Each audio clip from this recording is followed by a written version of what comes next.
Nú verður lesin sagan Hlauptu drengur hlauptu eftir Nikki Krauts.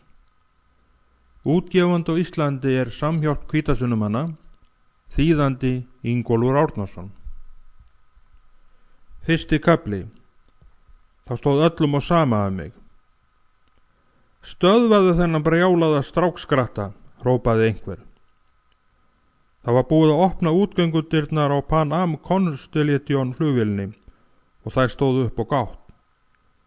Ég lét ekki á mér standa, tók undir mig stökk og hljóp hvað aftók í áttina til flugstöða byggingarinnar í Idlewild flugvélni í New York. Það var 4. janúar 1955. Nístinskaldur gjóstunum lék mig og það tók í kinnar og eyru. Nokkrum klukkustundum áður hafði faðir minn sett mig borð í flugvélina í San Juan, uppreisnargjarnan hatursfullan 15 ára gamlan dreng frá Puerto Rico. Flugstjórunum hafði verið falið að gæta mín og skildi ég bíða borð í flugvélni eins mér yrði komið í hendur bróður míns Franks. En ég beið ekki boðana þegar ég sá dyrnar opnast og var fyrstu niður tröppurnar og hljóp allt hvað aftók yfir malbikaða gangbrautina. 3 flugvallar starfsmenn stukku á mig og héldu mér föstum upp við járnkeðjuna sem girti fyrir inngangin í bygginguna. Kuldin nætti í gegnum þunn hitabeltisfötin mín en mér tókst að slíta mig lausan. Lögreglumaðurinn við inngangin hljóp nú til og tókst að ná tökum á mér og hinir starfsmennirnir hurfu þá til sinna starfa. Í mínum augum var þetta skemmtilegasti leikur og ég leit framan í lögguna og glotti. Þú brjálaði Portóríkani, hvern djöfulinn ætlað þú að gera, sagði löggan. Ég hrökk við og hálsbrosi stirðnaði þegar ég heyrði þessa hatursfullu orð. Feitar bólnar kinnar mannsins voru blóðrauðar þrátt verið bítandi vindin og úr augum hans streymdu tárin sökum kuldans. Vindilstubbur sem hann var ekki búinn að kveikja í lafði á milli þykkra varana. Hatur. Ég fann hvernig það brann í öllum taugum mínum.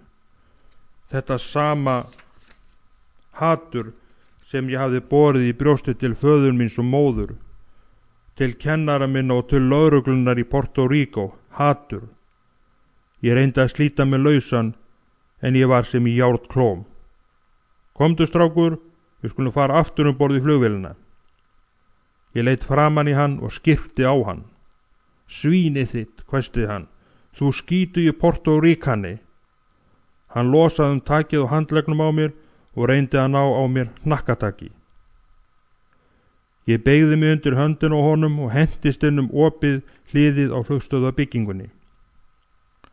Að baki mér heyrði ég hróp og fótaskelli. Ég ruddi mér braut í gegnum mannhafið sem streymdi þarna út og inn til og frá flugvélunum. Allt í einu var ég komin inn í stóran biðstal og þar kom ég auga á útgang sem lá út á götuna og tók undir mig stökk og skaust út og var nú komin út á götuna. Við gangstéttina stóð strætisvagn, dyrnar voru opnar og hreyfillinn í gangi. Fólki var að reiðjast inn í vagnin og ég ruddi mig leið í gegnum þvöguna.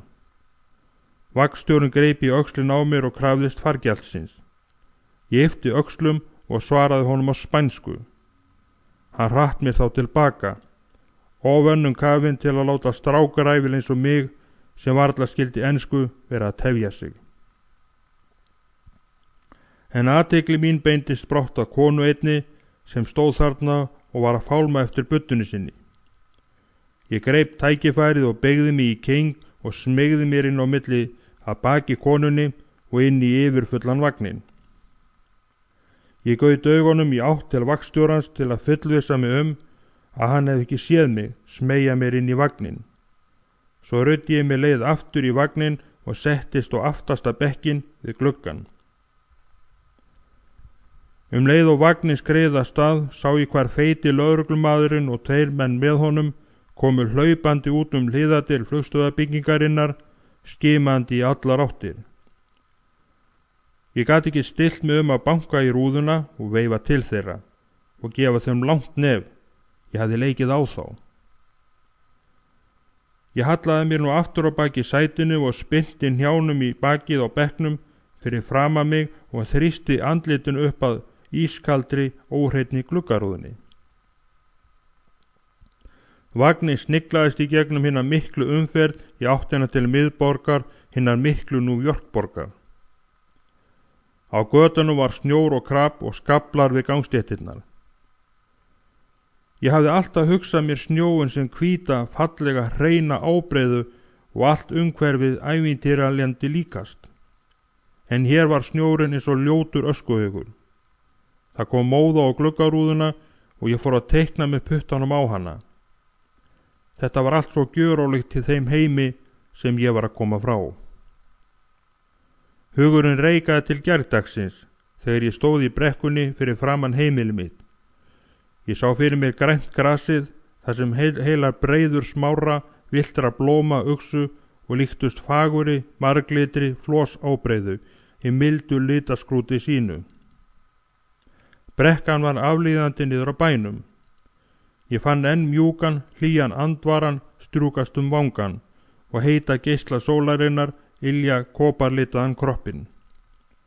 Porto Rico er fagurt land sólarinnar þar sem börnin hlaupa berfætt. Porto Rico er land þar sem kallmennirnir ganga skyrtulausir og konurnar líða áfram hægum skrefum undir sólbjörtum himni. Dag og nótt má heyra dimma hljóma stáltrommana og djúpa óma gítarsins. Porto Rico er land söngsins og blómana, hlæjandi barna og niðs hins himinbláa tæra hafs. En Porto Rico er líka land kyngi og svartagaldurs, trúarlegra hindurvitna og himinhrópandi fáfræði. Á nóttunni glymja dimmir ómar galdratrommana frá pálmalöndum fjallana, þar sem galdralæknarnir stunda iðju sína í leinum, færa fórnir og stíga villtan dans með nöðrum í flöktandi skininu frá bálinu. Foreldrar mínir voru andatrúar iðkendur, þau lifðu lífsviðurværi sitt af því að reka út illa anda og þóttust hafa samband við hina dauðu. Faðir minn var sá maður á eyjunni sem enn óttuðust meira en nokkurn annan. Þar sem hann var yfir 6 fet á hæð og eftir því þrekinn var hann kallaður svo stóri. Hann hafði særst í seinni heimsstyrjöldinni og var nú á eftirlaunum hjá ríkinu. En það þurfti að fæða og að klæða 17 drengi og telpur svo hann hóf að stunda andakukk til að afla fjölskyldinu viðurværis. Móðir mín aðstóðaði föður minn sem miðill. Heimil okkar var miðstuð alls konar kyngi, miðilsfunda og svartagaldurs. Hundruðum saman komu eyjarskeggjar heim til okkar til að sitja miðilsfundi og taka þátt í hugleiðslu og forynjulegum athöfnum. Húsið okkar stóra stóð efst á hæðinni fyrir ofan bæinn og þaðan sniglaðist gangstígur niður í litla drungalega þorpið Las Pedras niður í dalverpinu. Á öllum tímum sólarhingsins læddust eyjarskeggjar upp stíginn til að heimsækja hús galdralæknisins. Þar reyndu þeir að komast í samband við hina látnu og tóku þátt í galdrinum og báðu föður minn að frelsa þá frá þeim illu öndum sem þeir töldu sig setna af. Faðir minn var æðsti stjórnandinn, en það eru margir miðlar á Porto Rico sem nota heimil okkar sem höfuðstöðvar. Sumir dvelja hjá okkur vikun saman til þess að særa fram hinn illa anda og reka þó á brott. Í fremri stofunni var langt fundarborð og þar raðaði fólki sér upp og hóf tilraunir sínar að komast í samband við anda hinna dauðu. Faðir minn var víðlesinn í þessum efnum og átti stórt bókasafn, þar sem fyrst og fremst var að finna bækur svartagaldur og alls konar kyngi. Ekkert bókasafn að þessu tægi á einni jafnaðist á við safn föður míns. Snemma dag nokkur komu 2 menn með andsetna konu heim til okkar. Geni bróðir minn og ég læddumst fram úr rúminu og kíktum fram í stofuna og sáum að konan var lögð á langaborðið. Hún var með krampaflog og stundi og hljóðaði, en mennirnir tveir stóðu sinn við hvort enda borðsins og héldu henni niðri, föstum tökum. Móðir mín tók sér nú stöðu til fóta konunnar og horfði upp í loftið og fór að þylja einhvert óskiljanlegt þrugl. Faðir minn fór fram í eldhús og kom þaðan með svarta skál fulla af reykelsi. Hann var einn með stóran grænan frosk sem hann lagði á skjálfandi maga konunnar. Því næst sveiflaði hann reykelsiskerunum sem hékk í keðju fram og tilbaka yfir höfði konunnar og stráði einhverju dufti yfir trítandi líkama hennar. Við horfðum á skjálfandi af hræðslu þegar pabbi skipaði hinum illu öndum að fara úr konunni og yfir í froskin. Allt í einu rykti konan höfðun aftur á bak og rak upp ógnvekjandi skerandi óp. Froskurinn tók undir sig stökk af maga konunnar og lenti á þröskuldinum þar sem hann kramdist til bana. Nú tók konan að sparka frá sér og gat slitið sér lausa úr járngreipum mannanna sem héldu henni og valt nú niður á borðinu og skall á gólfið af miklum þunga. Hún beit sér til blóðs í varirnar og tunguna og við sáum blóðið blandast froðinni sem vall úr vitum hennar. Nú færðist loks ró yfir konuna og hún lá hreyfingarlaus á gólfinu. Pabbi lýsti því yfir að konan var í læknuð og mennirnir réttu honum peninga. Síðan tóku þeir hana upp og færðu til dyra. Sífellt tautandi þakkarorð og kölluðu föður minn hinn mikla töframann. Á fyrri æskuárum mínum þjáðist ég af ótta og iðrun. Þar sem börnin voru svona mörg, gafst ekki tími til að sinna hverju einstöku barni að einu ráði. Ég var oft reiður og sár út í foreldra mína og mér hryllti við þessum galdraiðkun, sem var daglegt brauð og stóð oft fram á síðkvöld. Dag nokkurn sumarið, áður en ég átti að fara að ganga í skóla, lokaði faðir mig inn í hænsnakofanum. Hann hafði staðið mig að því að taka peninga úr buddu mömmu. Ég reyndi að hlaupa frá honum en hann náði í hnakkadrambið á mér. Þú skalt ekki reyna að sleppa svona, vinur sæll. Þú skalt fá þína refsingu fyrir að stela. Ég hata þig, hrópaði ég. Hann dró djúpt andan og hristi mig til. Ég skal kenna þér hvað það kostar að tala svona við föður þinn, hvæsti hann. Svo tók hann mig undir hendina eins og hveitisekk og bar mig í gegnum dimman garðinn að hænsna kofanum. Ég fann hvernig hann varð að þreifa sig eftir lásnum á kofadyrunum til að geta opnað. Inn með þig, hvæsti hann. Nú skalt þú fá að vera hérna með hænsnunum þangað til að þú hefur lært að hegða þér almennilega. Hann kastaði mér inn í kofan og skellti hurðinu eftir sér og lét mig nú vera þarna einan í kolsvörtur myrkrinu. Ég heyrði þegar hann sneri lyklunum í skránni og ég nam dimman róm hans í gegnum rifuna á kofaveggjónum. Þú skalt engan kvöldmat fá. Síðan heyrði ég fótataki fjarlægast, hann var farinn. Ég stirnaði upp á ótta og barði með kreftun hnefanum í hurðina. Ég sparkaði hann af öllum mætti og hrópaði og veinaði í algjöru örvæntingu. Allt í einu trilltust hænsnin og flögruðu og ærðust þegar þau flugu í myrkrinu.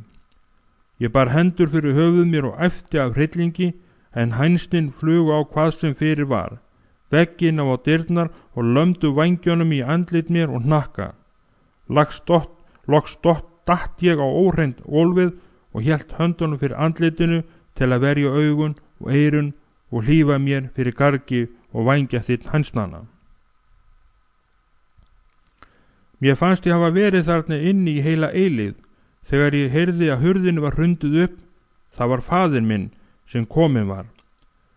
Hann þreif mig upp á gólfinu og dró mig út í garðinn. Næst skaltu láta vera að stela og svara mér dónalega þegar ég refsa þér, sagði hann reiðilega. Inn með þig og þvoðu þér og svo beint í rúmið. Ég grét mig í svefn það kvöld og mig dreymdi fljúgandi hænsni sem voru að ráðast á mig.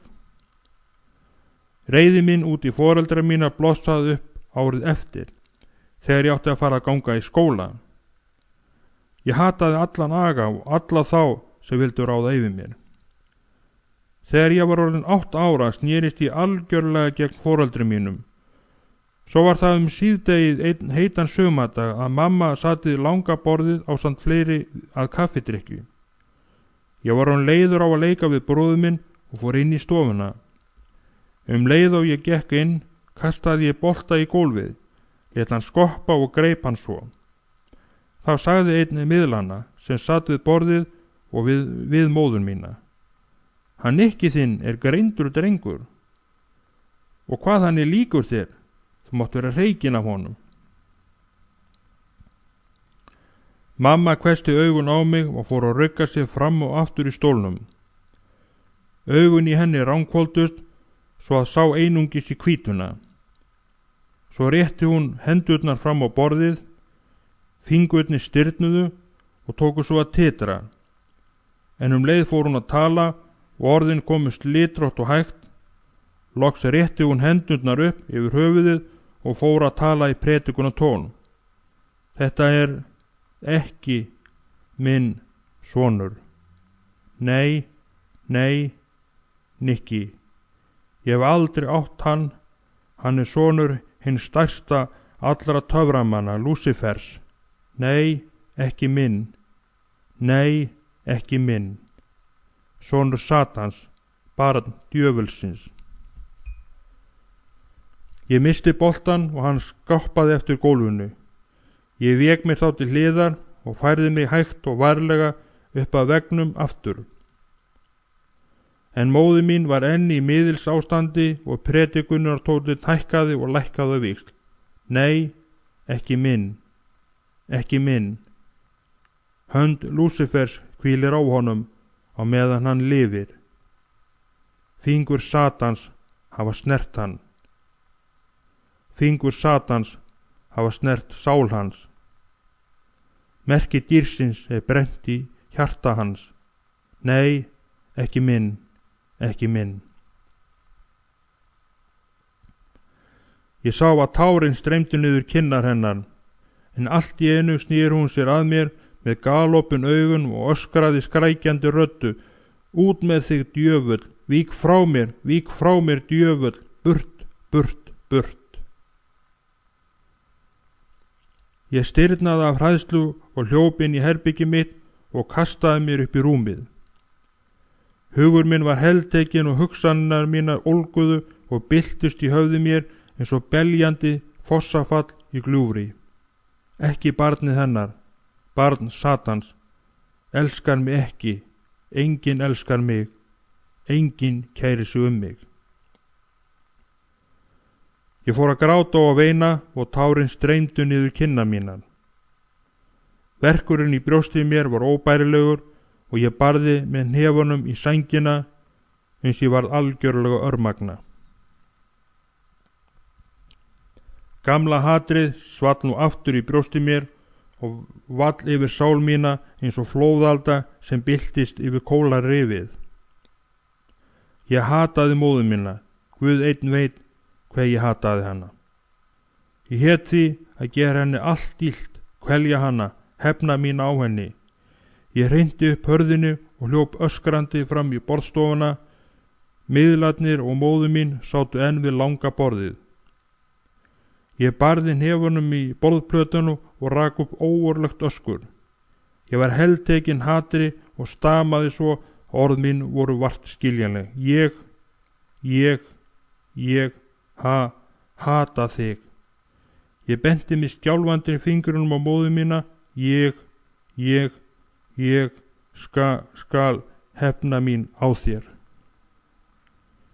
Tveir yngri bræður mínir stóðu furðulostnir og forvitnir í dyrakettinni og ég hrindi þeim frá mér og hljóp út. Ég stökk niður tröppurnar og skreið undir tröppupallinn og hendi mér flötum. Þarna var svalt og dimmt. Þangað hafði ég oft flúið áður. Þaðan sem ég lá nú saman kipráður í moldinni og rykinu gat ég heyrt hlátur kvennanna, en yfir allan hávaðan gnæfði rödd móður minnar.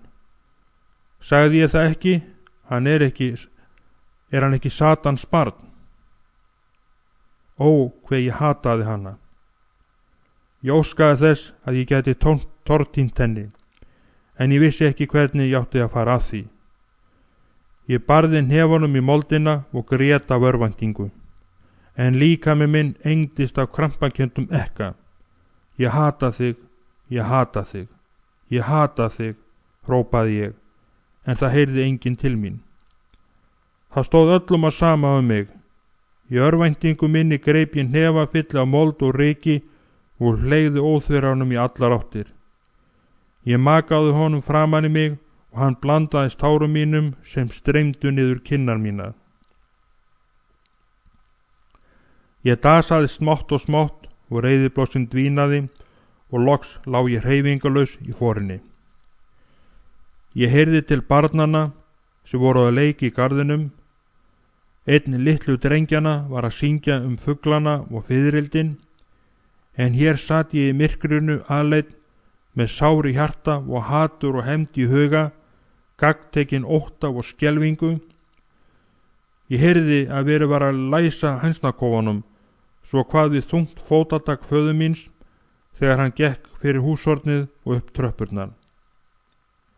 En þá kom hann auga á mig í gegnum rifu og pallgólfinu. Hann nam staðar og sagði: Hvað ert þú að gera þarna, drengur? Ég hélt niður í mér andanum og þagði í þeirri veiku von að hann þekkti mig ekki, og hann hélt áfram upp tröppurnar og skellti hurðinu eftir sér leið og hann fór inn. Það er öllum sama með mig, hugsaði ég. Ég heyrði enn hláturinn í móður minni og nú blandaðist dimmur rómur föður míns hláturskellum kvennanna. Ég vissi að þær voru enn að hlæja að mér. Hatur blossaði enn einu sinni upp í mér og tárin runnu niður óhreina kinnarnar, svo tók ég til að öskra: Ég hata þig, mamma, ég hata þig, ég hata þig.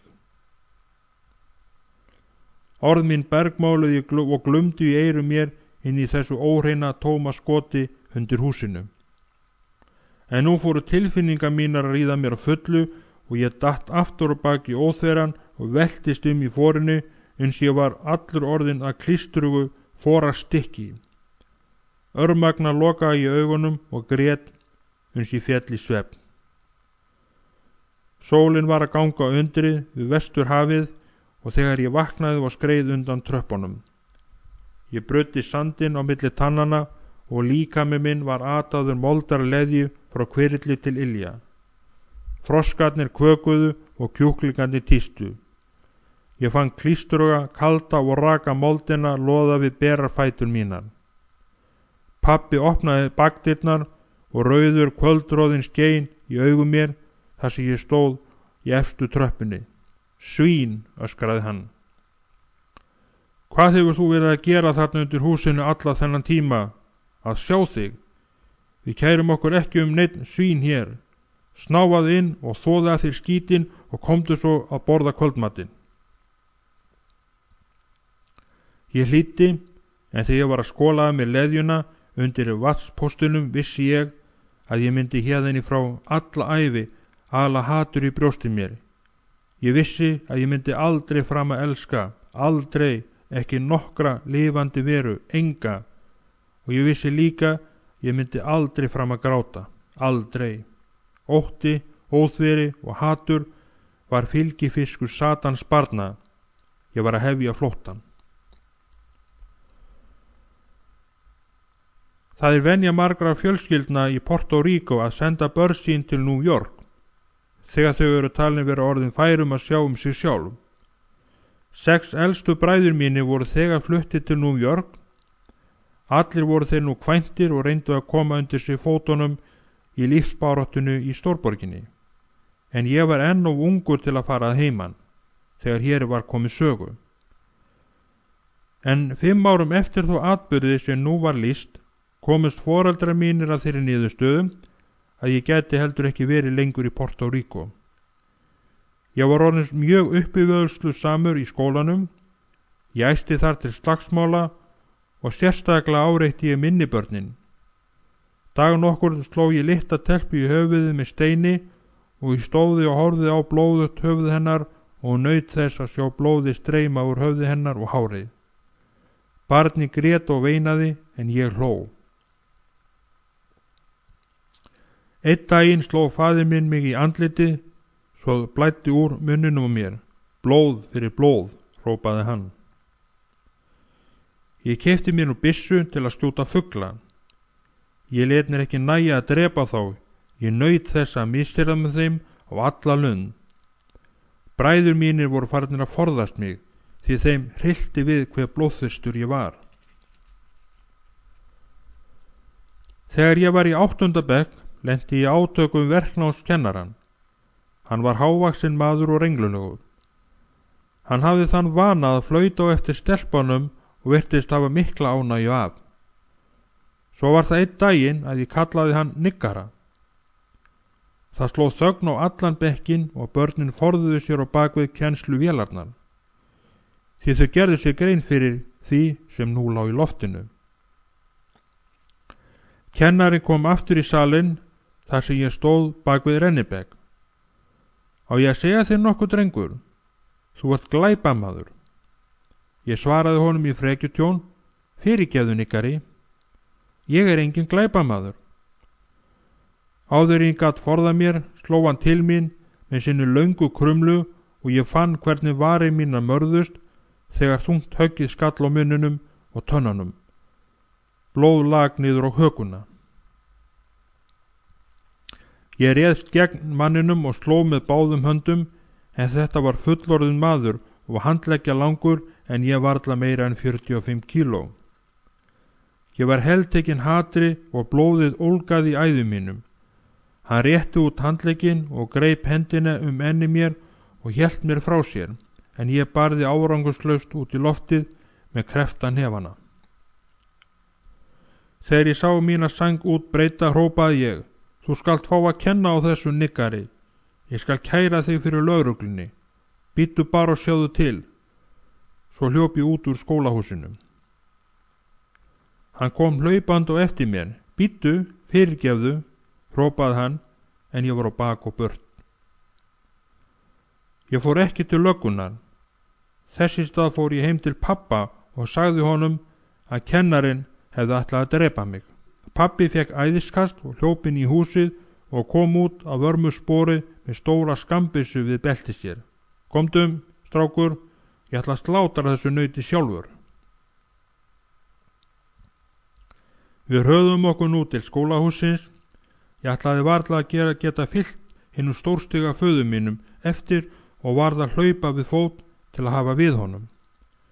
Hjartað barðist í brjóstum mér að tillökun að fá að sjá hvernig þessum djöfuls kennaraslána yrði við þegar hann fengið ráðninguna hjá föður mínum sem var enn óður af reiði.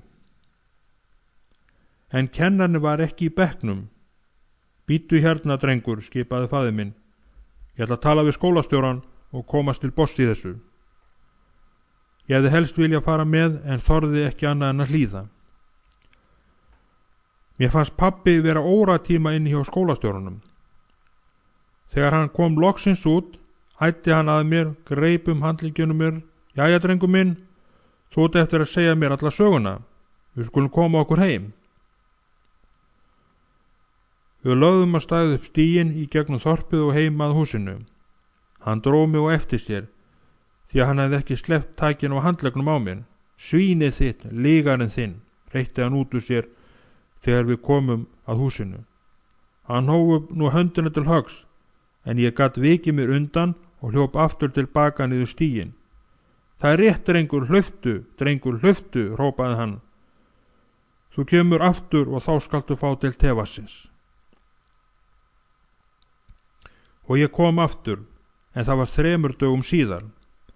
Löggan náði mér, þar sem ég var að labba með frá veginum í átt til fjallana inn á einni. Ég nauðaði í þeim að sleppa mér, en þeir skiluðu mér heim til pappa og hann hafði ekki glemt því sem hann hafði heitið mér. Ég vissi að ég myndi fara aftur og ég skildi hlaupa og hlaupa þangað til ég væri komið svo langt í burtu að enginn gæti fundið mig og flutt mig heim aftur. Á næstu 2 árunum strauk ég 5 sinnum. Í hvert sinn fann löggan mig og flutti mig heim. Loksins mistu foreldrar mínir þolinmæðina og í örvæntingu sinni skrifuðu þau Frank bróður mínum og báðu hann að taka mig og lofa mér að vera og gæta mín og eiga þar heimili. Frank gaf samþykki sitt og nú á för mín til hans undirbúin. Morguninn sem ég fór röðuðu börnin sér upp fyrir fram að dyrapallinn. Móðir mín tók mig í faðm sér og þrýsti mér að barmi sínum. Það glitraði á tár í augum hennar þegar hún reyndi að segja eitthvað en hún kom ekki upp nokkru orði. Ég bar enga tilfinninga til hana né neinna annara. Svo tók ég upp litlu töskuna með aðlögunni og flýtti mér að snúa baki við fólkinu og hraðaði mér að bílsgrjóðnum þar sem pabbi beið mín. Ég leit aldrei tilbaka. Það var 45 mínútna akstur til San Juan flugvallar. Þar lét faðir minn mig fá flugmiðan og stakk leið 10 dala seðli í lófa mér. Hringdu í Frank undir eins og þú kemur til New York, sagði hann. Flugstjórinn mun gæta þín þangað til Frank kemur. Hann stóð þarna grafkyrr drikklangt á stund og gnæfði yfir mig og langi grái hárlöpin hans blakti í heitri golunni. Ég hlýt að vera lágur í lofti og átakanlegur í augum hans, þarna sem ég stóð við hlið með litla töskuna mína í höndunum. Varir hans skulfu þegar hann rétti mér höndina í kveðjuskinni. En svo tók hann allt í einu utanum veiklulegan kroppin á mér og þrýsti mér að brjóstu sinu. Hann greip andan á lofti og sagði Híó míó, sonur minn. Svo sleppti hann mér og sagði hastarlega, vertu góður drengur, litli fugl. Ég snerist á hæl og hljóp upp stigann á stóru flugvélinni og tók mér sæti við gluggann. Þegar ég leit út sá ég jötunvaxinn föður minn, þann stóra, þar sem hann stóð enn við girðinguna. Hann rétti einu sinni upp höndina eins og hann væri að veifa til mín, en hann var mjög óframfærin og sneri sér snöggt við og gekk í áttina til gamla bílsins. Hvað kallaði hann mig? Litla fuglinn? Ég myndi sjaldgæfs atviks sem átti sér stað fyrir mörgum árum þegar ég sat á tröppunum á stóru fordyra-pallinum. Þá kallaði hann mig litla fuglinn. Hann sat á ruggustól á pallinum og reykti pípuna sína og var að segja mér sögu af fugli sem var orðin þjóðsaga á Porto Rico. Fuglinn var fótalaus og því var hann alltaf að vera á flugi og gat aldrei sest. Pabbi leit á mig umkunar augum og var jafnvel angurvær. Þannig ert þú, Nikki. Þú ert eirðalaus eins og litli fuglinn. Þú verður alltaf að vera á flótta. Hann hristi höfuðið og leit til heimins og blés frá sér pípureiknum upp í vínberja klasana sem hengu niður úr þakskegginu yfir pallinum. Fuglinn agnarlítill og léttur. Hann ekki þyngri en 4 stafur og berst fyrir loftstraumunum sem halda honum á flugi og hann sefur á vindinum. Hann alltaf á flótta, alltaf að flýja fálkana, ernina og uglurnar, ránfuglana. Hann felur sig fyrir þeim með því að halda sér á lofti á milli þeirra og sólarinnar. Ef þeir komast einhvern tímann upp fyrir hann, sjá þeir hann bera við dökka jörðina, en litlu vængirnir hans eru gegnsæir eins og vatnið í lóninu. Á meðan hann getur haldið sér fyrir ofan þá, geta þeir ekki séð hann. Hann friðlaus og getur aldrei hvílst. Pabbi hallaði sér aftur á bak og blés bláum reyknum út í ferska loftið. En hvernig borðar hann, spurði ég. Hann etur á flugi, svaraði pabbi. Hann talaði hægt eins og hann hefði komið auga á litla fuglinn. Hann veiðir skordýr og fiðrildi, hann fótalaus. hefur engar fætur, hann alltaf á flugi, getur aldrei sest. Ég var frá mér numin að þessari sögu. En hvað gerir hann í dimmviðri þegar sólin skín ekki, spurði ég. Hvernig getur hann þá forðast óvini sína? Í dimmviðri, Nikki, þá flýgur hann svo hátt að enginn getur séð hann, svaraði faðir minn. Hann verður að vera á flugi og flótta alla sína ævi. Hann getur aldrei stansað, ekki fyrir hann deyr, því ef hann snertir jörðina, getur hann ekki hafið sér til flugs aftur. Pabbi danglaði rassinn á mér og ýtti mér frá húsinu. Farðu núna, litli fugl, fljúðu, fljúðu. Hann pabbi þinn kallar á þig á sínum tíma og þá þarft þú ekki að fljúga lengur. Ég hljópi við grasflötina og baðaði út höndunum eins og fugl sem var að hefja sér til flugs. En hvernig sem á því stóð, náði ég aldrei þeim hraða að geta lyft mér til flugs. Hreyflar flugvélarinnar fóru að hosta og blésu frá sér svörtum reyknum. En svo vöknuðu þeir til lífsins, loksins var ég farin að fljúga, ég var komin á loft, ég var lagður á stað. Strætisvagnin nam staðar á viðkomu stöð. Út í skinu björtu stjörnuljósin og margleitt ljós auglýsingaskiltana sendu blikk sín út í kalt myrkrið. Maðurinn sem satt fyrir framan mig í vagninu stóð upp til að fara út. Ég fylgdi honum eftir út bakdyrnar. Dyrnar lokuðust á hæla mér og vagnin hélt áfram ferð sinni. Nú stóð ég þarna á gangstéttinni aleinn, innan 8 milljónir mannverur. Ég tók upp lófafylli af óhreinum snjó og nuggaði harða klakaskilina af honum. Þarna stóð ég þá með glitrandi hreinan hvítan snjóin í lófanum. Mér dauðlangaði til að stinga honum upp í mig og borða hann, en ég sá að mér, fyrir svo litla svarta hnoðra á yfirborðinu. Mér var ljóst að loftið í stórborginni var mengað af sóti og röllum reykháfunum og snjórinn leit út eins og pipraður ostur. Ég fleygði óþverranum frá mér. Það skipti engu hvar hann lenti, ég var frjáls. Í 2 daga ráfaði ég götur stórborgarinnar. Ég fann gamlan frakka sem lá á ruslatunnu loki að húsabæki. Hann var mér allt of stór. Ermarnar héngu langt niður yfir hendur mínar og faldurinn dróst við götuna. Hnapparnir höfðu verið teknir af honum. Vasarnir voru rifnir og götóttir, en hann skildi mér fyrir kuldanum. Nóttina svaf ég á bekk í neðanjarðarbrautarstöð. Að kvöldi seinni dagsins var áhuginn farin að dvína. Ég var svangur og skálfa kulda. Tvisvar reyndi ég að yrða á fólk og biðja hjálp. Fyrsti maðurinn sem ég sneri mér að virti mig ekki viðlist og hélt áfram göngu sinni eins og væri ég ekki til.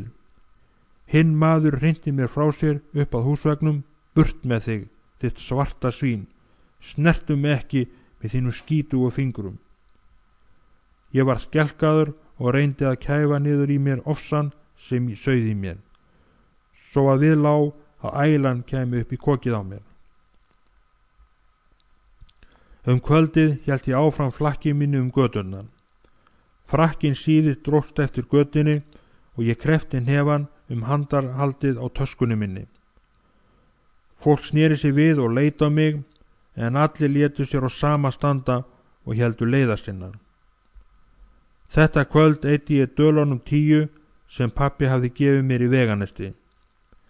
Ég fór inn í lítið veitingahús og pantaði heita pilsu með því að benda á myndina sem hékk á veggnum á bakvið óhreint afgreiðsluborðið. Ég gleypti hana og benti á að fá aðra til. Afgreiðslumaður hristi höfuðið og rétti fram höndina. Ég stakk hendin í vasan og dró upp samanbrotin 10 dala seðil. Maðurinn þurrkaði höndum sér með handklæði, slétti nokkru sinnum úr seðlunum og stakk honum svo í vasan á óhreinni svundunni sinni. Svo rétti hann mér aðra pilsu á skál. Þegar ég hafði lokið við að borða pilsuna, gáði ég að manninum, en hann var þó horfinn inn í eldhúsið. Ég tók töskuna mína og ranglaði út í kuldan. Ég var nú búin að fá mína fyrstu reynslu á amerískri framtakssemi og athafnafrelsi. En hvernig átti ég að vita að heitar pilsur kosta 5 cent stykkið? Ég ráfaði nú niður götuna og nam staða fyrir framan kirkju.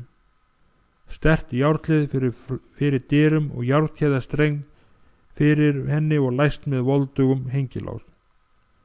Ég horfði á þessa stóru gráu byggingu og himingnæfandi turnin.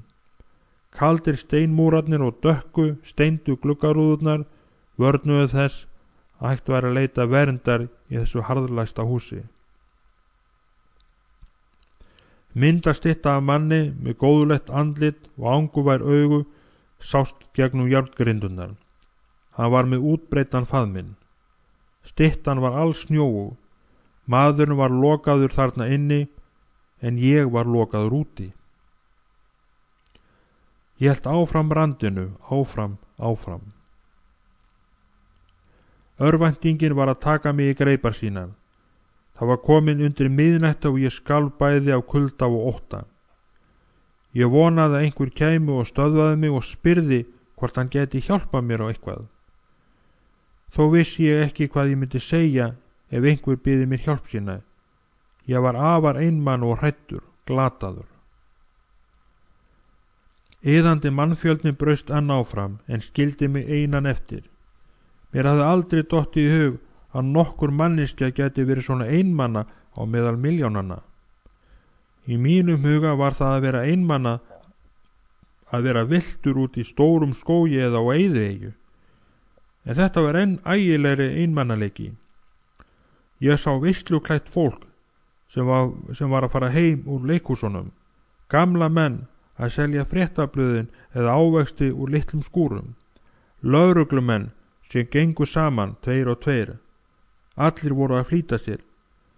En þeir leit framan í fólkið virtist að ég allt jafn einmann og ég. Engin hló, engin brosti.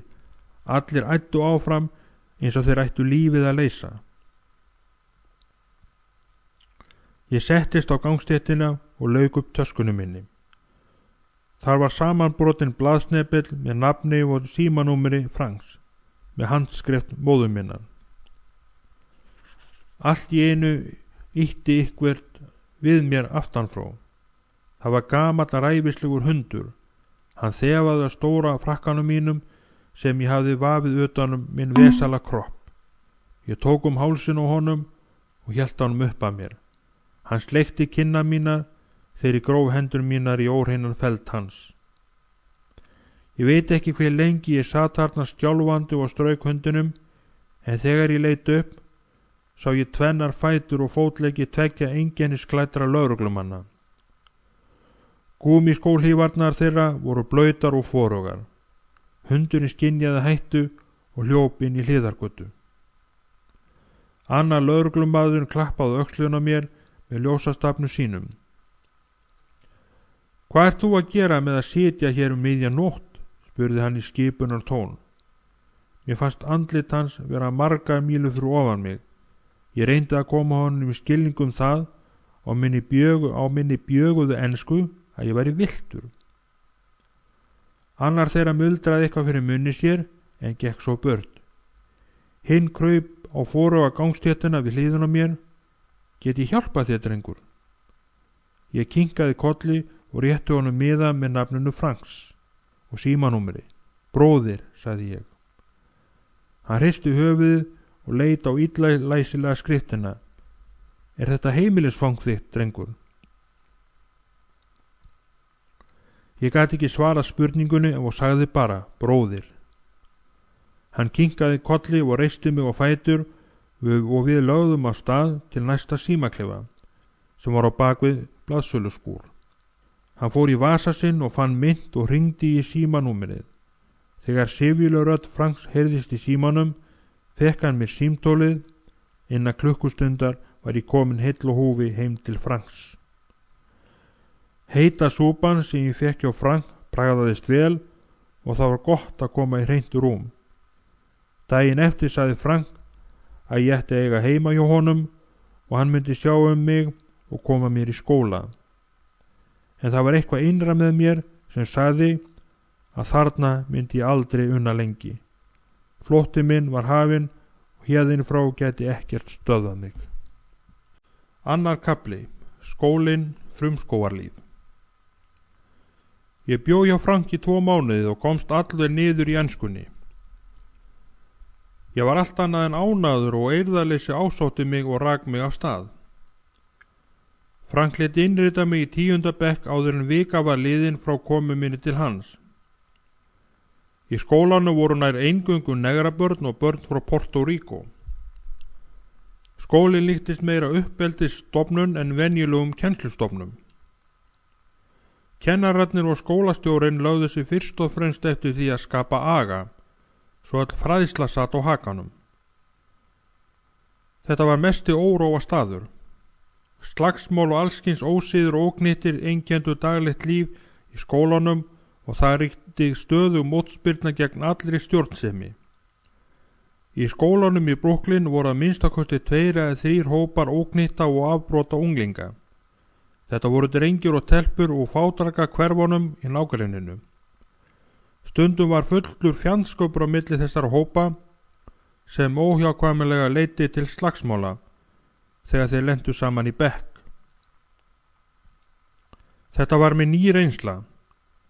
Á hverjum degi voru slagsmál á göngunum og í skólastofunum. Ég leitaði mér skjóls upp við vegginn á ótta við að einhver hinna stærri stráka veittist að mér. Þegar skólatímanum lauk hófu slagsmálum úti fyrir skólanum og þá fór ekki hjá því að einhver lægi eftir í blóðu sínu. Frank varaði mig að vera úti þegar dimma tók. Þetta eru glæpaflokkar og allskins óaldar líður sem beitir ofbeldi. Þeir geta drepið þig. Þeir eru eins og grimmir úlfar á nóttinni og drepa alla ókunnuga sem leggja leið sína göturnar í hverfinu. Hann minnti mig á að koma alltaf beint heim úr skólanum og vera heima við og forðast glæpahópana. Og mér lærðist brátt að þessir hópar voru ekki það eina sem ég hafði ástæðu til að óttast. Það var líka smáfólkið. Það voru 9 og 10 ára börn sem ættu göturnar þegar kvölda tók og fram eftir nóttu eða voru að leik í fátæka hverfunum. Ég fekk fyrstu reynslu mína af smáfólkinu þegar í fyrstu vikunni. Ég var þá á leiðinni heim úr skólanum. Hópur óaldarsegja börn 8 til 10 ára komu ógnandi út úr hliðargötu og hljóp beint í fangið á mér þar sem ég stóð á gangstéttinni. Hæ börn, athugið hvað þið eruð að gera. Eitt barnanna hvæsti, farðu til helvítis. Annar krakki kom aftan að mér og áður en gat átt að mig var mér hrint á bakið á götuna. Ég reyndi að standa upp en þá tók eitt barni í fótinn á mér og dró mig áfram eftir götunni. Þau hrópuðu og hlógu allan tíman. Ég misti stjórn á mér og slóð þann sem næstur var í götuna. Leið heyrði ég konu öskra. Hún hallaði sér út úr glugga á annara hæð húsins og hrópaði: Láttu drengin minn í friði, skítu í Porto Ríkani, annars skal ég kála þér. Ég átti enga ósk heitar en að losna við þennan son hennar, en nú réðust allur hópurinn á mig. Einn kastaði kókflösku í mig, hún skall á gangstéttina við hliðunum mér og glerbrotunum ringdi framan í mig. Konan öskraði nú enn hærra: Láttu börnin mín í friði, hjálp, hjálp, hann er að drepa barnið mitt. Allt í einu birtist önnur kona í dyrakettinni með kúst í hendinni. Hún var gífurlega feit og vaggaði fram og tilbaka. Hún hafði þau hvössustu augu sem ég hef nokkur tíma séð. Hún óð nú inn í hópin með kústin á lofti. Ég reyndi að velta mér til hliðar frá henni, en hún sló kústunum þvert yfir hrygginn á mér. Ég gat snúið mig við, en þá sló hún mig í höfuðið og nú sá ég að fleiri konur hölluðu sér út opna gluggana í húsunum og hrópuðu á lögregluna. Feita konan kom enn einu höggju á mig. Áður en mér tókst að rísa á fætur og hlaupa burt. Ég heyrði hrópin í henni að baki mér. Ef þú lætur enn einu sinni sjá þig hér aftur og ræðst á drengin okkar, drepum við þig. Daginn eftir fór ég aðra leið heim úr skólanum. Viku seinna lenti ég fyrsta sinn í klónum á glæpahópi. Ég hafði farið mér hægt og ráað í almenningsgarði, þar sem ég stansaði fyrir framan mann sem var með páfagauk sem gat talað. Ég vappaði í kringum hann, hló og talaði við fuglinn.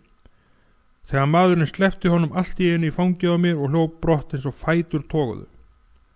Áður en varði höfðu 15 strákar slegið hálfring mig og í þetta sinn var það ekki smáfólkið. Þessir heyrðu til hinna stóru og sumir þeirra voru stærri en ég.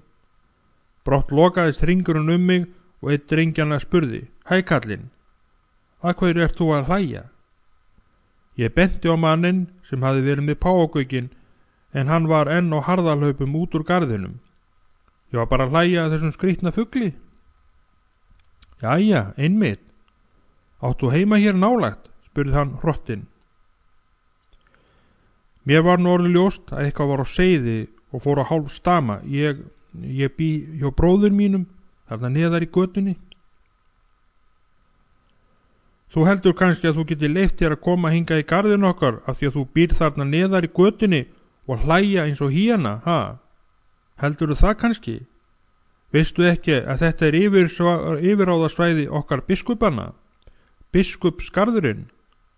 Þú skalt vita það, ræfillin þinn, að við leyfum engum aðskotadýrum að koma inn á okkar einkarsvæði og hlæja eins og hýjana. Ég leit í kringum mig og sá að ekki var að villast. Hér var alvara á ferðinni.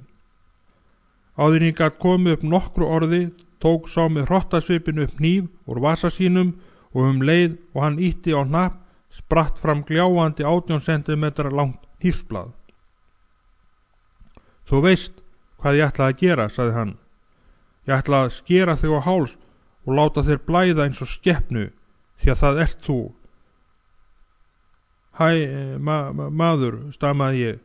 Hvað er að þér? Af hverju ætlað þú að skera mig? Mér líkar ekki við fésið á þér. Það er nefnilega það, sagði hann. Hann beindi nú hnífsóttunum að magan á mér og færði sér nær. Einn úr hópnum, hár, þeldökkur strákur, tók nú til máls. Svona, komdu, stóri datti. Látt hann eiga sig. Þetta grey er nýkomið frá Porto Rico og þekkir ekki til hér. Hrottinn dróg sig nú í hlé en hélt áfram að bölsóttast. Allt í lagi, en hann skal fá að þreifa á því einhver daginn hvað hér er að vera.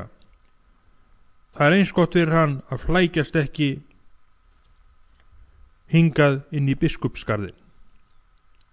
Þeir snéru nú frá og ég flýtti mér heim og sat það sem eftir var dags og hugsaði minn gang. Þegar ég kom í skólan daginn eftir, komst ég að raunum að börnin höfðu frétt það sem gerðist daginn áður í garðinum. Mér var sagt að hrottinn minn hífinn héti Róbertó. Eftir hádegi fóru við knattleik. Róbertó sló mig niður viljandi, þá hófu börnin að æpa. Sláðan, gjáðu honum einn, Nikki, legðan, sýndu honum að hann er ekki sá mikli þegar hann er ekki minn hífinn. Svona áfram nú, Nikki, við skulum standa mér þér, gefðu honum einn vel útilátin. Ég stóð á fætur og burstaði mér moldina. Allt í lagi, sagði ég. Láttu mig sjá hvað þú getur minn hefunum. Við stóðum nú augliti til auglitis, en börnin slógu hring okkur. Ég heyrði hrópin, byrjið að slást, og ég sá að fleiri bættust í hópin. Róbertó glotti þegar ég setti mig í boxstellingar, með hendurnar fyrir andlitinu. Hann teygði sig og hallaði sig fram, setti hendurnar fyrir andlitið eins og ég.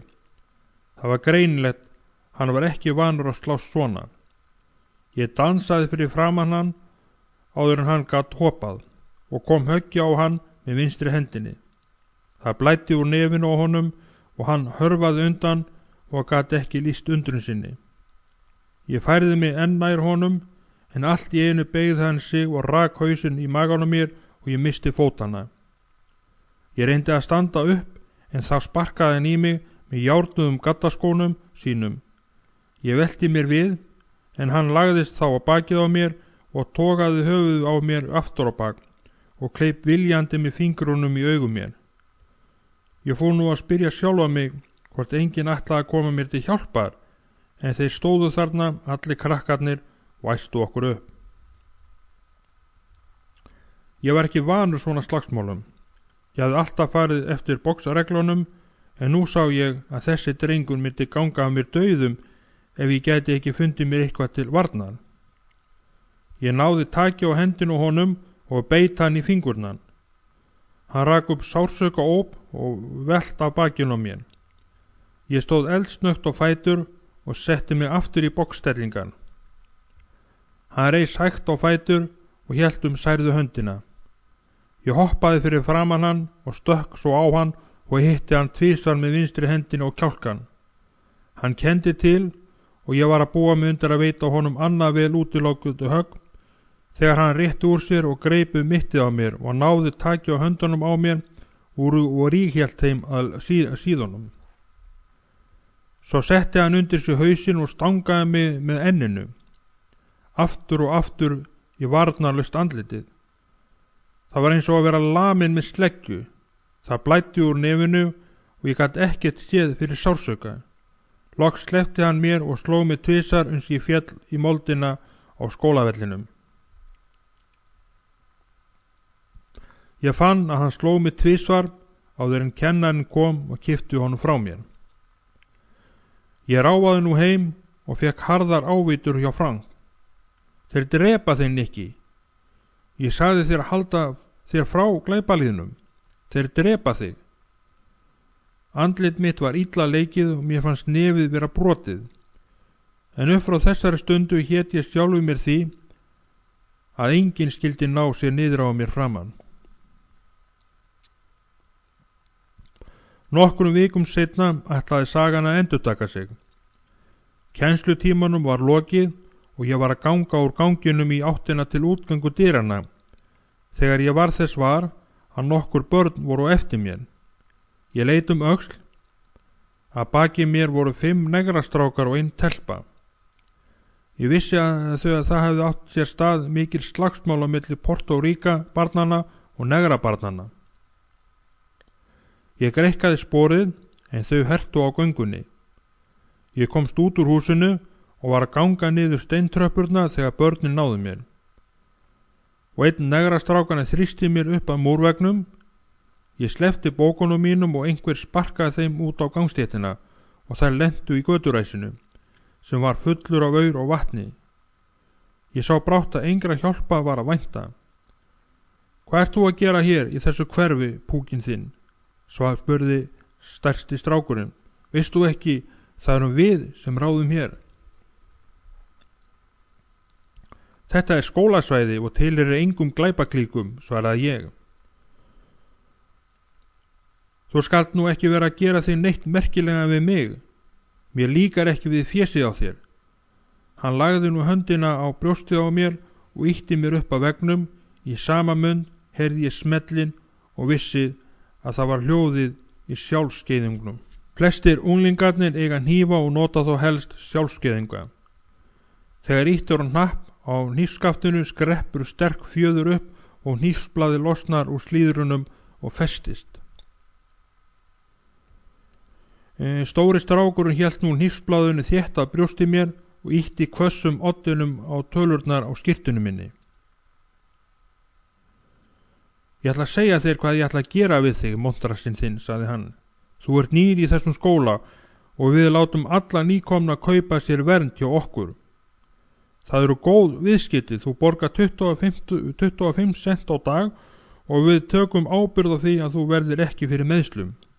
Já maður, sagði einn strákan og gerði sig merkilegan, svo tryggjum við það líka að enginn okkar meiði þig. Þeir hlógu nú allir í einum kór. Ég sagði, gott og vel, en hvaða tryggingu hef ég þó ég láti ykkur hafa 25 cent á dag? að þið snúið ekki á mig samt sem áður. Enga tryggingu, merkiketti þitt. Þú lætur okkur hafa peningana undir öllum kringumstæðum. Ef þú gerir það ekki, verður þú drepinn, svaraði strákurinn. Allt í lagi með það. Það er þó best að þið gerir það þá hér og nú, því ef þið gerir það ekki, kem ég aftur og drepi ykkur alla. Ég sá að þeim varð ekki sel. Stóri strákurinn með hnífinn vissi ekki að ég var örvhentur og hélt enn hnífnum að brjósti mér. Þess vegna bjóst hann ekki við að ég myndi grípa hann með vinstri hendinni. Ég greip í höndin á honum og sneri upp á hana og beygði hann aftur á bak. Hann misti hnífinn og ég tók hann upp. Mér leið vel með hnífinn í hendinni. Ég þrýsti honum á hálsunum á honum nægilega fast til að markaði fyrir á húðinni, án þess þó að blóðga hann. Svo ýtti ég honum upp að veggnum með hnífnum og hélt egginu við hnakkan rétt undan eyranum. Stelpan fór að æpa og óttaðist auðsjáanlega að ég myndi drepa strákinn. Og ég sneri mér að henni og sagði: Hæ, telpa mín, ég þekki þig, ég veit hvar þú átt heima. Í kvöld kem ég til þín og kála þér. Hvernig líst þér á það? Hún æpti enn hærra og teygði sig til stráksins og reyndi að teyma hann frá mér. Hlauptu, hlauptu, öskraði hún. Þessi strákur er brjálaður, hlauptu. Og þau tóku til fótana og stóri strákurinn leit ekki á sér standa. Ég let það gott heita, því ég vissi að þeir hefðu getað drepið mig ef þeir hefðu reynt það. Ég gekk nú eftir göturæsinu, þar sem ég vissi að bækurnar mína voru í fórinu og í bleitunni. Tók þar upp og hristi af þeim vatnið. Ég var enn með hnífinn í hendinni og stóð þarna kyrr nokkra stund og opnaði og lokaði hnífsblaðinu. Þetta var fyrsti sjálfskeiðingurinn sem ég hafði handleikið. Mér leið betur að hafa hann og stakk honum í vasan á jakkanum mínum og lagði að stað heim. Upp frá þessu væri þeim fyrir bestu að hugsa sig tvisar áður en þau reyndu að hrella Nikki. Fregnin þetta barst út og ég var talinn hættulegur. Þetta gerði mig að eftirsóttri bráð hverjum þeim sem leitaði að ástæðu til átaka. Mér var fulljóst að héðan í frá mætti ég búast við að eitthvað ekki alvarlegt gerðist, en ég var við öll búinn. Það mátti koma sem koma vildi. Og svo kom úrslita stundin, 2 mánuðum eftir að ég byrjaði í skólanum. Kennslukonan hafði nýlokið við að skipa nemendunum til sætis og var að hefja nafnakallið. Einn negrastrákurinn kom of seint. Hann kom vaggandi inn og skrumskjældi sig og hló. Á aftasta bekk sat að lagleg lítil Púertóríka telpa. Negrastrákurinn sneri sér að henni og kyssti hann á kinnina. Hún sneri sér undan og rétti úr sér. Þá gekk hann aftur fyrir hana og kyssti hann á munnin og strauk leið hendina brjóstin á henni. Hún stökk upp úr sætinu og byrjaði að gráta. Hinir strákarnir í bekknum hentu gaman að þessu og hrópuðu: Áfram, haltu áfram, maður. Mér var litið til kennslukonunnar. Hún steig nú niður úr pontunni, en strákurinn stilti sér upp fyrir framan hana og sagði: Jæja, kennaranefna, þú ætlar þó ekki að fara að spilla fyrir mér og eyðileggja gamanið. Kennslukonan leit upp til stráksins sem var höfðinu hærri. Hún sneri sér við og fór aftur á sinn stað við pontuna, en Siguróp kvað við í bekknum. Þegar hér var komið var strákunum búin að króast telpuna upp við vegginn og strauk hana nú allan líkamann og þuklaði hana leið og hann reyndi að kissa hann á munnin. Hún æpti og reyndi að halda honum frá sér. Loksins fannst honum nóg komið og gekk til sætisins. Engin ástæði til að glíma við þetta lengur núna, kallaði hann yfir bekkinn. Ég næ henni í kvöld og þá sér hún ekki eftir því þegar ég hef lokið mér af. Ég heyrði að kennslukona ræksti sig og hóf aftur nafnakallið. Það brast eitthvað innra með mér. Ég stóð upp úr sætinu og gekk aftur í bekkinn. Telpan var komin í sæti sitt aftur og sat þar kjökrandi á meðan nafnakallinu stóð. Ég gekk til stráksins og kom aftan á honum þar sem hann var að naga neglurnar. Ég rétti út höndinu og tók upp þungan stól sem stóð upp við vegginn. Sko kvikindi þitt, hér er dálítið fyrir þig. Þegar hann sneri sig við, lamdi ég stólnum beint ofan í hausinn á honum. Hann steinlá í sætinu og blóðið lag úr hausnum á honum úr djúpu sári. Kennslukonan hljóp út úr kennslustofunni og kom aftur á vörmu spori og skólastjórinn með henni. Hann þreif í höndin á mér og dró mig með sér inn í skrifstofuna. Ég sat þar kyrr á meðan hann hringdi eftir sjúkarbíl og gerði ráðstafanir til að annars væri strákinn. Svo sneri hann sér að mér þegar hann var búinn að segja mér frá öllu því sem hann hafði heyrt mig og framferði mitt þessa 2 mánuði sem ég var búinn að vera í skólanum. Bað hann mig að segja sér hvað gerst hefði í bekknum.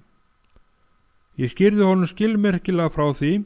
Ég sagði honum að strákurinn hefði notfært sér hjálparleysi telpunnar og að kennslukonan hefði ekkert gert til að stöðva hann og því hefði ég tekið málið í mínar hendur. Ég sá að hann blóðróðnaði á meðan ég var að lýsa þessu. Loks stóð hann upp úr sætun og sagði: Gott og vel, ég er búinn að fá meiri nóg af öllum þessum slagsmálum. Þið haldið að þið geti hagað eitthvað eins og hér í skólanum og göttunni. Ég held að það sé komin tími til að ég taki í taumana og sýni ykkur að það er hægt að koma aga og reglu hér í skólanum. Ég ætla ekki að sitja hér aðgjörlaus dag eftir dag og hlusta á lygarnar úr ykkur. Þegar þið eruð að drepa hvern annan, ég ætla að kalla á lögregluna. Ég stökk á fætur: Herra minn, þessar löggur þínar setja mig í steinin. Það vona ég, svaraði skólastjórinn, að minnstakosti skulu hinnir óþokkarnir læra eitthvað af því að fara að bera virðingu fyrir yfirvöldunum svona til tilbreytingar. Kallaðu bara á lögguna, sagði ég og færði mig nær dyrunum, titrandi af hræðslu og reiði. En þegar ég losna úr fangelsinu kem ég aftur og þá kemur svo dagur að ég get hitti fyrir einan og þá skal ég kála þér.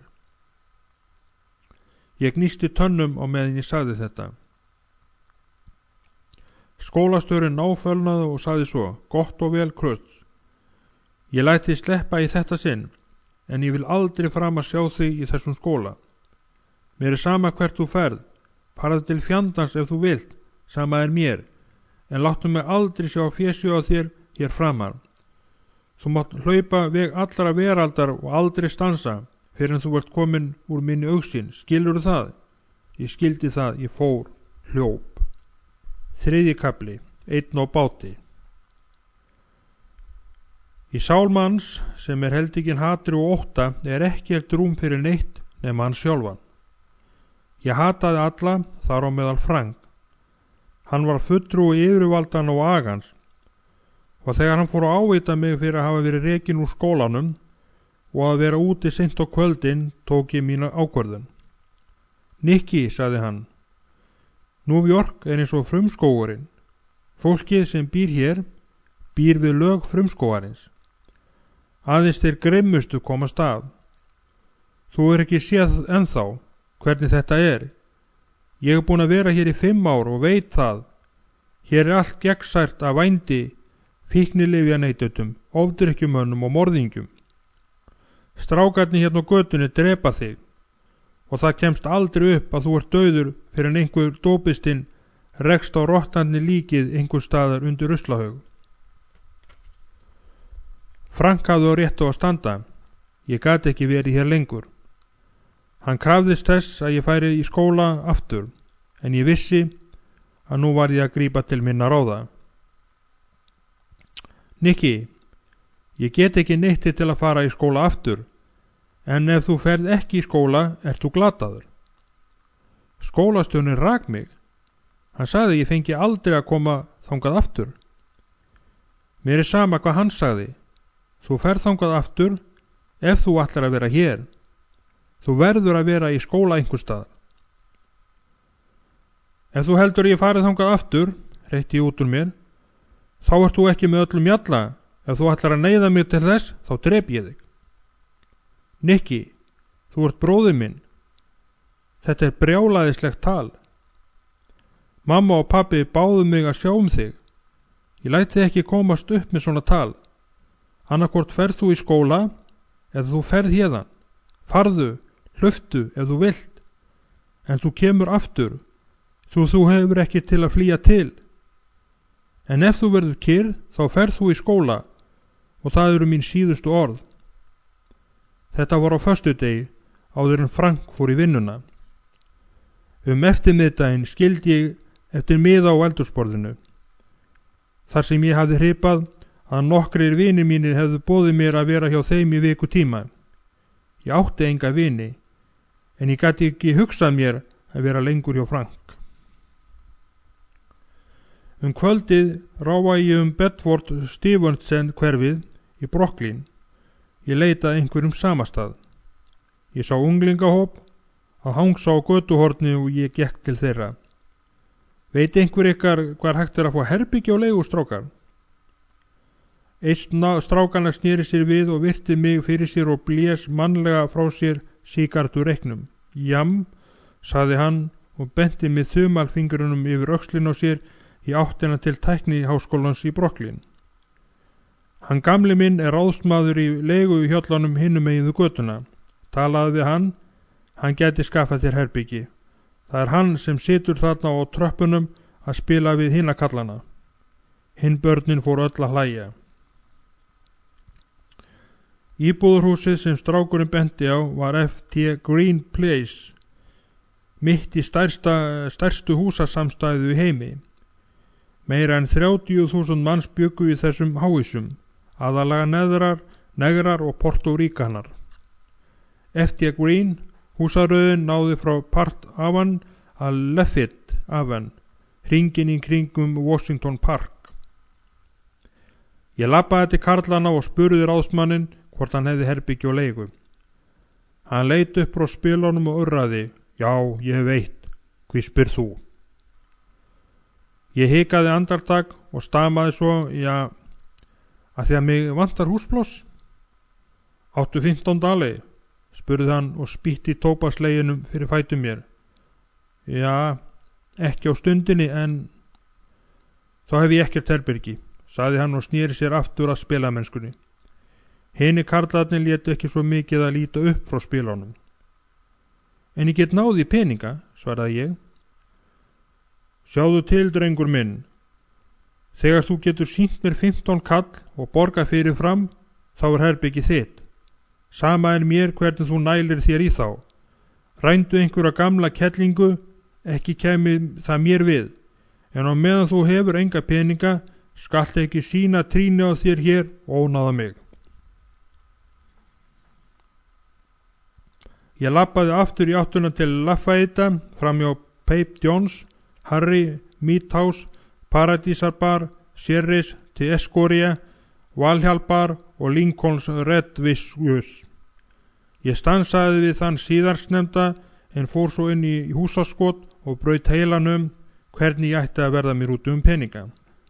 Mér var ljóst að ef ég reyndi að ræna einhvern og yrði handtekinn, myndi ég lenda í fangelsi. En ég var viti mínu fjær. Ég hafði sagt Frank að ég kæmi ekki aftur fyrir en eftir viku. Það kostaði peninga að fá leitt herbyggi og ég átti ekki græna neyri. Klukkan var að verða 10 eftir hádegi og vetrarvindurinn var ískaldur. Ég færði mig aftur í skotið og skuggan og fylgdist með umferðinni á hliðargötunni, þar sem fólk var enn á ferð. Ég náði á sjálfskeiðungin í vasa mínum og þrýsti á hnappinn. Hnífsblaði spratt úr slíðrunum með lágum smelli. Ég snerti með oddunum í lófa minn, höndin skalf. Ég var að velta því fyrir mér hvernig ég ætti að standa að árásinni og ráninu. Væri kannski hægt að draga þá inn í skotið? Ætti ég að láta til skara skríða og stinga þá eða bara hræða þá? En ef þeir færu þó að hrópa? Ég truflaðist við bollaleggingarnar þegar 2 menn komu og fóru að tala saman í húsasundinu. Gamall rykkjurútur hafði stansað ungan mann sem auðsjónlega var innan við 20 og hélt á stórum poka með matvælum. Sá gamli var að betla aura til þess að geta keypt sér kaffisopa. Ég heyrði hvernig ungi maðurinn reyndi að losna við kallinn, segja honum að hann hefði enga peninga á sér. Það hvarflaði að mér hvort sá gamli væri ekki með fulla vasa fjár, sem hann hafði betlað saman eða stólið. Hann myndi ekki þora að kalla á hjálp þótt ég reyndi hann. Leið og ungi maður væri komin í burt, væri best að draga hann inn í skotið og losa hann við peningana. Ungi maðurinn lagði nú pokan frá sér á gangstéttina og fór að leita í vössum sínum uns hann fann smápening. Sá gamli umlaði og ráfaði burt. Fjandinn hafi það, hugsaði ég. Hvað á ég nú að gera? En einmitt í því velti maðurinn matvælapokanum á gangstéttinu og nokkur epli rúlluðu út á götuna. Hann teygði sig niður til að ná í þau, en leið notaði ég tækifærið og dró hann til mín og inn í skotið og skellti honum upp að veggnum. Við vorum báðir dauðhræddir, en ég hafði forskotið. Hann skalf af hræðslu þegar ég hélt hnífnum fast upp að andlitinu á honum. Ég ætla ekki að meiða þig, en mér vantar peninga. Ég í ægilegum vandræðum, láttu mig hafa þá strax, fljótur, fáðu mér þá eða ég drep þig. Hönd mín skalf svo mikið að ég var hræddur að ég myndi missa hnífinn. Hérna, taktu þó alla, dreftu mig ekki, bað pilturinn. Hann tók upp peningaveski sitt og reyndi að rétta mér það, en hann misti það og ég sparkaði því lengra inn í skotið. Farðu, sagði ég, hlauptu maður, en ef þú stansar fyrir en þú ert kominu 2 blokki niður eftir, ertu dauðans matur. Hann horfði á mig og augun lýstu skelfing og undrun og svo tók hann til fótana. Hann datt vörurnar sem hann hafði verið með í pokanum og þær dreifðust í allar áttir. Hann skreittist á fætur, hálf datt aftur en tókst loks að koma undir sig fótunum og hljóp niður götuna. Leið og hann hvarf fyrir húshorn, náði ég í veskið og hljóp eins hratt og ég gat og brott. Í skjóli myrkursins stökki yfir grindverkið hjá De Kalb og hljóp inn í hátt grasið undir tré. Ég kastaði mig þarna niður til að ná andanum og beið þess að bjart hjartslættin lægði. Svo opnaði ég veskið og fann þar 19 dali. Það var dásamleg tilfinning að vera þarna með peninga í höndunum. Ég fleygði veskinu inn í hátt grasið, taldi peningana aftur, braut seðlana saman og stakk þeim í vasan. Hreint ekki sem verst, hugsaði ég. Bandítarnir drepa flæking fyrir minna en dal, en ég fekk 19 dali í fyrstu tilraun. Það ekki svo vittlust. En sjálfstraut mitt gat þó ekki unnið bug á hræðslunni og ég faldi mig í grasinu fram undir miðnætti. En þá var orðið of seint að ná í herbergið. Ég fór aftur á staðinn þar sem ég hafði framið ránið. Vörurnar hafði verið hirtað og undan teknum pakka með brotnu keksi. Ég tók pakkan upp og kóldi úr honum, svo að mólarnir dreifðust gangstéttina. Ég endurlifði aðfarirnar í huganum og brosti. Ég hafði kannski átt að stinga hann til að prófa hvernig það hugsaði ég, en ég ger það bara næst. Ég hélt nú á stað til neðanjarðarbrautarstöðvarinnar að innganginu hjá Papa John og tók fyrstu lest sem kom. Nóttina hélt ég svo til biðsal neðanjarðarlestana en fór svo morgunin með lest til Fort Greene torgsins til að ganga frá leigunu á herberginu. Aðstoðamaðurinn tók á móti mér og fór með mig upp á 3. hæð. Úr herbergisglugganum hafði maður útsýni yfir á Brooklyn Tech tækniskólan. Þetta var lítið herbergi og skellur í loftinu. Ég fekk lykilinn leið og mér var gert ljóst að leigan skyldi greiðast vikulega og næsti gjalddagi væri næstkomandi laugardag. Maðurinn lokaði dyranum eftir sér. Ég leit í kringum mig í herberginu. Þar voru 2 rúmstæði, 1 stóll, lítið borð, þvottaskál og smá skápur.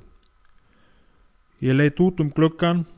Á þessum tíma, svo snemma dags, var mikil umferð niður Lafayette Avenue fyrir enda götunar.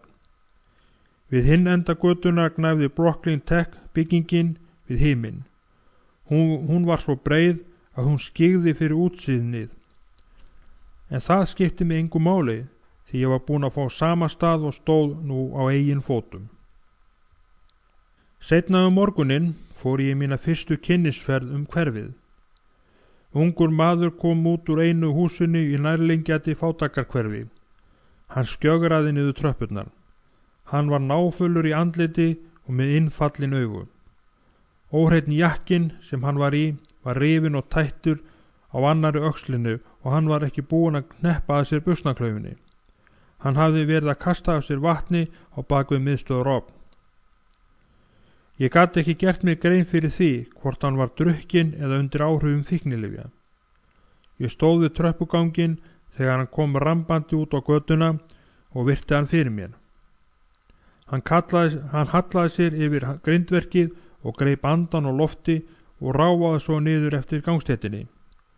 Hópur smáfólks kom æðandi út úr einu húsinu en leit ekki við honum.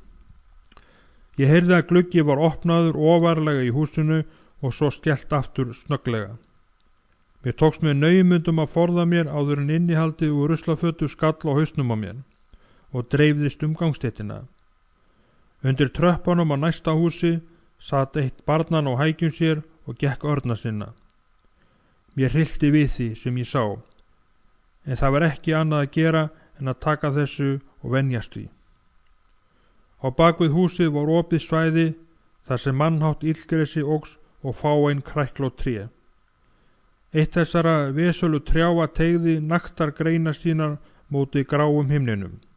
Vorið var í nánd, en það leyndi sér ekki að þessi tré myndu seint skjóta fræknöppum sínum og njóta komandi sumars í þessu auma umhverfi.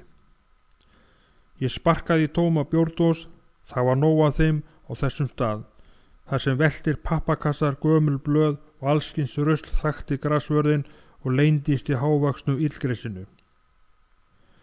Niðurbroti járngrindverk skildi þetta svæði frá næstu húsaröð við Steint Edvard götu.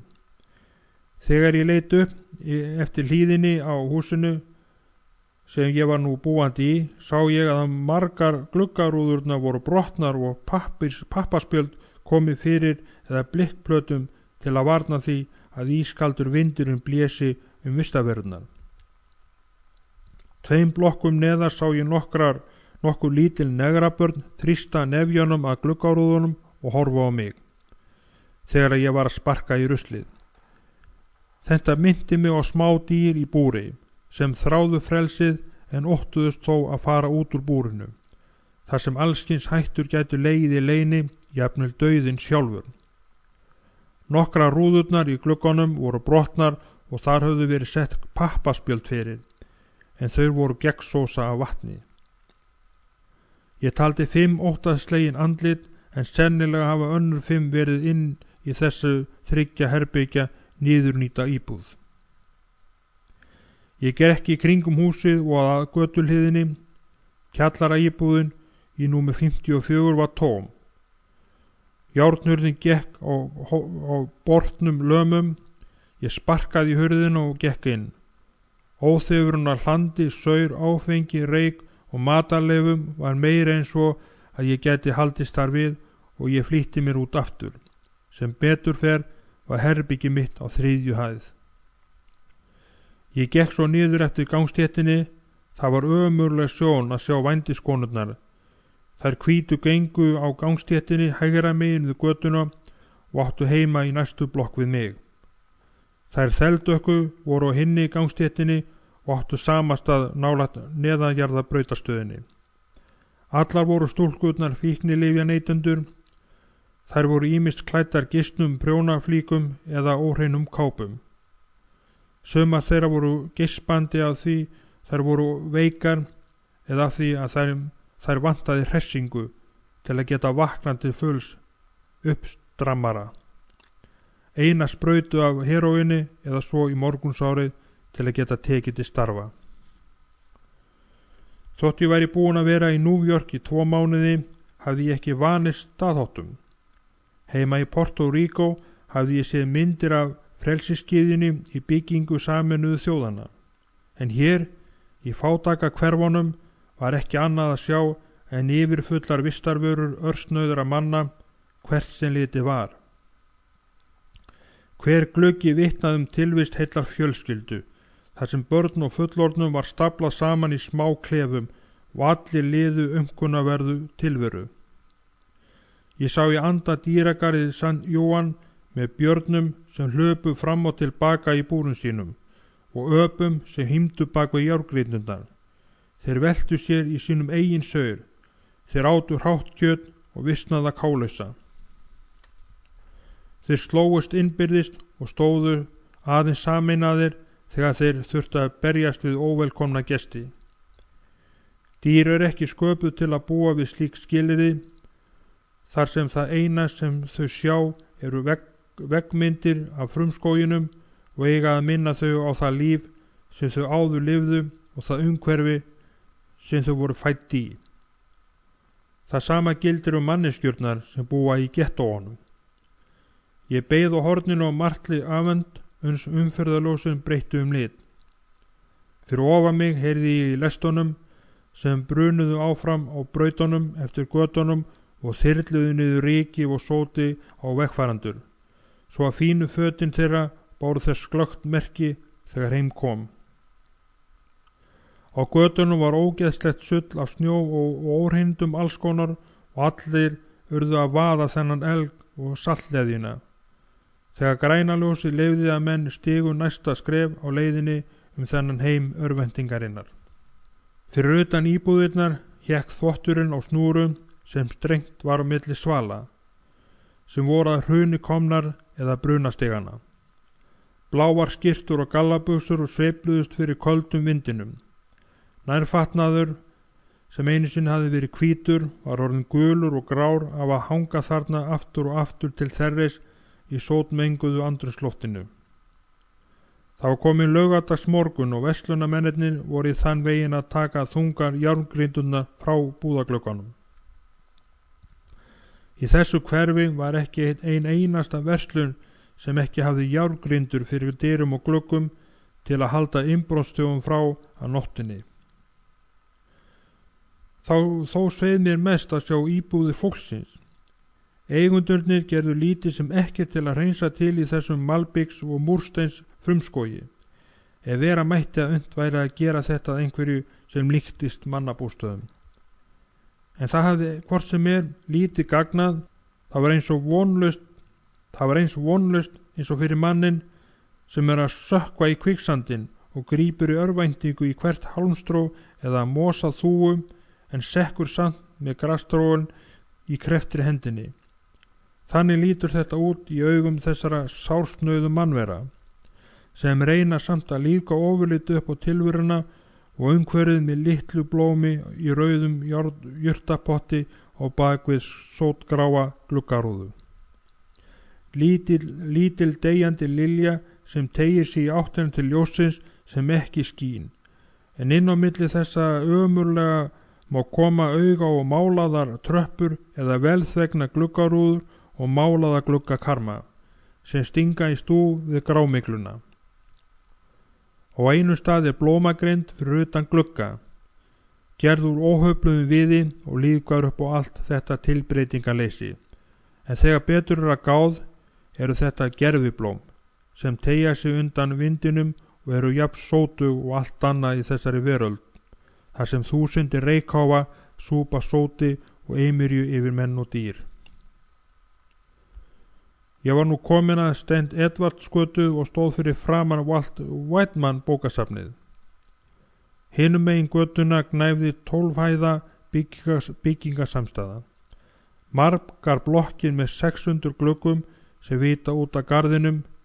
Hver gluggi bar vitni því ömurlega lífi sem það fólk bjó við, sem innan þeirra hyrði og þeirri niðurlægingu sem því var búin. Fyrir einu glugganum hékk gluggatjöld sem upprunalega mun hafa verið rósum prýtt, en nú var það skrautt allt bliknað, svo varla var hægt að greina hvaða drusla þetta var. Annars voru flestir gluggarnir gluggatjalda lausir og eins og tómar augnatóftir til að sjá. Ég sneri við og fór til Washington Park á meðan ég velti því fyrir mér hvað væri í rauninni að þessu fólki sem byggi við þessa kringumstæður. Af hverju þurfti það að búa við þessa ömurlegu kringumstæður? Af hverju gat það ekki átt garðskika eða grasflöt? Í nágrenninu eru engir garðar eða grasfletir. Ég gerði mér það ekki ljóst að sá sem flytur inn í þessar sementsbúr verður óhjákvæmlega einn af föngunum þar. Maður kemst ekki út úr Malbiks frumskóginum. Eftirmiðdaginn fór ég aftur inn í hverfið. Ég hafði komið auga á eitthvað sem líktist umferðar fjölleikahúsi með hringekjum og trúðum og markaðstorginu bak við St. Michael, St. Edvardskirkjuna kaþólsku sem er á horninu á Auburnsgötu og St. Edvardsgötu. Klukkan var að verða 4 og músíkin fór torginu glumdi í eyrum. Ég átti enn eftir nokkra aura af ránspeningunum og það sem þarna var að gerast dró mig til sín. Þegar ég kom að innganginum tók ég eftir nokkrum börnum í kringum ítalskan lírukassaspilara. Þau voru í svörtum jökkum og var hárautt saumað aftan á jakkan. Það heyrðist varla í lírukassamúsíkinni fyrir hávaðanum í börnunum sem klöppuðu saman lófan og dönsuðu á torginu. Í miðjum hópnum var dökkvarður hvítur ungur maður. Á mínum aldri, frítt andlit var afskræmt af grettum og glotti og hann sparkaði án afláts í gangstétta brúnina í hröðum jazztakt. Hann klappaði saman höndunum og vaggaði sér, í mjóðmönnum í takt við músíkina. Allt í einu horfði hann í augu mér og hann hætti að dansa leið. Glottið á andliti hans breyttist í kuldaglott. Hæ, vinur, hvað ert þú að gera hér á þessum stað? Þetta er yfiráður, sagði Máu. Við viljum ekki hafa þorskaus eins og þig að flækjast hér Ég starði á piltinn og sá leið að hinir krakkarnir í svörtu jökkunum höfðu slegið hringjum okkur. Þessi laglegi strákur með stálköldu augun gekk nú til mín. Ýtti á brjóstið á mér og urraði. Í hvaða klíku ert þú? Ég er ekki neinn í klíku, svaraði ég. Ég er bara komin hingað til að skemmta mér. Er það kannski einhver glæpur? Þá steig einn hinna stærri stráka fram fyrir hópinn. Heyrðu, vinur, sérðu hvað þetta er? Sagði hann leið og hann greip til hnífsins og hnífsblaðið skein við mér. Þetta er hnífur og hann ætla ég að nota til að skera þig niður í smá bita. Þú skalt ekki reyna að gera þig merkilega við mig, því ég er ekki sama bleiðan og Ísrael. Ungi maðurinn sem þeir kölluðu Ísrael ýtti hinum frá sér og sagði: Þú skilur það kannski ekki að það er hægt að drepa einn þorsk í einu höggi. Þú ættir því að koma þér hérðan eins fljótt og þú getur ef þú vilt halda tórunni. Ég reiddist og stakk hendin í vasan eftir hnífnum mínum. Mér var samt ljóst að við ofurefli var að etja. Ég vildi ekki láta þá halda ég væri rakið, en hugsaði þó að betra vera að bíða með að sína hetjuskapinn sinn. Ég kinkaði kolli til samþykkis og hypjaði mig og fór aftur inn í Washington Park og heim á leið í herbergi mitt. Að baki mér hvað við hæðnist hláturinn. Þarna kenndur og honum leksíuna, Ísrael. Það slummaði í ræflinum, hann kemur ekki hingað í bili til að gera sig breiðan. Ég var reiður og mér sárnaði þetta mjög. Ég lagði leið mína upp í brekkuna til Myrtli og inn í garðinn þar sem ég settist á bekk. Ég hafði ekki tekið eftir því að drengur á að giska 13 ára hafði fylgst með mér. Ég sneri mér við og leit á hann brosti og settist á bekkin hjá mér. Þeir ætluðu að sýna þér í 2 heimana, sagði hann. Hvað meinar þú með því, spurði ég. Ég hefði vel getað klárað mig gegn hverjum þeirra sem var, en ég sá ekkert vit í því að berjast þá alla í einu. Þetta eru harðsnúni fantar sem halda sig hérna, sagði hann og dró heima tilbúna sígarettu upp úr skyrtuvasanum. Þeir hefðu drepið þig ef þú hefðir ekki dregið því í hlé. Hann kveikti í sígarettunni og sá að ég veitti honum athygli. Reykir þú hass? Spurði hann. Ég hristi höfuðið, þó mér var ljóst hvað hann var að meina. Viltu prófa að reykja eina? Því að ég á eina til. Það er mjög gott. Hún er góð á bragðið, bætti hann við. Gjarnan, svaraði ég. Ég hafði orðið að láta undan hvað eftir annað og mig langaði ekki til að gera það einu sinni enn. Hann fór að þreifa fyrir sér í skyrtuvasanum og dró upp bögglaða og ritjulega sígarettu. Henni var þrýst saman til endana og rönd á henni. Það sem hann hafði límt hana saman. Þú verður að draga reykinn vel að þér, því annars drepst í henni, sagði drengurinn og kveikti henni fyrir mig. Ég tók eitt teig. Já, svona áttu að fara að því, sagði drengurinn og brosti. Hann tók djúpan teig og saug reykinn niður í lungun. Hún er góð á bragðið, en það er ekki nóg að taka nokkra teiga. Þú verður að reykja hana niður í þig, því annars gagnar það ekki. Þú verður að draga reykinn vel að þér. Ég gleypti reykinn og það kom undarlegt bragð í munnin og mikill og sterk lykt af reyknum. Hvernig er ég að verða, spurði ég, þegar áhrifana fór að gæta. Maður lifandi, það er eins og þú sért að fljúa, svaraði drengurinn. Þér fer að líða vel og þykja gaman.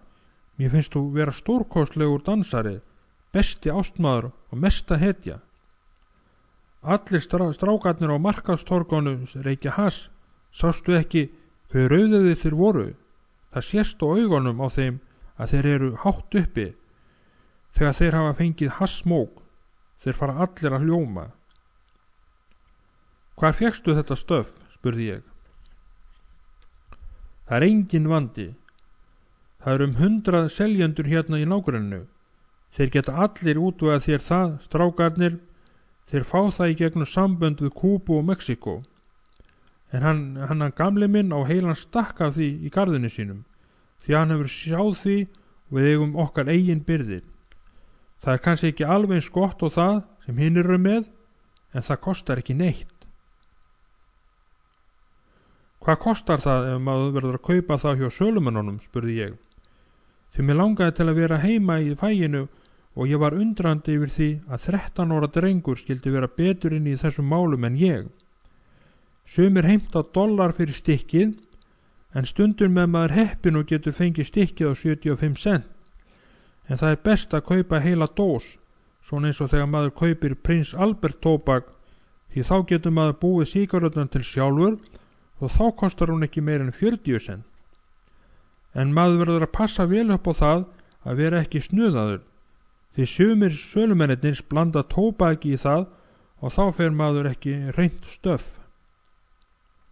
Þess vegna skalt þú, þegar í stað, rannsaka stöffið sem þú kaupir, annars máttu vera vissum að þú verður snuðaður. Þegar ég var búin að reykja sígarettuna, hallaði ég mér aftur á bak á bekknum. Nú fann ég ekki lengur til kuldans og allur svimi var horfinn. Áhrifin voru dásamleg og mér fannst ég sigla á skýjum heiminsins sem í draumi. Ég leit við og horfði á drenginn. Hann sat á bekknum og hélt höndunum fyrir andlitið. Ég hélt að stöffið gerði mig kátan og hamingjusaman. Hvernig stendur þá á því að þú ert ekki kátur og hlærð? Að hverju ætti ég að hlæja, svaraði hann. Gamli drykkjuhrúturinn er alls ekki faðir minn. Hann flutti inn til mömmu í fyrra og ég veit ekki einu sinni hver pabbi minn sá rétti er niðurkominn. Og sá gamli, sem er núna hjá mömmu, segir mér alltaf að halda kjafti. Í síðastliðinu viku reyndi ég að draga hann burt frá mömmu, en hann sló mig í andlitið með flösku og braut í mér 2 tennur. Ég kastaði klukku í hann og hitti hann í bakið. Þá kallaði mamma mig þorsk og sagði að ég hefði enga ástæðu til að vera að gera manninum hennar illt og sagði mér að hypa mig í burtu.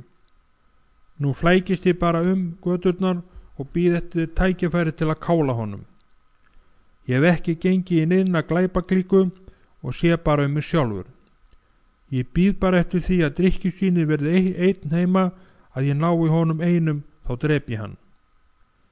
Mér þykir ekki lengur vænt mömmu, að hverju ætti ég því að hlæja. Hann leit ekki einu sinni upp og hélt enn höndunum fyrir andlitinu á meðan hann talaði. Þetta þó maðurinn sem ræktar hassið heima í garðinu, spurði ég. Já, og hann selur það líka. Bíddu bara þangað til ég næ í hann einan, ég ætla að stinga hann með hníf. Drengur leit nú upp. Andliti var þreytulegt og svipurinn lýsti algjör vonleysi. Hann var líkari gömlum apa í framan en 13 ára dreng. Hvernig þinn gamli? Drekkur hann líka, spurði hann mig. Nei, ég svo heppinn, ég á hvorki föðunni móður, laug ég að honum. Ég sé mig sjálfur. Drengur leit upp. Já, það alveg eins og með mig núna, hugsaði ég. Og leið og hann stóð upp, bætti hann við. Við sjáum seinna, en gættu þín vel fyrir glæpaklíkonum, því þær drepa þig ef þeir hitta þig á götunni og nóttunni. Segðu mér annars, hvað eru þær margar, spurði ég. 100, svaraði hann. Þær eru svo margar að maður getur ekki talið þær. Hvað hafast þær að, spurði ég. Þær slást. Hvað heldurðu að þær geri annars?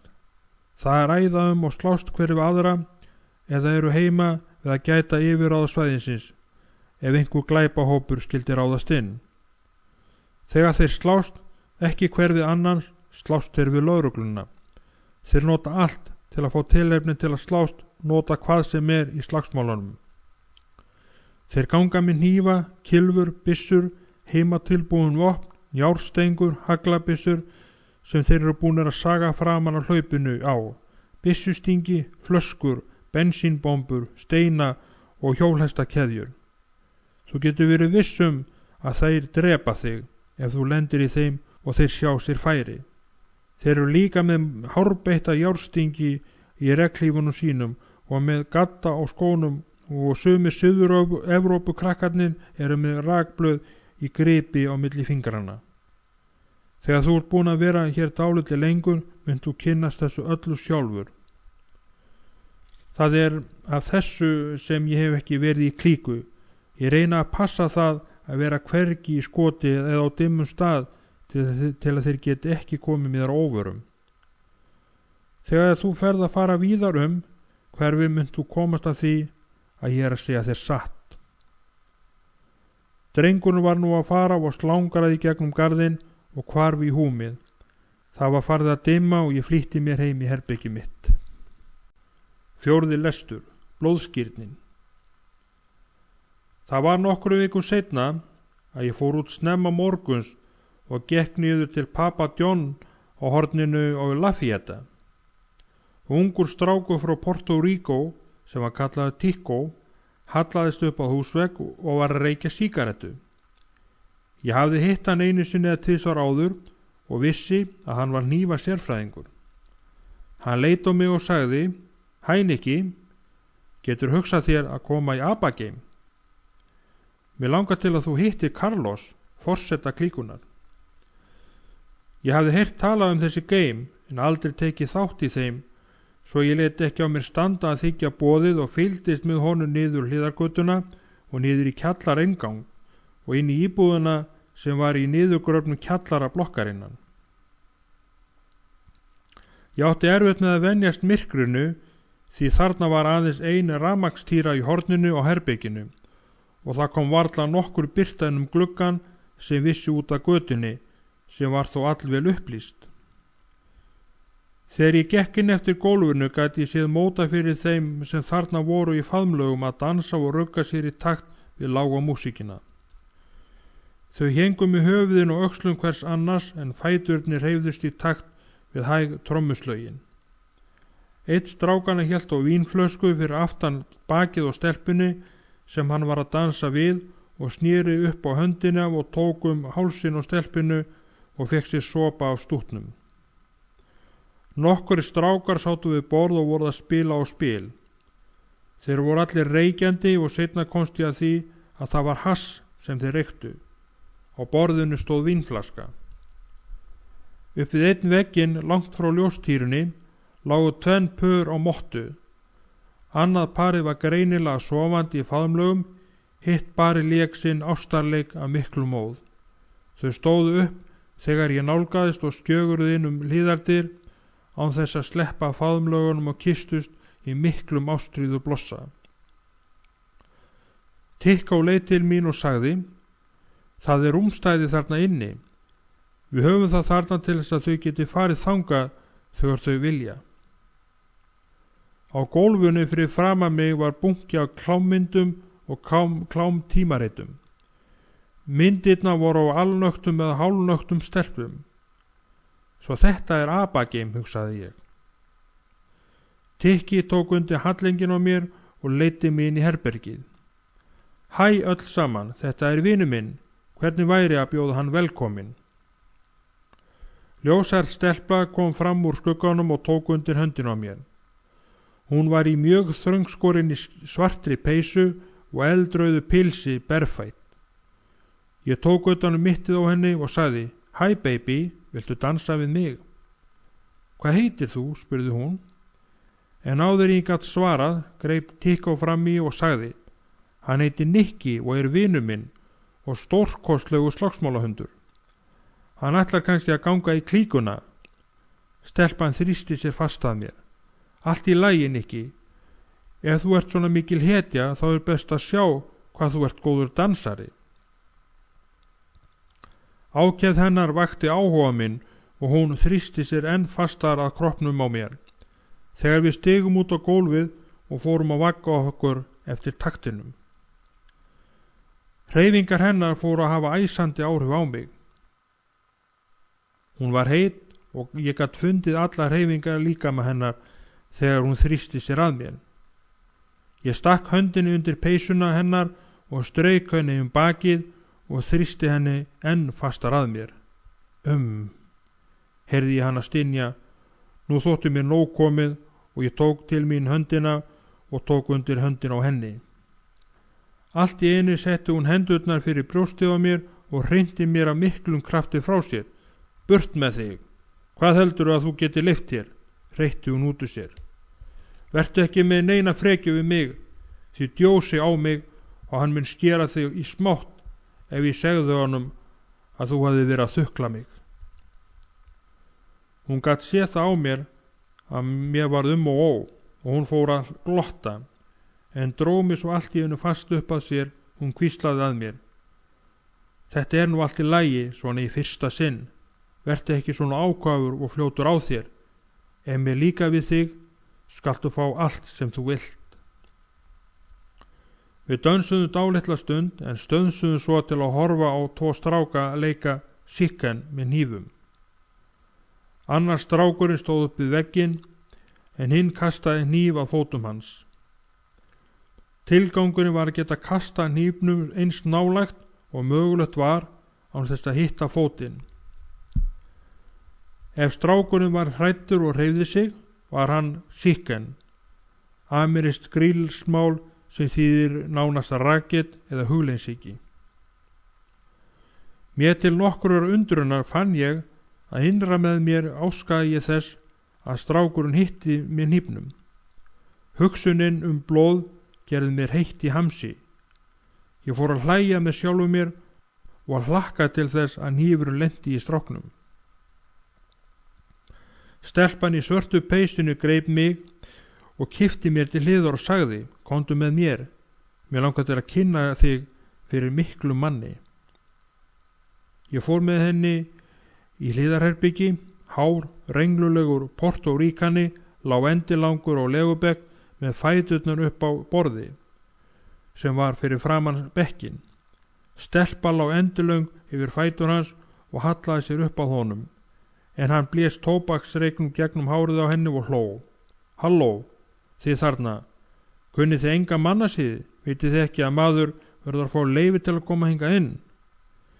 Þið gætu komið að mér þegar ég er að gera eitthvað sem ég kæri mig ekki að neitt sjái. Hann hló við og sló með báðum höndum í lendar stelpunni. Svo leit hann til mín Hver er þessi lúsablessi? Sú ljósarða svaraði: Þetta er vinur minn og heitir Nikki. Tikkó kom með hann og hann segir hann sé mikill bardagahundur. Hávaxni strákurinn hrinti stelpunu ofan að sér og leit hörkulega á mig en brosti svo og heilsaði mér. Taktu í hendina á mér, Nikki, ég heiti Carlos, forseti Mau Mau Anna. Ég hafði heyrt Mau Mau Anna getið. Þeir tóku þetta nafn eftir hinn blóðþyrsta heiðingjum í Afríku. Ég hafði séð þá á götunni í svörtu leðurjökkunum með blóðrautt emmið saumað á bakið á jakkanum. Þeir voru líka með allavega litskreittar alpahúfur. Flestir gengu þeir með priki í hendinni og skórnir voru með svo oddhvassar tær að þeir gátu drepið mann með þeim í einu sparki. Carlos fór með mig út í eitt horni herbyggisins og þar þekkti ég unga mannin sem ég hafði áður hitt á markaðstorginu. Þetta er Ísrael. Hann er varaforseti Mau Mau Anna. Ísrael leit á mig án þess að sýna nokkur svipbrigði. Dökk augu hans skutu gnistum og brendu sig inn í sál mína, svo að mér varð illt við. Ég komst að því að forsetin og varaforsetin voru næstum alltaf saman. Þeir vernduðu hvor annan ef hætta var á ferðum. Hvað ertu gamall, Nikki? Spurði Carlos. 16 ára, svaraði ég. Kanntu að slást að gagni? Alveg áræðanlega, svaraði ég hæl. Hefur þú nokkun tíma slegið nokkur niður? Nei, svaraði ég af hreinskilni, en sá eftir því að þurfa að segja það. Hefur nokkur reynt að slá þig niður? Já, svaraði ég. Er það satt? Spurði Carlos undrandi. Hvað gerir þú þá við dónan? Ekkert, svaraði ég, en ég bíð eftir því að komast í tæri við hann og þá drep ég hann. Nú greip Ísrael fram í og sagði: Ef þú ætlar að fá inngöngu í flokkinn, verður þú að gera eins og við segjum þér. Því það erum við sem ráðum og erum þeir sterku. Jafnvel lögreglan óttast okkur, en við kærum okkur ekki neina hugleysingja. Ef þú ert það ekki, er allt í lagi að þú komir til okkar, en ef þú ert rakið og stendur þig ekki, drepum við þig. Ég vissi að Ísrael sagði satt. Ég hafði heyrt sagt frá því að svona klíkur hefði drepið unglinga af því að þeir hefði verið lausmálugir eitthvað klíku meðlim. Carlos hélt nú áfram: Það er tvennt sem þú skalt vita ef þú farð inngöngu í Mau Mau. Í fyrsta lagi, þá ertu hér til frambúðar. Enginn fær að fara úr flokknum aftur. Í öðru lagi, ef þú kjaftar einhverju í lögregluna, ef þeir taka þig, þá getur reyttið á að við náum í þig aftur. Það skaltu vita. Annarkvort náum við þig þegar þú losnar eða við drepum þig í fangelsinu. Hvernig sem allt veltur, þá munum við ná í þig. Það brá fyrir brosi á andliti Ísraels. Jæja, hvernig líst þér á? Ertu enn ákveðinni að koma til okkar? Látið þið mig fá 3 daga umhugsunarfrest, sagði ég, því að ef ég ákveð að koma, þá kem ég og ligg ekki á liði mínu. Ágætt vinur, sagði Carlos, þú fær 3 daga til að hugsa að þeim liðnum kemur þú aftur og lætur okkur vita hvort þú ert ákveðin. Hann hafði dregið stelpuna til sín og hélt utan mittið á henni með vinstri hendinni. Þegar ég sýndi á mig farasnið, sagði Carlos: Heyrðu mig, Nikki, ég gleymdi að segja þér að ef þú segir nokkrum hvar við erum, þá drep ég þig áður en þú hefur svo mikið sem snúið þér við. Skilurðu það? Ég skil, svaraði ég, og ég efaðist ekki að hann meinti það sem hann sagði og myndi standa við það. Þegar við komum út á götuna, ég og Tikkó, spurði ég hann: Hvað segir þú, Tikkó, á ég ganga í Mau Mau klíkuna? Tikkó yppti öxlum: Það er mikill ávinningur, maður. Ef þú gengur í hana, munu þeir sjá þig. Ef þú rennur á rassinn með það, getur þú reiknað með að þeir káli þér. Þú hefur alls ekki neitt að velja hérðan af og reyndar verður þú að vera í klíku ef þú ætlar eiga heima hérna í nágrunnu og halda lífinu. Segðu mig frá Carlos. Hvernig náungi er það? Það er allt í lagi með Carlos, hann segir ekki margt, en hann hugsar þeim mun meira og það hlusta allir á hann og hlýða honum. Það er hann sem er foringinn, það vita þeir allir. Er það satt að foringinn geti tekið sér hvaða stelpu sem hann vill, spurði ég. Já, það er rétt, sagði Tíkó, við höfum 75 stelpur í klíkunni og foringinn hefur til að velja fyrstur. Jafnvel þótt hann vilji hafa eina nýja hvern dag og það líkar stelpunum, skal ég segja þér. Þær eru montnar af því að vera með honum og þær slást það. Og það er ekki nóg með það.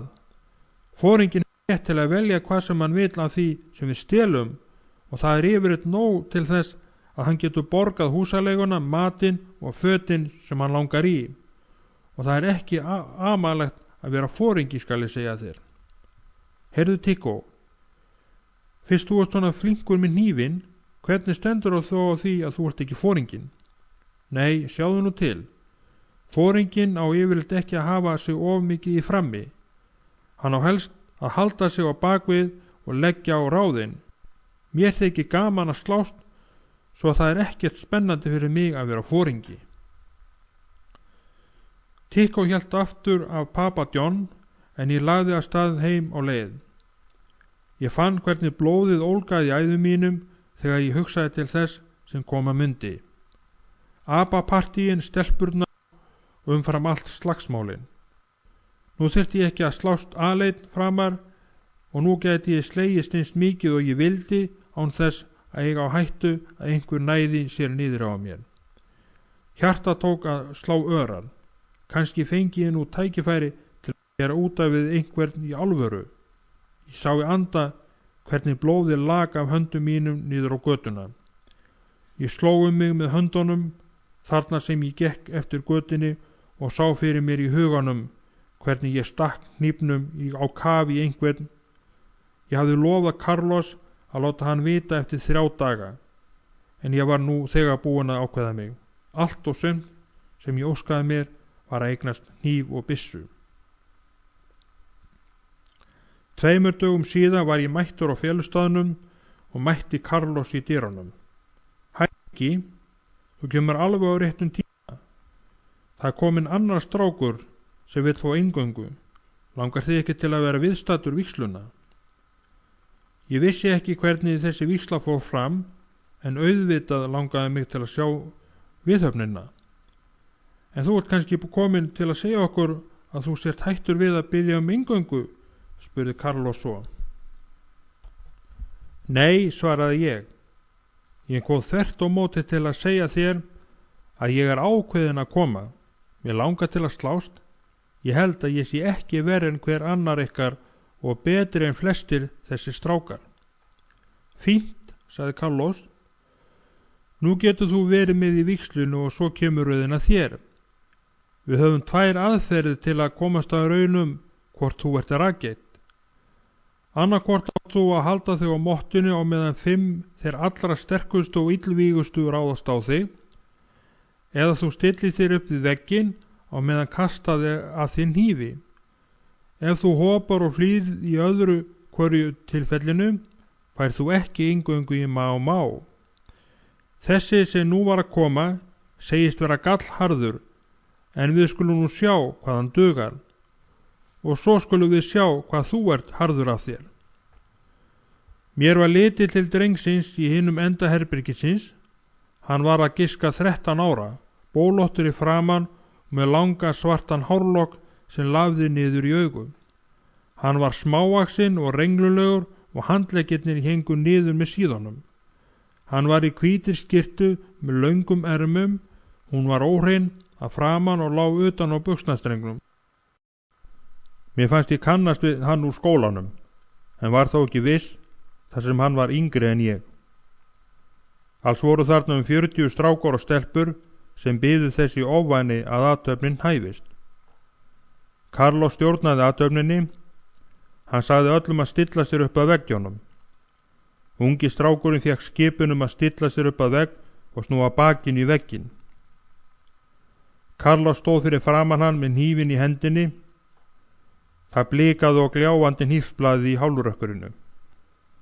Nú sný ég mér við og geng 20 skref yfir að hinum vegnum, sagði hann. En þú átt að standa þarna sem þú ert. Þú segist vera mikill og harður karl. Fínt, við sjáum það nú bráðum hvað þú ert kaldur. Þegar ég er búin að ganga 20 skref, kasta ég hnífnum að þér. Ef þú hreyfir þig, hvað lítið sem eða beygir þig, ert þú bleiða og rævill. Ef þú hreyfir þig ekki af punktinum, þó hnífur lendi í þér, ert þú kaldur kall og þá var hægt að taka því má. Hefur skilið hvað ég er að segja? Drengurinn kinkaði kolli. Og eitt til, sagði Carlos og hélt hnífnum fast upp að andliti drengsins. Ef þú verður hræddur á meðan ég tel skrefin, skalt þú bara hrópa, en þá getur þú bara reynt að sýna fési á þér hér aftur og ef þú gerir það, skerum við eyrnasneplarna af þér og látu þig éta þá. Og svo opnum við naflan á þér með flösku opnara og látu þér blæða út. Strákarnir og stelpurnar klöppuðu. Svona, byrjum nú, hrópaði Carlos. Hann sneri nú bakinu við drengnum og taldi 20 skref áfram. Hann hélt löngum gljáandi hnífnum upp að andlitinu og beygði handlegginn. 1, 2, 3. Allur hópurinn æpti og æsti hann upp. Hittu hann, Carlos, stingdu úr honum augað, láttu honum blæða. Drengurinn þrengdi sér fast að vegnum, hann var eins og mús undir fjallaketti. Hann reyndi að sýnast hugrakkur og hélt báðum handleggjónum fast upp að sér og kreppti hnefana svo að hnúarnir hvítnuðu. Hann var náfölur og angistinn skein úr augunum. 11, 12, 13. Carlos taldi uppátt á meðan hann tók skrefin. Æsingin óx og drengirnir og stelpurnar mönuðu hann og hrópuðu á blóð. 19, 20. Carlos sneri sig við og lyfti hárbeitnum hnífnum upp að öðru eyranu. Krakkarnir voru óðir og hrópuðu á blóð. Leið og Carlos kastaði hnífnum, beygði drengurinn sig fram á við og setti hendurnar fyrir andlitið. Nei, hnífurinn stakst í vegginn nokkra sentimetra frá þeim stað þar sem höfuð drengsins hafði verið. Raket, rævill, aumingi, hrópaði hópurinn einum rómi. Takið hann, hvæsti hann. 2 strákana stökku nú fram á gólfið og þrifu óttaslegin drengin og slengdu honum á vegginn. Carlos gekk á honum og stóð nú þarna fyrir framan skjálfandi drengin. Hugleysingi, hreytti hann út úr sér. Ég vissi að þú varst að Raket, ég sá það strax. Ég hefði átt að kála þér. Krakkarnir hrópuðu nú í einum kór. Drepum hann, þennan drullusokk og rævill. Þú veist kannski hvernig við förum með drullusokka? Spurði Carlos. Drengur leit á hann og reyndi að segja eitthvað en það komst ekkert orð eða hljóð yfir varir hans. Ég skal bara segja þér hvað við gerum við kjúklinga. Við klippum af þeim vængina svo þeir geti ekki flogið oftar. Hann dró hnífinn út úr vegnum. Tegið úr honum, skipaði hann. Áður en drengurinn gat hreyft sig gripu 2 strákar til hans og teygðu handleggina út frá síðunum. Eldsnöggt lyfti Carlos hnífnum og rak hann af afli í drenginn. Blóð spýttist úr sárinu og drengurinn æpti af sársauka. Hvíta skyrtan hans var gegnvot af blóði.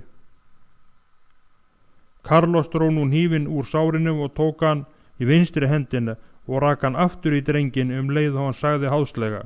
Þú sérð að ég er líka örvendur. Strákarnir sem hefðu haldið honum slepptu honum nú og særður drengurinn lá þarna eftir á gólfinu með krosslaða handleggina og hélt sárin.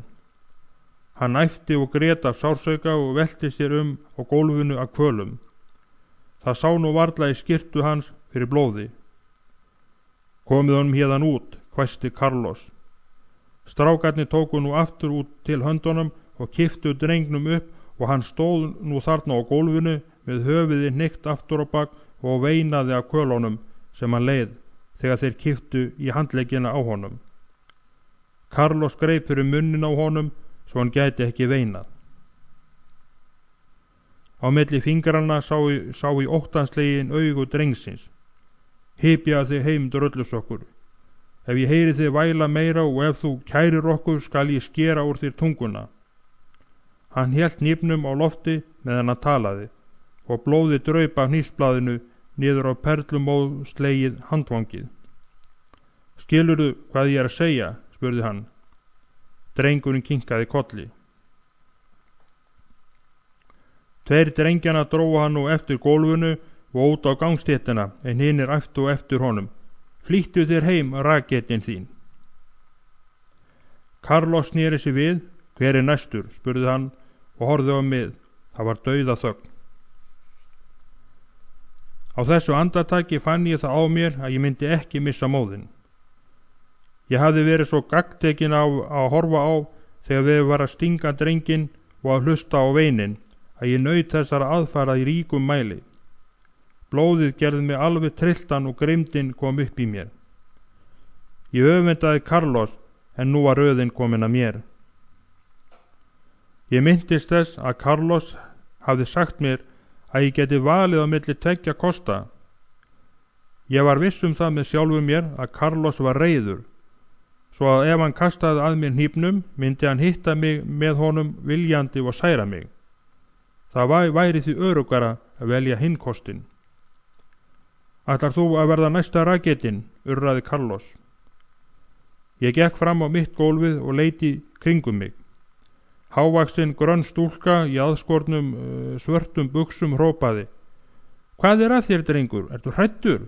Við eigum svolítið eftir að blóði ennþá, ef þið vantar eitthvað. Allur hópurinn æpti og spottaði mig. Hún hafði vissulega á réttu að standa, því enn var stór blóðblöttur á gólfinu þar sem drengurinn hafði legið. Ég svaraði, ég hræddur, nei, ekki vitund. Komið þið, ég skal sýna ykkur það. Hvar eru þessir aumingjar sem voga sér að koma nærri mér? Ég reyndi að sýnast öruggur en óttinn var farin að grafa sig innra með mér. Ég vissi að ég myndi fá það óþvegið og verða sár, því þessi drengir tóku hlutina alvarlega. En ég ætlaði heldur að láta drepa mig en sýna af mér hugleysi og því sagði ég er tilbúin. Carlos kallaði 5 nöfn. Johnny. Lítill feitur strákur steig fram fyrir hópinn og stilti sér upp fyrir framan mig. Hann var helmingi digrari en ég, með djúpa hrukkur á hálsinum og næstu því hálslaus. Það var engu líkara en hausinn hvíldi á öxlunum. Hann steig nú fram á mitt gólfið svo að smalli í. Ég giskaði á að hann væri minnst 80 kíló en ég var bara 55 kíló. Hann hvessti á mig augun og myndi mig á apa. Hann beið nú bara skipunarinnar að ráðast á mig. Matti. Annar strákur steig fram. Hann var álíka hár og ég, en hann var óvenjulega handleggjalangur, miklu handleggjalengri en ég. Hann hoppaði nú fram á gólfið og sló sig með höndunum eins og boksari. Hann beygði nú hökuna niður á brjóstið og horfði á mig hálflokuðum augun. Hann snerist á hæl og sló hnefunum út í loftið með eldingahraða. Stelpurnar æptu og skrektu á meðan hann var að halda þessa sýningu. Hann blés og stundi á meðan hann sýndi þessa boksara högg. Jose. Þriðji strákurinn steig fram á gólfið. Hann var með djúpt ör á vinstri kinn, sem lá allt frá auganu og niður undir höku. Hann fór úr skyrtunni og sýndi á sér vöðvana. Hann dansaði kringum mig og virti mig fyrir sér frá öllum hliðum. Ugli. Nú ráku allir upp mikið óp. Ugli var auðsjáanlega dáður mjög í flokknum. Ég kom seinna að því að hann var kallaður Ugla, að því að hann sá jafnvel í myrkri sem í birtu. Þess vegna var hann ávallt í farabroti til að geta sagt til óvini sem nálguðust. Hann var með stór kringlótt augu og bogið nef, sem leit helst út fyrir að hefði brotnað oftar en einu sinni. Það vantaði á hann annað eyrað. Það hafði hann mist einu sinni í bardaga þegar hann var sleginn með barefli sem var naglslegið. Þessi bardagi hafði átt sér stað í skólaportinu og naglinn hafði stungist inn í eyrað og rifið mestan hluta þess af. Ugli var lítill strákur en með það kaldasta augnaráð sem ég hafði nokkurn tíma séð. Pakko. Ég gat ekki komið auga á Pakko, en ég heyrði að hann kallaði nafnið mitt að baki mér og þegar ég sneri mig við til að sjá hann, sló hann mig í bakið með hnefunum. Sársaukin var óþolandi. Það var eins og hann hefði sprengt annað nýrað í mér. Ég reyndi að grípa andan, en þá sló hann mig aftur. Ég rétti úr mér og tók með höndunum bakið, þar sem strákurinn hafði slegið mig, en þá sló eitt strákurinn mig svo þungu höggi í magan að ég misti alveg andan. Þegar svo lítið var farið að draga úr verkjunum í bakinu, var ég sleginn svo fast á nefið að mér heyrðist nefbeinið brotna. Ég fekk ekkert færi til að slá frá mér. Þegar ég var að hníga í gólfið, fann ég að einn drengurinn greip í langt hárið á mér og hélt mér uppi á því. Líka minn félli á gólfið, en strákurinn hélt höfðinu enn upp á hárinu. Þá sparkaði hann í andlitið á mér með gaddaskónum sínum og ég fann að brakaði í sandinum af skónum hans á milli tannana. Ég lá nú á gólfinu, en sá sem hélt í hárið á mér lamdi mig mörgum sinnum á kinnina, en hinir héldu áfram að sparka í mig. Þá sortnaði mér fyrir augum, ég man ekki lengur hvað gerðist. Nokkur seinna fann ég að mér var snúið við á gólfinu og að einhver sló mig í andlitið og ég heyrði hann segja: "Hana, stattu upp, vaknaðu."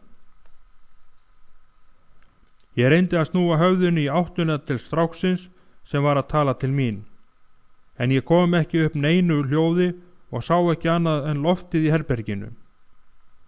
Ég strauk hendinni andlitið og fann að það var blóð, alblóðugt. Loks kom ég auga á þann sem kallaði var Ugli. Blóðið sauð í æðum mínum og ég ærðist. Ég sló til stráksins og hitti hann beint á munnin.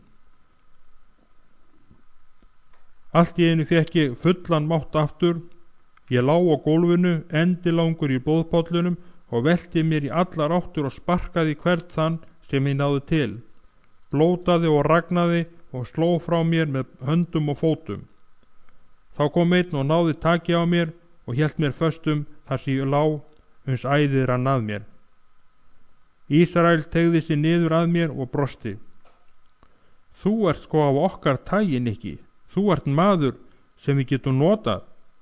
Þú ert kannski eitthvað sérstakt, en rakið ert þú ekki, svo mikið er víst." "Hérna hefur þú þetta," sagði hann og þrýsti einhver í lófa mér. Þá kom í ljós að þetta var skambissa. "Nú ert þú Mau, Nikki. Þú ert einn af Mau honum." 5. kafli. Götubardagi.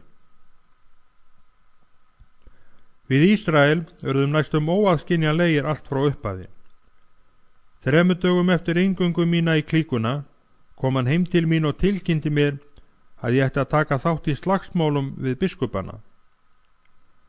Ég hugsaði þá með sjálfu mér að nú fengi ég loks tækifæri til að nota skambissuna mína í alvöru bardaga. Mér fannst sem hárin risu á höfði mér þegar Ísrael lýsti fyrir mér hvernig bardaginn væri skipulagður. Máarnir áttu að safna saman í Washington Park skammt frá DeKalb. Við áttum að hittast þar 8:30 kvöldið. Sá okkar manna sem átti að stjórna allugunni hafði þegar haft samband við stjórnanda biskupana, en það var nafn sem Negraklíka hafði tekið sér. Þeir höfðu komið sér saman stað og tíma. Ísrael sagði: "Taktu byssuna þína með. Allir hinir strákarnir hafa vopn sín með. Sumir þeirra hafa búið sér til vopn sjálfur, meira að segja byssur, og Hektor er með haglabyssu sem hann hefur sagað framan á hlaupinu á. Við skulum gefa biskupunum ærlega á baukinn og kenna þeim leksíuna. Ef nauðsynlegt verður, drepum við þá. Að minnstakosti skulum við ekki láta drepa okkur bardagalaust. Við skulum sýna þeim að við erum máarnir. Afrikönsku máarnir drekka blóð og það gerum við líka. Þegar ég kom í garðinn 8:30 voru allir okkar menn mættir. Til öryggis, ef lögreglan kæmi, höfðu allir falið vopn sín á bak við tré eða í háu grasinu. En í kvöld var engin hætt á að lögreglan kæmi á þennan stað og Carlos og Ísrael gáfu fyrirskipanir sínar. Þegar klukkan var 10 ráfuðu 100 strákar garðinn. Sumir þeirra voru vopnaðir skotvopnum en aðrir hnífum. Nokkri voru með kylfur eða lurka með oddhvassa stingi í endanum. En aðrir voru með hjólæstakeðjur sem voru hræðileg vopn en þeim var slengt höfuð manns. Carlos var með 60 cm byssusting og Hector með haglabissuna hlaupstuttu. Nokkrir áttu að stilla sér upp á bakvið skólasvæðið við Park Avone til þess að loka undankomuleið biskupana. Þeir áttu að ráðast á þá frá hinni hlið skólans og reyna að hrekja þá aftur á bak í fangju á þeim sem sátu í fyrirsátinu. Við færðum okkur nú fram hægt og rólega og gengum til vopnanna þar sem þau voru geymd. Við Tikko urðum samferða og hann fór að stríða mér. Hvað er þetta með þig, Nikki? Ertu ekki hræddur? Ertu vitlaus maður? Þetta er einmitt það sem ég hef lengi beðið eftir, svaraði ég og sýndi honum byssuna undir jakkanum. Hvað ertu með marga kúlur í henni? Spurði hann. Hún er full af þeim, kæri vinur, 5 í allt. Heyrðu góði, sagði Tikko og flautaði lágt. Það líst mér á. Þú verður að hitta þessa hóru sinni, þó það væri ekki nema 1. Ég held mér við hnífinn minn. Við skiptum okkur í smáhópa og lætumst fram hjá lögreglustöðinni á horninu og Östburgötu og St. Edvardsgötu. Svo gengum við í fylkingu fram hjá skólanum og Carlos gaf árásamerkið. Við lætumst kringum bygginguna og út á leikvöllin þar sem biskuparnir biðu okkar. Ráðumst á þá, drepum þá, hrópuðum við í einum kór leið og við þustum inn í skólaportið og hlöpum yfir auðasvæðið sem aðskildi okkur og óvinina. Ég tróð mér fram fyrir fylkinguna og tók fram byssuna. Ísrael fór til hinnar hliðarinnar og veifaði kylfunni sinni. Strákarnir röddust nú allt í kringum mig og æptu og öskruðu leið og þeim lenti saman í átökunum. Það hljóta hafa verið 200 strákar á skólasvæðinu en þar sem dimmt var orðið var erfitt að greina einn frá öðrum. Ég sá hvar Hector þaut yfir völlin og strák æða á móti honum með hlem af öskutunum. Hector féll aftur á bak á völlin og á sama andartæki hljóp skot úr haglabissinu hans og hár hvellur hvað við. Negrastrákur sem var rétt hjá honum féll í jörðina og blóðið lagði úr höfði hans. Ég hljóp til og sparkaði í hann. Það var eins og að sparka í hveitipoka. Allt í einu var ráðist aftan að mér og ég féll koll á hart malbyggiði í portinu. Ég reyndi að bera hendurna fyrir mig í fallinu en fann hvernig húðin skrapaðist í lófanum. Ég sneri mig við til að sjá hver hefði skellt mér og gat rétt aðeins vikið mér til hliðar áður en kylfa skall á jörðina rétt við hausinn á mér. Ég heyrði að kylfan mölbrotnaði þegar hún skall í harða jörðina og það var ekki að villast að ég hefði steindrepist ef ég hefði fengið hann í hausinn. Nú hvað við ægilegt heróp hjá máonum þegar bakvarðasveitin lagði til allu að baki óvinana. Brenni þá, brenni þá. Mér tókst að standa á fætur í því að biskuparnir ættu í algjöru uppnámi í áttina til St. Edvardsgötu. Í því kom Ísrael til mín og hrópaði: Skjóttan, skjóttan, þennan, Nikki, skjóttan. Hann benti á lítinn strák sem var að reyna að sleppa hálf haltrandi því að hann hafði særst, en datt nú endilákur og misti af félögum sínum sem voru á hröðum flótta. Ég miðaði byssuna á þessa óttaslegnu mannveru og tók í gikkinn. Skotið hljóp af, en drengurinn hélt áfram að haltra. Ég greip nú byssuna báðum höndum og hleypti öðru skoti af. Þú náðir honum, maður, þú náðir honum. Drenguuminginn féll framfyrir sig þegar kúlin hitti hann í mjöðmina. Hann skreið nú eftir jörðinni og Ísrael tók í handlingin á mér og hrópaði: Nú skulum við koma okkur burt hérðan, því lögreglan er að koma. Við gátum nú heyrt í flautum lögreglubílana og hróp frá skólanum þegar lögreglan byrjaði umkringja biskupana, sem hlupu út í hliðargötuna til að reyna að komast undan. Við hlupum í hina áttina og dreifðum úr okkur á bak við skólan. Ég leit til baka og sá 3 drengi liggja á jörðinni, en nokkur aðrir sátu uppréttir og héldu höndunum sár sín. Bardaginn hafði varla staðið í meira en 10 mínútur. Við hlupum fram hjá 6 eða 7 húsasamstæðum, uns við vorum orðnir svo móðir að við urðum að stansa til að kasta mæðinni. Þar náðu Carlos og hinir strákarnir okkur og við stukkum niður í skurð og bak við bensínstöð. Ísrael var lafmóður en hló svo hjartanlega að hann saup kveljur. Sástu vitleysinginn, Nikki, sagði hann og náði varla andanum fyrir hlátrinum. Hann hefur vist haldið hann væri að leika í kúrekamynd, þar sem hann ætti að skjóta upp í loftið.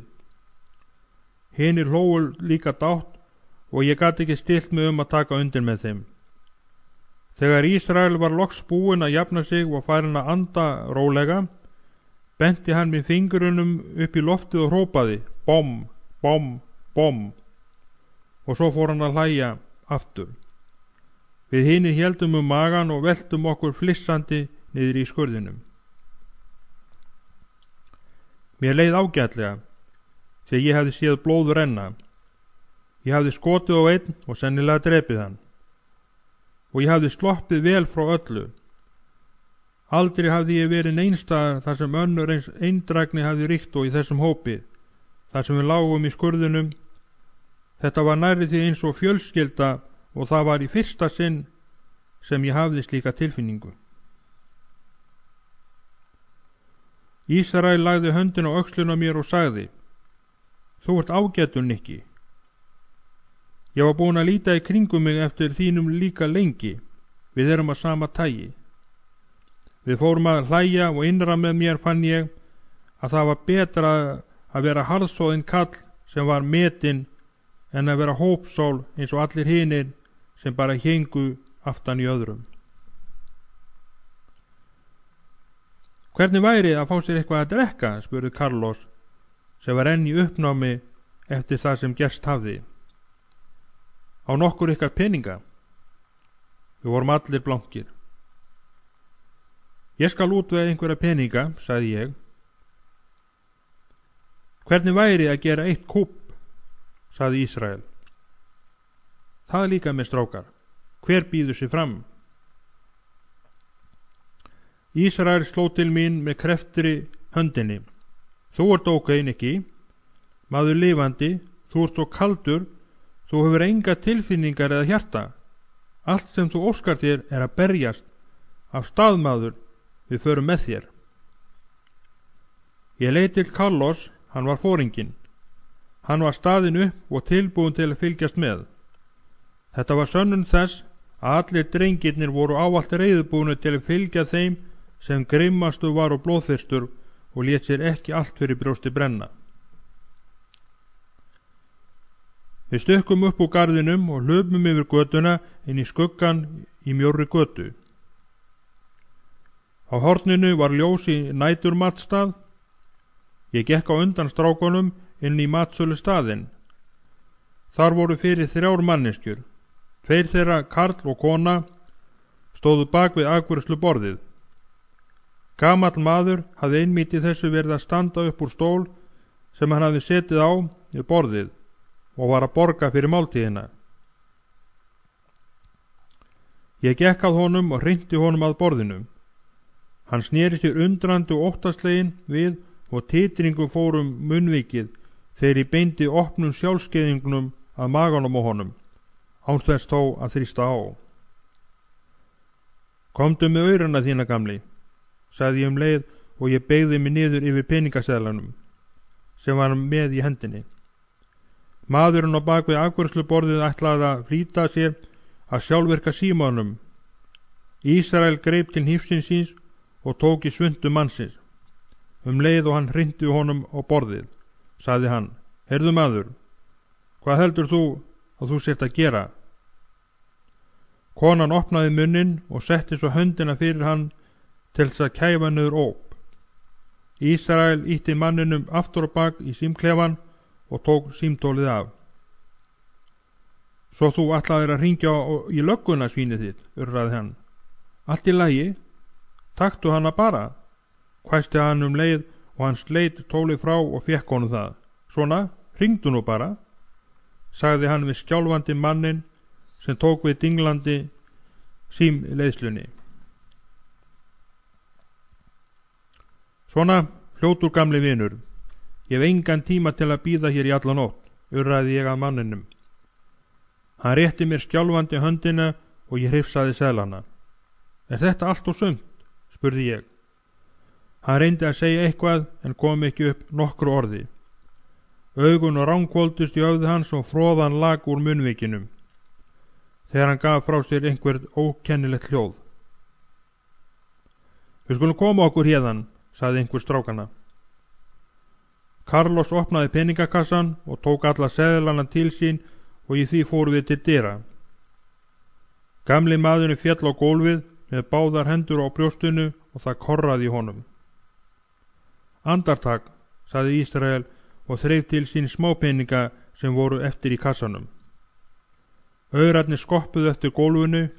Ísrael rak upp skellihlátur. Maður á aldrei að fara úr svona búllu án þess að gefa drykkjupeninga. Og við tókum allir undir hæðnisláturinn. Maðurinn og konan stóðu eins og neld á gólfinu á bak við borðið og gamli maðurinn var að reyna að rísa á fætur.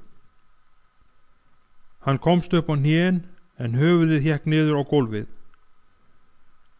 Ég tók stóra sykurskál og kastaði henni í spegilinn. Þú ert brjálaður, sagði Carlos. Þegar við hlupum út á götuna, þau kalla á brokkinglögguna, við skulum koma okkur hérðan. 2 mánuðum eftir þetta var Carlos tekins fastur og dæmdur til 6 mánaða fangelsisvistar. Það kvöld héldum við klíkufund í skólasalnum. Við gerðum ekki ráð fyrir að neinn myndi vera þar eftir skólatíma og við gerðum samkomulag við Flippo sem var næst æðsti stjórnandi Sjaplan klíkunar, en faðir hans var skóla umsjónarmaður. Hann leyfði okkur að nota salinn því hann var hræddur við son sinn. Þetta kvöld völdum við Ísrael fyrir forseta og ég var kosin varaforseti í einu hljóði.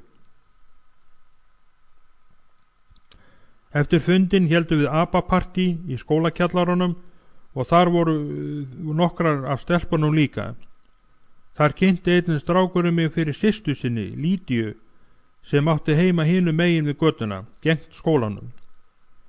Við vorum þarna lengi fram eftir kvöldinu, reyktum hass, drukkum ódýrt vín eða lágum undir stiganum og gömluðum okkur við stelpurnar, en aðri dönsuðu eftir gamalfón músíkinni.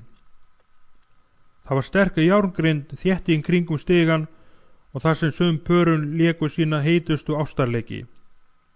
Ég tók í höndin á Lídiu og sagði, við skulum koma okkur hérðan. Þegar við komum til dyrana, hallaði hún sér að mér og sagði, þú átt mig alla ævi, Nikki. Ég er þín hvenær sem þú vilt mig. Ég lagði leið mína til Washington Park, en þar fundum við engan stað þar sem við gátum verið ein óáreitt. Loks lyfti ég Lídiu upp yfir girðinguna og hún datt endilöng niður í djúpt grasið hinum megin. Hún skríkti þegar ég fór að þreifa á henni. En allt í einu fannst okkur einhver vera að horfa á okkur. Mér var litið til næstu byggingar hinum megin við götuna og sá þá að minnstakosti 12 stelpuandlit í gluggunum í hjúkrunarkvennaskólanum vera að horfa á okkur eins og þær var að horfa á spennandir ástarævindir í leikhúsi. Ég rauk á fætur og Lítía spurði hvað væri að vera. Líttu bara þarna upp, hvíslaði ég. Það er allur söfnuðurinn að horfa á okkur. Mér er andskotan sama, hreytti Lítía út úr sér og dró mig niður til sín. Við fórum oft seinna á þennan stað og kærðum okkur kollótt þótt allur skarinn héngi út úr glugganum að horfa á, eða aðra sem kunnu eftir vill að liggja í grasinu rétt hjá. Á næstu 4 mánuðum var mikið slagsmál og bardaga, rán og allskins átök í klíkunni. 4 sinnum tók löggan mig fastan, en hún hafði enga sannanir gegn mér. Í hvert sinn slapp ég með áminningu. Krakkarnir í klíkunni virtu mig, hlýddu mér og dáðu mig. Ég hræddist ekkert og engan og ég slóst ekki síður hábjartan daginn en á kvöldin þegar dimmt var orðið. Einn daginn sagði einn úr Máu klíkunni mér að Lítía hefði kjafta frá mér við einn af abaklíkunni. Ég varð óður og sagðist myndi drepa Lítíu. Ég flýtti mér heim og sótti skambissuna mína. Einn strákana sagði bróður Lítíu frá hvað til stæði, svo hann gæti aðvarað hana. Þegar ég kom upp í herbyggið hennar, talaði ég við eldri bróður hennar, Louis. Hann sagði mér frá því að einn úr abaklíkunni hefði náði Lítíu á götunni eitt kvöldið og yfirreitt hana og spurt hvar ég ætti heima, því hann ætlaði að góma mig og kála mér. Ég dvaldi ekki lengi þarna og fór heim til Ísraels. Við lögðum strax af stað til að finna þennan náunga sem Louis hafði sagt mig frá. Við fundum hann á horninu á Lafayette og F.D. Green, fyrir utan matsölu Harris. 6 Máu-félagar stóðu í hálfring hjá okkur. Ég sló strákinn niður með járnröri. Hann grátbað mig að drepa sig ekki. Allur hópurinn hló og ég gaf mér nægan tíma til að ganga betur frá honum og sló hann hvað eftir annað þar sem hann lá í blóði sínu. Þeir sem þarna voru komnir tóku til fótana en ég hélt áfram að slá strákinn. Loks gat hann ekki lengur borið hendurna fyrir sig til að verjast höggunum, en þá sló ég hann í axlirnar og hélt því áfram þangað til að hann meðvitundalaus í blóðpollinum. Þú, þinn djöful strullusokkur, ég skal kenna þér hvað það kostar að veiða upp úr mínum píum. Svo gekk ég burt. Ég var æstur að ná í Lítíu til að segja henni hvað ég hefði gert til að vernda æru hennar, þótt ég hefði skömmu áður verið búinn að ákveða að kála henni. Og nú tók að líða á sumarið og götubardagarnir færðust í aukana. Hitinn í herbergjum okkar var óþólandi og við héldum okkur að mestu leyti á götunni að næturlagi. Það leið varla svo nótt að ekki kemi einhver stað til átaka af einu eða öðru tagi. Enginn okkar átti bíl. Ef við þurftum að fara eitthvert, fórum við með neðanjarðarlestunum eða stálum bíl. Ég kunni ekki að aka bíl, en kvöld eitt kom manni Durango til mín og sagði: við skulum stela okkur bíl og aka eitthvert. Vistu hvað hægt að ná í bíl, spurði ég. Já, hérna rétt á horninu, luxusbíl, og einhver vitlýsinguna hefur skilið lykilinn eftir í honum. Ég fylgdist með manni og það kom á daginn, þarna stóð bílinn fyrir framan eitt íbúðarhúsið. Manni hafði líka á réttu að standa með það. Þetta var fínasta trilltæki. Þetta var sérvolett með opnanlegu þaki sem stóð opið. Við stökkum upp í bílinn og manni settist undir stýri. Ég settist í framsæti í honum reykjandi sígarettu og sló öskunni af henni út gluggann, að siði hinna ríku. Manni sneri stýrinu fram og tilbaka og gaf frá sér hljóð sem átti að líkjast hvininum í mótornum. þegar allt væri á fullu. Ég fór að hlæja. Heyrðu manni, kannt þú virkilega aka bíl? Auðvitað, þú skalt bara sjá. Hann sneri svo ræsilyklinum og vélin fór að suða.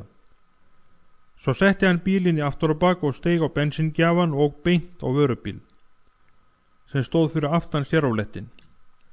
Við heyrðum brothljóðin þegar rúðurnar brotnuðu. Heyrðu maður, þú svei mér fínn bílstjóri og kannt að fara með svona tæki, sagði ég og hló. En við skulum nú fara af stað. Manni skipti þá gír og ég hélt mér fast þegar hann ók aftan á bíl sem stóð fyrir framan okkur og háir brestir buldu við og glerbrotum ringdi enn á ný. Við hlógum svo mikið að við veittum því ekki athygli þegar maðurinn kom hlaupandi út úr húsinu og kallaði til okkar. Komið ykkur út úr bílnum mínum, þið skítugur ræflar, hrópaði hann leið og hann reyndi að draga mig út úr sætinu. Þá setti manni bílinn í aftur og bak svo að hann rakst á mannin og hann misti jafnvægið og hrökk frá. Ég greip kókflösku sem lá í sætinu og sló með henni á hendur mannsins sem hélt fastataki í hurðarhúnin. Hann veinaði af sársauka og sleppti takinu. Loks gat manni kom í bílnum áfram og ók nú með ofsahraða niður götuna. Ég lá endin langur í sætinu og hló eins og vitfirringur. Svo kastaði ég flöskunni á götuna og heyrði brothljóðin þegar hún brotnaði í mél á gangstéttinni. Manni kunni ekki að stjórna bíl. Hann misti stjórnin á honum þegar hann beygði fyrir næsta horn og ók röngu megin við Park Avenue. Við slöppum laumlega við að rekast á 2 bíla en svo þriðji ók upp á gangstéttina með flautuna öskrandi til að forða árekstri. Við hlógum og æptum þegar manni ók yfir bensínsölustöð og beygði inn í hliðargötu. Við skulum kveikja í bílnum, sagði manni. Nei maður, þetta svo fallegur vagn, við skulum eiga hann og sýna stelpunum hann. En manni gat ekki ráð við bílinn og ók nú beint aftan á vörubíl við eitt umferðamerkið. Við stökkum út úr bílnum og hlöpum niður hliðargötu og létum bílinn vera þar sem hann var niður kominn undir pallinum á vörubílnum. Manni var einnig strákur að mínuskapi, en litla hugmynd hafði ég þau hræðulegu örlög sem hann spiðu. Það leið varla sá dagur að við fremdum ekki einhver afbrot, en þó voru næturnar ennþá verri. Kvöld eitt réðst Tony og 4 aðrir strákar og konu sem var á leið heim til sín og drógu hana með sér inn í garð. Seinna tókst að bera kennslu á Tony og hann fekk 12 ára fangelsisdóm. 2 vikur síðar tókst okkur að handsama ítalskan dreng sem hafði lagt leið sína inn á yfirráðasvæði okkar. Við slógum hringum hann og börðum hann niður. Ég stóð yfir honum og ógnaði honum með hnífnum mínum sem ég lét strjúkast eftir barkanum á honum eða ýtti með oddinum á skyrtunappana hans. Hann bölvaði og gat hrifsa hnífin úr hendi mér en áður en ég gat gert nokkuð mér til varnar hafði Tíkó slegið strákin í andlitið. Hann veinaði og öskraði af hræðslu og sársauka þegar Tony reif skyrtuna hans og skar stórt M á bakið á honum. Þetta skaltu muna ef þú reynir að koma aftur hingað inn á yfirráðasvæði okkar í Máana, sagði hann. Við tókum svo til fótana og skildum drengin eftir í blóði sínu á gangstéttinni. Á hverjum degi fluttu blöðin fréttir af morðum og á aðalgötunum, í neðanjarðarlestanum, hliðargötunum, húsaskotum og stigagöngum í íbúðarhúsunum. Á hverri nóttu voru götubardagar. Skóla yfirvöldin í Brooklyn létu setja vírnit fyrir allar dyr og glugga í skólanum og þetta náði allt til glugga á 5. hæð. Margir kaupmenn keyptu sér lögregluhunda og bundu þá með keðju inn í búðunum. Glæpaklíkurnar voru endurskipulagðar og nýjar bættust við. Á okkar eina svæði voru stofnað 3 nýjar glæpaklíkur. Skorpjónarnir, Varakóngarnir og Quintentónar. Við komumst brott að því að samkvæmt fylkislögunum mátti lögreglan ekki gera leit á líkama kvenna. Þess vegna létu við stelpurnar bera skotvopnin og hnífana, þangað til við þurftum að nota vopn. Þegar löggan stansaði okkur til að rannsaka okkur, stóðu stelpurnar á bak við okkur og hrópuðu: Hæ, löggudrusla, láttu mannin vera, því hann er ekki með neitt sem hann má ekki hafa.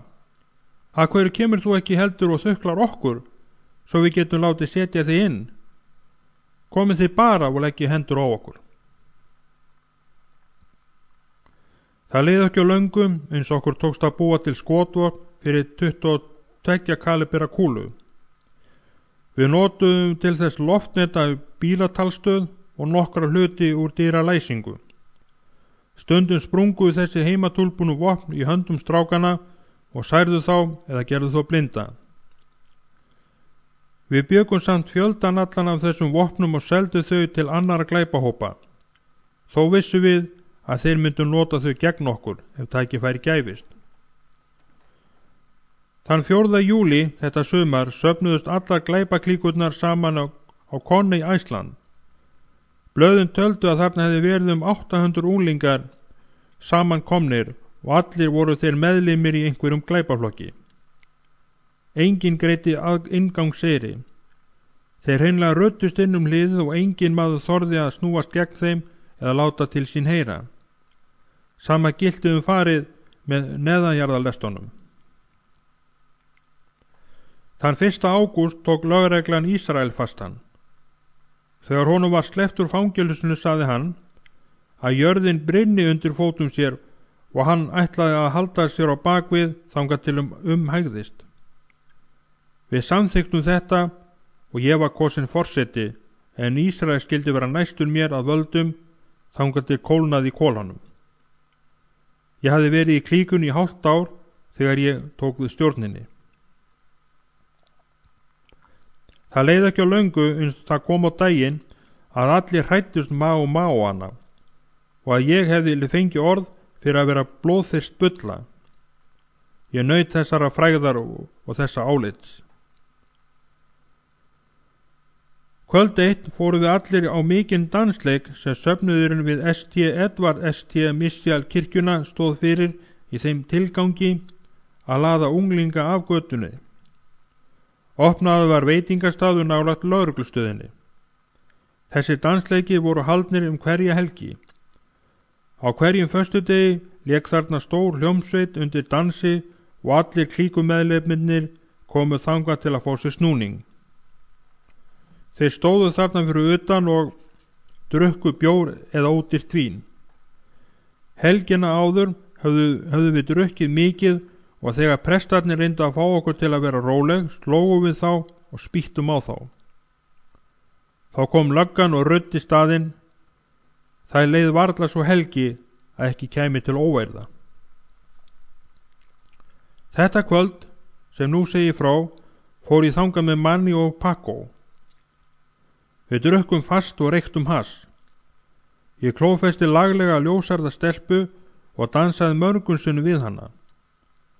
Hún sagði mér frá því að bróðir hennar ætti í útistöðum við klíkuna sem kallaði sig Phantom Lords, afturgöngu herrana. Hvar er bróður þinn, spurði ég. Það skal enginn gera honum mein ef ég vil það ekki. Við skulum tala við hann. Hún leiddi mig yfir í annan enda salsins og kynnti mig fyrir bróður sínum. Hann sagði mér að Phantom Lords á Bedford Avenue hótuðu að drepa hann, af því að hann hafði átt stefnuvotu við eina stelpuna þeirra. Strákurinn var öskufullur og dauðhrættur. Ég skal segja þér nokkuð, sagði ég. Systir þín er laglegast að hóta. Ég vil mjög gjarnan vera með henni og þar sem ég kann vel við hana ætla ég líka að verja þig. Ég hafði verið búin að tala það við stelpuna að við færum saman í bíó og ég hefði líka sagt henni að hún yrði að fara að gera allt sem ég óskaði því að ég var í fóringi hana. Hún var dauðhrædd og sagðist gjarnan vilja vera með mér, en hún kærði sig ekki að hafa neitt með hina strákana að gera. Við kysstumst og ég sagði henni að meðan hún væri með mér skildi ég sjá hana. Nú sáum við 3 Panton herramenn koma inn í salinn. Þeir voru í margleitum jökkum og tíglóttum buxum með langar lyklakeðjur. Einn þeirra veifaði keðjunu og slangaraði yfir til ljósarðu stúlkunar og benti henni að koma til sín. Hún hrökk undan og ég tók utan hana. Hæ systir, hvað segir að koma með mér? Bróði minn í bíl hérna fyrir utan og við getum haft baksætið alveg fyrir okkur, sagði hann. Ertu að sækjast eftir því að verða drepinn, urraði ég. Mikli maður, sagði ungi maðurinn hæðnislega. Við erum búinir að skipuleggja hvernig við drepum þennan drukkna vin þinn og við getum alveg eins bætt þér við og kála þér aumi labbakútur. Manni rak upp mikinn hæðnisslótur og sneri sig við. Hver leifir sér að móðga mig? Manni hélt áfram að hlæja, en þar sem ég sá fyrir að til árekstra væri að koma svaraði ég, engin. Ég var að fara, en þá sneri drengunni sér að Manni og sló hann niður. Fyrir utan Ísrael var Manni bestu vinur minn. Engum skildi leifast að slá hann og sleppa með það. Ég sneri mér eldsnögt við og lamdi strákin í bakið, rétt fyrir ofan nýrun. Hann greip bakið á sér, báðum höndum og veinaði af sársauka. Manni reis á fætur og tók upp hnífinn. Ég fálmaði eftir mínu hníf, en þá slógu hinir drengirnir hringum okkur.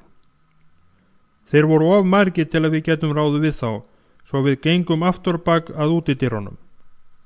Þegar við vorum komnir út á tröppurnar, kom stór strákur á móti mér með hníf á lofti. Hann hitti mig ekki en reif stykki úr jakkanum mínum. Þegar hann kom alveg að mér, gaf ég honum vel útilotið högg í nakkan og sparkaði honum niður tröppunar. Hinir 2 réðust þó á mig, en Manni kippti í jakkan minn og við tókum til fótana. Við skulum koma okkur hérðan, hrópaði ég. Ég nægi má hana og svo skulum við brenna þetta greni til ösku. Strákarnir vissu ekki að ég var í má klíkunni, því ég var í jakkafötum með hálsbindi þetta kvöld. Þau horfðu hver á annan og við Manni gengu burt, en strákarnir fóru aftur inn í salinn. Daginn eftir heimsótti ég Manni og Poco.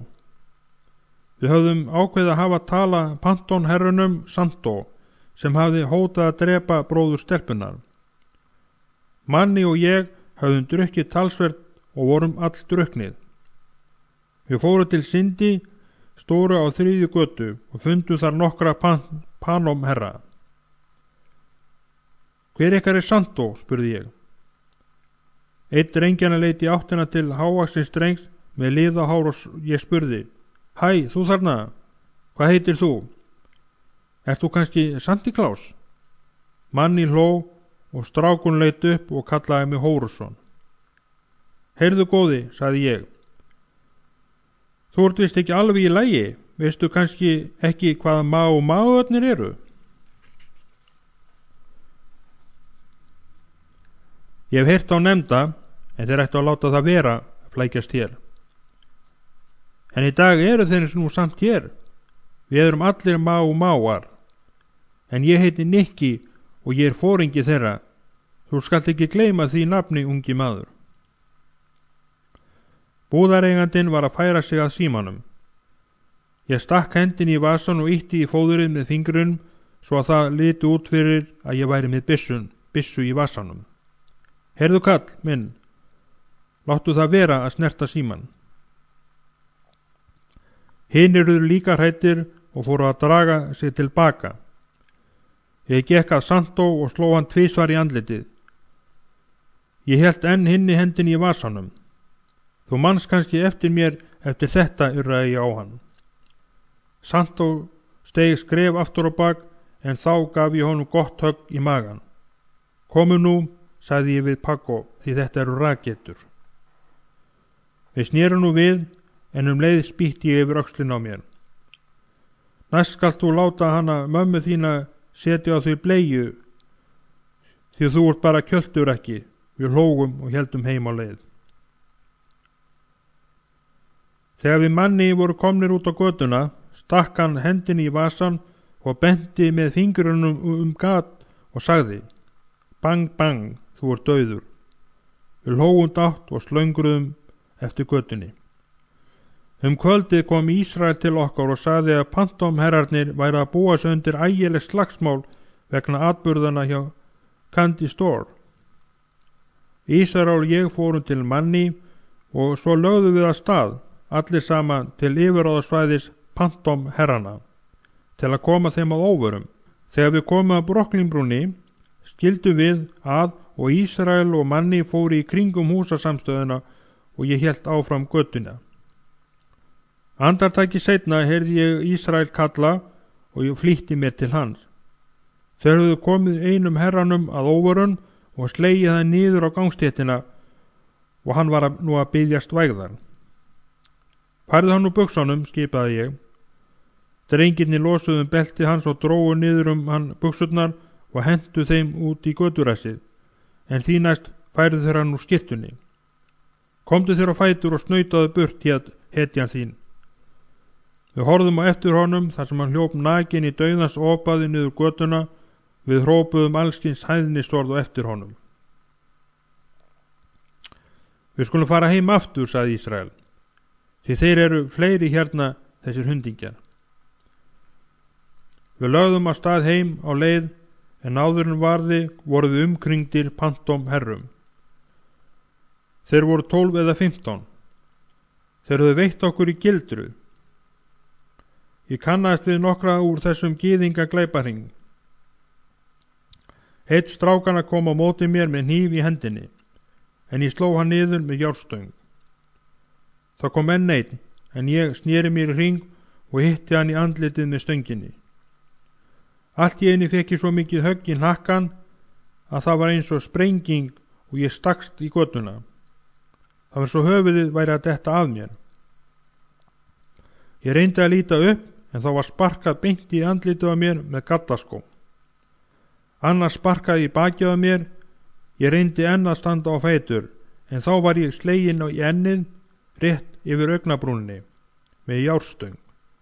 Mér var ljóst að þeir gengið að mér dauðum ef ég kæmist ekki undan. Ég lá á maganum á gangstéttinni og fann hvernig strákurinn á gallaskónum stökk upp á lærin á mér og hann trampaði á mér. Kallarnir voru oddhvassir og ég fann hvernig þeir stungust í gegnum þunnar buxurnar og fláðu húðina af lærunum og lendunum. Það leið yfir mig á kvölum. Það næsta sem ég vissi var að Ísrael og Manni voru að drösla mér eftir hliðargötu. Ég var illa farinn því ég gat ekki stigið í fætundan. Komum nú, reynum að koma okkur héðan, héldu þeir áfram að endurtaka, því þessir hórusinnir geta komið hverju augnabliki. Við verðum að komast héðan í einum kvelli. Það leið aftur yfir mig á kvölunum og þegar ég rankaði við, lá ég á gólfinu í herberginu mínu. Þeir höfðu dröslað mér alla leið heim og upp stigan á 3. hæð. Þeir komu mér í rúmið og þar leiði yfir mig aftur. Eldeitt sólskinnið skein inn gluggann þegar ég vaknaði og skreið út úr rúminu. Fætur og hendur voru stirðnaðar og ég gat varla hreyft mig. Allur neðri hluti líkamans var ein blóðstorka. Ég reyndi að fara úr buxunum en þær voru sem líndar við húðina og það var eins og ég væri að flá af mér skinnið. Ég komst þó niður og reyndi að fara í steypibað til þess að losa storknar blóðið og þannig tókst mér að komast úr buxunum. Bakið og lærin á mér voru allsett djúpum sárum sem öllu mér ægilegum kvölum. Ég staulaðist aftur upp stigan og hugsaði til drengsins sem varð að hlaupa götuna buxnalaus. Hann ætti að sjá mig eins og ég var nú á mig komin. Ég skreið svo inn í herbergi mitt og var þar sem eftir var dags og sleikti sár mín. Það var allt í lagi að vera fóringi má hana, en það gat haft dauðan í för með sér. Í þetta sinn hafði litlu munað. 7. kafli. Í forsal vítis. Þetta haust kom Lúis bróðir minn til mín og bað mig að flytja til sín. Hann bjó í Brons. Hann hafði lesið það í blöðunum hvaða vandræðum ég illi lögreglunni. Hann sagði: Nikki, þú ert að leika þér við dauðan. Hætta lífi þínu. Það er hættulegt líf sem þú lifir. Það getur ekki endanum á einn veg. Þú verður drepinn. Hann sagðist að tala það við konuna sína að ég flytti til hans og hún væri samþykk. Ég hló bara að honum. Hvernig á ég að trúa því að þið viljið fá mig til að búa hjá ykkur, spurði ég. Það hefur enginn ykkar látið mig nokkru máli skipta og engum ykkar þykir vænt mig. Hvernig stendur þú á því að þið viljið nú allt í einu fá mig til ykkar? Þetta er ekki rétt, Nikki, svaraði Lúis. Okkur þykir öllum vænt þig, bæði Frank, Gen og öllum hinum, en þú verður vilja það sjálfur að búa hjá okkur. Nei, heyrðu nú bara, svaraði ég. Engum ykkar þykir vænt mig. Það er bara hræsni. Hvorki þú, né Frank, né Gen, né pappi og mamma hafa nokkru sinni sýnt mér eða látið sig nokkru skipta hvað mig yrði. Talaði ekki svona, greip Lúis fram í. Pappi og mamma elska þig. Það hljómar nógu fallega, en hvers vegna sendu þau mig þá í burt? Getur þú svarað því, kæri vinur? Þau sendu þig burt af því að þau gátu ekki ráði við þig. Þú ert algjör villingur og þú hleypur frá öllu þegar þér þykir það ekki lengur skemmtilegt. Það getur vel verið að ég hlaupi frá svona hræsnurum eins og ykkur. Veistu hver oft pappi settist niður til að rappa við mig? Einu sinni. Aðeins einu sinni gaf hann sér tíma til að tala við mig og þá sagði hann mér sögu af einhverjum furðufugli. Einu sinni, það er allt og sumt. Og svo kemur þú hingað og segir að hann elski mig. Hann hugsar ekki neitt annað en sjálfan sig. Lúis satt á rúmstoknu hjá mér langt fram á nótt og reyndi að koma mér skilning að svona lífi gæti ég ekki lifa til lengdar. Hann sagði að ef ég yrði ekki drepinn eða settur í fangelsi, kæmi svo dagur að ég yrði að fá mér vinnu og þá þyrfti ég að hafa lært eitthvað til verka. Ég sagði honum að hafa ekki áhyggjur af því. Það gengi allt ágætlega hjá mér og ég kærði mig ekki að lifa öðruvísi en ég gerði. Lúis stóð loks á fætur og gekk golf. Nikki, viltu nú ekki reyna að taka sönsum? Hvers vegna ætti ég að flytja til þín? Þú pínir mig bara til að fara í skóla alveg eins og Frank. Hér get ég gert allt sem ég langar til. Ég hef 200 stráka sem allir hlýða mér og 75 stelpur sem koma hlaupandi til mín hvenær sem ég vil. Þau skaffa mér öll peninga, alla þá peninga sem ég þarf að borga húsaleguna fyrir mig. Mér að segja löggan er hrædd við mig. Hvers vegna ætti ég því að fara að flytja til þín? Klíkan er mín fjölskylda og ég þarf ekki á neinu öðrum að halda. Daginn eftir, þegar ég satt einn heima, var ég gripinn þeim ótta sem ég hafði svo oft reynt að bæla niður. Ég lá upp í rúminu og drakk vín, þangað til ég var orðin svo dauðadrykkin að ég gat ekki sest upp. Nóttina svaf ég öllum fötunum og átti ekki von á því sem ég vændum var, martröð. Hræðileg blóðug martröð. Mig dreymdi pappa. Hann var bundinn með keðju í helli. Hann var með tennur eins og í úlfi og allur loðinn líkamann. Hann öskraði svo ægilega að það nísti mig inn í merg og bein og mig langaði til að koma nær honum og klappa honum, en ég var hræddur hann myndi taka mig. Svo voru það fuglarnir. Mér fannst ég sjá andliti og Lúis og að hann væri á bakinu á stórum fugl sem væri að hefja sig til flugs. Svo var ég umkringdur miklum fuglaskara sem nartaði líkamann minn með oddhvössum nefjunum og stakk mig í augun.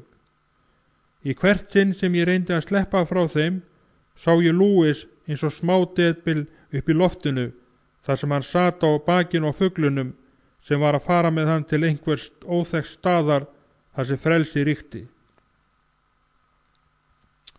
Ég vaknaði við hljóðin í sjálfu mér. Ég er ekki hræddur, ég er ekki hræddur. En þegar ég sofnaði aftur, sá ég pabba aftur í dimmum helliskútanum og alla fuglana sem umkringdu mig og réðust á mig. Þannig gekk þetta í meir en 2 ár, svo að ég var orðinn hræddur við að leggjast til svefns, hræddur við svefnin. Í hvert sinn sem ég blundaði, ásóttu þessi hræðilegu draumar mig. Mér var hugsað til pabba og fór að óska þess að hann kæmi til New York og ræki þessa illu anda burt. Sektarvitundin og óttin ásóttu mig og á kvöldin lá ég á rúminu og barðist við að halda mér vakandi og sagði við sjálfan mig: þetta þýðir ekki. Það er öllu lokið fyrir mér. Það var bara starfið í klíkunni sem bjargaði mér frá að missa vitið. Máarnir voru mér allt. Þóttum væri nægilega öflugir til að standa einir, gengum við á stundum í bandalag við aðra glæpahópa. Veturinn 1955 stungu til að mynda Hell Burner, vítisbernararnir, upp á því að gera við okkur bandalag. Þeir héldu til í Williamsburg. Það var tekið að skikja og nokkrir okkar voru samankomnir á gamla leikvellinum til að ræða væntanlega árás á biskupana. Mér var litið upp og sá þá 3 stráka sem nálguðust í myrkrinu og stemdu til okkar. Við vorum strax við öllu búnir. Ég hrópaði til þeirra: hvað viljið þið, piltar mínir?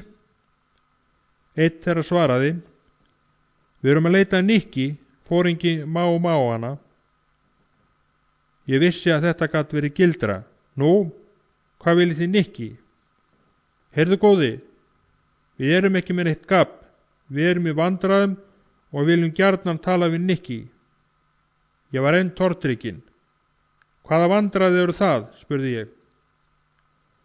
Ég heiti Villi Slátrarinn, svaraði drengurinn sem nú var komið svo nærri að ég gat séð hann. Ég er foringi vítisbrennarana, við þurfum á hjálp að halda. Nú var ég farin að taka hann alvarlega. Hvers konar hjálp? Þú hefur áreiðanlega heyrt hvað pantómherrarnir gerðu við Æk. Ég kannaðist við það. Það hefði verið mikið sagt frá því í blöðunum. Æk var 14 ára gamall og átti heima í Keapgötu.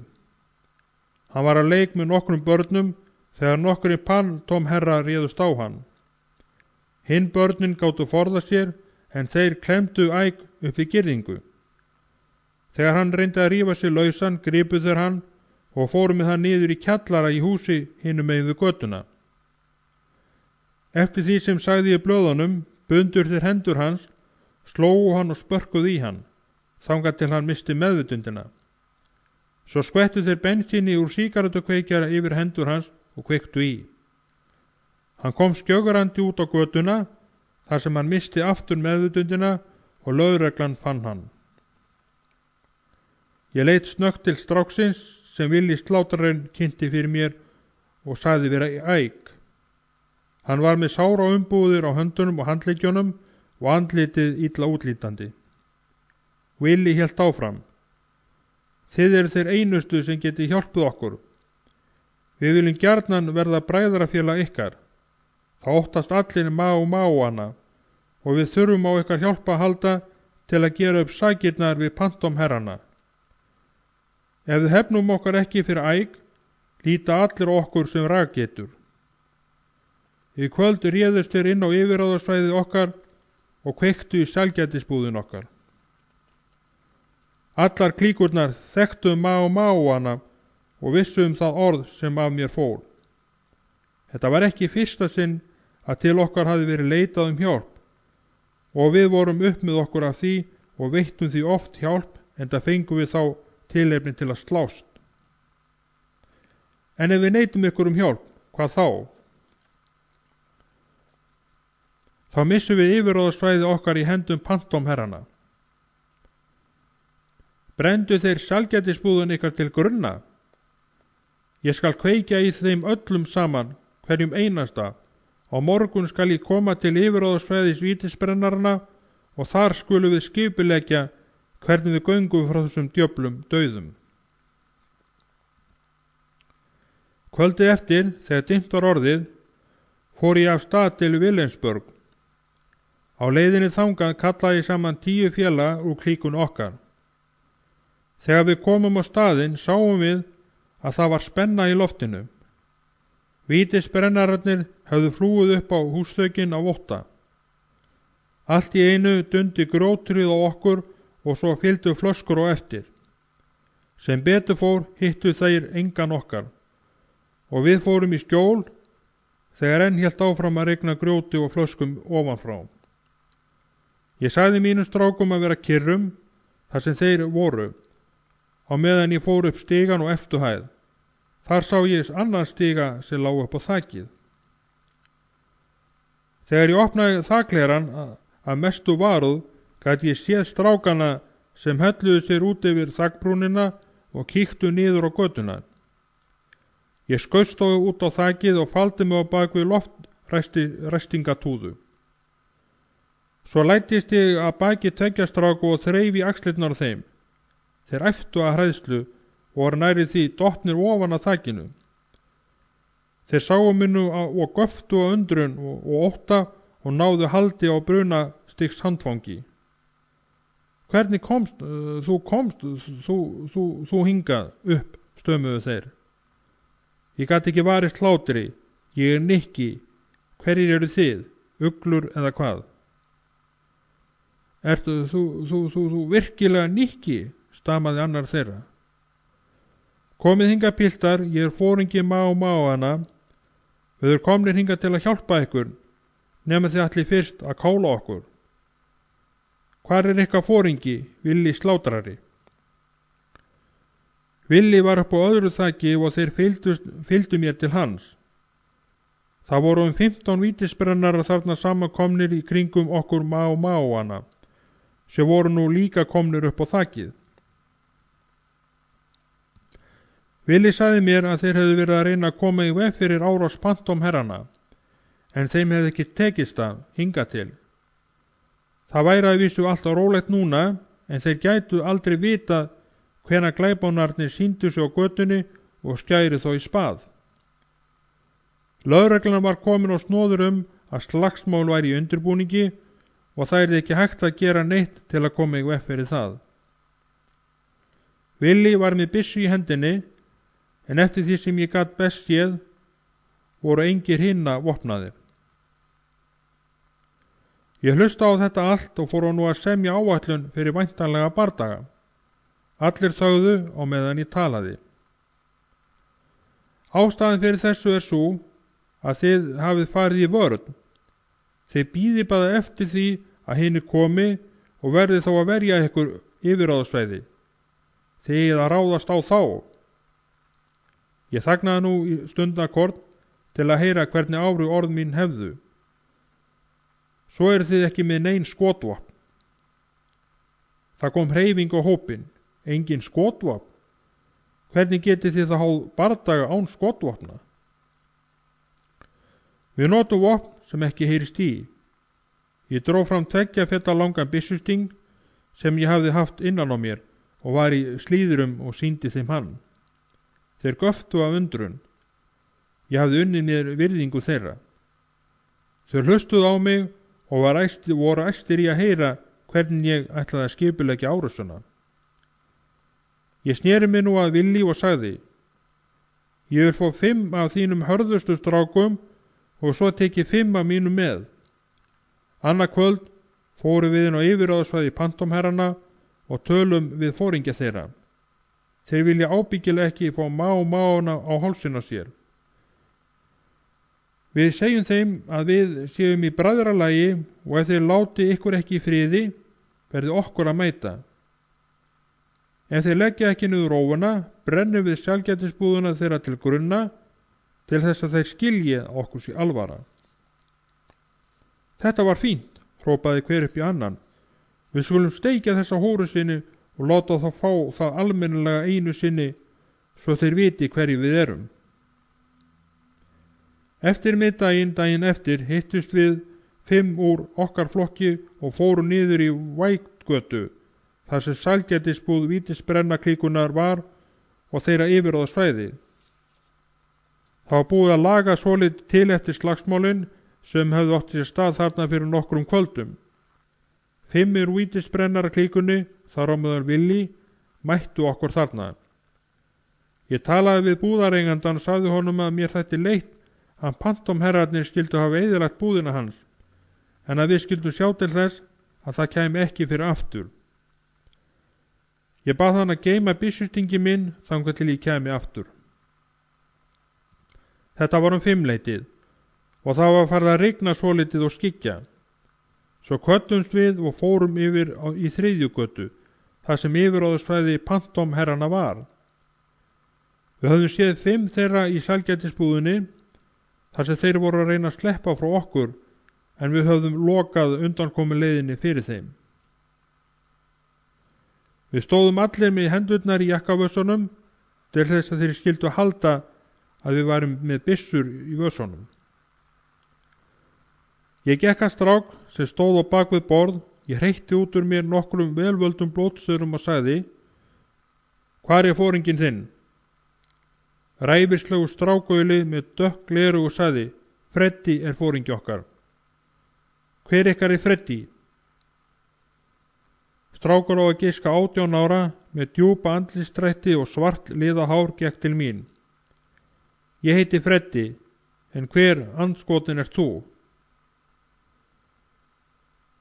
Ég er enn með hendurnar í jakkavassanum og hafði ýtt regnkápunni upp yfir höfuðið. Ég er Nikki, foringi Máana. Heyrðuðu það kannski ekki að ég sagði Má? Þetta er Villi, slátrarinn, foringi vítisbrennarana. Við erum bræðrafélag núna og viljum gjarnan afturkalla slagsmálin. Ok, maður, sagði Freddi, komdu hingað yfir, svo við getum talað það. Við gengum til hliðar til að ræðast við og einn pantomherrana bölvaði Villi. Áður en ég gat nokkuð að gert hafði Villi tekið höndina upp úr vasanum og opnað sjálfskeiðung. Í staðin fyrir að víkja til hliðar hafði strákurinn stungið Villi með regnhlífinni sem hann var með og var með oddhvassan sting. Stingurinn stakst í gegnum regnkópuna hans og snerti rifbein. Samstundis greip vítisbrennarastrákurinn sykurskál og henti henni á eftir stráknum sem var með regnhlífina, svo hann féll í gólfið. Freddi hrópaði: Hættið þessu og stillið ykkur. En enginn hinna æstu stráka hlusta á orð hans, svo Freddi sneri sér að mér og sagði: Fáðu þá til að hætta. Þú getur sjálfur fengið þá til að hætta, þá voru þínir menn sem byrjuðu. Á sama andartæki fékk ég högg í höfuðið og ég heyrði brothljóðin þegar flösku var kastað í spegil sem var fyrir innan afgreiðsluborðið. Nú heyrðist í lögreglubíl sem hemlaði svo snöggt að það kvein í hjólbörðunum. Rauðu ljósin blikkuðu, út úr bílnum stigu 2 lögregluþjónar sem skildu bílhurðina eftir uppi á gátt. Þegar þeir tóku undir svo stökk inn í búðina með kylfurnar á lofti. Hinir strákarnir höfðu líka tekið eftir þeim. Eins og hendi væri veifað þustu strákarnir út úr búðinni og dreifði sér á milli bílana. Ein löggan var alveg á hælunum á mér, en mér tókst að stökkva yfir eitthvað sem líktist öskutunnu, sem stóð á gangstéttinni og það tafði hann, svo að ég slapp. En nú hafði teningunum verið kastað og ekkert gat aftar því sem framundan var, mestu slagsmál og átök allra tíma. Kvöldi eftir söfnuðust 100 máur saman við sælgætisbúðuna á yfirráðasvæði vítisbrennarana. Villi, slátrarinn, kom með rúmlega 50 stráka og nú lögðu við allir saman af staði niður götuna og stemdum á sælgætisbúð pantomherrana og yfirráðasvæði þeirra. Sjalli Gortis, einn af máunum, hafði verið hátt uppi undanfarna viku af heróinneyslu og þetta kvöld var hann albúinn í slagsmál. Þegar við komum að sælgætisbúðinni hrinti hann upp hurðinni og hremdi einn pantomherran sem var að reyna að sleppa. Hann lagði til stráksins með hnífnum sínum en hitti ekki, en hrinti honum leið í fangið á mér. Ég hló, ég lét mér ekki bregða og slá strákin sem var að detta með svörtu blýröri sem var með húð á endanum. Hann æpti að sársauka þegar rörið lenti á öxlun á honum. Hann beygði sig í keng og reyndi að komast út á gangstéttina, en þá sló ég hann aftur og þetta sinn í hnakkan. Hann skall í götuna og blóðið lag úr gapandi sári. Komum, við skulum gera út af við heila hópin, sagði einhver leið og strákarnir stukku í allar áttir. Sumir fóru inn í búðina, aðrir leituðu skjóls í biljardsal sem var þarna í nágrenninu. Ég barst með straumnum og lenti inn í búðinni og sló mig með blýrörnu eins og óðun maður.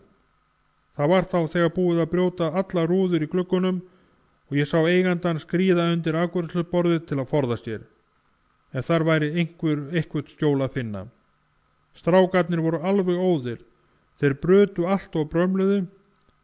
Sumir veltu spilakassanum og ég stökk upp á hann og mölvaði hann í mél með blýrörnu mínu. Aðrir voru komnir inn fyrir búðarborðið og brutu niður hillurnar af vegnum og allt gler og skálar. Þeir tæmdu peningakassan og kostuðu honum svo út glugga. Ég hljóp út á götuna, alblóðugur, því ég hafði orðið fyrir glerbroti sem kom fljúandi úr einhverju áttinni. Ég hljóp upp og niður götuna og mölvaði rúðurnar í bílunum sem þar voru með blýrörnu. 50 strákar voru komnir inn í biljardsalinn þar sem þeir veltu borðum og brötu allt sem þar var inni. Aðrir komu þaðan út bakteramegin með biljardkúlurnar og kostuðu þeim í búðargluggurna hinum megin í götinu og mölbrötu þær. Einn strákahópurinn hafði stansað bíl á miðri götinu og þeir stukku upp á hann að framan og aftan og upp á þakið og trömpuðu á honum þangað til hann orðið sama þjöppuð blikkdós. Allir æptu þeir og öskruðu á meðan þeir gengu þennan berserksgang brjótandi og bramlandi. Nú heyrðist kvinið og flautið í lögreglubílunum sem komu inn á götuna frá báðum endum.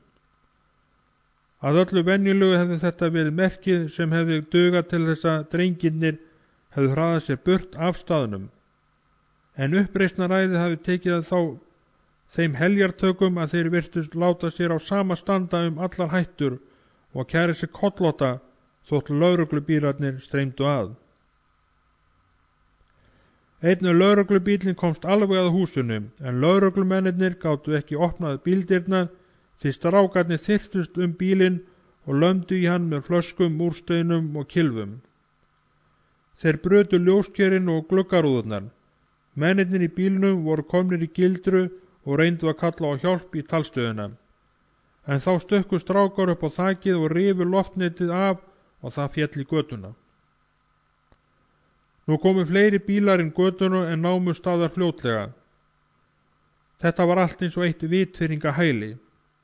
Meira en 150 strákar slóust, öskruðu, veltu bílum og brutu gluggarúður. Lögreglumennirnir réðust á þennan brjálaða skríð með kylfum sínum. Ég sá Charlie slást við 2 lögreglumenn á miðri götunni. Ég hljóp til að hjálpa honum, en þá heyrði ég að hafinn var skotríð og sá þann kost vænstan að koma mér í burtu. Við dreifðum okkur í allar áttir og hlupum niður göturnar og inn í allar smugur. Sumir hlupu upp húsatröppu til að komast upp á þökin.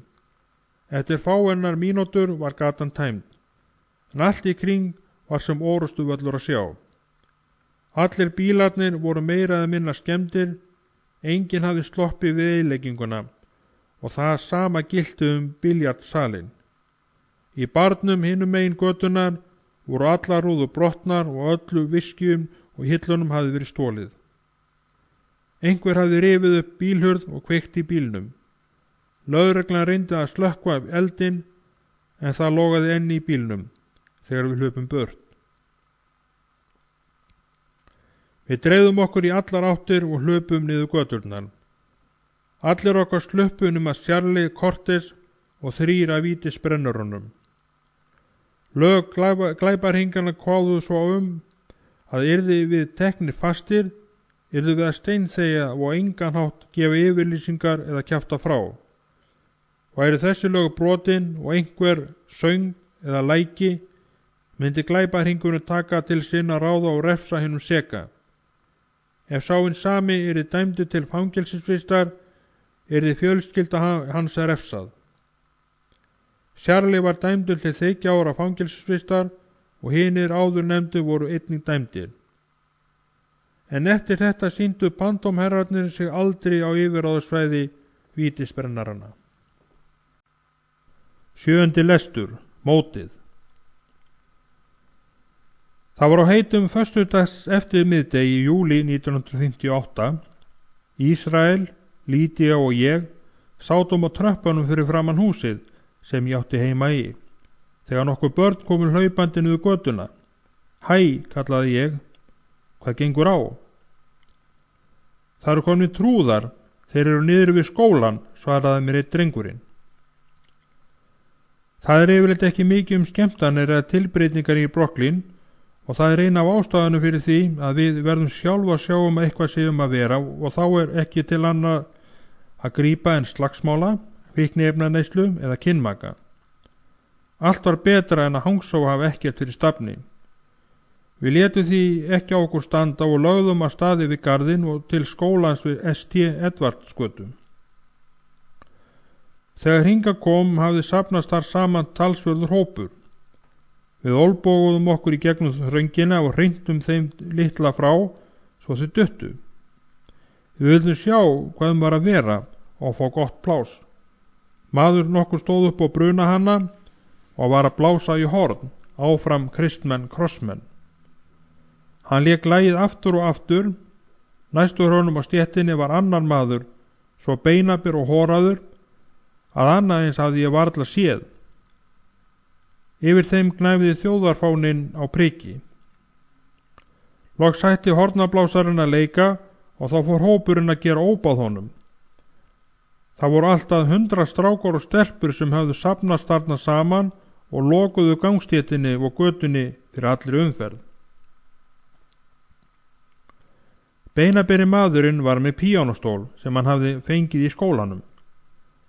Hann steig nú upp á stólinn og opnaði bók, svarta bók.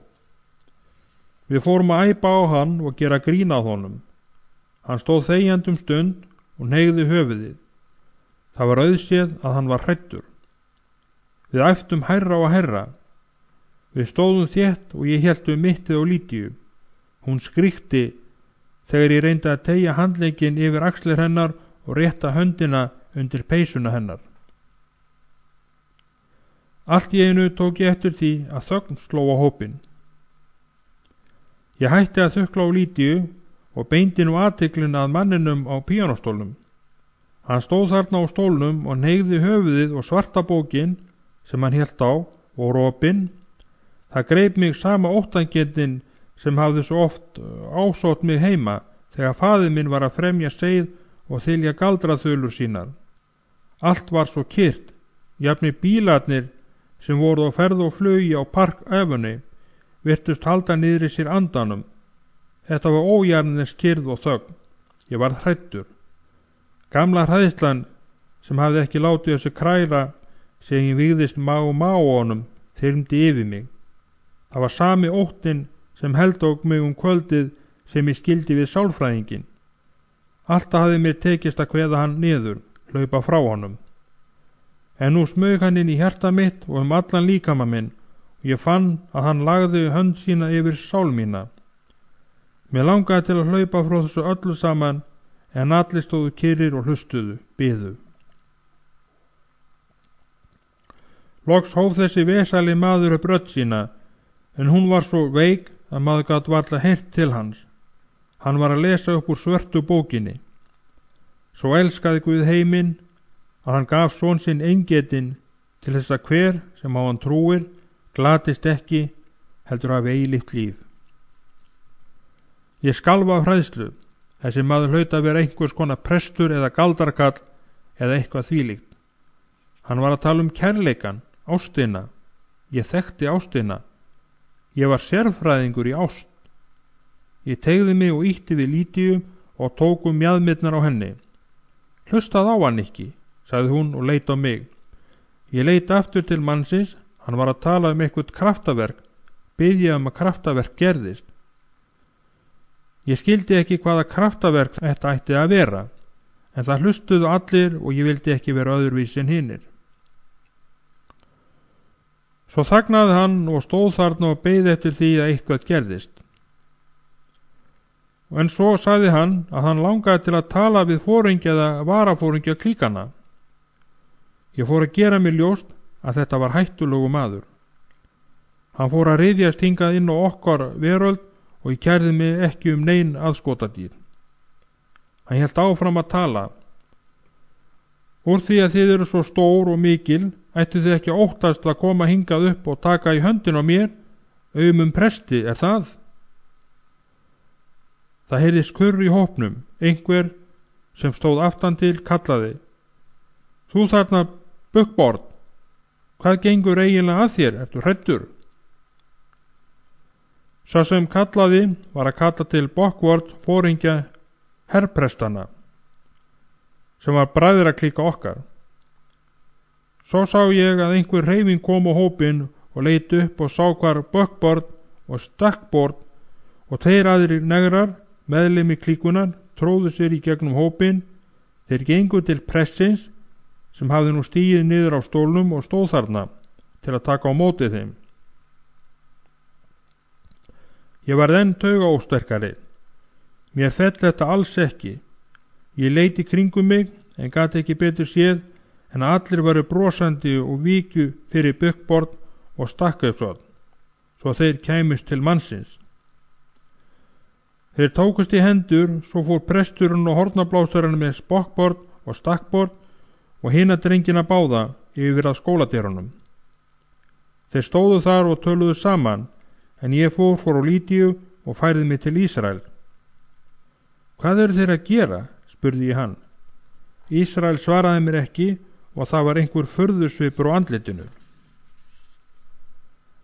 Allt í einu sá ég hvar þeir féllu allir á kné, þarna sem þeir voru á götunni, Buckboard og Stackboard, höfðu tekið ofan hattan á og héldu á þeim höndunum krjúbandi á gangstéttinni. Þegar þeir stóðu upp, gengu þeir aftur til hópsinn. Ég kallaði í Buckboard. Hæ Buckboard, ertu orðin trúður núna? Buckboard var stórstrákur alltaf 90 kíló. Hann horfði á mig með svo undarlegu augnaráði að ég hefði aldrei séð slíkt áður. Hann var graf alvarlegur.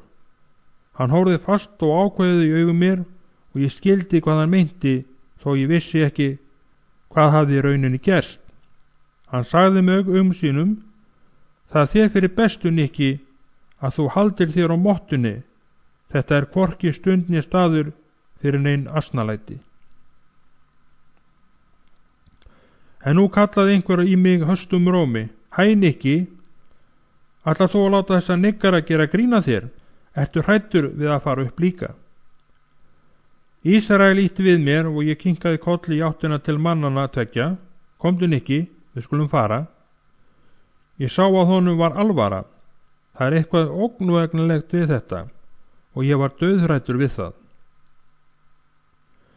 Nú byrjaði hópurinn að hrópa af öllum mætti. Sjáuði foringin okkar, hann er skítræddur við presturævilinn. Ísrael kíkti í jakka minn. Komdu Nikki, við skulum fara hérðan. En nú var ekki aftur snúið.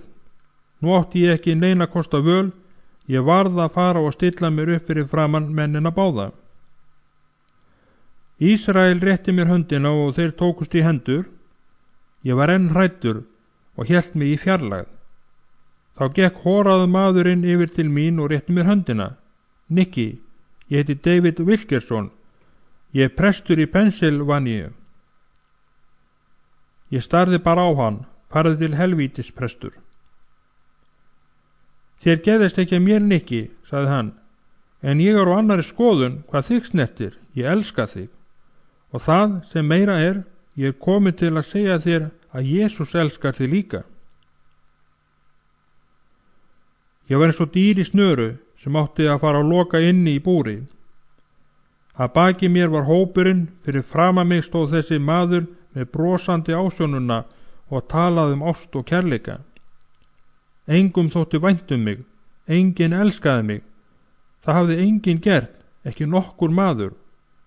Og þar sem ég stóð þarna, reikaði hugum minn tilbaka til þess liðna þegar móðir mín sagði fyrir mörgum árum, ég elska þig ekki, Nikki.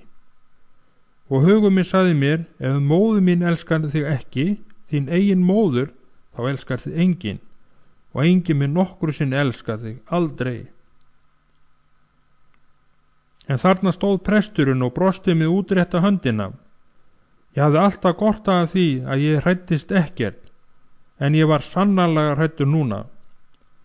Ég óttaðist að þessi maður myndi loka mig inn í búri. Hann var að ræna mig vinum mínum. Hann var að eyðileggja allt og því hataði ég hann. Ef þú kemur nær mér, prestur, þá kála ég þér, sagði ég og hoppaði aftur á bak inn í hópinn. Það sem ég fann mig öruggari. Ég var hræddari og vissi ekki hvernig ég átti að bregðast við. Óttinn yfirbugaði mig. Ég var alveg að ærast. Ég urraði á hann og snerist hæl og hvarf inn í hópinn. Þessi maður er kommunisti, strákar, hrópaði ég. Látið hann eiga sig, hann er kommunisti. Ég vissi reyndar alls ekki hvað kommunisti var, en ég vissi að það var eitthvað sem allir áttu að berjast gegn. Ég var að hopa, þá var mér ljóst, en ég gat ekki lagt til atlögu við neitt þessu líkt. Ef hann hefði komið á móti mér með hníf, hefði ég snúist gegn honum og barist við hann. Hefði hann komið betlandi og biðjandi, hefði ég hlegið á honum og gefið honum einn á kjaftinn, en hann kom og sagði, ég elska þig. Þannig hafði enginn ávarpað mig fyrr. Ég ruddist út úr hópnum og reyndi að vera hnarreistur og beldi út brjóstkassan. Þegar ég var komin út úr hópnum, tók ég í handlegginn og Lídíu og kippti henni með mér og við gengum St. Edvardgötu í burt frá skólanum. Nokkri strákana fylgdu okkur og við fórum niður í kjallarann og settum plötuspilran í gang og létum hann leika eins hátt og hægt var. Ég var að reyna að kæfa þessi orð, Jesús elskar þig. Þurrka þig út úr huga mínum. Hvernig gat nokkuð annað eins og þetta haft svona djúptæk áhrif á mig? Ég dansaði dálitla stund við Lídíu, drakk flösku af ódýru víni og reykti heilan pakka af sígarettum. Ég keðjureykti, kveikti einni sígarettuna með stöppunum af annari. Það fór ekki fram hjá Lídíu að ég var taugaóstokkur í meira lagi. Nikki, kannski ættir þú samt að tala við prestinn. Það er ekki víst, það sé svo vittlust að vera kristinn. Ég hvessti á hana augun og hún draup höfði. Mér leið hræðilega og ég var enn hræddur, en svo heyrðist grjá við dyrnar og hurðinni var lokið upp. Þarna stóð þó horaði presturinn og gekk inn. Hann var svo ankannalegur þar sem hann stóð þarna í fallegu fötunum sínum og hvítu skyrtunni með hálsbindið. Hann átti sannarlega ekki heima í þessu óþvera kjallarhólu. Hann spurði eitt strákinn, hvar er Nikki? Strákurinn benti honum á mig þar sem ég sat hinum megin í herberginu og hélt höndunum fyrir andlitið með sígarettuna lafandi í munnvikinu. Wilkerson gekk inn eftir gólfinu eins og hann ætti þarna heima. Hann brosti út undir eyru. Hann rétti fram höndin og sagði: Nikki, mér langar til að taka í hendin á þér. Áður en hann gat lokið því sem hann ætlaði að segja, sló ég hann í andlitið að töluverðu afli. Hann reyndi samt að láta það ekki á sig fá og brosti enn. Því var ekki að leyna að þetta hafði áhrif á hann. Aftur greip hræðslan mig og maginn á mér herptist saman. Þá gerði ég það eina sem ég gat gripið til og hrækti á hann. Nikki, þeir hræktu líka á Jesú og hann bað: Faðir, fyrirgef þeim, því að þeir vita ekki hvað þeir gera. Ég öskraði á hann og bölvaði: Farðu til helvítis og komdu þér út hérðan. Og ég hrindi honum aftur og bak í áttina til dyrana. Nikki, áður en ég fer, leið mér að segja þér eitt: Jesús elskar þig. Komdu þér út, brjálaði prestur, þú veist ekki hvað þú ert að tala um.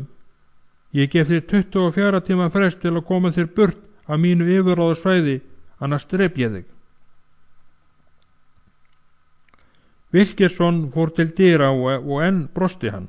Mundu það, Nikki, Jesús elskar þig. Nú á mér nóg boðið. Ég beygði mig niður eftir tómri vínflösku sem lá á gólfinu og kastaði henni á gólfi svo hún brotnaði í mél. Aldrei hafði ég orðið eins vandræðalegur og ráðalaus og jafn fullur örvæntingar og á þessari stundu. Ég sparkaði í hurðina á eftir honum og stolt mitt var sært. Það fór ekki framjá mér að strákarnir fundu að þessi maður hafði komið mér úr jafnvægi. Það eina sem ég gat var að reyna að sýnast fyrir þeim og látast vera gallharður. Því mér var ljóst að hefði ég látið mínar sönnu tilfinningar ná tökum á mér, hefði ég mist alla virðingu strákana. Þessi heimski brjálaði trúður, sagði ég, skal ekki koma hinga aftur og ef hann reynir það, skal ég kveikja í honum og brenna hann til ösku. Ég fór út fyrir og horfði á eftir honum og sá hann ganga burt. Ég skellti hurðinni í lás og eftir mér og gekk út á gangstéttina. Vitleysingur, tautaði ég. En innra með mér fann ég að það var eitthvað sérstakt við þennan mann. Ég sneri svo við og gekk í aðra átt. Þegar ég kom að biljartstofunni fór ég þangað inn og tók kjöða og nokkrar kúlur og ætlaði að leika listir mínar. En ég gat ekki einbytt mér því að orð pressin klingdu enn í eyrum mér. Jesús elskar þig. Mér andskotan sama, hugsaði ég. Hann skal ekki hræða mig, það skal enginn hræða mig. Ég reyndi tvisvar að hitta kúluna, en það tókst ekki og ég kastaði kjöðunum frá mér. Jesús elskar þig. Orðin suðuðu í eyrum mér. Ég sagði strákunum að ég væri lasinn og ég hypjaði mig heim. Ég var orðinn hræddur að ég væri alvarlega veikur. Ég hafði aldrei farið svona snemma heim. Klukkana var ekki nema 10:30 og ég var vanur að fara ekki í rúmi fyrir en milli klukkan 3 og 4. Ég læsti dyranum á eftir mér.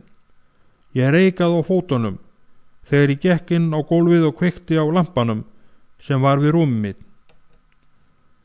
Ég tók byssuna sem ég geymdi í skápnum og setti 2 kúlur í hana og lagði hana á borðið við rúmið. Ég sparkaði að mér skónum og skipti föt. Svo lagði ég sígarettupakkan á borðið, lagðist á bakið, upp í rúmið og góndi upp í loftið. Ég heyrði enn rödd Wilkinson. Ég heyrði hana aftur og aftur. Jesús elskar þig, Nikki. Jesús elskar þig. Ég slökkti ljósið og kveikti mér sígarettu. Ég var farin að keðjureykja aftur. Ég gat ekki sofnað. Klukkustundirnar liðu. Loksins reisi upp við dogg og leit á klukkuna. Hún var 5. Það var komin morgun. Ég hafði velkt í rúminu alla nóttina. Svo fór ég á fætur, klæddi mig og setti byssuna aftur inn í skápinn. Ég náði mér meiri sígarettur og stjögraði niður stigann og út á gangstéttina. Það var varla orðið bjart, en borgin var samt að rumska og í fjarska gæti ég heyrt óminn af hinni vaknarni stórborg, sem var að strjúka stýrurnar úr augunum. Ég tylti mér á gangstétta brúnina og tók höndum fyrir andlitið. Jesús elskar þig, Jesús elskar þig, Jesús elskar þig. Ég heyrði að bíll stansaði fyrir framan húsu og að dyrunum var skellt aftur. Einhver lagði höndin á öxl mér. Ég leit upp, horaði presturinn stóð beint fyrir framan mig. Hæ Nikki, manstu hvað ég sagði þér í gærkvöldi? Mér langaði bara til að koma aftur sem snöggvast og segja þér aftur, Nikki, Jesús elskar þig.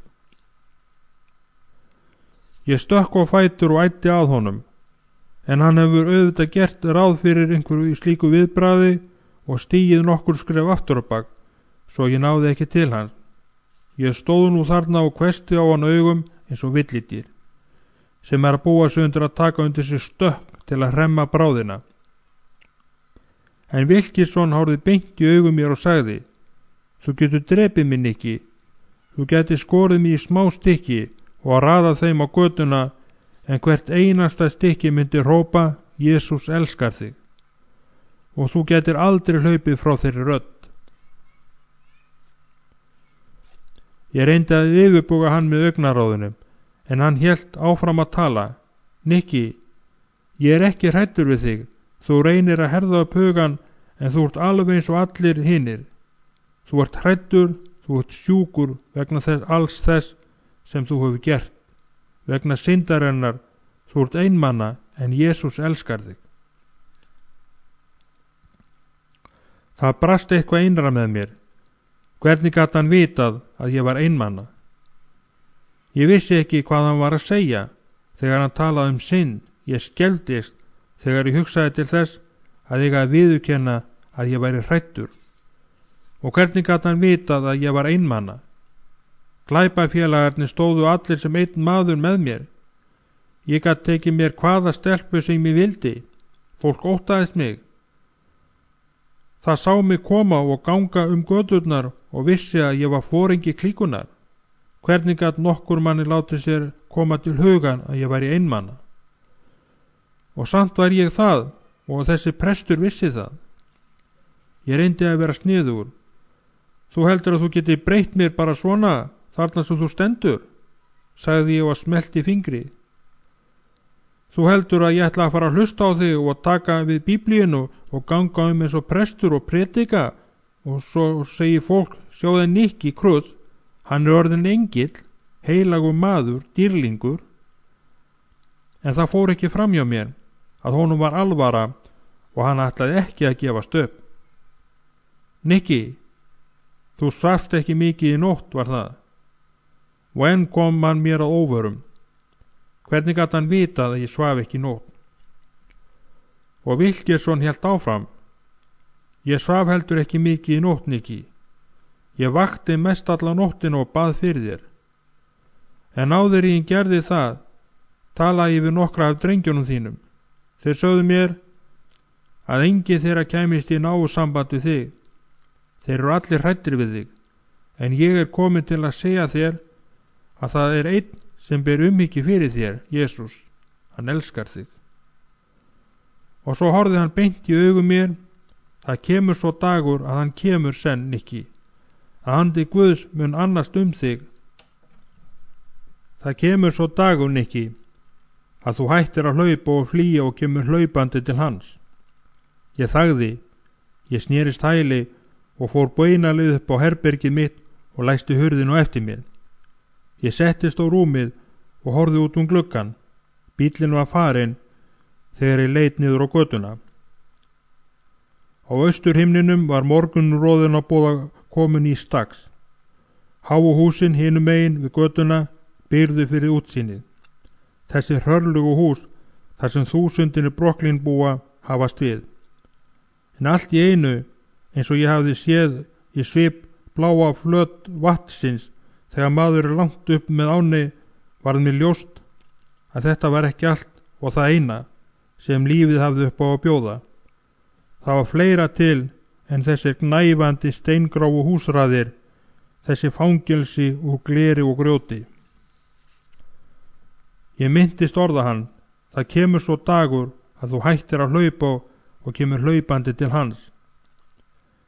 Ég vissi ekki einu sinni hver þessi hann var, en ég hélt, þar sem ég sat á rúmstoknum og leiti yfir sóðalegu götuna, þar sem allskins sorp var á víð og dreif og hlustaði umferðaniðin, þegar kúflaðnir vörubílarnir voru að bruna áfram í allar áttir, að hann liti að vera eitthvað í ætt við sólina sem var að koma upp við sjóndeilda hringinn við hafsbrún á himninum, sem kveldist blár og heiður yfir láð og lög og björtum degi, eða kannski væri hann eins og morgunstjarnan sem var enn sjáanleg í morgunskíminu, kannski kæmi dagurinn einhvern tíma.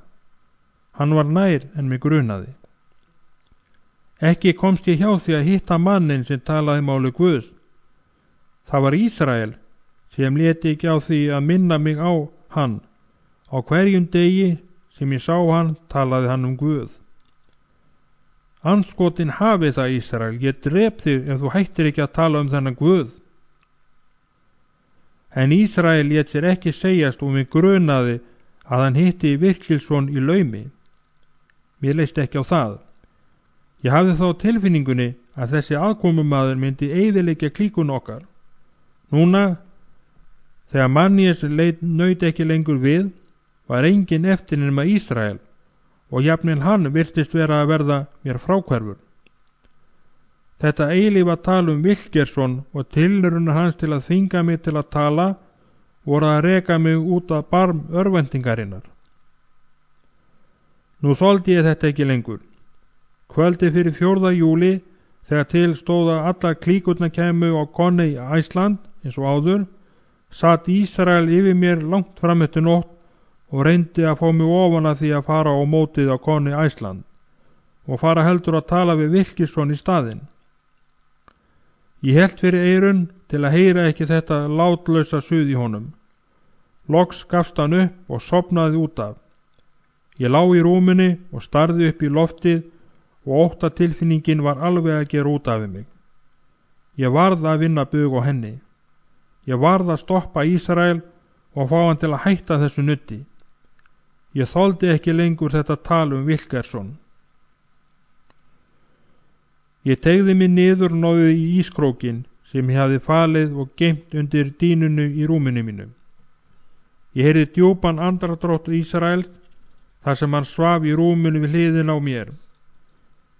Því lengur sem ég hugsaði þetta tal Ísraels Guð, því æstari varð ég. Ég gat ekki þolað þetta lengur. Þetta skal kenna þér að vera ekki að þessu kjaftaði, öskraði ég leið og ég hóf upp ískrókin til að slengja honum í bakið á Ísrael. Öskriði mér hafði vakið Ísrael og hann þaut upp úr rúminu. Það var honum til bjargar að ískrókurinn lenti á dýnunni og gekk djúpt niður í tróðið að baki honum. Ég kippti að mér króknum og reyndi að sveifla honum aftur, hrópandi: Ég sagði þér að hætta þessu kjaftaði Guð. Af hverju gastu ekki haldið kjafti? Af hverju? Af hverju? Af hverju?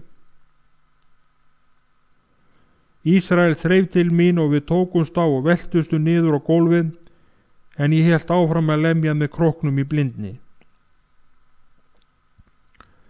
Hann gat velt mér af sér og komið undir sig og sveikt hendur mínar yfir höfuðið og niður á gólfið. Af hverju gastu ekki haldið kjafti, öskraði ég enn einu sinni. Hvað er að þér, öskraði Ísrael og reyndi að halda mér föstum. Þú ert brjálaður, það er ég, vinur þinn, hvað gengur að þér? Nú sá ég að hann var farin að gráta, þó við verum enn í fangabröðum og tárin streymdu niður kinnar hans. Nikki, hættu þessu, ég er vinur þinn, ég vil ekki meiða þig, ég er vinur þinn, ég elska þig. Hann hafði sagt það var eins og hann hafði skvett ísköldu vatni yfir andlit mitt. Hann hafði sagt það alveg eins og Wilkerson. Ég losaði takið á ískroknum og hann tók hann af mér. Ég hafði aldrei séð Ísrael gráta fyrr. Af hverju var hann að gráta? Hann hélt ískroknum ógnandi yfir höfðun á mér og kreppti hnefana skaftið og ég sá hvernig hnúarnir hvítnuðu. Hann titraði. þegar vöðvarnir kreftust. Eitt andartak hélt ég að hann ætlaði að reka krókin í höfuð á mér. Þá henti hann honum á afli yfir að vegnum andsmannis. Hann hélt áfram að gráta eftir að hann sleppti mér og kastaði sér upp í rúmið. Ég velti mér á gólfinu fram og tilbaka, alveg uppgefin, ruglaður og örvæntinga fullur. Hvað var að mér? Ég ætlaði að drepa minn besta vin. Ég hljóp út úr herberginu og upp á þak. Það var kalt og rakt. Ég gekk eftir þakinu og stansaði ekki fyrr en ég kom að kofanum þar sem Gonzales gamli hafði dúfurnar sínar. Ég reif upp kofadyrnar og greip eina dúfuna. Hinn breyti út vænginu og flaug út í nóttina. Ég hélt fuglunum þétt upp að brjóstinu og labbaði yfir loftræstingarásinni og settist niður. Fuglar, ég hataði þá, svona frjálsa. Guð, ég hataði alla sem voru frjálsir. Wilkerson var frjáls. Ísrael ætlaði að verða frjáls. Ég fann það á mér, þessi fugl var frjáls, en ég var lokaður í búri haturs og ótta. Ég fann hvernig fingur mínir kreftust utan hálsin á fuglunum þegar ég herti að. Ég er ekki hræddur. Það kom veikburðar hljóð úr hálsi fuglsins og ég fann hvernig titringu fór kroppin þegar beinin í hálsunum brustu. Sjáðu mamma, ég er ekki hræddur. Ég misti algjörlega stjórn á mér. Ég sneri upp á hálsin aftur og aftur fram og tilbaka uns ég fann að skinn og bein slitnuðu sundur og með snöggum rykk sleit ég höfuðið frá búknum. Heitt blóðið sprautaðist yfir hendur mínar og lag niður á hnén og niður á tjöruborið þakið. Ég stóð þarna með blóðugt sundurtætt höfuð fuglsins í höndunum og öskraði. Nú ert ekki frjáls, enginn er frjáls. Svo kastaði ég höfðinu niður af þakinu og kramdi búkin undir fótum mér. Loksins var þessi djöfuls fugl dauður og nú geti hann ekki lengur ofsótt mig í draumum mínum. Ég var kyrr á þakinu, ýmist sofandi eða ég hrökk upp með andfælum, því martröðin gaf mér enga grið og var nú hræðilegri nokkru sinni fyrr. Það var farið að birta af degi þegar ég sneri aftur til herbergis míns. Ísrael var farinn.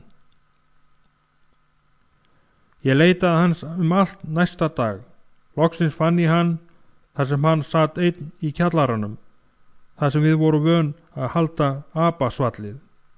Allir félagarnir voru farnir út og koni í Æsland.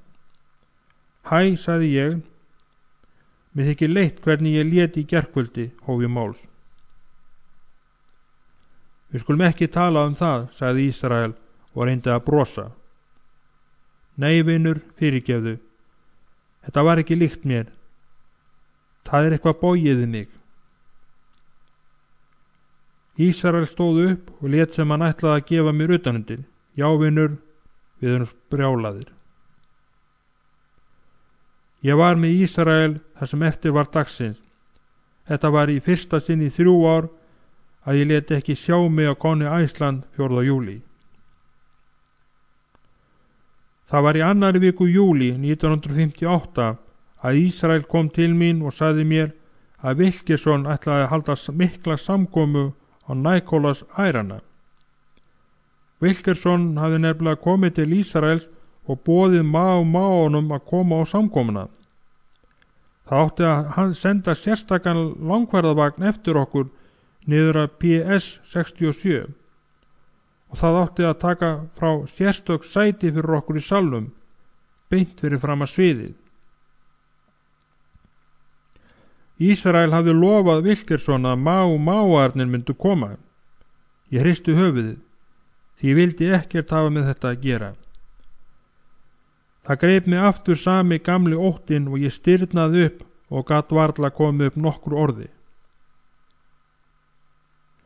Halló maður, kallaði Ísrael, þegar ég ætlaði að snúa mér undan.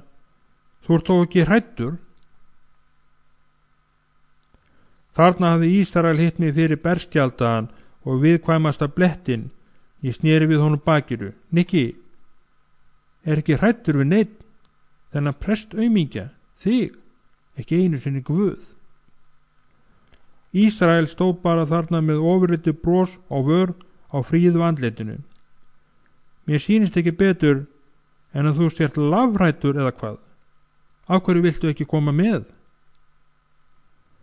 Hugur minn hvarflaði til bokkbord og stakkbord og ég sá þá fyrir mér krjúbandi og kné á gangstéttinni við skólan. Ég vissi ár því að þetta gat kom fyrir þá það eina sem ég gat verið að flýja á hólmi, hlaupa, halda áfram að hlaupa, en að flýja núna undan fríunorðum Ísraels var bein sönnun þess að ég væri raunverulega hræddur. Hvenær á bíllinn að koma, spurði ég. 7:00, svaraði Ísrael.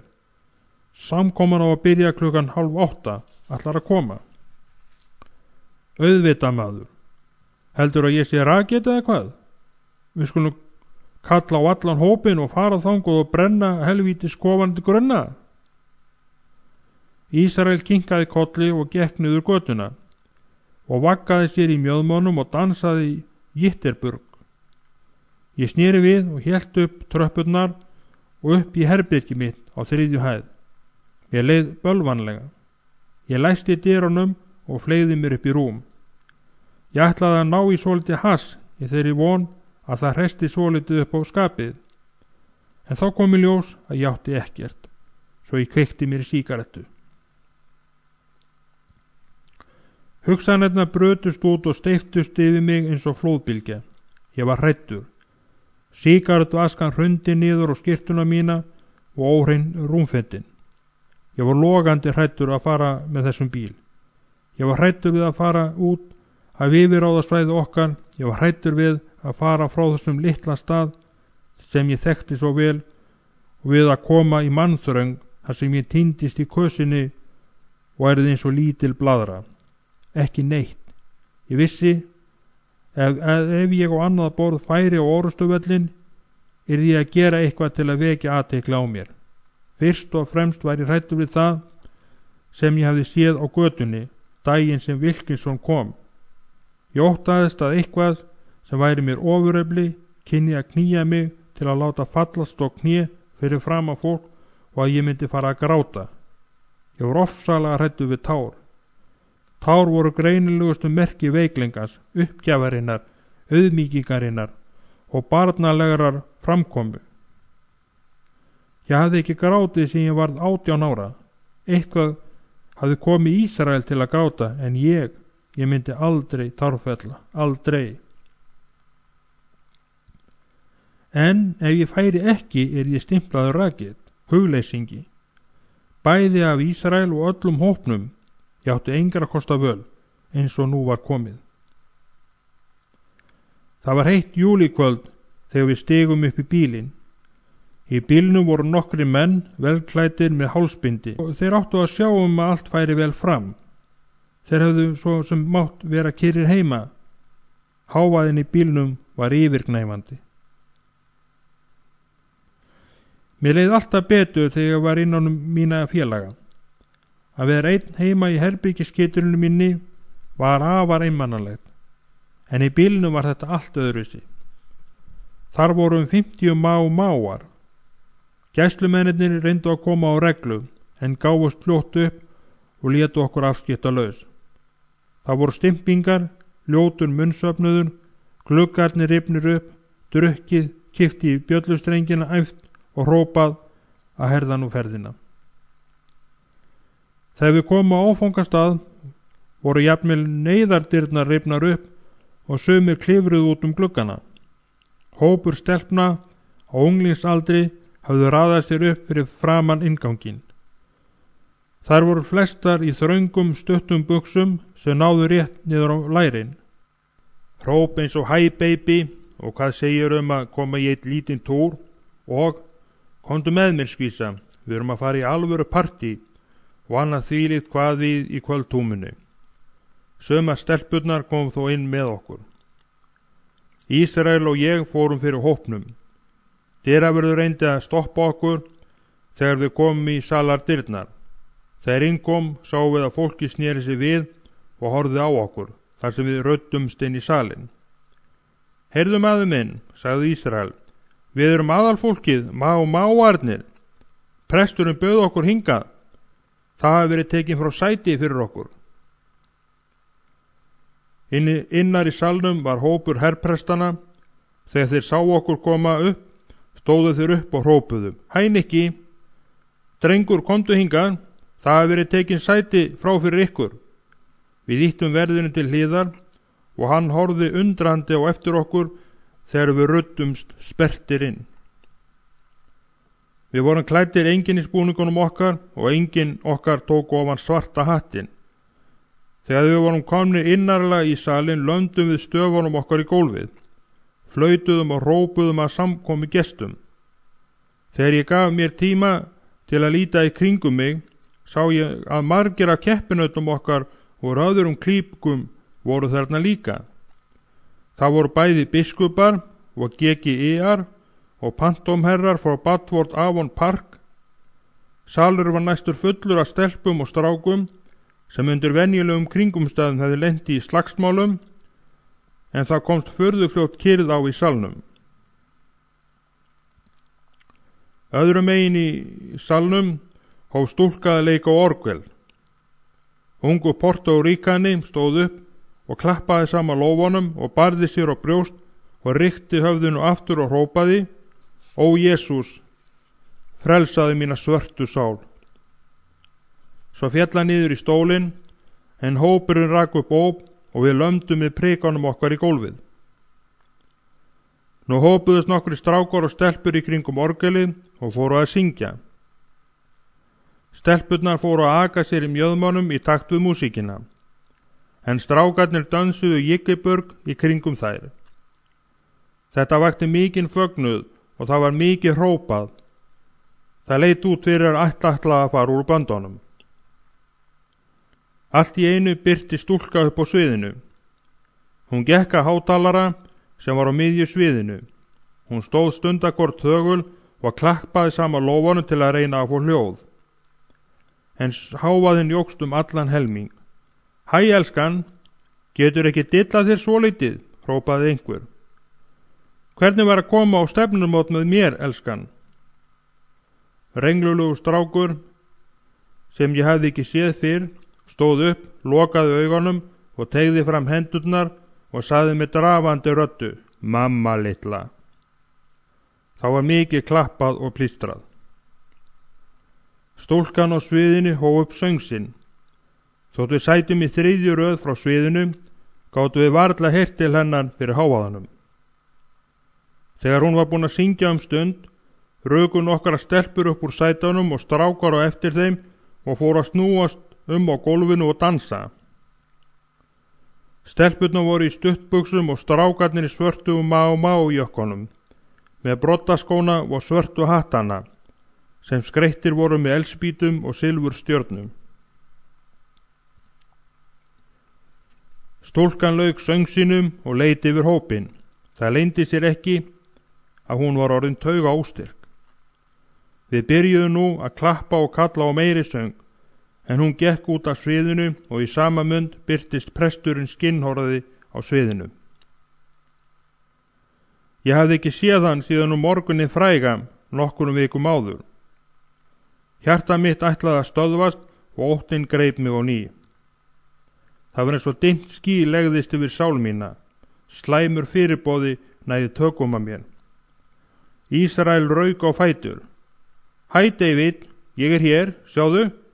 Ég sagði að ég myndi koma og sjáðu hver er hér, sagði hann og benti á mig. Mér var ljóst að ég að taka eitthvað til bragðs, annars myndi ég detta niður af hræðslu. Ég stökk á fætur og hrópaði: Hæ prestur, hvað ætlað þú að gera? Kristna okkur, eða hvað? Máarnir tóku undir og settust og mér leið betur. Þeir töldu mig enn til sín þrátt fyrir það að ég hefði sýnt hræðslumerki og láti Ísrael eftir forustuna. Var ég enn foringi þeirra og þeir tóku undir og hlógu mikið af fyndni minni. Ég var aftur búinn að ná stjórn á hlutanum. Wilkerson hóf nú mál sitt. Þetta er síðasta kvöldið sem við förum í krossferð í þessari borg til að hitta æskuna. Og í kvöld ætlum við að bregða út á vananum og taka upp nokkra nýjung. Ég ætla að biðja vini mína, Máana, að taka á móti fórnargjöfunum. Óstjórnlegur hávaði braust út. Allir félagar glæpaklíkana þekktu okkur og allir höfðu þeir sama álit á okkur. Að biðja Máana að taka á móti peningum var sama og að biðja Jack the Ripper fjöldamorðingja að taka að sér barnagenslu. Fólki fór að hlæja og æpa. En þá spratt ég á fætur. Ég var búinn að bíða eftir tækifæri til að láta á mér bera svo munaði. Nú gafst mér það. Ég ætlaði ekki að geta trúa því að presturinn myndi snúa sér til okkar á þennan hátt, en úr því að hann gerði það, skildi ekki standa á okkur. Ég benti á 5 stráka, þar á meðal Ísrael. Þú. Við skulum koma. Við gengum nú allir 6 fram á gólfið og röðum okkur framan sviðið. Að baki okkar ríkti dauða þögn. Wilkerson beygðist nú niður og rétti okkur sína hvora ísköku öskjuna. Nú, sagði hann, biði ykkur að standa í röð hérna fyrir framan sviðið. Það verður leikið á orgel og ég ætla að biðja gestina að koma hinga fram og afhenda fórnargjöfuna. Þegar því er lokið, biði ykkur drengir mínir að fara á bak við þetta fortjald og svo upp á sviðið. Ég býð svo hérna þangað til þið komið með fórnarféð til mín. Þetta var gott til að vera satt. Það mun ekki að við kvarlaða neinum hvað við myndum gera. Sá sem notfæri sér ekki svona tækifæri var algjör fábjáni. Það safnaðist mikið. Gangarnir voru tróðfullir af fólki sem vildi komast til okkar. Sumir hinna fullorðnu gáfu stóra peningaseðla, sumir tékka. Úr því að við áttum að taka á móti gjöfunum, þá skildu þær líka verða myndarlegar. Nokkri klíkufélagarnir komu dansandi og hoppandi niður gangana, annarkvort til að látast sem væri þeir að leggja sinn skerf í sjóðinn eða til að reyna að ná í seðil úr öskjunum hjá okkur. Þegar einhver ætlaði að reyna það, stakk ég hendin í vasan eins og ég var að taka upp hnífin og sagði: Heyrðu, býttu andartak góði, þú gleymdir að láta peningin í. Þeir fóru þó að hlæja, en þegar þeir sáu að mér var alvara, stirðnaði brosið. Heyrðu manni, presturinn sagði að gefa, þú gerir það, eða á ég að láta drengina mín að nota hnífin til að losa þig við það. Flestallir létu eitthvað að mörkum. Þegar allir voru búnir að koma fram til okkar, gaf ég merki og við gengum allir 6 til hægri að forhenginu, sem var á veggnum. Beint yfir höfðu okkar var rautt ljósaskilti þar sem ástóð útgangur. Þetta var mjög áberandi skilti og sjáanlega öllum sem þarna voru þegar við hurfum á bak við forhengið hvað við hlátur í salnum. Það voru ekki margir sem tóku undir þegar í stað, en brátt tóku fleiri undir og áður en varði braust út ærandi hlátur og óp og loks hló allur söfnuðurinn og æpti á vesilings prestin sem Máarnið hefðu tekið í nefið. Við námum staðar á bak við forhengið. Strákarnir horfðu á mig með eftirvæntingu og biðu þess að ég segði þeim hvað þeir ættu að gera. Ég gat tala við þá með augnaráðinu einu saman. Þeir voru að bíða eftir merki, svo sem ég deplaði augunum og liti til útgöngudyrina sem þýddi: Við skulum hlaupa, komum, tökum peningana og gerum grína þeim. En það var eitthvað innra með mér sem togaði í mig. Presturinn hafði valið mig og sýnt mér trúnað. Ég gat gert það sem fólki bjóst við að mér eða það sem mér var treyst til að gera. Traustið sem presturinn sýndi mér kveikti einhvern nista innra með mér. Í staðinn fyrir að beina augum mínum að skiltinu yfir útgöngudyranum hristi ég höfuðið. Nei, komi, sagði ég, förum með peningana til pressins. Strákarnir ætluðu ekki að trúa sínum eigin eyrum en þeir hlýddu mér. Það voru 2 strákan undan mér þegar við gengum upp tröppurnar fyrir aftan sviðið. Annar þeirra rétti höndina niður í öskjuna og tók upp 20 dala seðil og stakk honum í buxnavasa sinn. Heyrðu, þú, hvern djöfulinn ert þú að gera? Láttu seðilinn aftur í öskjuna, presturinn á hann. Strákarnir litu á mig gapandi á undrum. Heyrðu, Nikki, vertu ekki svona vitlaus. Sjáðu alla þessa peninga.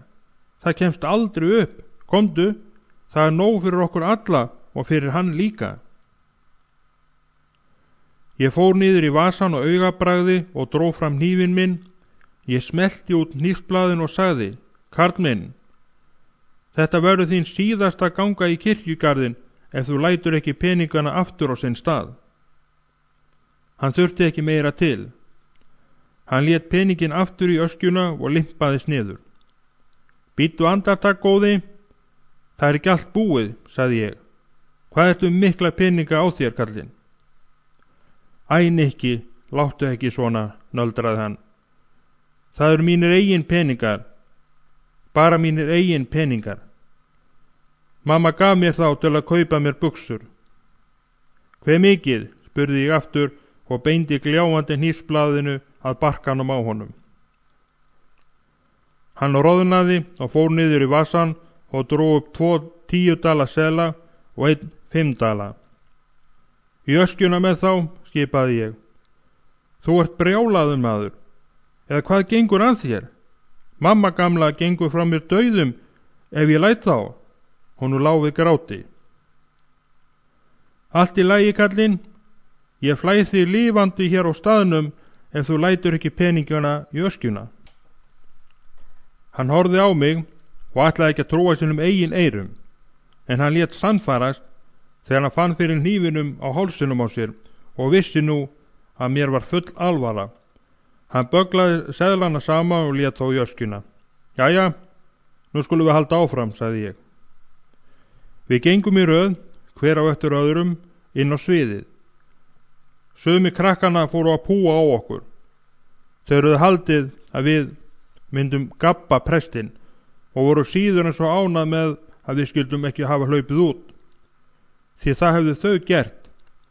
En mér hlýnaði hjartarætunar að hafa einu sinni gert það sem eina rétta eitthvað heiðarlegt. Þetta var þægileg tilfinning. Hérna, prestur, sagði ég, þú átt þetta.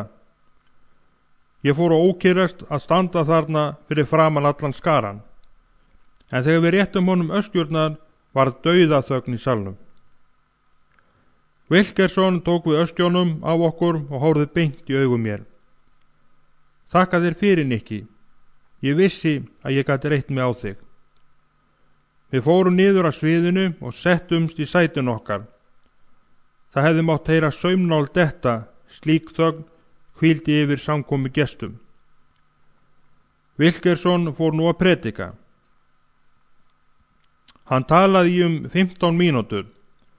Það heyrðist hvorki stunan í hósti í samkomu gestunum, en ég heyrði ekki eitt einast orð af því sem hann sagði. Ég hugsaði þá þægilegu tilfinningu sem ég fann til þegar ég afhendi honum peningana. Þó var ég hálft í hvoru að álasa mér fyrir að hafa ekki stungið af með þá. En það var eitthvað að gerast innra með mér og ég fann hvernig það náði yfirhöndinni. Það átti auðvitað skilt við að vera góður, heiðarlegur, réttlátur. Ég hafði ekki þekkt þessa tilfinningu fyrr. Einhver háaði fyrir aftan mig truflaði mig í þessum hugleiðingum mínum. Wilkerson var komin að þeim kafla í predikun sinni að við ættum að elska hver annan. Hann sagði að Portóríkanarnir ættu að elska Ítalana og Ítalarnir ættu að elska negrana og negrarnir að elska þá hvítu og allir ættu að elska alla. Auki stóð upp fyrir aftan mig. Heyrðu prestur, ertu orðin vitlaus eða hvað er að þér? Ætlastu til að ég elski Ítalana? Þú ert snar vitlaus, sjáðu þetta. Hann fletti upp skyrtunni sinni og sýndi mér stort rauðlett ör á síðunni. Fyrir 2 mánuðum skaut einn af þessum svínum mig og ætlaði að drepa mig, sjáðu. Og svo heldur þú að ég gleymi því? Ég drep þann djöful ef ég sé hann aftur. Heyrðu og sjáðu þetta, hrópaði einn úr hópi Ítalana og fletti upp skyrtunni sinni. Hann benti á ljótt ör sem náði ofan frá öxl og niður á brjóst. Einn niggarastrákurinn skar mig svona með ragblaði. Heldurðu að ég elski þá kannski? Jú, ég elska þá með blýröri. Negrastrákur aftan til í salnum stóð þá upp og hrópaði og hatrið í röddinni leyndi sér ekki. Þú vilt kannski reyna það núna? Nú ætlaði allt koll að keyra í hatursfullum hrópum og köllum. Negrastrákur úr herprestaklíkunni stóð upp, velti stólum og ætlaði að reiðjast úr sæti sínu yfir alla tálmannir og komast þangað sem pantóm herrarnir sátu. Ég var farinn að óttast alvarlegu uppþótt. Ljósmyndatökum maður frá fréttastofu hljóp niður ganginn með myndavélina sína. Þegar hann var kominn innst í salinn hóf hann að taka myndir. Ísrael hvíslaði að 3 strákum sem sátu á endanum á bekknum næst ljósmyndatökumanninum. Takið hann. Þeir stóðu upp og byrjuðu að þjarma að honum. Einum stráknum tókst hann á myndavélinni og af honum að henda henni í gólfið. Þegar hann beygði sig niður til að taka hana upp, sparkaði strákur sem þarna satt nærri í hana svo hann hendist fram í salinn. Ljósmyndatökumaðurinn skreið á hnjánum niður ganginn til að reyna að ná vélinni, en þá sparkaði annar strákur henni enn lengra frá honum og hún skall í steinvegginn. Hún var brotin og ónataf eftir þá ferð. Nú voru allir staðnir upp. Það logaði allt í hatri. Ég reyndi að finna leið út ganginn. Það var allt komið í uppnám. Allt í einum fann ég ómótstæðilega löngu til að gá að Wilkerson. Hann stóð hreyfingarlaus á sviðinu og hneigði höfuðið og hélt höndunum fast að brjósti sér. Ég sá að hnúarnir höfðu hvítnað.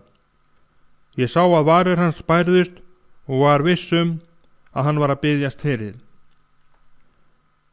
Eitthvað snart hjarta mitt. Ég stansaði og leit á sjálfan mig. Allt var í einni bendu fyrir aftan mig, en ég veitti því ekki athygli. Ég leit inn á við til mín sjálfs. Þarna stóð þessi veikbyggði maður óhræddur og lét hættuna sem yfirvofði ekki hafa nein áhrif á sig. Hvaðan fékk hann þennan kraft? Hví var hann ekki hræddur eins og við allir? Ég skammaðist mín. Þetta var svívirðilegt, skammarlegt. Allt og sumt sem ég hafði heyrt Guð var það sem þessi maður hafði sagt og sýnt. Ég hugsaði til þess sem ég hafði heyrt Guð. Foreldrar mínir hafði tekið með sér í kirkju þegar ég var barn. Kirkjan var þétt setin. Presturinn tautaði eitthvað og fólki át upp eftir honum. Það var hundleiðilegt og hafði engin áhrif á mig. Ég fór aldrei oftar í kirkju. Ég lét mig falla í stólinn. Allt í kringum mig geisuðu ólætin. Ísrael var staðinn upp og sneri sig við og hrópaði: Hæ, setjist niður og þegið. Við skulum heyra hvað presturinn hefur að segja. Máarnir settust niður. Ísrael hélt áfram að reyna að þagga niður í strákunum og loks tókst honum það. Það var eitthvað að gerast innra með mér. Ég fór að rifja upp atvik úr æsku minni. Ég minntist þess hve mjög ég hataði móður mína. Ég minntist fyrstu daga mína í New York þegar ég hljóp eins og dýr sem hleypt hafði verið út úr búri. Það var eins og ég sæi allt þetta gerast á kvikmyndatjaldi. Ég sá fyrir mér stelpurnar, ástríðurnar, kynlífið. Ég sá hvernig hnífnum var beitt, meiðslin, hatrið. Þetta var meira en ég gat þolað. Ég vissi ekkert af því sem var að gerast í kringum mig. Það eina sem kom stað var minningin. Og því meir sem ég rifjaði upp hið liðna, því sterkari var sektar tilfinningin. Ég þorði varla að opna augun af ótta við að einhver sæi hugsanir mína, sæi hvað ég var að hugsa og sjá innra með mér. Það var viðbjóðslegt. Wilkerson tók til máls. Hann talaði eitthvað að iðra synda sinna. Ég var undir áhrifum svo sterkra afla að engin nautnalyfja áhrif komust í samlíkingu við þau. Ég réð ekkert við hreyfingar mínar eða gerðir né hvað ég sagði. Það var eins og ég væri hrifinn af ægilegur straumiðu og gat enga mótspyrnu veitt. Ég skildi ekki hvað var að gerast innra með mér. Ég vissi aðeins eitt, óttinn var horfinn. Fyrir aftan mig var Ísrael að snýta sér. Ég heyrði að einhverjir voru að gráta fyrir aftan mig. Það var eitthvað að svífa yfir. Jafn með gluggatjöldin virtust hreyfast eins og einhver dularfullur andvari léki Wilkerson hélt áfram að tala. Hann er hér. Hann er hér í þessum sal. Hann er kominn til ykkar sérstaklega. Ef þið viljið breyta lífi ykkar, þá er nú tími til þess. Svo hrópaði hann eins og sá sem valdið hefur. Standið upp. Þeir sem vilja meðtaka Jesum Krist og taka sinnaskiptum, standið upp, komið hingað fram. Ég heyrði að Ísrael stóð upp. Drengir, ég er að fara upp. Hver kemur með mér? Ég reis á fætur. Ég sneri mér að strákunum mínum og gaf þeim merki með hendinni. Við skulum koma.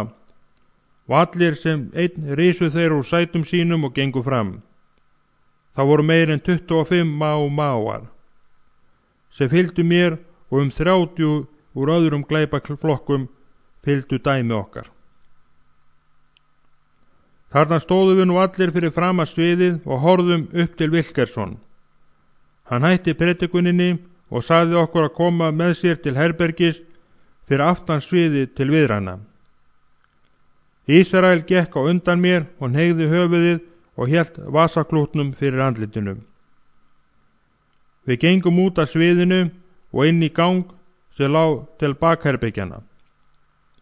Sumir strákarnir staðnæmdust í ganginum og fóru að flissa. Heyrðu Nikki, hvað er að þér? Ertu að verða heilagur?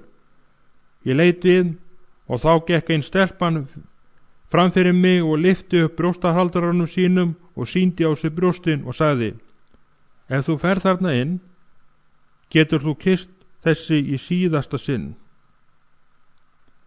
Mér var ljóst að þau voru afbrýðsum. Þeir fundu það á sér að við ætluðum að snúa okkur til Guðs og gefa honum ást okkar, en þau vildi eiga hana sjálf. Þetta var allt og sumt sem þau þekktu til kærleika. En á þessari stundu skipti það engu máli fyrir mig. Ég hrindi henni frá mér og hrækti á gólfið og sagði: Mér býður við þér. Ekkert skipti máli framar á þessu andartaki, ekkert nema það eina að fylgja Jesú Kristi, hver svo sem hann var. Maður nokkur fór að tala Kristi líferni. Þá kom Wilkerson inn. Jæja, vinir mínir, sagði hann, krjúpið og kné á gólfið. Ég held að hann væri ekki með öllum mjalla. Ég hafði aldrei kropið fyrir fram að nokkurt mann, en það var einhver ósýnilegu máttur sem ýtti mér niður. En snertingin við gólfið vakti mig aftur til raunveruleikans. Það var sumar. Þetta var tíminn okkar til að láta að okkur kveða í átökunum. Ég opnaði augun og sagði við sjálfan mig: Hvað ert þú að gera hér? Ísrael var við hliðin á mér, grátandi, svo allir máttu heyra. Og þegar allt stóð sem hæst, fór ég að flissa. Heyrðu Ísrael, þú þreytir mig með þessum gráti. Ísrael leit upp og brosti gegnum tárin. En þegar við horfðumst í augu, greip mig undarleg tilfinning. Tárin hrundu niður kinna mínar, ég var farin að gráta. Þetta var í fyrsta sinn sem ég grét, síðan ég grét mig í svefn undir tröppunum í Porto Rico. Ég var að gráta. Ísrael og ég lágum þarna báðir á hnjánum, hlið við hlið, og tárin hrundu niður kinnar okkar, en samtímis hlógum við. Þetta var ólýsanleg og dularfull tilfinning. Grátur og hlátur. Ég var hamingjusamur, en samt grét ég. Það var eitthvað að gerast með mig sem ég réði ekki við, og ég var þakklátur fyrir það og hamingjusamur. Allt í einu fann ég að Wilkerson lagði höndin á höfuð mér. Hann var að biðja fyrir mér. Tárin runnur nú niður stríðum straumum og ég hneigði höfuð mitt og smáninn og iðrunin og svo undarlega gleði sem fylgir blessuninu tóku sér sameiginlega bólstað í sálu minni. Haltu áfram að gráta, Nikki, sagði Wilkerson. Haltu áfram, gefðu Guði tárin þín, kallaðu á hann.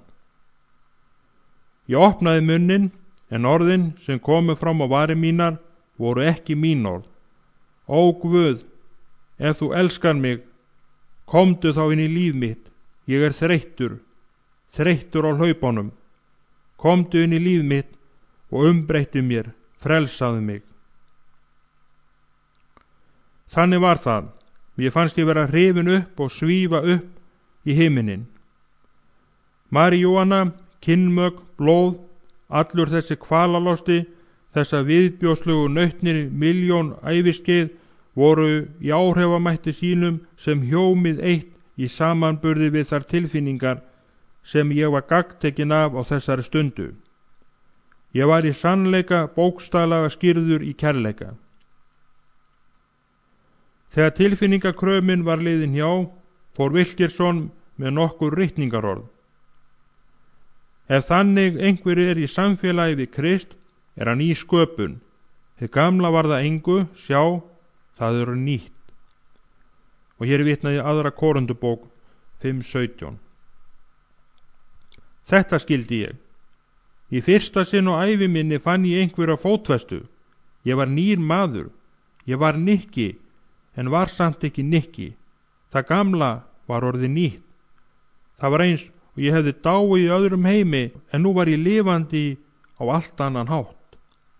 Hamingja, gleði, unaður, lausn, frelsun, frelsi, dásamlegt, dularfullt frelsi. Ég var hættur að hlaupa. Allur ótti var mér horfinn, allur kvíði var horfinn, allt hat horfið. Ég elskaði Guð, Jesúm Krist, og alla sem með mér voru. Ég elskaði meira að segja sjálfan mig. Hatrið sem ég hafði borið til sjálfs mín hafði snúist upp í kærleika. Skyndilega rannuð það upp fyrir mér að ástæðan fyrir því hvernig ég hafði snúist gegn sjálfu mér á svo svívirðilegan hátt var að ég hafði ekki elskað sjálfa mig eins og Guð hafði ætlast til að mér. Við Ísrael féllumst í faðma, tárin hrundu niður kinnar okkar og niður á föt okkar. Ég elskaði hann, hann var bróðir minn. Wilkerson hafði skroppið frá, en var nú kominn aftur. Ég elskaði hann líka, þennan grindhorða, brosandi prest. Ég elskaði hann. Nikki, Ísrael, sagði hann, ég ætla að gefa ykkur Biblíu. Ég á fleiri Biblíu fyrir hana. Komið með mér, ég ætla að ná í þær fyrir ykkur. Við fylgdum honum inn í annað herbyggi. Það voru mörg eintök af þessari svörtu bók í kossum. Hann teygði sig niður og tók 2 eintök af Nýja testamentinu. Þau voru í vasabókabroti. Hann rétti okkur sitt eintaki hvorum. Heyrðu Davíð, sagði ég, en hvað með þessar stóru bækur? Getum við ekki fengið þær? Við viljum að allir viti að við erum orðnir kristnir. Wilkerson varð undrandi. Stóru bækurnar voru vissulega stórar. Það var Biblían í geysistóru broti og strákarnir vildu fá hana og hann var fús til að gefa þeim hana. Heyrðu, sagði Ísrael og brosti til mín. Hvað finnst þér þetta? 25 punda bíblía. Já, það leit sannarlega út fyrir það, fannst mér, en þótt bókin væri þung, var það ekkert á við þann þunga sem á mér hafði hvílt og nú hafði verið lyft af hjarta mínu á þessari kvöldstund og hatrið og syndin sem þar hafði búið og vikið fyrir kærleikanum sem streymdu sál mína. Kvöldið klifraði ég upp stigann til herbergis míns sem nýr maður. Þetta var laust eftir klukkan 11 og snemmt eftir því sem ég var vanur. En ég hlakkaði til að koma heim. Nú þurfti ég ekki að hlaupa framar. Gatan freistaði mín ekki. Ég hafði enga löngun til að gera mig breiðan sem foringi klíkunar. Ég óttaðist nú nóttina ekki lengur. Ég opnaði klæðaskápinn minn og tók má jakkan minn og skóna út og setti hvorugt í poka. Aldrei oftar, hugsaði ég með sjálfum mér. Ég mun aldrei nota þá aftur. Svo teygði ég mig eftir byssunni minni sem var upp á hillunni. Að gömlu vana hlóði ég byssuna svo ég geti haft hana tilbúna á náttborðinu. En þá myndi ég allt í einu eftir því að Jesús elskaði mig. Hann myndi vernda mig. Ég tók kúlurnar aftur úr skotilkinu og setti þær aftur litla öskju og setti byssuna aftur upp á hilluna. Á morgun ætla ég að skila henni til lögreglunar. Ég gekk yfir að speglunum. Ég gat ekki trúað mínum eigin augum þegar ég sá mig í speglunum. Það var einhver birta yfir andlitinu sem ég hafði aldrei séð fyrr. Ég brosti til sjálfs míns. Hæ Nikki, sjáðu bara hvað þú ert laglegur.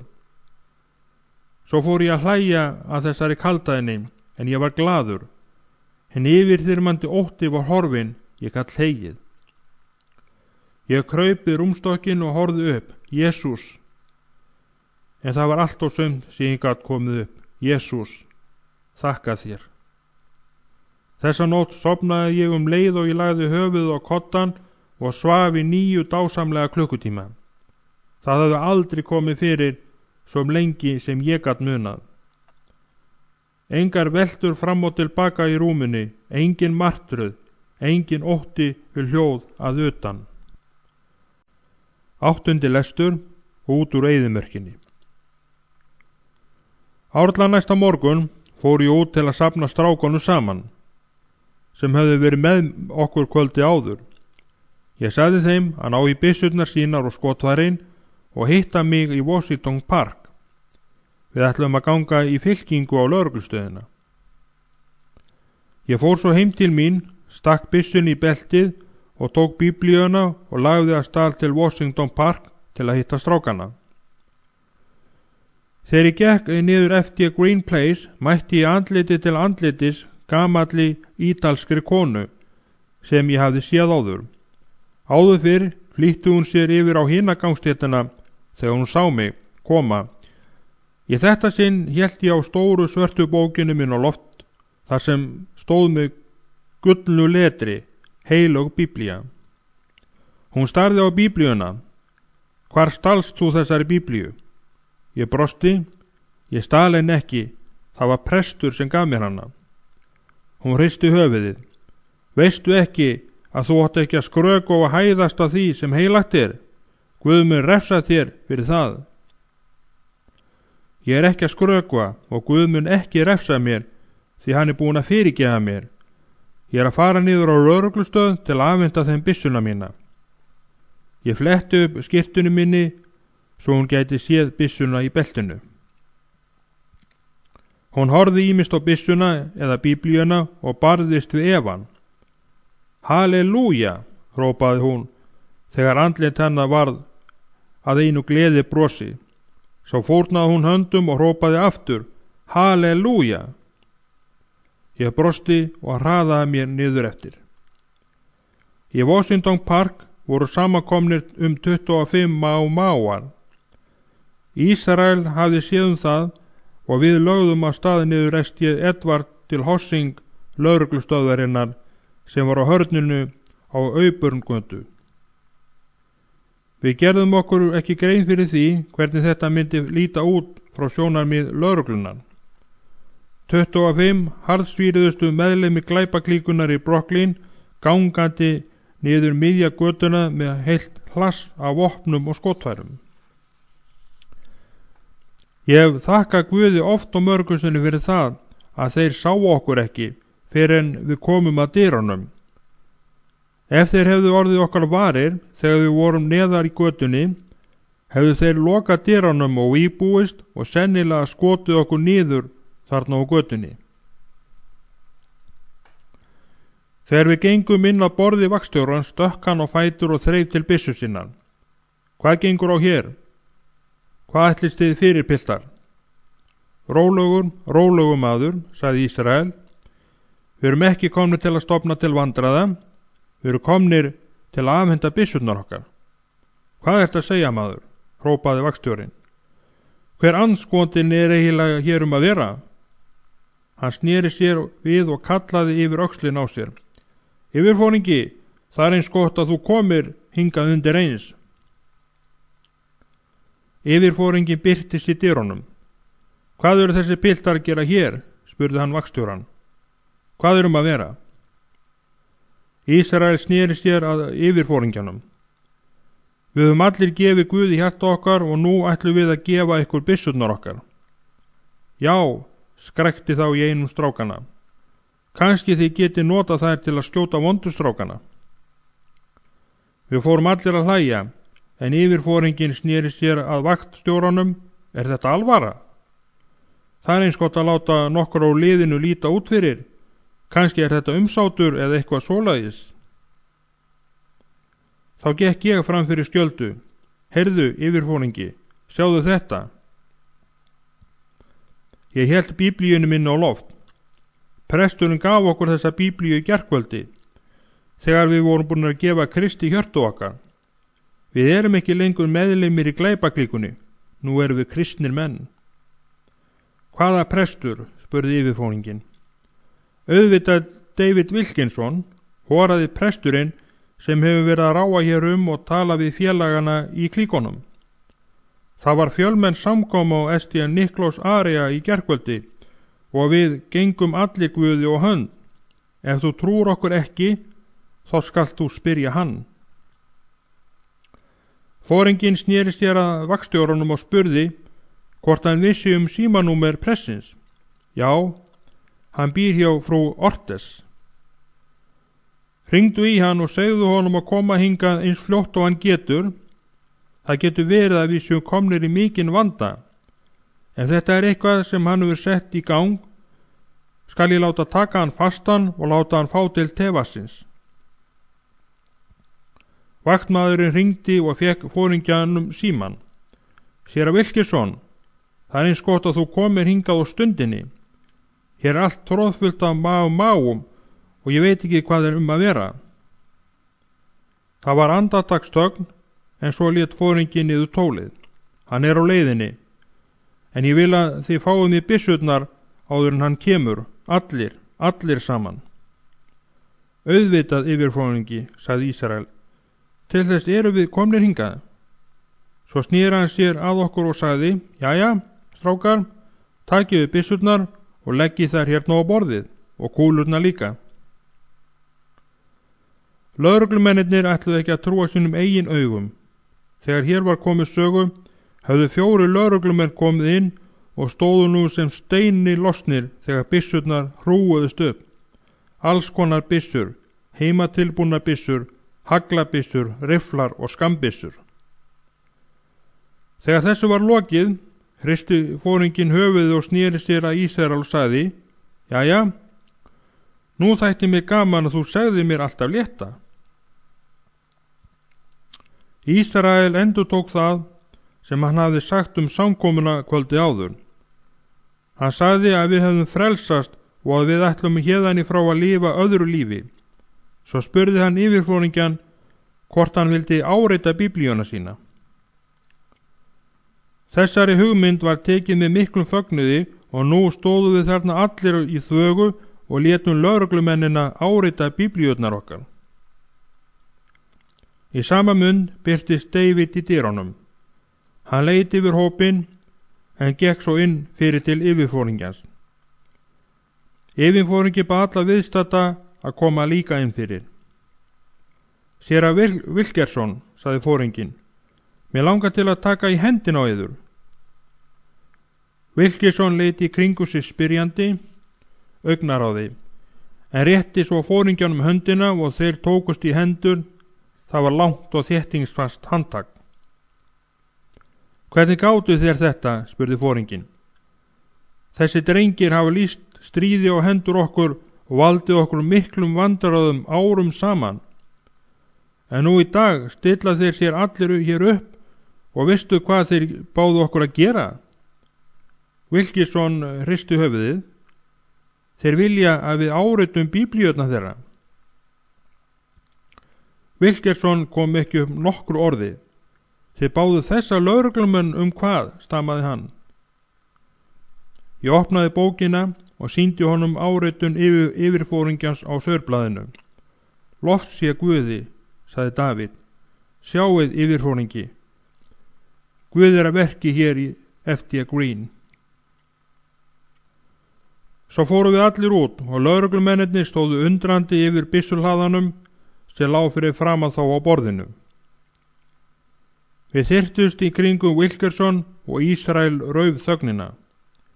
Heyrðu David, ég hef verið að lesa í biblíunni mest alla nótt. Ég nefndur í biblíunni. Hér nafni mitt allstaðar. Sjáðu, Ísrael, það ég frægur. Nokkur vikur síðar kom séra Arsi prestur við spönsku kirkjuna sem kölluð var Iglesia de Dios Juan. Kirkja Guðs, ég vitnaði Jóhannes 3:16. Heim til mín, Ísrael var þá hjá mér. Við höfðum verið lengi saman að lesa biblíur okkar og gengið gólf og beði bænar okkar upphátt. Erindi séra Assi var að biðja okkur að koma í kirkjuna til sín næsta kvöld og vitna. Þetta var miðvikudags kvöldmessa og hann lofaði að koma við hjá okkur og sækja okkur. Þetta var í fyrsta sinn sem ég var viðstaddur guðþjónustu sem kalla mátti því nafni. Við sungum víst í heila klukkustund. Ísrael og ég vorum upp við altarið og kirkjan var þéttsetin. Séra Arsi flutti predikunina og stjórnaði allri messunni, en bað mig svo að koma og vitna. Þegar ég hafði lokið mínu vitnisburði, settist ég á fremsta bekk og hlustaði á Ísrael. Þetta var í fyrsta sinn sem ég hafði hlustað á hann tala opinberlega. Hann stóð í ræðustólnum og frítt andlit hans ljómaði af kærleika Krist. Með sinni ljúfu rödd sagði hann frá þeim atvikum sem leiddi til þess að hann lét frelsast.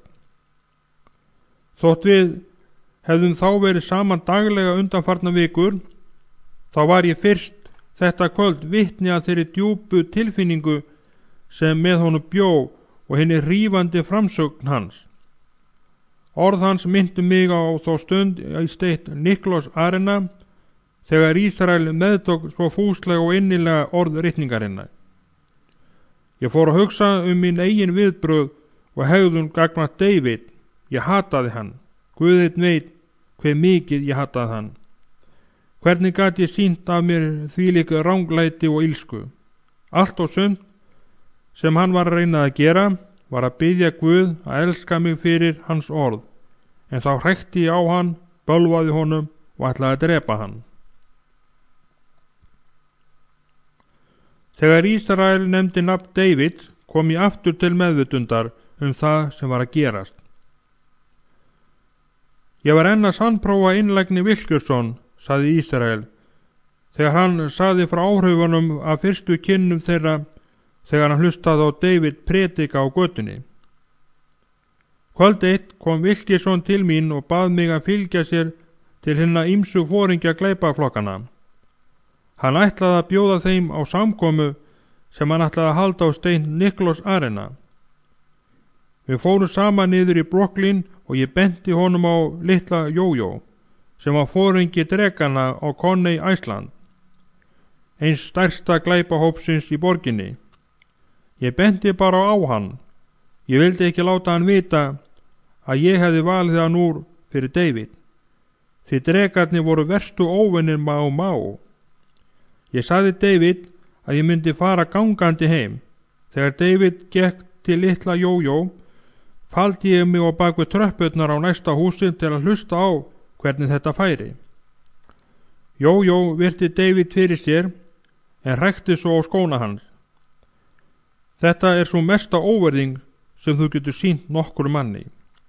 Jójó sagði ekki eitt einasta orð.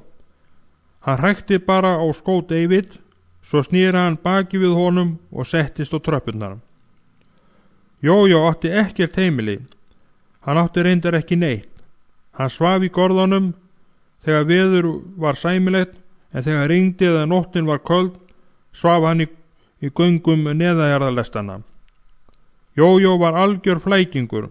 Hann stal fötum úr góðgerðarstofnuninni og gekk í þeim þangað til ekkert var eftir af þeim til að skýla kroppinum. Þá stal hann að nýju. Þennan dag var hann í gömlum gattslitnum strigaskóm og stóðu tærnar út götin. Buxurnar sem hann var í voru auðsjónlega manni sem var mjög feitur og mörgum sinnum digrari en Jójó. Ég var viss að ef Wilkinson var hæstnari og trúður, myndi það ekki leyna sér þegar hann sæi Jójó og enginn var færari að sjá í gegnum mann en Jójó. Ef Wilkinson væri ekki það sem hann sýndist, myndi Jójó stinga hann á hol með hnífnum sínum. Hann leit á Wilkinson og sagði: "Farðu til fjandans, ríki maður. Þú átt ekki heima hér. Þú kemur til New York og tala digurbarkalega að Guð umbreyti fólki. Þú ert á gljáburstuðum skóm og í nýjum buxum, en við eigum ekki neitt. Hún gamla mín rak mig á dyr af því að við vorum 10 í rottuholinu okkar og áttum enga peninga. Ég þekki þig og þína líka. Hvað er svona auðmaður að gera hér í þessu óþverra hverfi? Þú ert eins og þessi ríku sem koma með bílnum niður á Bóverei. Þú ættir að flýta þér héðan áður en einhver rekur hnífinn í vömbin á þér." Ég sá eitthvað var að gerast í huga David. Kannski gerði hann sér ljóst að Jójó var að segja sannleikan. Hann sagði mér seinna að honum hefur þá verið hugsað til þess sem haft var eftir Bott hersöðingja, en hann á að hafa sagt: "Það er ómögulegt og óhugsandi að nokkur geti snert hjartamanns og opna augu hans fyrir kærleika Guðs, á meðan hann er að því komin að kala á fótunum." Ég hef þetta kannski ekki orðrétt eftir, en hvað sem það það voru þessi orð sem komu upp í huga David. En vitið þið hvað hann gerði? Hann settist niður á tröppurnar, þarna á götunni, þar sem hann stóð, og fór úr skónum og rétti Jójó þá. Aumingja Jójó leit rétt sem snöggvast upp og sagði: "Hvað ertu að reyna að sanna, predikari? Að þú hafir hjarta eða eitthvað svoleiðis? Ég ætla ekki að fara í helvíti skóna þína."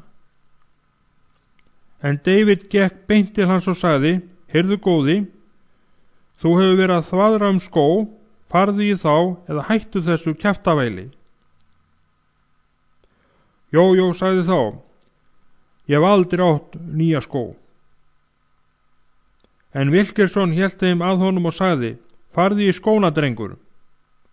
Og Jójó fór í skóna, og þá labbaði David niður götuna að bílnum sínum. Ég satt boginn undir tröppunum þegar Jójó stóð á fætur og elti David niður götuna. David var á sokkalestanum og þurfti að ganga framjá 2 húsaröðum að bílnum sínum og hlusta á hláturasköllin í fólkinu. Það var þá sem mér var alveg ljóst að David var ósvikinn. Ísrael gerði hlé á vitnisburði sínum og reyndi að kæfa niður í sig grátinn. Ekkert af því sem David hafði sagt hafði haft áhrif á mig, en nú sá ég að hann var engin bragðarefur. Hann kom til dyrana eins og hann var klæddur og lifði samkvæmt trú sinni og predikun. Mér var þá ljóst að ég myndi ekki geta staðið gegn þeim mætti sem gat látið mann gera það sem David gerði fyrir Jójó. Eftir guðþjónustuna gekk ég hægum skrefum í gegnum mannþröngina og var enn gagntekin af því sem framfór í kirkjunni og þeim mætti sem fylgdi nálað Guðs og lagði mér orð í munn þegar ég vitnaði. Ég gat ekki varist þeirri hugsun að ef til vill ætlaðist Guð til þess af mér að ég predikaði. Gæti það verið að þetta var í hans vilji og hans leið til að tala til mín? Ég vissi það ekki, en ég fann að ég þurfti tíma til að geta hugsað þetta. Kirkjugestirnir voru enn í fordyrinu og á gangstéttinni fyrir fram að kirkjuna. Ég var enn að taka í hendurnar á fólki þegar 2 bílar sem voru við gangstéttina andspænis voru ræstir. Ég heyrði konu reka upp óp. Þegar ég leit við sá ég 2 byssulöp standa út bílglugga og ég þekkti að það voru komnir biskuparnir. Þeir hófu nú skotrið í áttina til mín og óku síðan af stað. Fólkið kastaði sig niður fyrir fram að kirkjuna en aðrir hlupu aftur inn í fordyrið til að forða sér undan skotriðinni. Ég beygði mig og leitaði skjóls á bak við hurð þegar kúluregn dundi á stéttinni við hliðina á mér. Bíllinn hvarf í myrkrið. Þegar menn fóru að róast, gekk gamall maður til mín og lagði höndina á öxlina á mér og sagði: Ekki missa kjarkinn, sonur. Jesú var sjálfum freistað í eyðimörkinni eftir að hann var skírður. Þú mátt líta á það sem mikinn heiður að Satan hefur valið þig sem skotspón. Ég spái því að þú muni gera mikið fyrir Guð ef þú lætur ekki bilbug á þér finna. Hann klappaði mér svo á öxlina og hvarf hópinn. Ég skildi ekki hvað bilbugur þýddi, en mér langaði til að gera mikla hluti fyrir Guð. Ég var samt ekki viss að það væri neinn heiður sem mér væri sýndur með því að Satan sendi biskupuna til að drepa mig. Nú virtist allt vera orðið rólegt, svo ég lagði að stað í hina löngu leið heim. Séra Arsi hafði tekið Ísrael með sér í bílnum sínum, en ég vildi fara gangandi. Ég þurfti að hugsa. Herra Dalgátó, sem hafði aðstóð Vilkersson, bauð mér að koma með sér heim til sín og vera hjá sér nóttina. Hann var ljúfur maður og vel klæddur. Ég gekk út frá því að hann væri auðugur maður. Ég fyrirvarð mig hins vegar fyrir það hve mjög mig skorti á að kunna alla mannasiði og hve illa ég var til fara, svo ég afþakkaði boðið. Hann gaf mér þó 1 dal og sagði að ef mig skorti einhvern tíma peninga ætti ég að koma til sín. Ég þakkaði honum fyrir og lagði af stað heim. Þegar ég gekk yfir Vanderbilt af honum sá ég lokka þar sem hún stóð fyrir framan húsið sem ég bjó í. Hæ Nikki, hvar hefur þú verið allan þennan tíma? Það var einhver að segja að þú væri farin úr klíkunni, er það satt? Ég sagði svo vera. Ævinur, við söknum þín. Það er allt svo breytt síðan þú hættir að vera með. Af hverju kemur þið ekki aftur? Leið og hún sleppti orðinu tóku einhverjur utan mig aftanfrá. Viljiði virkilega fá mig til að koma aftur, er það? Ég held að þeir sem heldu mér væru úr okkar klíku, en þá sá ég að lokka stirnaði upp og óttinn skein úr andlitinu. Ég leit upp og sá að sá sem hélt mér var Joe, biskupinn, sem við höfðum rænt og skaðbrennt. Ég var að brjótast til að losa mig þegar ég sá hnífinn í hendi hans. Hann var með hnífinn í hægri hendi en hélt hálsinn á mér með þeirri vinstri. Og nú teygði hann sig fram og beindi hnífnum að hjartastað. Ég rétti upp hægri höndina til að reyna að verjast því að því 20 cm langa hnífsblað lenti í brjósti mér. Mér tókst það, en það lenti í hendinni á milli baugfugums og litlafingurs og gekk á hol í hendina, en snerti aðeins brjóstið. Hann brá hnífnum enn. Ég ætla að ganga alveg frá þér í þetta sinn, urraði hann. Þú heldur að þú getur sloppið undan mér með því að fela þig á bakvið kirkju, en þú skalt fá að sjá annað. Ég ætla að gera heiminum þennan greiða að drepa Rakel sem gerði svikari. Ég hrópaði til Lokka, flýttu þér hérðan, þessi maður brjálaður. Nú stökk hann að mér aftur og beindi hnífnum á kviðin á mér. Ég gat stokkið tilbaka og gripið útvarpsloftnesstöng af bíl sem þarna hafði verið lagt. Nú stóðu við jöfnum fótum. Í mínum höndun var stöngin jafnmikið drapstæki og hnífurinn hans. Ég snerist í kringum strákin og sveiflaði stönginni. Ég var nú komin í essið mitt á ný. Ég var viss að ég geti drepið hann. Ég hafði reynsluna og vissi því hvað hann myndi gera næst. Þegar hann lagði til atlögu með hnífnum næst myndi ég hopa aftur og bak og slá til hans svo hann misti jafnvægið. Ég geti blindað hann með bakhandarhöggi svo hann yrði óvígur og drepi hann svo í næsta höggi. Ég hélt stönginni í vinstri hendi en blóðið lag úr þeirri hægri og ég hélt henni fyrir brjóstinu til að verja mig fyrir hnífslæginu. Komdu ræfillin, hvíslaði ég. Reyndu einu sinni enn, bara einu sinni enn, það yrði þitt síðasta. Augu piltsins loguðu af hatri, ég vissi að ég yrði að drepa hann, ekkert annað gæti stöðvað hann.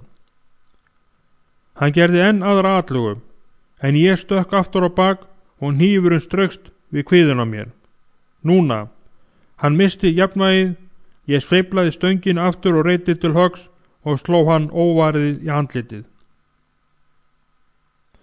Allt í einu var eins og hönd Guðs gripi í handleggjan á mér. Snúð þú hinni kinnina að honum. Röddin var svo skýr að ég heyrði hana greinilega. Ég leit á þennan biskup ekki sem óvin, heldur sem persónu, mannesku.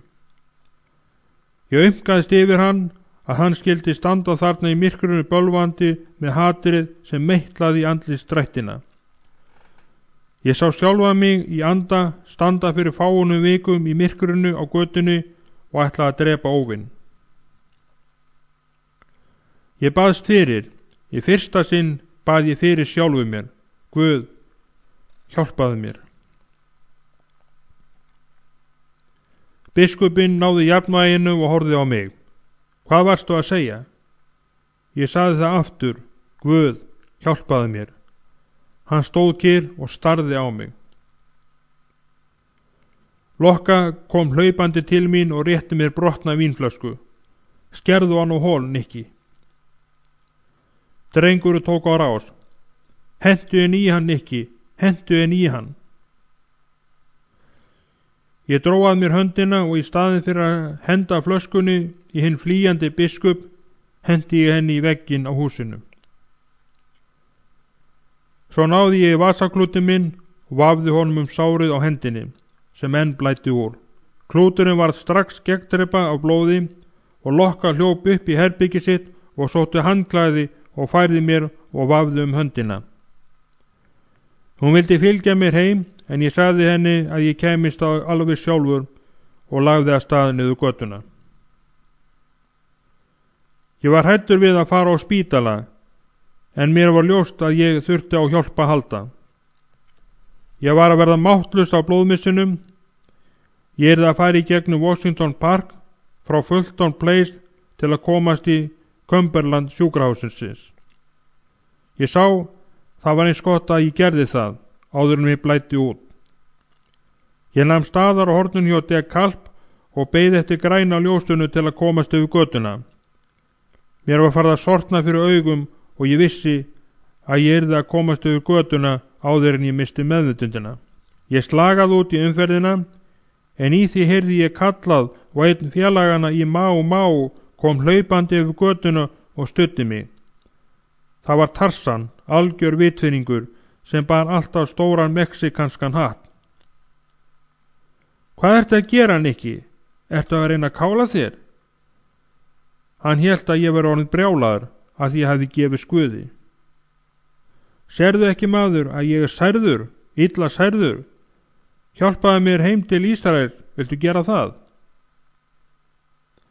Tarsan gekk með mér heim til Ísraels og við klifruðum upp 5 stiga til hans. Það var miðnætti þegar ég barði þar dyra. Móðir Ísraels opnaði fyrir mér og bauð mér inn. Hún sá brátt að ég var illa meiddur. Ísrael kom fram úr öðru herbyrgi. Hann leit á mig og fór að hlæja. Heyrðu, maður, hvað hefur komið fyrir þig? Það réðist á mig biskup. Hvað ertu að segja? Ég hefði aldrei trúað því að svona nokkuð geti komið fyrir þig. Móðir Ísraels greip fram í og vildi ekki heyra annað en ég færi á spítala. Ísrael og Tarsan hjálpuðu mér niður stigann á slysavarðstofu á næsta sjúkrahúsi. Tarsan varð við beiðni minni að taka við einum dal og fara heim til Franks, bróður míns, og segja honum hvað fyrir hefði komið. Ísrael beið á meðan læknar skoðaði höndina. Sinar höfðu skorist í sundur og það var nauðsynlegt að svæfa mig og gera á mig skurðaðgerð. Ísrael leit til mín sorgbitnum augunum þegar mér var ekið burt. Hafðu engar áhyggjur, vinur, við munum ná í kauða. Mér langaði til að segja honum að við værum ekki á eftir hefndinni lengur. Það væri Guðs að sjá slíkt, en þá luktust dyrnar aftur á eftir mér. Snemma daginn eftir kom Ísrael að heimsækja mig. Ég var enn dálítið ruglaður eftir svæfinguna, en ég sá að það hafði orðið breyting á honum. Hann var búinn að láta raka af sér allt hárið. Heyrðu, skalli, hvað á þetta að þýða, umlaði ég. Það var sami gamli svipurinn og andlit Ísraels. Sjáðu til, maður. Fyrst reyna þeir að skjóta okkur niður, beint fyrir fram að kirkjuna, og svo stinga þeir þig og hól. Þessi Jesus business er bara píp. Þessi raftur hafði enga rétt til að fara svona með þig. Ég skal ná í hann fyrir þig. Ég var nú að rétta við og reis upp í rúminu. Nei, maður, þú mátt það ekki. Ég hefði geta gert það sjálfur í gærkvöldi, en ég let það í hendur Guðs. Ef þú ferð aftur út á götuna, kemur þú aldrei aftur. Manstu hvað Davíð segði að leggja hendurnar á plógin?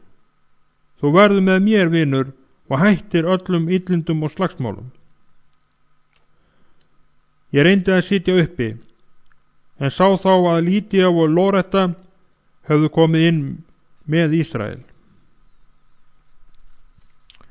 Ég lét fallast á kottan aftur. Ég var enn máttvorinn eftir blóðmissin og skurðaðgerðina. Handleggurinn var í gipsi frá fingurgómum upp á olnboga. Loretta var lagleg, svartarð ítölsk stúlka sem ég hafi verið með við ýmis tækifæri. Hún tók nú til máls. Nikki, Ísrael hefur á réttu að standa. Þessi strákar koma hingað á spítalinn og drepa þig, ef þú kemur ekki aftur í hópin.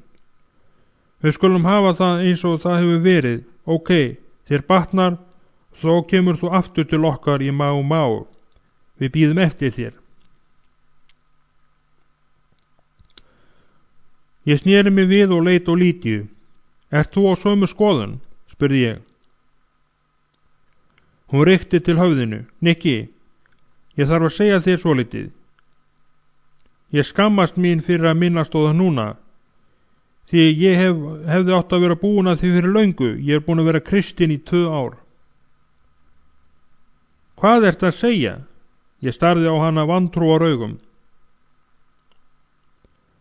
Ertu að segja mér að þú hafi verið kristinn allan þennan tíma og aldrei sagt mér frá því? Hvernig getur þú verið kristinn og gert allt það sem þú hefur gert? Hugsaðu allt það sem við höfum gert saman? Segðu mér ekki að þú sért kristinn. Kristnir menn gera ekki svoleiðis hluti. Þeir skamma sín ekki fyrir Guð. Ég trúi þér ekki. Lydía beit í vöruna og þá komu tár í augu hennar og hún sneri upp á lakhornið með titrandi fingrunum. Ég skammast mín ekki. Ég var hrædd við að segja þér frá Jesú. Ég var hrædd að ef ég segði þér að ég væri kristinn, myndir þú ekki kæra þau mig eftir það.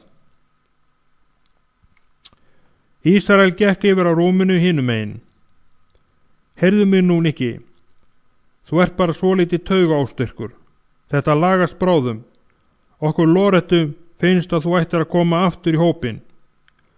Ég veit ekki hvað Lydíu finnst, en hugsaðu það og hafðu ekki áhyggjur. Ég ætla að tala þetta við strákana og við skulum ná í þennan ræfil sem gerði þér þetta. Ég sneri baki við þeim. Loretta kom og kyssti mig á kinnina. Ég fann heit tár á kinninni þegar Lydía kom og beygði sig niður til að gefa mig koss. Mér þykir þetta leitt, Nikki. Gleymdu mér, gerðu það fyrir mig.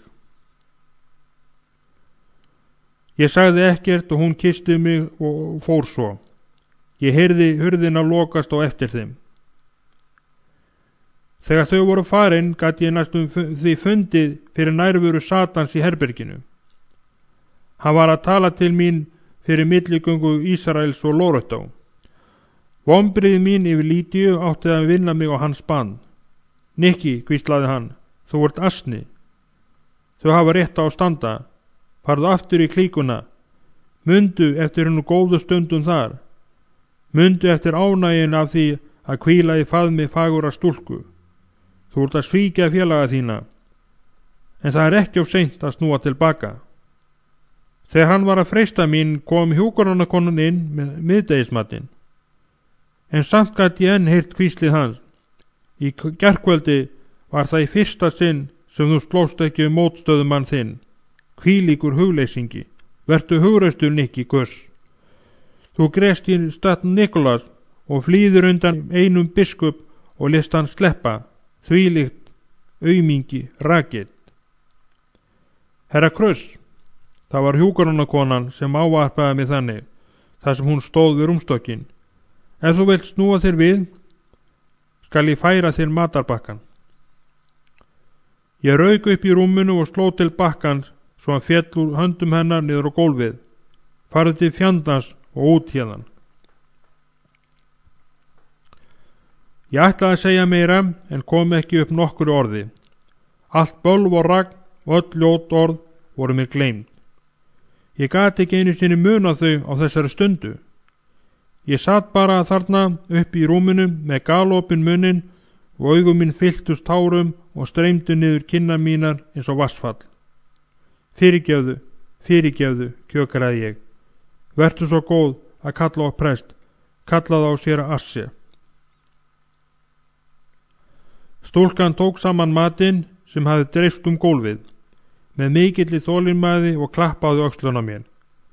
Ég skal kalla á hann, leggstu nú niður og hvíldu þig. Ég lagðist á kottan og kjökraði. Séra Assi lét ekki af sér standa og hann bað með mér. Þegar hann bað, losnaði ég úr viðjum hins illa anda sem hafði sest að mér. Hann sagði mér að hann myndi senda herra Delgetto upp til mín strax næsta morgun og hann myndi sjá til þess að það erði séð mig. Kvöldið, þegar hjúkrunarkonan hafði búið mig undir nóttina, kraup ég við rúmstokkin í herberginu mínu í sjúkrahúsinu. Eftirmiðdaginn hafði maður verið færður inn til mín í herbergið, en ég hélt að hann væri sofandi. Ég fór að biðja bæni mínar uppátt, því ég kunni ekki að biðja öðruvísi. Ég vissi ekki að maður gat beðið með sjálfum sér, hina þöglu bæn. Ég hélt að maður yrði að ávarpa Guð og tala við hann uppátt og það gerði ég. Ég bað Guð að fyrirgefa drengnum sem hafði stungið mig og vernda hann frá öllu illu. hann gæti kynnst Jesú. Ég bað hann að fyrirgefa mér það sem ég hafði gert á hlut Lídíu og fyrir að hafa hreint matarbakkanum úr hendi hjúkrunarkonunnar. Ég sagði honum að ég skyldi gera allt sem hann vildi að ég gerði.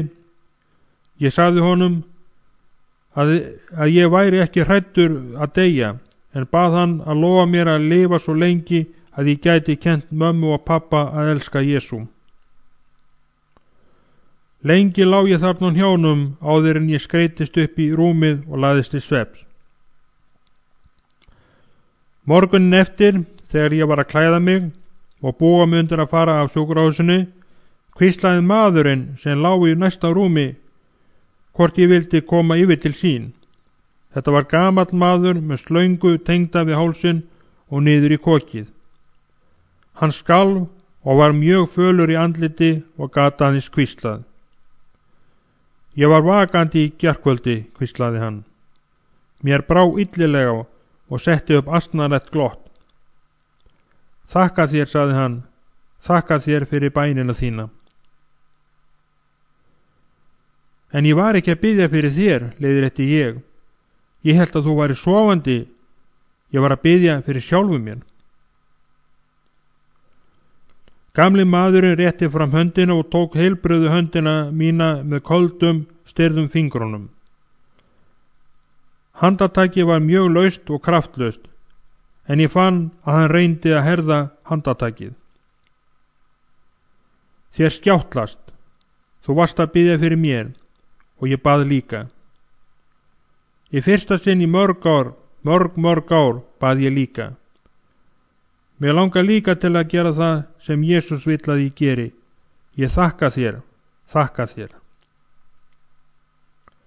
Tárin hrundu niður kinnar hans á meðan hann talaði. Ég sagði, Guð blessi þig, vinur, og gekk út. Aldrei hafði ég reynt að blessa nokkurn mann fyrr á minni ævi. Ég vissi ekki einu sinni hvernig ég ætti að gera það, en ég var djúpt snortinn af þeirri heitu tilfinningu að Guð hefði talað fyrir mína hönd, lagt mér orð í munn, og ég var innilega glaður með sjálfum mér. Herra Delgado mætti mér í fordyrinum. Hann var búinn að borga sjúkrahúsreikninginn og hraðaði sér nú með mig að bílnum sínum. Ég hringdi í David Wilkerson í gærkvöldi, sagði hann. Hann í Elmira að halda nokkra samkomur. Hann bað mig að koma með þig og Ísrael þangað á morgun. David minnti á það að við mig síðast þegar ég sá hann, sagði ég. En Ísrael farin aftur til klíkunar. Ég hræddur að hann fáist ekki til að koma. Ég ætla að fara til hans í kvöld, sagði herra Delgado. En ég vil að þú sért heima hjá mér þar til þú ert öruggur. Við förum svo snemma í fyrramálið til Elmira í bílnum mínum. Mér fannst það næstum kaldhæðnislegt að ég ætti að fara til Elmira og vera þar með David. Það var einmitt þangað sem lögreglan ætlaði að senda mig, en til þess lágu allt aðrar ástæður. Ég notaði þann tíma sem eftir var dagsins til að biðja fyrir Ísrael, biðja Guð að hann færi ekki aftur í glæpahringinn en kæmi heldur með mér til Elmira. Við reisum snemma á rekkju daginn eftir og lögðum fljótlega af stað og ókum til Brooklyn til F.D. Green íbúðahverfisins. Herra Delgado sagði mér að Ísrael hefði samþykkt að koma með okkur og ætlaði að mæta okkur á horninu á Myrtli og DeKalb klukkan 7 fyrir hádegi. En þegar við komum þangað var Ísrael þar ekki fyrir. Mér fór að líða illa innan brjóst. Við ókum í kringum húsasamstæðuna en fundum hann ekki. Herra Delgado leit oft á klukkuna sína og loksaði hann að nú gætum við ekki lengur tafið og yrðum að halda áfram ferðinni. Getum við ekki farið enn einu sinni í kringur blokkina, sagði ég. Kannski höfum við bara mist af honum. Sjáðu til, Nikki, sagði hann. Ég veit að þér þykir mjög vænt Ísrael og þú óttast að hann hafi farið aftur til félagana. en hann verður að læra að standa á eigin fótum einhvern tíma. Hann sagðist myndi hitta okkur klukkan 7, en hann hefur ekki staðið við það. Ég skal samt fara enn einn hring, en það er 6 tíma akstur til Elmara og David býst við okkur klukkan 7. Við ókum niður götuna enn einu sinni, en tókum síðan stefnuna til Brons til að ná í Jeff Morales. Jeff var frá Puerto Rico og hann ætlaði að ganga í þjónustu kirkjunar. David hefði beðið Delgado að taka hann með til hann gæti túlkað þegar ég talaði og flytti minn vitnisburð í kirkjunum kvöldið. Ég fann til mikil sléttis þegar við ókum út úr borginni. Ég hallaði mér aftur á bak í sætinu og varpaði öndinni léttar. Það var eins og miklu þungi var að mér létt, en í hjarta mínu fann ég fyrir þungum áhyggjum þegar við vorum að yfirgefa Ísrael. Skilja hann eftir og ég bar mikinn kvíða í brjósti og óttaðist mjög framtíð hans. Ég vissi það ekki þá að það myndi líða 6 ár þangað til ég sæi hann aftur. Þetta kvöld kynnti David mig fyrir fólkinu í Elmira og ég flutti minn vitnisburð. David hafði sagt mér að byrja á byrjuninni og segja alla sögu mína, eins og hún hefði gerst. Ég var ekki alveg viss hvernig ég ætti að koma orðum að ýmsum atriðum og mundi ekki sumt af því sem á dagana hafði drifið. Það var ekki aðeins að Guð hafði leyst mig frá ýmsum ástríðum, heldur hafði hann þurrkað út ýmsar endurminningar frá liðnum dögum. En ég sagði söguna eins vel og ég gat. Oft talaði ég svo hratt að Jeff gat ekki fylgt mér eftir og varð að biðja mig að hægja á mér. Fólk hló og grét og þegar fólkinu var boðið að koma fram komu margir upp að altarinu og gáfu Kristi hjarta sitt. Svo tilfinning að Guð væri að kalla mig til sérstakra þjónustu varð æ sterkari eftir því sem ég sá betur hve mikið hann var að gera fyrir mig. Daginn eftir fekk ég tækifæri til að tala lengi við David. Hann spurði mig hvort mér væri full alvara að helga mig þjónustunni við Guð. Ég sagði honum að ég þekkti ekkert til þessa starfs og talaði ekki ensku svo að vel skildist, en mér fyndist Guð hafa lagt hönd sína á hjarta mitt og væri að beina mér á þá braut. David sagðist myndi gera allt sem í hans valdi stæði til að ég kæmist í skóla. Skóla? Ég hafði ekki verið í skóla síðastliðin 3 ár og verið rekin úr honum fljótlega. David, ég get ekki farið í skóla. Skólastjóri sagði mér ef ég leti nokkur tíma sjá mig aftur myndi hans afhenda með lögreglunni. David hló. Ekki þann skólan ekki, biblíuskóla. Hvernig litist þér á að fara til Kaliforníu? Hvert? Kaliforníu er á vesturströndinni. Er það nálægt Manhattan, spurði ég. Wilkinson fór að skellihlæja. Ó, Nikki, Guð ætlar þér að vinna mikið verk. Hann ætlar þér mikið hlutverk og ég held að hann hafi nógan tíma átt til að gera þér kleift að þú getur innt það á hendi. Bíddu bara og sjáðu til. Þjónusta þín mun leiða mikið gott af sér. Hún mun bera mikinn og góðan ávöxt. Það er trú mín. Ég hristi höfuðið. Ég hefði heyrt að lögreglan á Manhattan væri ekki síður hörð en í Brooklyn. Ef ég ætti að fara í skóla, vildi ég að það yrði einhver staðar annar staðar en í New York. David vildi að ég væri kyrrt í Elmira á meðan hann skrifaði til biblíuskólans sem ég kom stað að væri í La Bante í Kaliforníu, nokkru fyrir utan Los Angeles. Þetta var 3 ára nám fyrir drengi og stúlkur sem vildu ganga í þjónustu Guðs, en höfðu ekki efni á að fara í háskóla. Auðvitað hafði ég ekki lokið gagnfræðaskólanámi, en David skrifaði bréf sem hann sendi mér flugposti þar sem hann bað þá að taka mig í skólan þrátt fyrir það.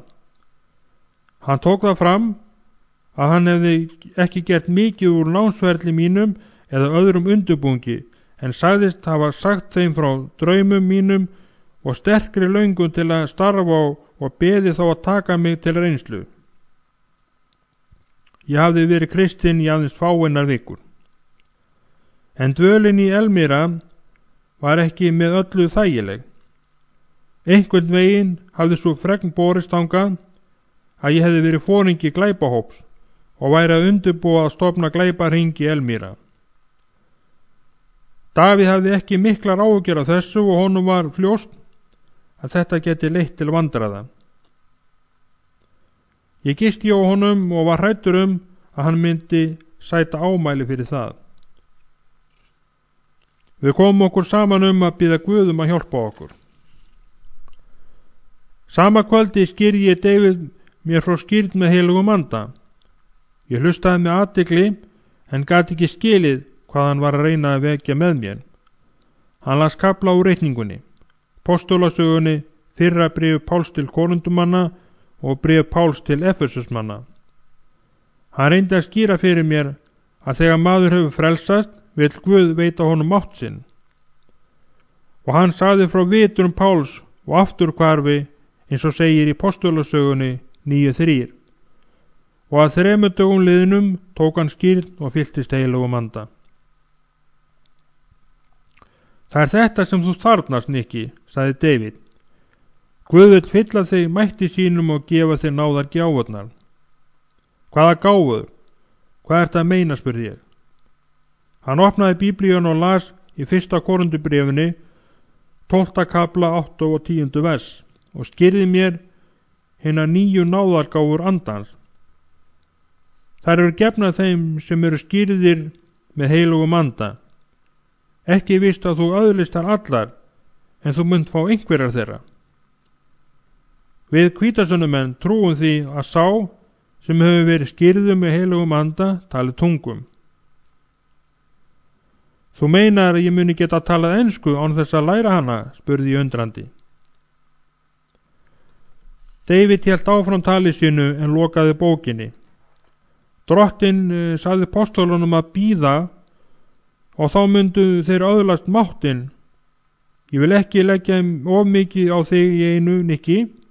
Við skulum bíða drottins og hann mun skýra þig þegar þú ert reiðubúin að taka skýrnina.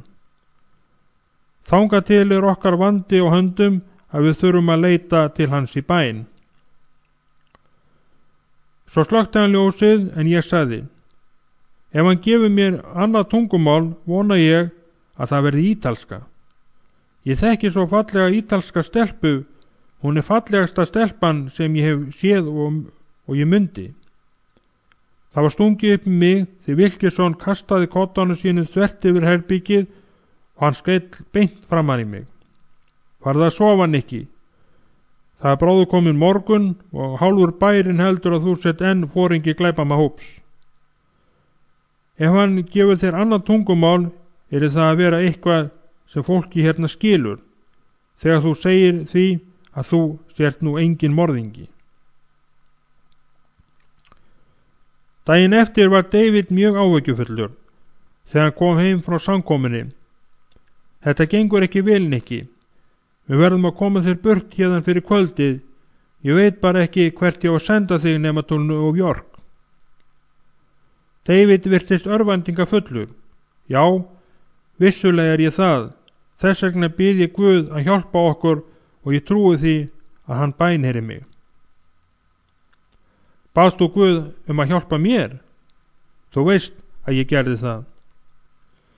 Hvers vegna ertu þá svona áhyggjufullur? Davíð stóð þögull stund og horfði á mig. Komdu, við skulum fá okkur morgunverð, þótt framorðið sé.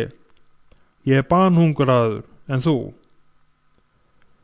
2:00 eftir hádegi þennan dag hringdi síminn í hótelherberginu. Það var presturinn við kirkjuna, þar sem David hefði verið að predika. Það var kona hjá prestunum sem vildi fá að tala við okkur, David og mig. David sagði að við kæmum strax. Við gengum inn og presturinn kynnti okkur fyrir frú Johnson, sem ekið hafði alla leiðina frá norðurhluta New York ríkis, sem um 300 kílómetra leið. Hún var 72 ára gömul og sagði að heilagur andi hefði talað til sín. Hún hafði lesið mig í dagblaðunum og hefði heilagur andi sagt sér að ég ætti í erfiðleikum og hún ætti að sækja mig. Ég leit til Davíðs sem var með tárin í augunum. Þú heitir kannski frú Johnson, en ég held að þú stert í rauninu frú Ananías. Hún leit undrandi á Davíð og sagði: Ég skil ekki hvað þú meinar. Presturinn greip fram í. Hann á við Ananías sem segir frá í Postulasögunni versi 9 sem heilagur andi snerti og sendi til að leggja hendur yfir Pál. Frú Johnson brosti. Það eina sem ég veit að Drottinn leiðbeindi mér og sagði mér að fara og sækja þennan mann og taka hann heim með mér. David sagði mér að búa mig og fara með frúnni.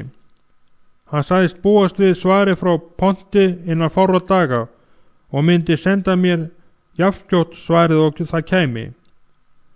Mér langaði ekki til að fara, en þegar ég heyrði hvað gerst hafði kvöldið áður sá hvað nú var að gerast, var ég hræddur við að dvelja þarna lengur. 2 vikur síðar hringdi David. Hann var himinlifandi. Ráðamennirnir á Biblíustofnuninni voru svo hrifnir af því sem gerst hafði að þeir hlökkuðu til komu minnar og létu allar reglur og kröfur lönd og leið og samþyktu að taka mig í skólan sem reglulega nemenda. Hann sagði mér að taka langferðabíl til New York því ég ætti að leggja af stað til Kaliforníu daginn eftir. Í þetta sinn léti ég mér á sama standa þótt ég væri að fara til New York. Ég myndist ferða minna með Dr. Johnson og hver þungt mér féll þá að vera að fara aftur til borgarinnar í kviksyndið. En nú var ekki neitt kviksyndi að ræða lengur. Nú var ég á leið út úr eyðimörkinni. Ég þurfti að bíða í 5 klukkutíma á endistöð langferðabílsins áður en David gæti komið til að taka á móti mér. Ég hafði lofað að bíða í forsálnum og halda mér frá öllum vandræðum. En vandræðin létu ekki á sér standa. Þau birtust þarna í gervi 10 stráka og varakonga glæpafloknum, sem slógu hringum mig þar sem ég sat og var að lesa tímarit. Sjáiði, sko þennan fína þarna, hrópaði einn strákana og beindi athygli félaga sinna að klæðnaðinu mínum, jakkafötunum og hálsbindinu. Heyrðu kallinn, þú ert komin af þínu yfirráðasvæði, veistu ekki að það eru við varakongarnir sem ráður ríkjum hér? Allt í einu hrópaði einn strákana: Hæ strákar, vitið ekki hver þetta er? Þetta er svikarafturinn úr Má sem gerðist predikari. Annar nálgaðist mig og rétti frá höndin og stakk fingurunum framan í mig. Hæ predikari, má ekki koma við þig kannski? Kannski maður smitist af hræsnisprestinni sem þú gengur með. Ég sló á höndin á honum og ýtti honum frá mér. Viltu kannski að ég káli þér? Langar þig til að deyja, urraði ég og fann hvernig sá gamli Nikki kom upp í mér. Reyndu bara að snerta mig einu sinni enn og þú ert dauðast matur. Heyrðu bara, kallaði strákurinn og hrökk frá undrandi. Heyriði hvað hann var að segja? Hann læst vera prestur og predikari, en talar eins og það var ekki neitt fallegt sem hann kallaði mig. Áður hann gat treyft sig, stökki á fætur og sló hann með hnefunum í magan. Þegar hann beygði sig eftir höggið, sló ég hann í hnakkan með hnefunum. Hann féll meðvindundalaus á gólfið. Hinir strákarnir urðu svo undrandi að þeir stóðu sem steinu losnir. Fólkið sem þarna var statt, dreifðin úr sér og faldi sig á bak við bekkina. Ég gekk aftur á bak til útidyrana. Ef einhver ykkar ætlar að reyna eitthvað við mig, skal ég kála ykkur öllum. Ég ætla að ná í Má hana. Við komum eftir klukkutíma og göngum endanlega frá ykkur varakonungunum, hverjum einasta ykkar. Þeir efuðust ekki að ég meinti það sem ég sagði og þeir vissu líka að máarnir voru 2 sinnum öflugri en varakongarnir. Þeir litu hver á annan og flýttu sér til dyra og drösluðu félagastjónu með sér. Ég kem aftur, hrópaði ég. Það er eins gott fyrir ykkur að koma ykkur í burt, því að þið eruð svo gott sem dauðir. Ég hljóp svo út og ætlaði inn innganginn að næstu neðanjarða brautastöð. En á leiðinni gekk ég fram hjá spænskri kirkju. Það var eitthvað innra með mér sem fékk mig til að hægja á ferðinu og snúa við. Ég gekk hægum skrefum upp kirkjutröppunar og inn í kirkjuna sem var opin. Kannski á ég að biðja fyrst, hugsaði ég. Svo fer ég og sæki hana. En þegar ég var komin inn í kirkjuna gleymdi ég alveg honum og varakongunum. Ég fór að hugsa Jesúm og svo með nýja líf sem beið mín. Ég kraup við altarið og mínúturnar voru sem sekundur og áður en varði var klappað á kollin á mér. Ég leit við, það var Vilgersson. Mér datt í hug þegar ég fann þig ekki á stöðinni að þú hefði farið hingað, sagði hann. Auðvitað, sagði ég. Hvar hélstu að ég væri? Farin aftur í glæpahópinn?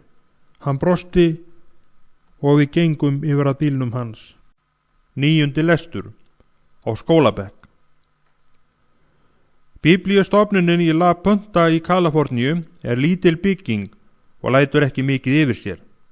Hún er á lítilli lóð rétt fyrir utan borgina. Flestir innan 70 nemenda voru spænskir og hafðu komið frá fátækum heimilum. Stevie Morles og ég komum með flugvél frá New York.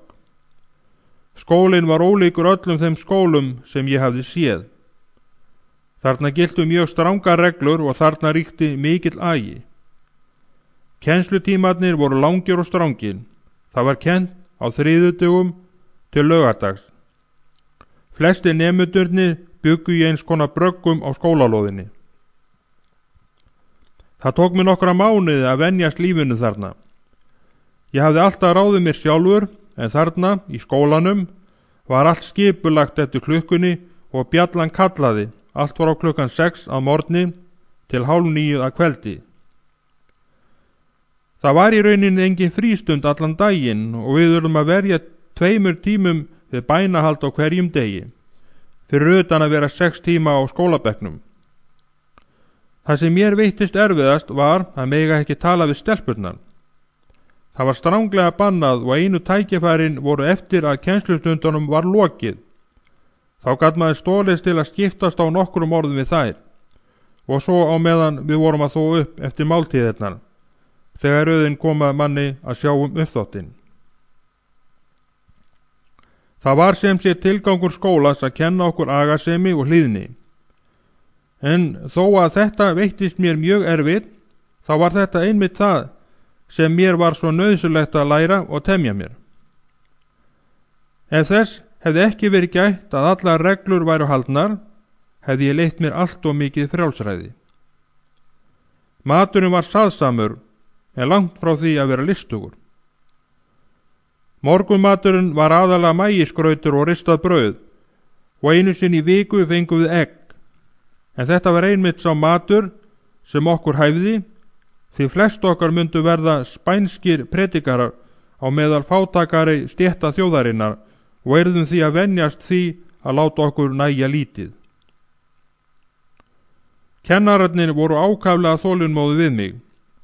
Ég vissi ekki hvernig ég átti að haga mér og fann mjög fyrir því hver mig vantaði allt öryggi og fótfestu. Ég reyndi að breiða yfir þetta með því að bera mig vel og vekja á mér athygli. Ég minntist sérstaklega eins morguns þegar ég var búin að vera þarna í 3 mánuði. Kennararnir voru að stjórna bænarlestur með okkur, sem stóð í 2 tíma. Ég hafði undanfarna viku varla að geta slitið augun af svarthærðri afar laglegri mexikanskri stelpu, en hafði ekki tekist að vekja athygli hennar á mér. Hún stóð fyrir fram að mig. Í miðjum bænarlesturinum færði ég stólinn varlega frá borðinu hennar og var nú vissum að hún myndi taka eftir mér. Þegar sagt var amen, settumst við öll niður. Svo sannarlega tók hún eftir mér. Hún sneri sig við, þar sem hún lá í heldur ólögulegum stellingum og gaut til mín augum sem skutu gneistum. Ég gat ekki haldið niður í mér hlátrunum, þegar ég ætlaði að reisa hana upp. Hún hvessti augun á mig og stóð á fætur hjálparlaust. Hún sagði ekkert einasta orð og þar með var gamanið búið. Leið og hún setti stólinn aftur á sinn stað, sparkaði hún svo fast í fótlegginn á mér að ég held að ég hafi aldrei fundið til annars eins sársauka fyrr né síðan. Mér fannst blóðið leka úr andlitinu og ég held að það væri að líða yfir mig.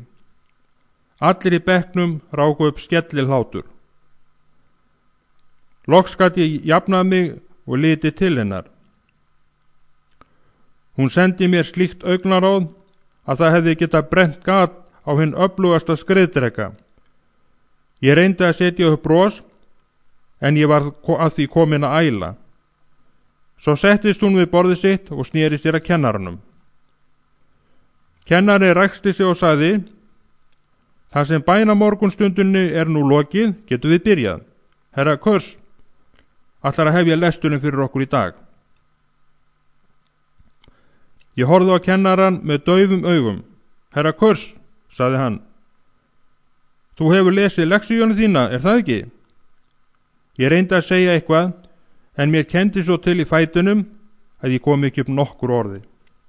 "Herra Kurs, þú veist hvaða refsing liggur við því að lesa ekki lexíuna sína og vera vel undirbúin. Ég veit að þú átt enn erfitt með enskuna og að þú hefur ekki vanist í að hugsa rökrétt. Við erum að reyna að vera þolinmóð við þig, en ef þú vilt ekki vinna og starfa með okkur, á ég enga aðra völ en að gefa þér 0 og þá fellur þú á prófunni. Ég spyr þig enn einu sinni, hefur þú leyst verkefnið að hundi?" Ég kinkaði kolli og stóð upp. Hugsun mín var gersamlega lömuð. Ég haltraði upp að púltinu. Ég leit niður til stúlkunar, fögruð með svarta hárið og dökku augun. Hún brosti svo blítt og opnaði minnisbókina sína og þar gat ég séð blaðsíðu eftir blaðsíðu þar sem allt var snoturlega skrifað. Allt það sem ég átti nú að segja. Ég leit til kennarans og gat loks stunið upp, afsakið. Svo hljóp ég út úr salnum og til svefnbraggans míns. Ég var orðið mér til ævarandi skammar. Ég hafði haldið að það veri nóg að sýnast og vera kokkraustur eins og mér leyfðist í glæpaklíkunu, þar sem allir hlógu að tiltektum mínum. En þetta var annað og fólk og öðruvísi. Það reyndi að umbera mig af því að það kendi í brjóstu um mig. Ég var misefnaður, ég var úrrak. Ég settist niður á rúmstokkin og skrifaði langt bréf til Wilkersons. Ég sagði honum að það veri erfitt að vera hérna og ég hefði gert mikil mistök með því að fara hingað. Mér þætti mjög leitt að valda honum þessu vonbrigðum, en ég heldi að ég myndi gera honum illt verra með því að vera hér lengur. Ég bað hann að senda mér flugfarsmiða svo ég kemist heim aftur. Ég setti hraðbréfsmerkið á umslagið og áreitaði það til heimilisfangs Wilkersons í Pennsylvaníu. Svar hans kom viku seinna. Ég flýtti mér að rífa upp umslagið en fann þar aðeins smá miða. Kæri Nikki, það gleður mig að þér gengur vel. Elskaðu Guð og forðastu Satan. Mér þykir leitt að það eru engin peningur í buddunni sem stendur, þinn vinur David. Ég var sársjúkur, vonsvikinn og örvæntingar fullur. Nú tók ég mig til og skrifaði herra Delgado bref og setti það í ábyrgðapóst. Ég vissi að hann átti peninga en var hræddur við að segja honum frá erfiðleikum mínum í skólanum. Ég sagði honum að fjölskylda mín í Puerto Rico þarfnaðist peninga og ég yrði að fara heim og fá vinnu þar til að geta stutt hana. Ég hafði reyndar ekki heyrt neitt að heiman í heilt ár, en mér fannst þetta eina ráðið sem ég geti gripið til og komist upp með. Viku seinna fékk ég ábyrgðarbréf frá Delgado. Kæri Nikki, það var gaman að heyra frá þér. Ég hef búin að senda peningan til fjölskyldu þinnar svo að þú getur haldið áfram í skólanum. Guð blessi þig. Kvöldið fór ég að hitta López skólastjóra. Ég sagði honum frá erfiðleikum mínum. Ég átti svo erfitt með að lúta aga og láta aðra stjórna mér. Daginn áður hafði ég átt að bóna gólfið, en ég hafði fleygt frá mér kústunum og sagt að ég væri hingað komin til að vera í skóla en ekki til að vinna eins og þræll. Ég gengi enn gittir buggana. Vissi að ég ætti ekki að hugsa eins og svo gamli Nikki. En ég gat ekki gert að því. Þegar félagar mínir í svefnbrakanum færu að biðja fyrir mér, segði ég þeim að þegja og að þeir væru svo ógóði fyrir mig. Ég var óþokki, glæpamaður. Þeir væru allir ógóð fyrir mig. Ég væri óþokki, glæpamaður. Þeir væru allir heilagir. Þeir vildu biðja fyrir mér og binda hendur mínar, en ég bannaði þeim að koma nærri mér. Ég grét biturlega. Þarna sem ég sat í litlu skrifstofunni og hrópaði á hjálp. López skólastjóri var smávaksin maður með bronsbrúnt litaraft. Hann hlustaði og kinkaði kolli og tók loks snjáðu biblíuna sína sem var falin undir stórum stapla af stílabókum. Nikki, þú þarft að kynnast heilugum anda. Þú ert frelsaður og vilt fylgja Jesú, en þú munt aldrei vinna raunverulegan sigur í lífinu fyrir en þú hefur verið skýrður með heilugum anda. Ég satt kyrr og hlustaði á skólastjóran lesa úr biblíunu þann mikla sigur sem mér geti fallið í skaut ef ég meðtæki anda Guðs. Í postulasögunni, sagði hann, segi frá því að postularnir áttu í sömu vandræðum og þú, Nikki. Þeir höfðu frelsast, en þá skorti kraftin hinn innri mátt. Þeir reytu sig á persónulega nærveru Jesú Krist og hann myndi gefa þeim kraftin. En þeir höfðu hann aðeins þegar þeir voru með honum, og þegar þeir urðu að skilja við hann, þraut þeim allur kraftur. Aðeins á einum stað í ritningunni segir frá því að Jesús læknaði mann án þess að maðurinn væri nærstaddur.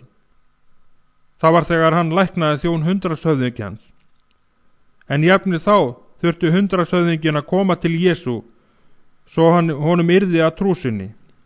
Í Matteusar Guðspjalli segir frá því Jesús sendi hina 12 lærisveina sína og gaf þeim kraft til að reka út illa anda og lækna sjúkdóma. En jafnvel þá reyndust þeir ekki hafa kraftin til að lækna. Frekari sönnun þetta má finna í sama Guðspjalli, þegar maður færði son sinn til Jesú til lækningar og sagði frá því að lærisveinarnir hefði ekki getað læknað hann. Ég hlustaði með athygli á þegar skólameistarinn fletti af leikni og þekkingu sérfræðingsins blaðsíðunum í biblíunni sinni sem hann hafði svo oft handfjallað og lesið. Í garðinum Getsemene dró Jesús í hlé frá lærisveinum sínum til að biðjast fyrir, og leið og hann var komin úr augsinn þeirra, mistu þeir kraftin. Hann hafði beðið þá að bíða og vaka og hafa augun með hermönnunum, en þeir féllu í svefn. Ég hugsaði með sjálfu mér, þetta er ég. Ég veit hvers hann væntir af mér, en ég hef ekki kraftin. Ég elska hann og vil þjóna honum, en ég er vanmegnugur. Og skólastjórinn hélt áfram að tala og fór mjúkum höndum biblíuna sína eins og hann væri að gæla við gamlan kæran vin. Augu hans voru rök og gljáandi þegar hann talaði meistara sinn sem hann elskaði. Manstu svo hvað þú gerðist hér síðar kvöldið þegar Pétur stóð fyrir framan hallargarðinn? Þegar þeir tóku meistara hans frá honum, misti hann kraftin. Hann varð að andlegum hugleysingja. Það sama kvöld gekk þernæinn til hans og starði á hann og sagði, þessi maður var líka með honum. En Pétur afneitaði honum og sagðist ekki þekkja hann. López andvarpaði og stór tál féllu niður á gullnuð blöðið hinnar heilugu bókar. Ó Nikki, þetta allt svo líkt okkur öllum saman. Ó hversu sorglegt, hversu hræðilegt að hann skyldi standa aleinn á stund hættunar. Ég vildi að Guð hefði gefið að ég hefði mátt standa þarna hjá honum og að deyja með honum, en samt óttast ég Nikki að mér hefði farist eins og Pétri, því heilagur andi var þá ekki komin og ég hafði svikið hann ef ég hefði orðið að stóla upp á minn eigin mátt eingöngu. Hann gat nú ekki tala meira og var komið með ekka. Hann tók upp vasaklútinn sinn og snýtti sér. Svo opnaði hann Biblíuna aftur og las enn úr Postulasögunni. Nikki, sagði hann, manstu hvað gerðist eftir krossfestinguna? Ég hristi höfuðið. Ég vissi svo lítið úr Biblíunni. Lærisveinarnir gáfust allir upp. Þeir sögðu að öllu væri lokið og héldu aftur til fiskibáta sinna. Sá eini kraftur sem þeim var gefinn kom frá nærveru hans, frá anda Guðs, en eftir uppristuna sagði Jesús þeim að fara til Jerúsalem og bíða þar, uns heilagur andi vitjaði þeirra og þeir fengu nýjan kraft heilags anda eins og þeim hafi verið lofað. Síðasta loforði sem Jesús gaf lærisveinum sínum var að þeir skyldu öðlast kraft. Sjáðu hérna, Postulasöguna, 1. kapla 8. vers. Hann hélt Biblíunu að mér yfir borðinu svo ég geti lesið ritningagreinina með honum. En þér munu öðlast kraft heilagur andi kemur yfir yður og þér munu verða vottar mínir bæði í Jerúsalem og í allri Júdeu og Samaríu og til ystu endimarka jarðarinnar. Sjáðu Nikki, þetta ekki skipun að þú eigir að bera Jesú vitni. Þetta fyrirreit að þú öðlist kraft. Og þegar postularnir öðluðust kraftin, gátu þeir ekki annað en borið vitni. Þeir öðluðust kraftin þegar þeir voru skýrðir heilugum anda. Andinn kom af himni á dýrlegan hátt og þeir urðu allir fullir af heilugum anda, hinum sama sem hafði fylgt Jesúm. Ég ók mér í stólnum. Ef hann að senda heilaga anda, sagði ég, hvers vegna sendir hann mér hann þá ekki? Ó, hann getur gert það, svaraði skólastjórinn sem nú var staðinn upp og gekk fram og tilbaka meðfram litlu skrifborðinu sínu. Hann hefur gert það, taktu á móti honum. Hver munurinn? Andi Guðs í þér Nikki. Hann fylgdi þig kvöldið sem þú komst til St. Niklaus Arena. Engin maður getur sagt Jesús drottinn nema fyrir heilagan anda. Það var andinn sem fyrirgaf þér syndir þínar. Það var andinn sem gaf þér kraftin til að meðtaka Jesúm sem frelsar þinn. Það var andinn sem opnaði dyrnar fyrir þig og gerði það kleift að þú komst í skóla. En þú hefur ekki meðtekið hann að fullu. Hvernig á ég að gera það? Spurði ég í hreinskilni. Ég hef reynt að bæta líferni mitt og losa mig við allar syndir mínar. Ég hef fastað og beðið, en ekkert hefur gerst. Hann brosti. Það ekki neitt sem þú getur gert, Nikki. Þú tekur aðeins við honum. Ég hristi höfuðið, ég var alveg ruglaður. López skólastjóri tók sér Biblíunni í hönd enn á ný og fletti henni af affærni. Hann sló hann upp í Postulasögunni. Ég ætla að segja þér frá manni sem hét Sál. Hann var að fara í leiðangur til Damaskus til að leita upp kristna menn sem hann ofsótti. En skyndilega var hann sleginn til jarðar af anda Krist.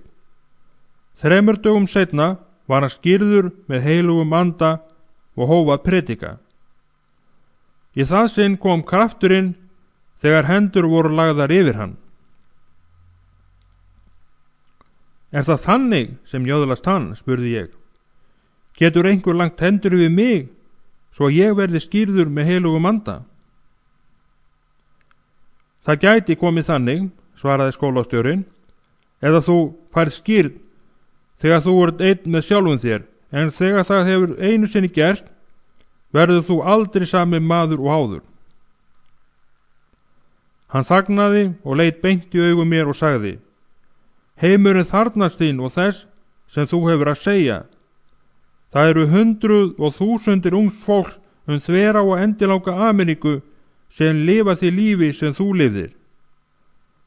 Það er allt fólk, karlar og konu, sem eru í heilgrepum óttans, hatursins og syndana. Það þarfnast mikil spámans, rattar sem rís og heyrist í fátæka hverfunum og gettóunum og sem bendir þeim á Krist og leiðir þau til hann, því hann er leiðin út úr hörmungunum. Þetta fólk hlustar ekki á hinn venjulega háskólagengnu predikara. Þeir hlusta heldur ekki á verkamennina. Það hlustar ekki á kirkjuna þjóna. Það fer ekki í kirkju og væri varla velkomið þanga þótt það kæmi. Það þarfnast spámanna úr þess eigin hópniki. Og upp frá þessari stundu mun ég biðja Guð að þú verðir þessi hrópandi rödd. Þú talar þeirra tungumál. Þú hefur hatað eins og það hatar, óttast eins og það óttast, en nú hefur Guð snert þig og hrifið þig úr rennisteinunum til þess að þú geti fylgt öðrum á veginu til krossins. Nú var löng þögn, heilög þögn. Svo heyrði ég hann segja: Nikki, viltu að ég biðji Guð að þú meðtækir heilagan anda? Ég hugsaði mig nokkra stund en svaraði svo: Nei, ég held að þetta sé eitthvað sem ég verð að gera sjálfur. Ef ég á að standa einn á eigin fótum, verð ég að meðtaka hann einn. Ég trúi því að hann fylli mig heilugum anda þegar hann er reiðubúinn, því að ég er reiðubúinn nú þegar. López draup höfði og brosti. Þú ert skynsamur, Nikki. Slík orð geta aðeins komið fyrir munn heilags anda. Sá tími nálgast stóðum að líf þitt verður orðið gjörbreytt. Ég mun biðja fyrir þér eins og þú biðir fyrir þér sjálfum. Mér var litið á klukkun á veggnum. Ég hafði setið hér hjá skólastjórunum í 4 klukkutíma. Klukkan var 2 eftir miðnætti. Næstu 5 kvöld voruð á bæn í kapellinni. Dagarnir liðu í önn í skólanum, en þegar kvöld var komið gekk ég til kapellunar og bað Guð af allir sálum minni að skýra mig með heilugum anda. Ég kunni ekki að biðja í hljóði og ég hækkaði röddina meir og meir. Ég kraup við altarið og hrópaði til Guðs: skýrðu mig, en ekkert gerðist. Það var eins og þessi salið væri kassi, lokaður kassi, þaðan sem ekkert heyrðist, og því gætu bæni mínar ekki borist til himins. Kvöld eftir kvöld fór ég til kapellunar og kraup og lamdi hnefunum í altarishandrið og hrópaði: skýrðu mig, Guð, ég bið þig, Guð, skýrðu mig svo ég öðlist kraft Jesú. Ég reyndi mér að segja að búa til orð á óþekktu tungumáli, en það kom ekki heldur að gagni. Það var svo föstudagskvöld, þegar ég hafði verið þarna í bæn 4 til 5 tíma á hverju kvöldi í heila viku, að ég var að gefast upp af álaginu. Miðnætti gekk ég hægum skrefum yfir skólalóðina. Allt í einu heyrði ég hrópa baki mér, hinum megin við skólabygginguna. Ég hljóp fyrir húshornið og rakst beint í fangið á Róbertó, fyrrum fíkniefna neytenda. Halló, Róbertó, hvað er að? Hann lyfti höndum til himins og hrópaði: lof sé Guði, lofið Guð, lofið Guð. Hvað hefur komið fyrir? Af hverju ertu svona glaður? Ég hef verið skýrður með heilugum anda í kvöld fyrir nokkrum mínútum. Ég var að biðja og Guð snerti sál mína og fyllti mig gleði og hamingju. Ég get ekki þagað, Nú verði ég að segja öllum heiminum frá því. Lofaðu Guð, Nikki, lofaðu hans heilaga nafn. Hann sleit sig svo frá mér og hljóp yfir skólalóðina hoppandi og hrópandi. Halleluja, loft sé Guði. Halló, bíddu andartak, hrópaði ég á eftir honum. Roberto, hvar varst þú skírður? Hvar varst þú þegar þetta gerðist? Hann sneri sig við og náði varla andanum, en benti í áttina til skólabyggingarinnar. Í kennslustofunni, í stóru kennslustofunni, ég kraup á kné og hann fyllti mig eldi. Halleluja, lofaðu sé Guð. Ég beið ekki eftir að heyra meira. Ég flýtti mér yfir skólalóðinu og til kennslustofunar. Úr því hann snerti Roberto, þá var hann kannski þar ennþá og þá snertir hann mig líka. Ég þaut inn aðaldyrnar og hljóp niður í stóru kennslustofuna.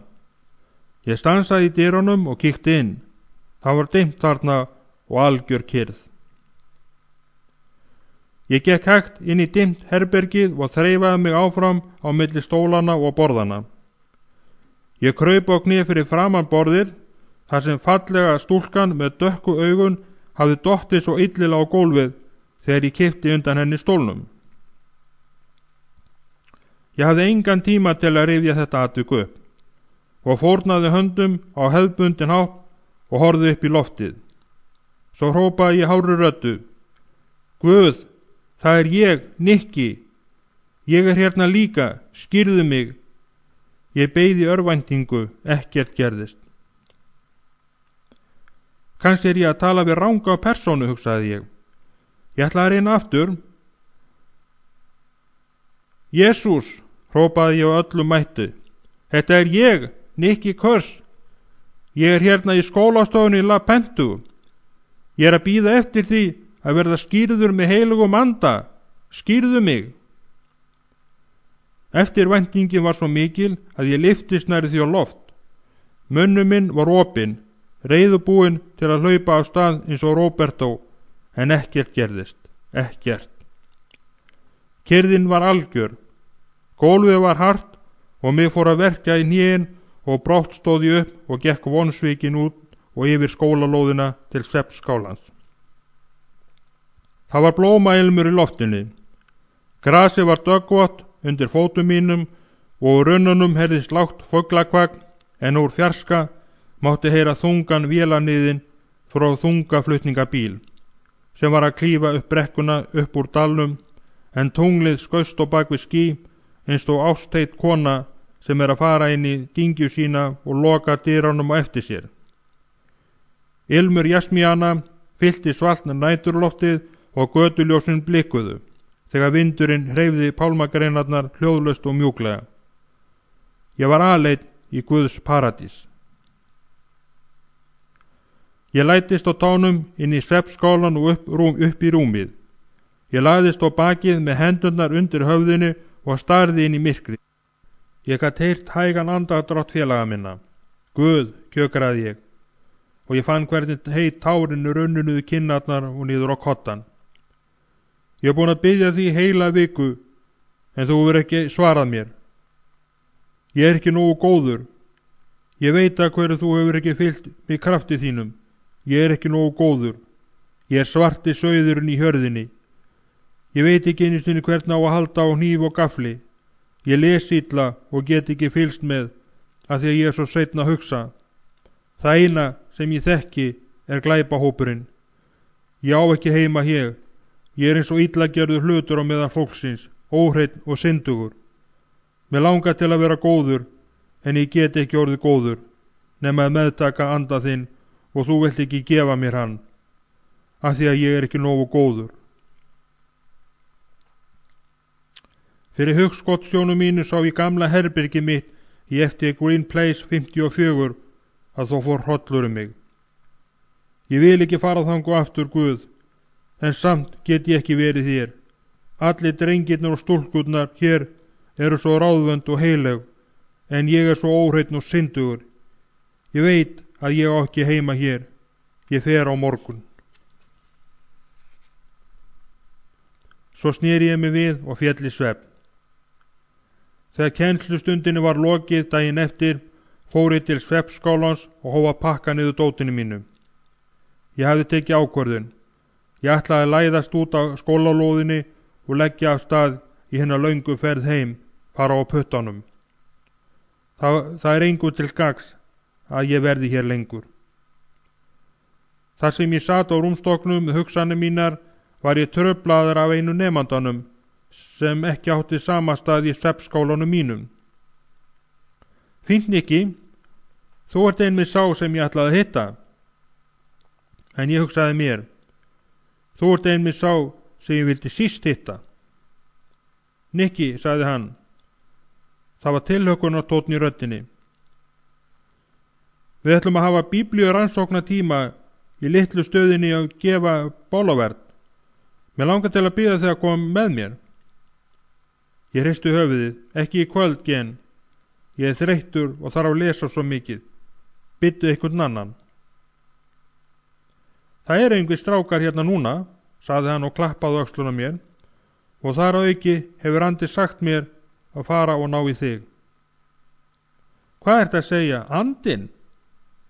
Andinn hefur sagt mér að vera hér kyrr og hvíla mig, því að ég hef verið að tala við hann í alla vikuna. Farðu nú og láttu mig í friði. Ég hallaði mér aftur á bak og sneri svo baki við honum. Ég fer ekki fyrir en þú kemur með mér, sagði hann þrákelkningslega og settist á rúmi til fóta og krosslaði fæturnar. Ég var æfur. Þessi strákur var ekki með öllum mjalla. Gat hann ekki séð að ég vildi ekki fara? Jæja, stundi ég. Það er best að ég komi með þér. En láttu þér ekki bregða þó ég sofni undir messunni. Komdu þá, sagði Gen glaðlega og gati ekki leynt ánægju sinni. Hann kippti handleggjan á mér. Við erum að verða á seinir og ég á að predika. Ég var ákveðin að fara með honum, en læðast út strax eftir messuna og sníkja mér far með einhverjum bílnum út úr bænum. Ég stakk tannburstana mínum og nokkurum öðrum nauðsynlegum hlutum í vasan. Allt annað ætlaði ég að skilja eftir. Þetta var allt til einskis, hvort sem var. Við komum til litlu trúboðstöðvarinnar 7:30. Þetta var óásvíðaleg smábygging, gerð úr sólþurrkuðum leirsteinum, en sléttúðuð með gipskalki að innan. Bekkirnir voru óhöfluðum viði og þéttsetnir þungbúnum fátækum mexikonskum konum og körlum. Ég er að minnsta kosti í góðum félagskap, hugsaði ég, og eitt er víst að þetta fólk er betra en ég, og það er komið hingað af því að það vill koma hingað, en ég er komin hingað tilneyddur. Geni predikaði í 15 mínútur og kallaði svo til fyrirbæna. Ég satt á aftasta bekk við hliðun á manni sem var farin að grána í vöngum og lyktaði að svita af óhreinindum. Fötin hans voru mjög óhrein og lík því að hann væri að koma beina leið af akrunum án þess að hafa þegið sér. Á meðan Geni predikaði fór maðurinn sem satt við hliðun á mér að gráta. Jesús, Jesús, hvíslaði hann aftur og aftur. Ég þakka þér, Jesús, ó, þakka þér, Jesús. Það var eitthvað í loftinu sem snart mig. Það var eins og einhver hefði skrúað frá vaskrana.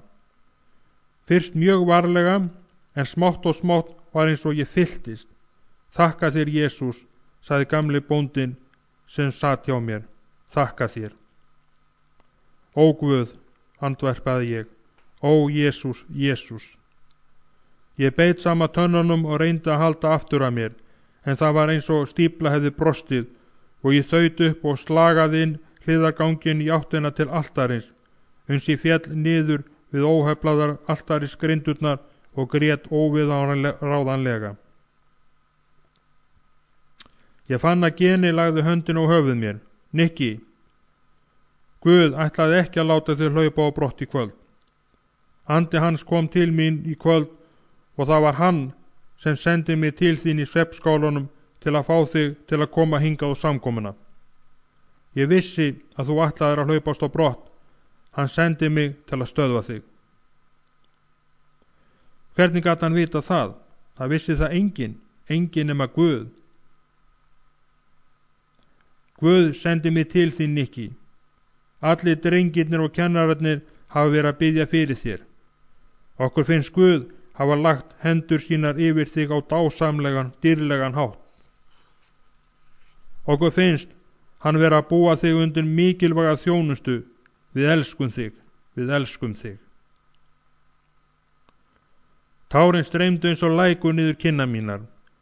Ég ætlaði að segja eitthvað en ég kom ekki upp nokkru orði. Ég var þess var að Gen steig yfir óheflaðar altarisgrindurnar og lagði handlegginn yfir axlir mínar og kraup til hliðan á mér. Má ég biðja fyrir þér, Nikki? Má ég biðja Krist að skýra þig með sínum heilaga anda? Ég reyndi að svara en grét nú enn meir. Ég kinkaði kolli og rak upp einhver ókennileg hljóð sem að tók sem samþykki mitt. Ég gat ekki fylgst með bæn hans. Ég veit ekki einu sinni hvort hann bað eða ekki. En allt í einu opnaði ég munnin og heyrði af vörum mínum það fegursta mál sem ég nokkur tímann heyrt. Mér fannst ég hreinstast allur hið innra og það var eins og allur líkami minn hefði verið hreinsaður og þveginn frá hvirfli til ilja. Málið sem ég talaði þegar ég lofaði Guð var hvorki enska né spænska. Það var algjörlega óþekkt tungumál. Ég hafði ekki hugmynd hvað það var að segja, en ég vissi að það var Guð og heilagt mál og hans orð. Orð sem ég hefði aldrei getað talað af sjálfum mér. Tíminn var ekki til og ég fann ekki fyrir hve hart ég hvíldi á hnjánum á grófgjörðum, óheflöðum brettunum. Ekkert af þessu kom mér við. Ég var að lofa Guð og þann eina hátt sem ég hefði ávallt þráð að geta og ætlaði aldrei að geta hætt. Mér fannst sem eitt andartak væri liðið þegar Geni tók í öxlun á mér og hristi mig. Nikki, nú komið tími til að fara. Við þurfum að fara aftur heim í skólan. Nei, þetta er svo gott. Lof mér að vera hér eilíflega. Nikki, hann var ákveðinn. Við verðum að fara. Þú getur klárað þetta þegar við komum aftur, en nú verðum við að fara í skólan. Ég leit upp. Kirkjan var mannlaus. Þar voru engir nema við tveir. Hvar er allt fólkið? Maður lifandi. Klukkan er 11 eftir hádegi. Það eru allir farnir fyrir 2 tímum. Ertu að segja að ég sé búin að vera á bæn í 2 tíma? Ég gat ekki trúa því. Þakka þér, Jesús, þakka þér, hrópaði ég þegar við hlupum út í bílinn. Geni hleypti mér út fyrir framan seppskólan og burt. Ég hlóp inn og kveikti á ljósinu og var syngjandi. Heilagur, heilagur, heilagur, almáttugur drottin Guð, hárri röddu. Hvað gengur á? Hvað er að þér? Hrópuðu allir. Slökktu ljósið. Hvaða vitleysisgangur ert þú eiginlega? Slökktu ljósið. Þegiði, hrópaði ég. Ég er að halda þakkarátið. Þið viti ekki hvað hefur komið fyrir mig. En ég veit að í kvöld syng ég. Það er sól í sálu minni í dag. Það rigndi yfir mig kottum úr öllum áttum. Slökktu ljósið. En ég vissi að það hefði verið tendra ljós í sálu minni, ljós sem aldrei myndi slökkna. Það myndi loga til eilíðar. Nóttina dreymdi mig í fyrsta sinn síðan ég frelsaðist. Í draumnum fannst mér ég standa upp á hæðinni fyrir ofan Lías Petras í Porto Rico, þar sem ég hafði svo oft staðið þegar martröðin var að kvelja mig. Þegar mér var litið til himins sá ég fugl sem var mér ekki ókunnugur. Það setti að mér hryllingi í svefninum og ég reyndi að vakna. Ó Guð, láttu þetta ekki byrja aftur. En fuglinn kom nær og nær, en í þetta sinn var það ekki fótalösi fuglinn og ekki heldur villt dúa, heldur dúa sem settist á kollin á mér. Svo dofnaði draumurinn og ég féll í djúpan væran svefn. 10. lestur. Þar sem englar forðast að stíga fæti. Næstu dagar voru dagar ánægju og sigurgleði. Ég fann hvernig framkomi mín breyttist. Ég var ekki Jökulburg dansari framar. Ég var fullur athygli við bænahaldið og bað með stjórnandanum. Í staðinn fyrir að sýna rembing fór ég að taka tillit til annara, sérstaklega stúlknana og þá fyrst og fremst þeirrar sem satt fyrir fram að mig, hennar með fallegu dökku augun. Ég komst að því að hún hét Gloría. Daginn sem ég vitnaði fyrir skólasystkinu mínum á skólabekknum kom hún til mín upp að púltunni og tók í hendina á mér á svo fágaðan hátt að það var hefðar mig líkast. Guð blessi þig, Nikki, ég hef verið að biðja fyrir þér. Ég hafði á hinn bóginn haldið að hún væri mér líkindum að óska þess að ég dytti niður dauður einhvern daginn, en nú vissi ég að hún var innilega glöð og var ekki með neina uppgerð, glöð yfir því að Guð hafði snert mig. Það sást í augum hennar og fallega brosinu. Augun tindruðu eins og stjarna miðnættið. Viku seinna gat ég tekið mig kjark til að biðja hana að koma með mér til guðþjónustu sem við ætlum að halda í lítilli kirkju í nágrenninu. Hún brosti og spékóparnir stækkuðu þegar hún kinkaði kolli og sagði já. Það ár sem nú var framundan fóru við oft til guðþjónustu saman. Þótt við værum alltaf með öðru fólki fékk ég að veita eitt og annað hennar hagi. Hún var fædd í Arizona, faðir hennar var Ítali en móðirinn Mexikani. Þau höfðu flust til Kaliforníu þegar hún var 5 ára og sett var á stofn vínstofu í Oakland. Þegar hún var í gagnfræðaskóla hafði hún frelsast og ákveðið að fara í biblíuskóla. Sálusorgari hennar, síra Saxto Sanchez, ráðlagði henni að skrifa til biblíustofnunarinnar. Umsókn hennar fékk samþykki skólastjórnarinnar og hún byrjaði á skólanum haustið eftir. Þegar fór að draga að skólaslitum fór ég að veita því athygli að Gloría átti í mikilli innri baráttu. Hinn strangi agi í skólanum var farin að setja mark sitt á hana. Og þegar að lokum skólaársins kom, sagði hún mér að hún treysti sér ekki til að vera annað ár í skólanum og hún kæmi því ekki aftur að hausti. Þetta olli mér sárum vonbrigðum en ég fekk hana til að lofa að skrifa mér. Þetta fyrsta sumar var ég kyrrt í Los Angeles. Nokkri vinir mínir buðu mér að vera hjá sér og þar hafði ég sama stað. En ég saknaði Gloríu mjög. Þegar skólinn byrjaði aftur haustið var ég heldur en ekki glaður að fá bréf frá henni. Hún hafði staðið við orð sín. Hún skýrði fyrir mér hvers vegna hún hefði gefist upp í skólanum.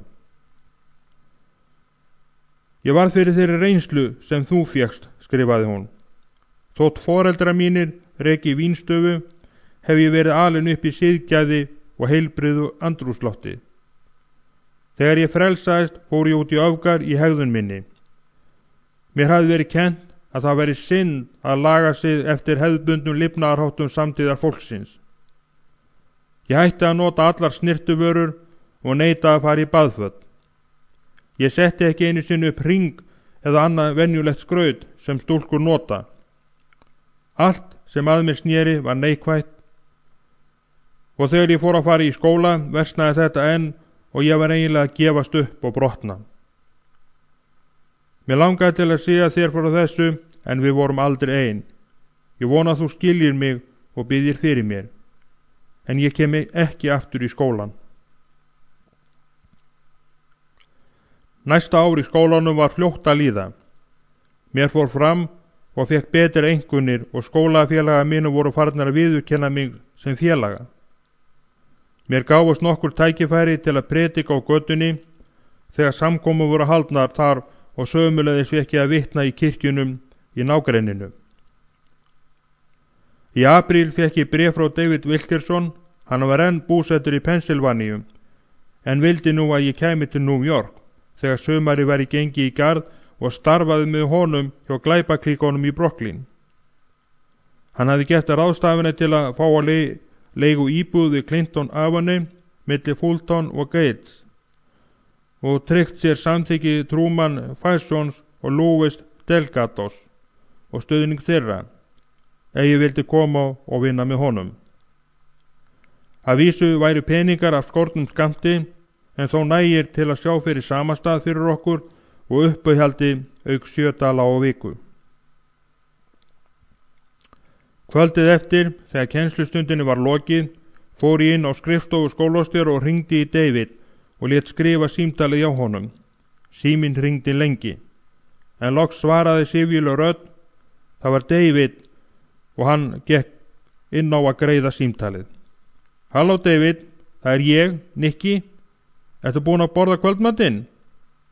Nicky, veistu hvað klukkan er? Auðvitað vinur, hún er 22. Nicky. Og það var hálfgerður ólundartónn í röddinni. Hún er kannski 10 að kvöldi hjá ykkur í Kaliforníu, en hún er 1 eftir miðnætti hérna og við Gwen erum búin að sofa í 2 tíma og svo ertu líka búin að vekja barnið. En David, mér langaði bara til að færa þér góðar fréttir. Ég heyrði barnið gráta. Hvaða fréttir eru svo mikilvægar að þær hefði ekki mátt bíða til morguns? Þetta gat ekki beðið, David.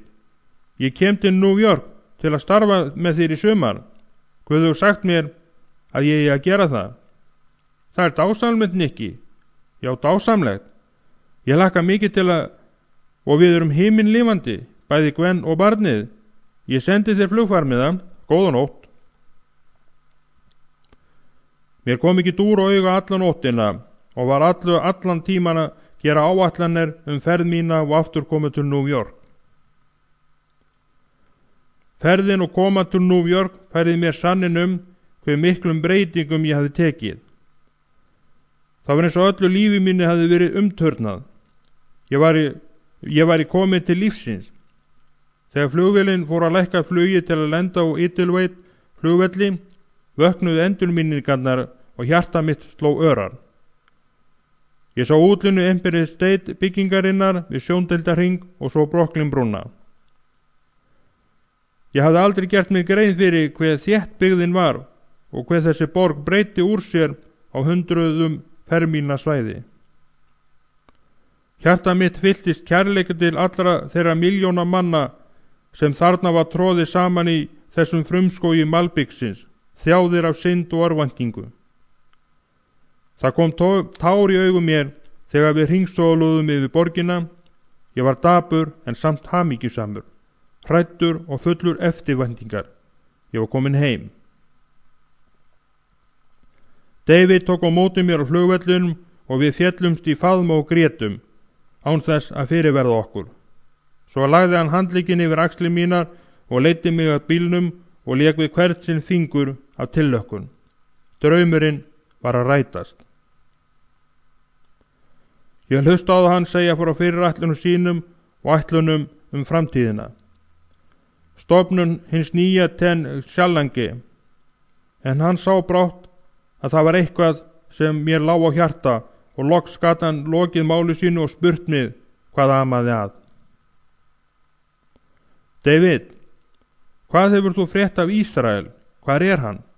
Er allt í lagi með hann? David draup höfði en loks leit hann upp og horfði á mig döprum augum. Nei, Nicky, það er ekki allt í lagi. Ég sagði þér ekkit þetta í bréfunum því ég var hræddur að það myndi draga kjark úr þér. En það er vist best að ég segi þér það núna svo þú getur byrjað að biðja fyrir honum. Við sátum í heitum bílnum á bílastæði flugvallarins á meðan David sagði mér frá Ísrael. Ísrael er í fangelsi, Nicky. Hann átti þátt í morði í desember eftir að þú fórst í skólan. Hann hefur verið í fangelsi síðan. Púlsinn fór að slá örar og köldum svita sló út í lófum mínum. Ég dró djúpt andan. Segðu mér allt sem þú veist þetta, David. Ég verð að heyra það. Ég vissi ekkert þetta fyrir en allt var garð gengið og búið var að flytja hann til fangelsis í Elmira. Ég ók norður til New York og talaði við móður Ísraels. Hún grét þegar hún sagði mér frá þessu og að það hefði orðið mikil breyting á honum og líferni hans eftir að hann viðurkenndi Krist, en eftir vonbrigðin sem hann varð fyrir sneri hann aftur til glæpafélagana. Hvaða vonbrigði, spurði ég. Veistu það ekki? Þú meinar þegar ég var stungin? Hann sagði þá að hann ætlaði að ná í strákin sem réðist á mig. Nei, það var eitthvað sem risti dýpra en það. Móðir hann sagði mér að daginn sem þú fórst af spítalunum hafi herra Delgado komið heim til hans og beði hann að koma með þér og hitta mig í Elmira daginn eftir. Ísrael var þá mjög spenntur og sagðist myndi fara. Hún vakti hann morgunin eftir klukkan 4, pressaði fötin hans og pakkaði niður úr dótinu hans. Hann lagði svo á stað og gekk til Flatbush Avenue og beið frá klukkan 6 til 9 morgunin. En einhvern veginn atvikaðist það svo að hann hitti ykkur ekki. Hann kom aftur heim, kastaði ferðutöskunni sinni á gólfið og sagði móður sinni að allir kristnin menn væri svikarar og hræsnarar upp til hópa. Kvöldið fór hann aftur til klæpaklíkunar. Ég fann hvernig tárin komið fram í augun mér þegar ég sneri mér á David. Við leituðum hans, við leituðum allt. Ég vildi bíða og halda áfram leitinni, en Delgado sagði að við yrðum að hafa hraðan á. Ó, David, ef við hefðum bara vitað þetta, ef við hefðum bara leitað svolítið lengur og betur, væri hann kannski hér í skólanum með mér núna. David snýtti sér og sagði svo. Eftir að hann gekk í hópinn aftur drap hann og 4 aðrir drengur strák sem átti heima í South Street Angles. Það gerðist fyrir framan Penty Arceti. Drengur lést þegar í stað. Ísrael játaði á sig morðið af annarri gráðu og var dæmdur til 5 ára fangelsvistar í ríkisfangelsinu. Hann þar nú. Nú var löng þögn og loks spurði ég David hvort hann hefði séð hann eða heyrt frá honum eftir að hann var fangelsaður. Ég skrifaði honum, en þá kom í ljós að hann mátti ekki skrifa mér eða svara bréfi mínu. Hann má aðeins skrifa sínum nánustu ættingjum, fjölskyldunni. Meira að segja verða öll bréfin hans að fara hendur fangelsispressins. Ég bað fyrir honum allt sumarið og fór svo loks til Elmira, aðeins til að sjá hann. Þá var verið að undirbúa að flytja hann í vinnubúðir í Comstock og ég fekk aðeins að tala við hann í nokkrar mínútur. Honum virðist líða sæmilega, en hann og enn eftir að taka út 3 ár. Við sátum þögulir all lengi, en loks sagði ég held að við verðum að biðja fyrir Ísrael. David hallaði sig fram á stýrið og byrjaði að biðja upphátt. Ég sneri mig við í sætinu og kraup á kné á bílgólfið og hvíldi olnbogann á sætinu. Við báðum í 5 mínútur þarna á bílastæðinu. Þegar við höfðum lokið bænum okkar, sagði David. Við erum búin að gera allt sem við getum fyrir Ísrael núna, Nikki. En það fjöldinn allur á hans líkum í þessar borg sem við getum unnið fyrir Krist. Ert þú reiðubúin til að taka til starfa? Við skulum koma okkur á stað, sagði ég, en ég vissi að mínu verki yrði aldrei lokið fyrir en ég gæti frelsað Ísrael. David ræsti í bílhreyfilinn og lagði nú á stað inn í hina miklu umferðarflækju New York borgar. Mér svall móður og beindi hugana til frelsarans. Ég ætla að heimsækja gömlu félagana mín í klíkun á morgun, sagði ég kærileysislega. Ég ætla að segja þeim frá Jesú. David hristi höfuðið og leit til hliðar leið og hann beygði út af aðalbrautinni og hemlaði við rautt ljós. Svo leit hann til mín og sagði, Ég myndi fara mér hægt í því, ef ég væri þínum sporum, Nikki. Það hefur margt gerst á meðan þú hefur verið fjarverandi. Manstu þegar þú frelsaðist? Það lá við að þeir dræpu þig. Ég myndi fara varlega. Það er margt annað að gera en að koma nálægt Mau, nú sem stendur. Það er aðeins heimskingjar sem voga sér að fara þangað, sem jafnvel englarnir forðast að stíga fæti. Nú kom græna ljósið og við ókum af stað og urðum að taka stóra beygju til að komast fram úr langferðabíl. Ég er kannski heimskingi, David, en í þetta sinn ætla ég að leika það hlutverk fyrir Jesúm. Hann verður með mér og mun vernda mig. Það getur verið að Englandir séu hræddir við að fara inn á yfirráðasvæði Mau, en ég fer í fylgd með Jesú. David brosti og kinkaði kolli og beygði inn í Clinton Avenue. Leið og hann stöðvaði bílinn fyrir framan íbúðarhús, sagði hann: Hann verður leiðbeinandi þinn, Nikki, ekki ég. Þú gerir það sem hann segir þér og þá munt þú vinna sigur og ekkert nema sigur. Komdu, ég vil að þú hittir Turman og Lewis. Daginn eftir var merkistagur. Ég hafði vakað alla nóttinu og beðið.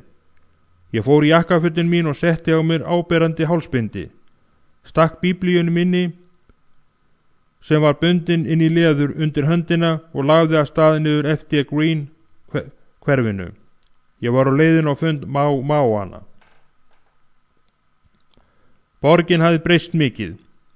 Margar hinna eldri bygginga hafði verið rifna niður, en að öðru leyti var allt harla líkt því sem ég hafði kynnst þótt 2 ár væru liðin. En ég var annar maður. Ég hafði fitnað og þyngst og látið skera hár mitt, en breytingin mikla var innra með mér. Ég var annar og nýr Nikki. Ég gekk yfir Washington Park og þá fann ég að hjarta mitt sló örar. Ég var farin að gá að Máánum, en þetta var í fyrsta sinn sem ég hafði áhyggjur af að hitta þá og kveið fyrir hvernig ég ætti að heilsa þeim og hvað þeir myndu segja þegar ég birtist. Hvernig átti ég að kynna mig? Ég var hræddur, mér skortið þekkingu hvernig ég átti að koma fram svo það yrði Guði til dýrðar. Þegar ég kom út úr garðinum kom ég auga á Máa sem hölluðu sér upp að húsvegg. Þá komu orð Davids mér í huga að þess heimskingjar voga sér að fara þangað sem englar forðast að stíga fæti. En ég sagði nokkur bæna orð uppátt og bað heilagan anda að vera með mér og svo hélt ég áfram hægum skrefum. Það voru 13 strákar í hópnum. Ég kom auga á Willi Cortez. Leið og ég sló í bakið á honum sagði ég: Hæ Willi. Hann sneri sig við og starði á mig. Þú ætlar þó ekki að segja mér að þú sért Nikki? Ójú, ég er Nikki.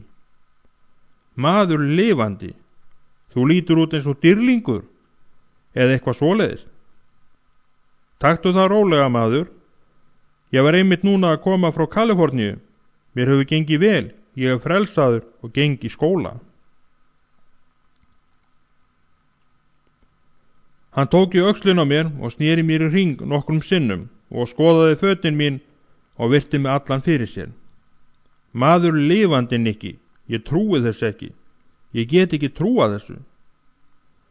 Svo sneri hann sér að hinum félagunum sem litu á mig undrandi og sagði: Heyriði strákar, takið á við hattana ykkar. Þetta er Nikki. Hann var foringi okkar. Hann var rosa jittuburgari. Hann gerði Máana fræga. Hann var mesti harðjastinn af þeim öllum. Strákarnir tóku allir ofan hattana. Willi Cortez var svo eini þarna sem ég þekkti. Flestir drengjana voru yngri, miklu yngri. En þetta hafði auðsjáanlega mikil áhrif á þá. Þeir höfðu allir heyrt mín getið og hópuðust nú í kringum mig og réttu mér höndina. Ég tók axlirnar á Willi og brosti til hans. Willi, við skulum fá okkur göngutúr í gegnum garðinn. Við langar til að rappa við þig. Við skildum við hópinn og fórum inn í Washington Park. Willi gekk hægum skrefum hliðun á mér og var með hendurnar í vösunum og dró skóna eftir steinlegum stígnum. Willi, sagði ég og rauf þögnina. Mér langar til að segja þér hvað Kristur búinn að gera fyrir mig. Willi lyfti ekki höfði og fylgdi mér og ég hélt áfram að tala. Ég sagði honum hvernig mér hefði liðið á meðan ég var í félagi í klíkunni fyrir 2 árum og hvernig ég hefði gefið Kristi í hjarta mitt. Ég sagði honum hvernig Guð hefði stutt mig og leitt mig út úr eyðimörkinni, þessum frumskógi malbyggsins og þangað sem ég væri nú komin sem lifandi, skapandi mannvera. Willi greip fram í og ég fann að hvernig rödd hans skalf. Heyrðu Nikki, hættu nú, viltu hætta? Mér verður illt að heyra til þín. Þegar þú talar svona, hleypur eitthvað fyrir brjóstið á mér. Þú hefur breyst. Eitthvað hefur breytt þér. Þú ert ekki sami gamli Nikki, ég er hræddur við þig. Það er rétt, Willi. Eitthvað hefur breytt mér. Blóð Krist breytti mér og hreinsaði mig. Ég er annar maður. Nú er ég aldrei hræddur. Nú hata ég engan. Nú elska ég og ég elska þig, Willi. Og ég vil segja þér að Jesús elskar þig líka. Við komum á bekk og ég benti Willi á að setjast. Hann settist og horfði á mig. Nikki, segðu mér meira um Guð. Í fyrsta sinn á ævi minni var mér ljóst hver stórkostlegt það er að tala um Guð við vin sinn. Ég sá einmanaleikan í andliti hans, fáfræðina, óttan. Hann var alveg eins og ég var fyrir 2 árum, en mér langaði til að leiða hann inn á hina réttu braut. Ég settist niður í honum og opnaði Biblíuna mína á blaðsíðu sem ég hafði merkt með rauðum penna. Hægt og rólega las ég kaflan um synd mannsins. Þegar ég las laun syndarinnar er dauði, leit Willi upp og horfði í augum mér og ég sá óttan í augnaráðinu. Meinar þú, Nikki, að ef ég er syndari ætli Guð að drepa mig af því að ég synga? Og hvað get ég þá gert? Ég meina, maður, ég verð að gera eitthvað. Hvað get ég gert?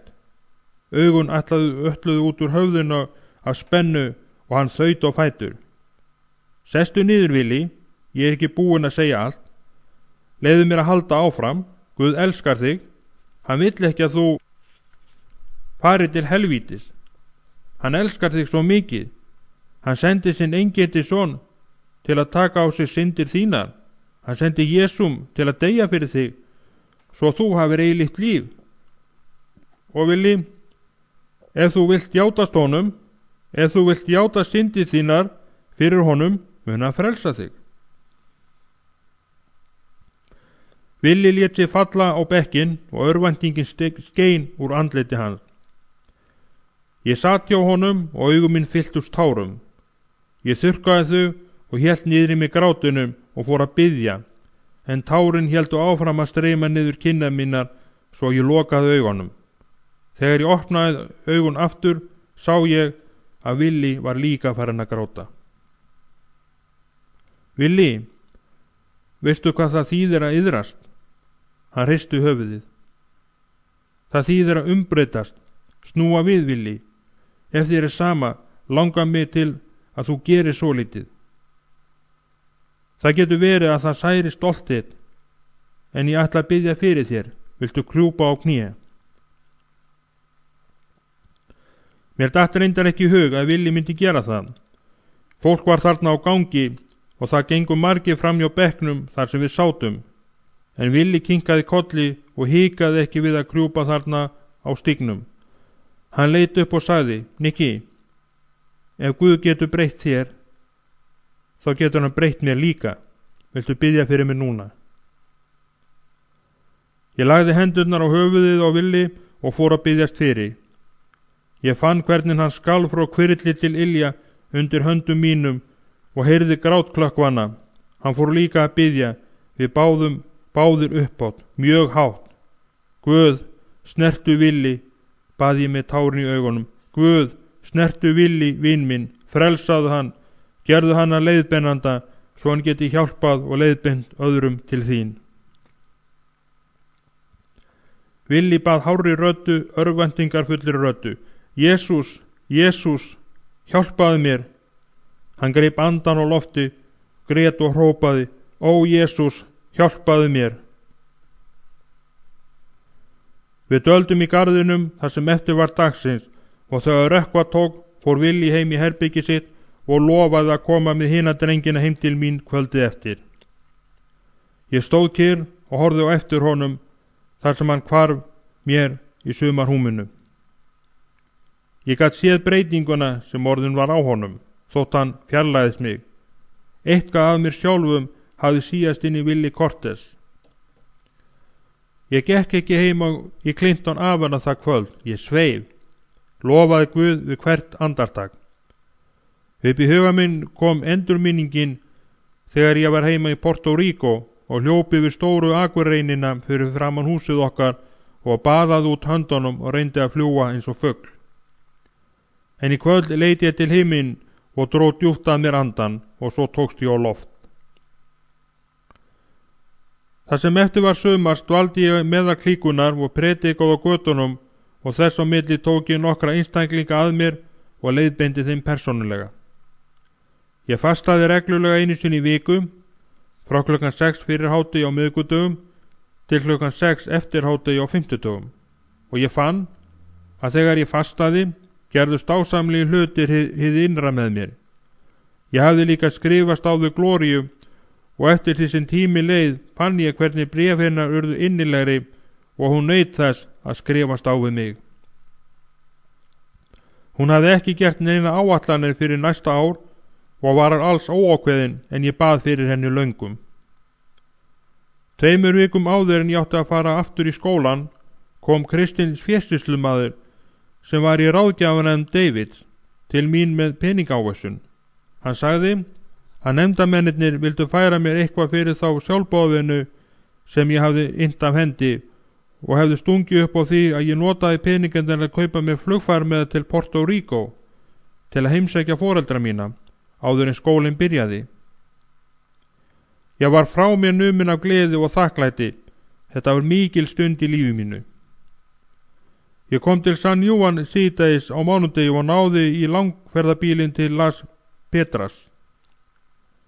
Það var nærið því orðið aldimmt þegar ég stíð út úr bílnum og lagði af stað upp stíginn sem lá upp að grasivaxna hæðina og var mér svo gamal kunnur og til hvítkalkaða hússins og hólnum. 1000 endurminningar brutust í huga mínum og hjarta. Svo heyrði ég einhvern hrópa, það er Nikki Kruss, og ég sá mann hlaupa á undan mér upp hólinn til að segja mömmu og pappa að ég væri komin heim. Andartaki síðar var dyrunum hrunduð upp og 4 af yngri drengjónum komu í loftkastum niður hólinn. Ég hafði ekki séð þá síðast liðin 5 ár, en ég þekkti þó að þetta voru bræður mínir. Á eftir kom móðir mín og svuntan hennar flaksaðist í vindinum. Ég lagði frá mig ferðartöskuna og hljóp upp hólinn og móti þeim. Við féllumst öll í faðma með hrópum og gleðilátum og fögnuðurinn leyndi sér ekki í tárvotum augunum. Strákarnir stukku upp mig og veltu mér koll í grasið og gátu ekki hamið gleði sína. Mamma lá á hnjánum og klappaði mér og kossum hennar ætlaði ekki að linna. Svo reis ég á fætur og sá þá að 2 þeir yngstu höfðu hlaupið til að ná í ferðartöskunum mínu og voru að rogast með hana heima húsinu. Þegar ég leit þangað heim sá ég að þar stóð teinréttur, hár og sterklegur maður, faðir minn, og beindi augum sínum í áttina til mín. Ég gekk hægum skrefum í áttina til hans. Hann hreyfði sig ekki úr sporunum en stóð hnakkjertur og virti mig fyrir sér. En þá tók ég til fótana og hann lagði af stað niður brekkuna og fór sér hægt. Í allt í einu greikkaði hann sporið og kom loks hlaupandi á móti mér. Við mættumst fyrir framan húsið. Hann greip mig í bjarnar faðminn sinn stóra og hóf mig á loft og þrýsti mér þétt að brjósti sínum. Velkomin, litli fugl, velkomin heim. Frank hafði skrifað mömmu og pappa að ég væri orðin breyttur maður og væri í skóla í Kaliforníu.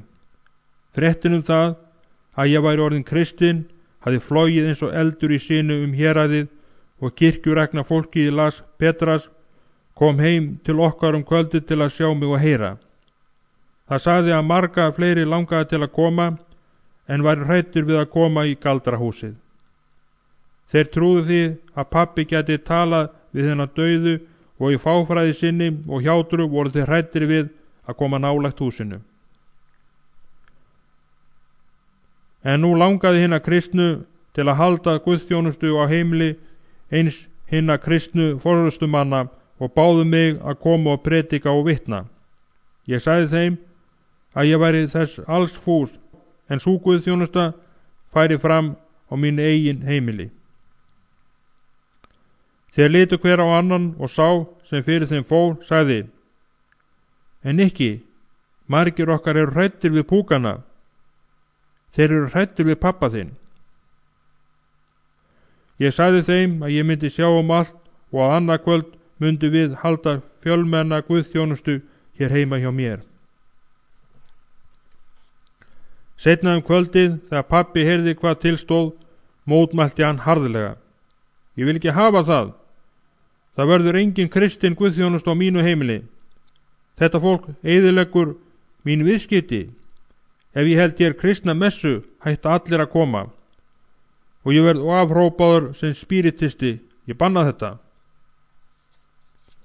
Mamma andmælti honum og þau fóru að deila. Getur þú ekki séð hvernig drottinn hefur breytt sínu okkar?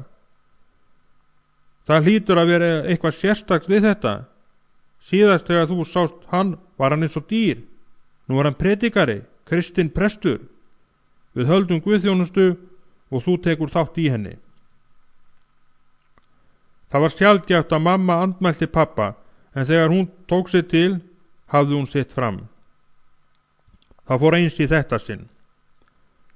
Kvöldi eftir kom eins margir eins og húsið framast rýmdi. Það var fólk úr þorpinu og nokkri predikarar sem voru komnir frá nærliggjandi þorpur voru meðal samkomi gesta. Það var ofsa heitt þarna sem ég stóð fremst í stofunu og bar fram vitnisburð minn. Ég lýsti því einstöku smáatriðum og sem nákvæmast hvernig djöfullinn hefði haldið mér í heljargripum sínum og hvernig ég hefði verið leystur úr fjötrum hans fyrir kraft Krist. Fólki var all hávært á meðan ég talaði, tautaði viðurkenningar orð og hrópaði stundum og klappaði af hrifningu þegar ég saði frá einu og öðru sem fyrir mig hafði komið. Þegar ég hafði lokið máli mínu bæði ég alla viðstadda að hneigja höfuð sín. Síðan bauð ég öllum þeim sem vildu játast Kristi sem persónulegum frelsara sínum að ganga fram og krjúpa. Svo lét ég eftir augun og bað bæn mína í hljóði. Það kom hreyfing á fólki og ég heyrði að nokkrir gengu fram. Ég heyrði að þeir grétu þegar þeir kröpu fyrir framan mig. Ég hélt bæn minni áfram með lokuð augu og beindi höfðu mínu til himins. Ég fann svitan leka niður kinna mína og niður eftir bakinu og fótleggjónum. Ég var gagndrepa af svita af hitanum sem streymdi mig allan á meðan ég predikaði. Ég fann að Guð var að verki og ég hélt áfram bæn minni til hans. Þá heyrði ég að kona sem sat á gólfinu fyrir framan mig hóf að biðja bæn. Ég kannaðist við röddina og þegar ég leit niður ætlaði ég ekki að trúa mínum eigin augum. Þetta var móðir mín. Hún kraup á kné og huldi andlið sitt með svundunni sinni og við hlið hennar voru 2 yngri bræður mínir. Ég let fallast á gólfið fyrir framan hana og tók utan þessa grátandi konu. Ó Nikki, sonur minn, sonur minn. Ég trúi líka á hann. Ég vil að hann verði meistari minn. Ég er sjúk á sálinni af öllu þessum púkum og illu öndum og ég vil að þessi Jesús verði frelsari minn. Hún fór aftur að biðja og ég hlustaði á þessa rödd sem einu sinni hafði rekið mig í rúmið og einu sinni undir hústuröppunum hrópandi sefjasúku æði, ég hata þig.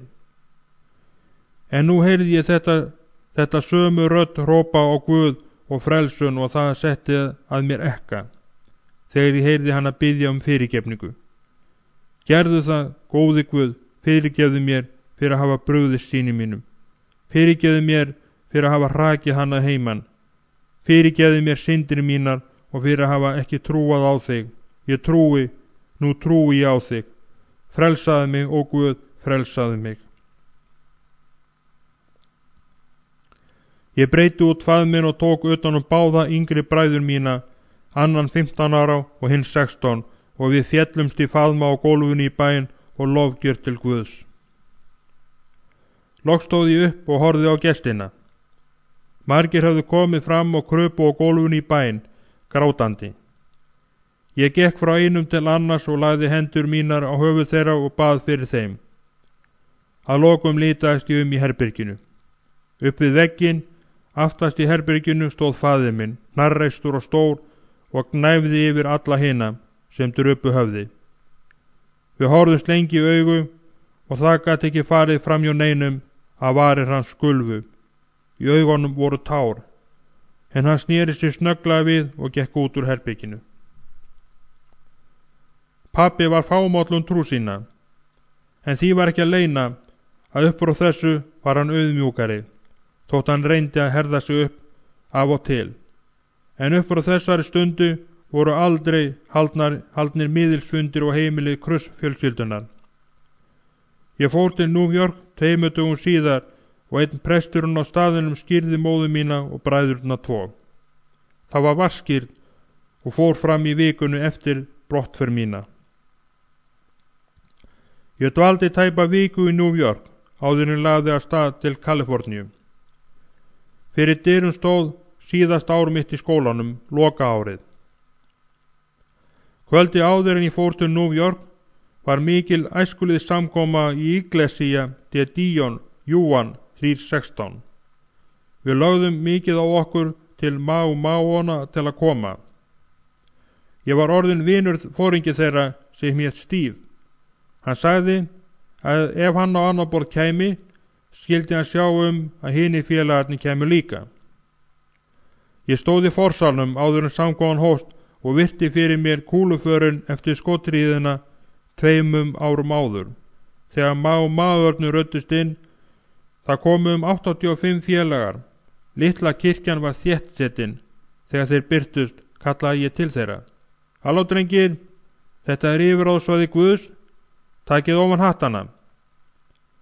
Þeir hlýtu skilyrðislaust. Einn félagana stóð í horninu aftast í forsalnum ásamt einni stúlkunni. Hann hrópaði, hæ Nikki, má ég taka stelpunum með mér inn? Alveg sjálfsagt, sagði ég, maður lifandi en ekkert kossaflans eða flaður. Allur hópurinn rak upp skellihlátur og færði sig innra og upp að ræðupúltinu. Þegar ég hafði lokið máli mín og predikun, óskaði presturinn þess að mega taka þátt í þjónustunni með mér. Ég leit til drengjana. Ég hugsaði til þess að ég væri að fara til Kaliforníu daginn eftir og það greip mig óþægileg tilfinning og kuldahrollur fóru mig allan.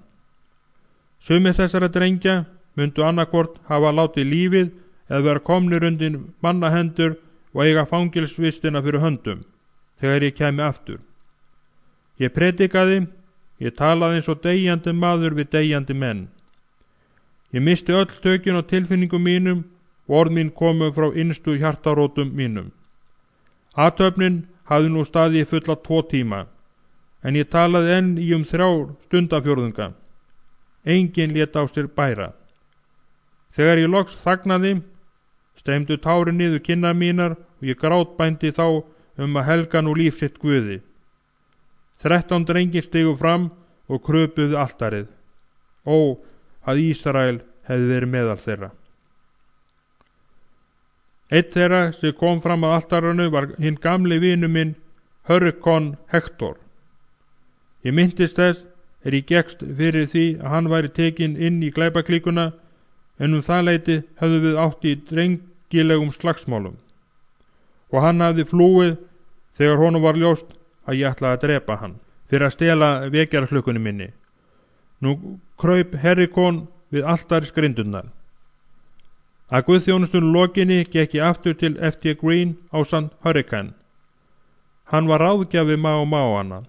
Þar sem ég hafði nú átt frumkvæðið að því að fá hann til að ganga í Má, fann ég mikla ábyrgð að hvíldi á herðum mínum hvað honum viðkom. Ég spurði hann hvar hann ætti heima.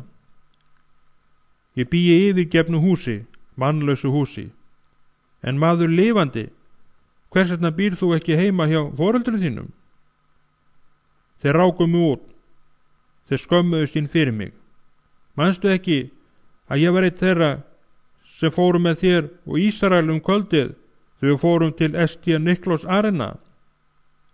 Nokkru vikur seinna fekk ég fjölskyldu mína með mér í kirkju og þau tóku trú. Við fórum öll að starfa í söfnuðinum og ég vann með unglingunum. Ég var farin úr klíkunni, alveg eins og þú og Ísrael, en kirkjuægin var ofstrangur. Ég vildi hafa partí fyrir unglingana, en söfnuðurinn hafði ekki trú á slíku. Loks misti ég móðinn og varð fyrir vonbrigðum og hætti. Þetta fór eins og stundum áður. Það var gamla sagan. Hann hafði hitt Máana aftur og þeir snéru honum á sitt band og fengu hann til að koma aftur til þeirra. Það var alveg eins og þegar þeir reyndu að ná á mér tökum aftur.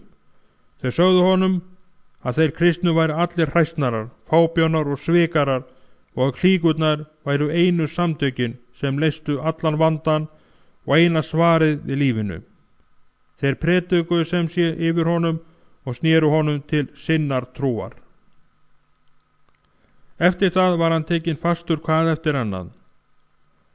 Foreldrar hans reyndu að tala fyrir honum, en hann var þrár og að lokum mistu þau þolinmæðina og sögðu honum að annarkvort yrði hann að fara eða hann yrði að semja sig að þeirra siðum og reglum.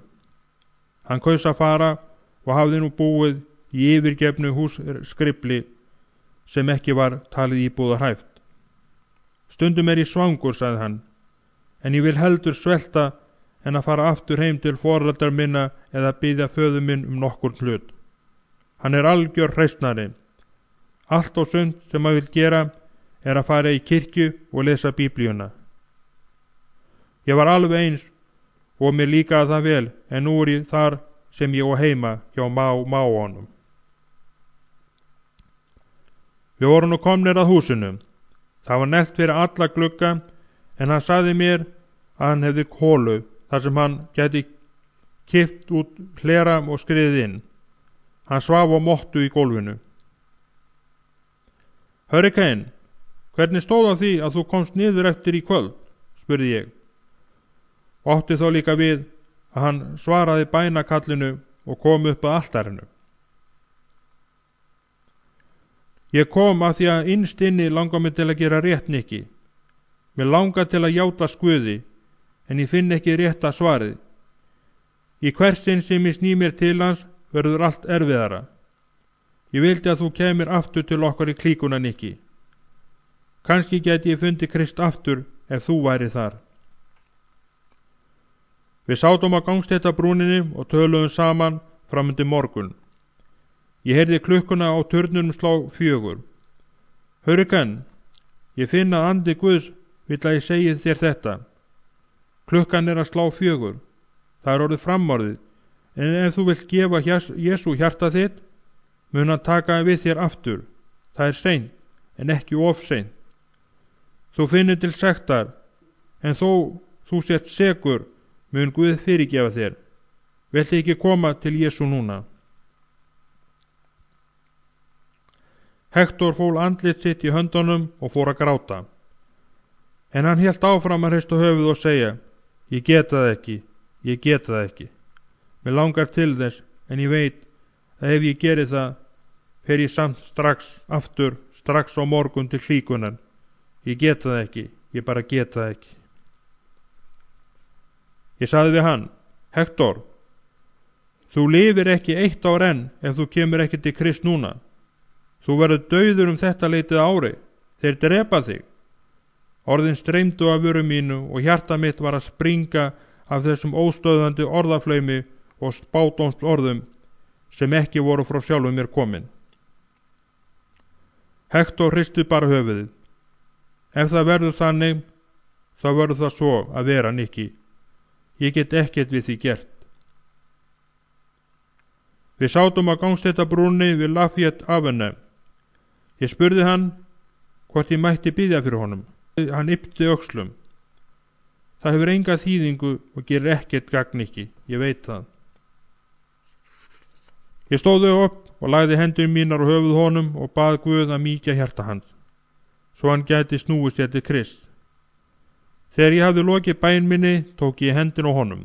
Hurricane, ég vonast til að sjá þig þegar ég kem aftur, en ég hef sterkt hugboð að við munum aldrei sjást framar nema þú snúir aftur til Krist. Síðdegis daginn eftir lagði ég af stað til Kaliforníu. Ég vissi ekki þá hver nákvæmlega spá minn átti eftir að koma fram. 11. lestur, Gloria. Þetta sumar í New York gjörbreytti lífi mínu, hugsunarhætti mínum og viðhorfi til lífsins. Ég sneri til Kaliforníu með þá staðföstu ákvörðun í huga að verða predikari. En ég uppgætti að ekki hvílík blessun beið mín fyrir en ég kom aftur í stöðuna í La Pante. Gloria var komin aftur í skólan. Ég gerði mér ekki grein fyrir því hve mjög ég hefði saknað hennar fyrir en ég sá hana aftur. En ástandi í skólanum var enn óþólandi. Allt virtist gert sem hugsast gat til að stíga okkur í sundu. Reglurnar voru allar þar sömu og fyrir 2 árum og við áttum við sama vandan að stríða. Það var mjög takmarkað sem við gátum ræðst við í kennarastofu og haugfrá kennarin gætti hverra hreyfingar og hvers augnatillits utan skólan sem innan kennslustofunar. Jafnvel þótt ég hataði eldhússtörfin, bauð ég mig fram sem sjálfboðaliði til að vinna aukastörf við uppþóttinn, aðeins til að vera í nálað Glóríu. Hávaðinn í eldhúsinu bauð svo sem ekki upp á neitt einkalíf eða samtal, en ég fann að við gátum haldið upp hálfgildis einkasamræðum á meðan við vorum bæði kengbógin yfir vaskinum. Ég með hendurnar upp fyrir olnboga í heitu vatninu og Gloria að þvórhreinsa til. Eftir því sem mánuðirnir liðu varð mér ljósara með hverjum deginum að ég elskaði hana. Ég var farin að fá betri og betri einkunnir og hafði matarlist eins og hestur, sem var sennilega að þakka áreinslunni við eldhússtörfin. En ég var örvæntingafullur vegna þess að ég gat ekki látið ást mína í ljós. Í hvert sinn sem okkur tókst að hittast ein, kom einhver að trufla okkur. Ég reyndi að koma snemma í kennslustofuna, en undantekningarlaust skildi einhverju nemendur flækjast inn einmitt í því sem ég var að reyna að tala alvarlega við Glóríu. Þetta var að gera mig vitskertan, og jafnvel þótt ég væri með spænst blóð í æðum, var mér alls ómögulegt að vera rómantískur yfir fullum vaski á óhreinum matarírlátum, pottum, pönnum, diskum og hnífapörum, þar sem hlátur og söngraul glumdi sífellt í eyrum. Svo var það að kvöld eitt fékk ég leyfi til að fara inn í borgina. Ég nam staðar við fyrsta símklefa og hringdi í síman í svefnskála Glóríu. Þegar umsjónamaðurinn svaraði, setti ég vasaklútum minn fyrir munnin og spurði eftir fröken Stefani lágri röddu. Það var þögn og ég heyrði umsjónamanni hvísla að Glóríu. Ég held að það sé hann faðir þinn. Gloria skríkti þegar hún heyrði stamið mér í símanum. Ég var svo örvæntingafullur að mér lá við örvinglun. Ég þrái að vera með þér, tautaði ég. Nikki, hvað ertu að reyna að segja? Hvíslaði Gloria og mundi eftir því að hún átti að látast vera að tala við föður sinn. Ég stamaði og staglaði en gat ekki fundið rétti orðin. Ég hafði aðeins umgengið stelpurnar í klíkunu og ég vissi ekki hvernig ég átti að tala við heiðvirða og hreinhjartaða stúlku eins og Glóríu.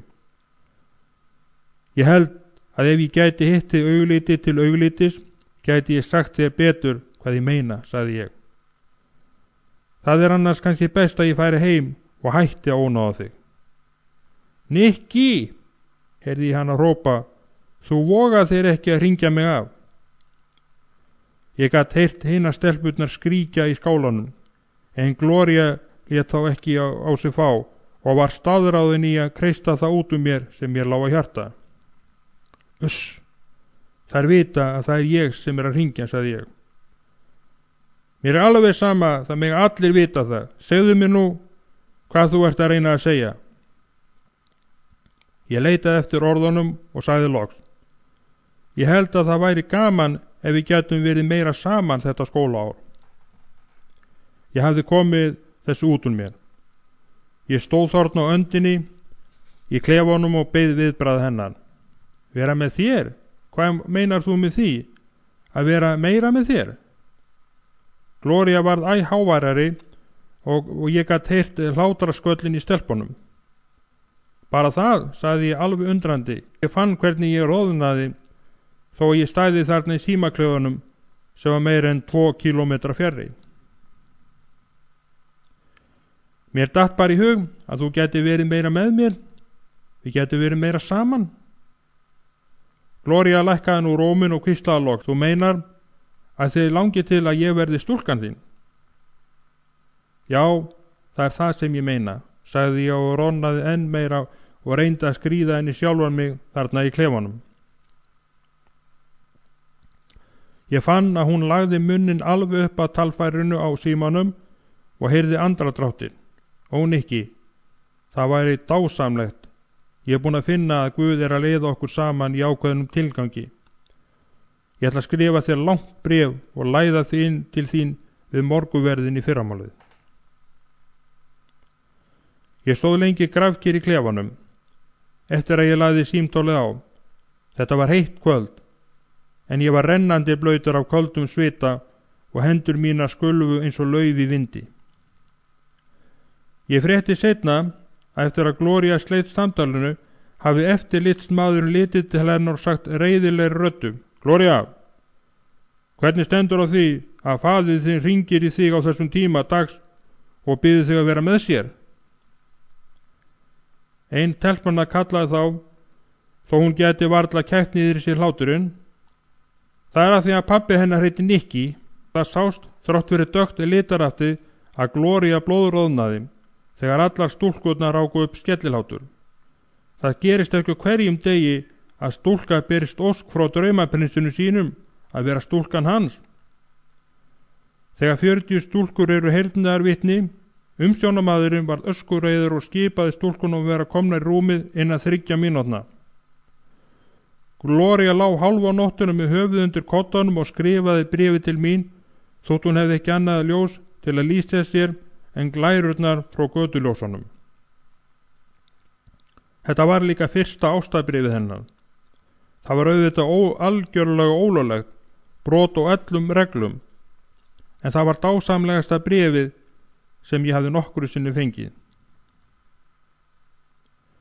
Nokkurn dögum seinna tók einn kennari mitt talið. Það var Ester Ben Castillo. Bað hann mig að aðstofa sig við guðsþjónustustarf sem hann var að hefja í San Gabriel, sem er skammt frá háskólanum. Hann sagðist hafa skráð 7 aðra nemendur til að starfa með honum helgar.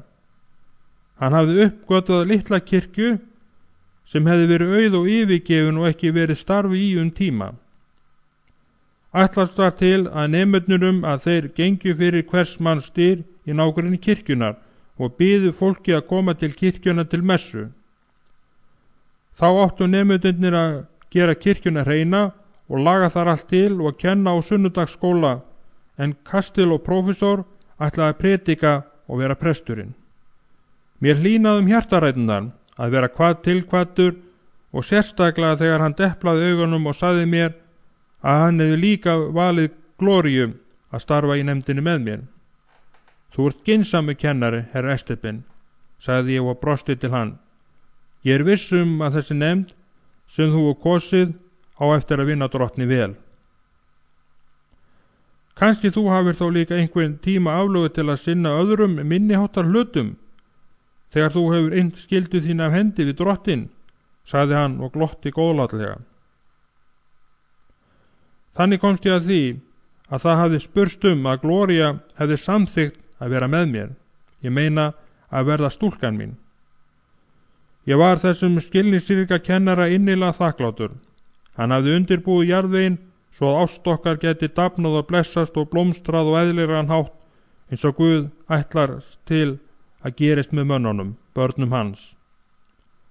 Næstu mánuðina unnum við á hverjum laugardegi í litlu kirkjunni og knúðum dyra á hverju heimili og buðum fólki til sunnudagsmessunar. Loksins fengum við Gloría nú tækifæri til að vera saman daglang. Við höfðum reyndar sést á hverjum degi, en ávallt höfðu einhverju verið nærstaddir eða viðstaddir.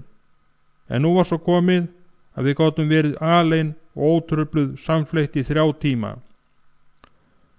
Dásamlega samverustundir í fyrsta sinn.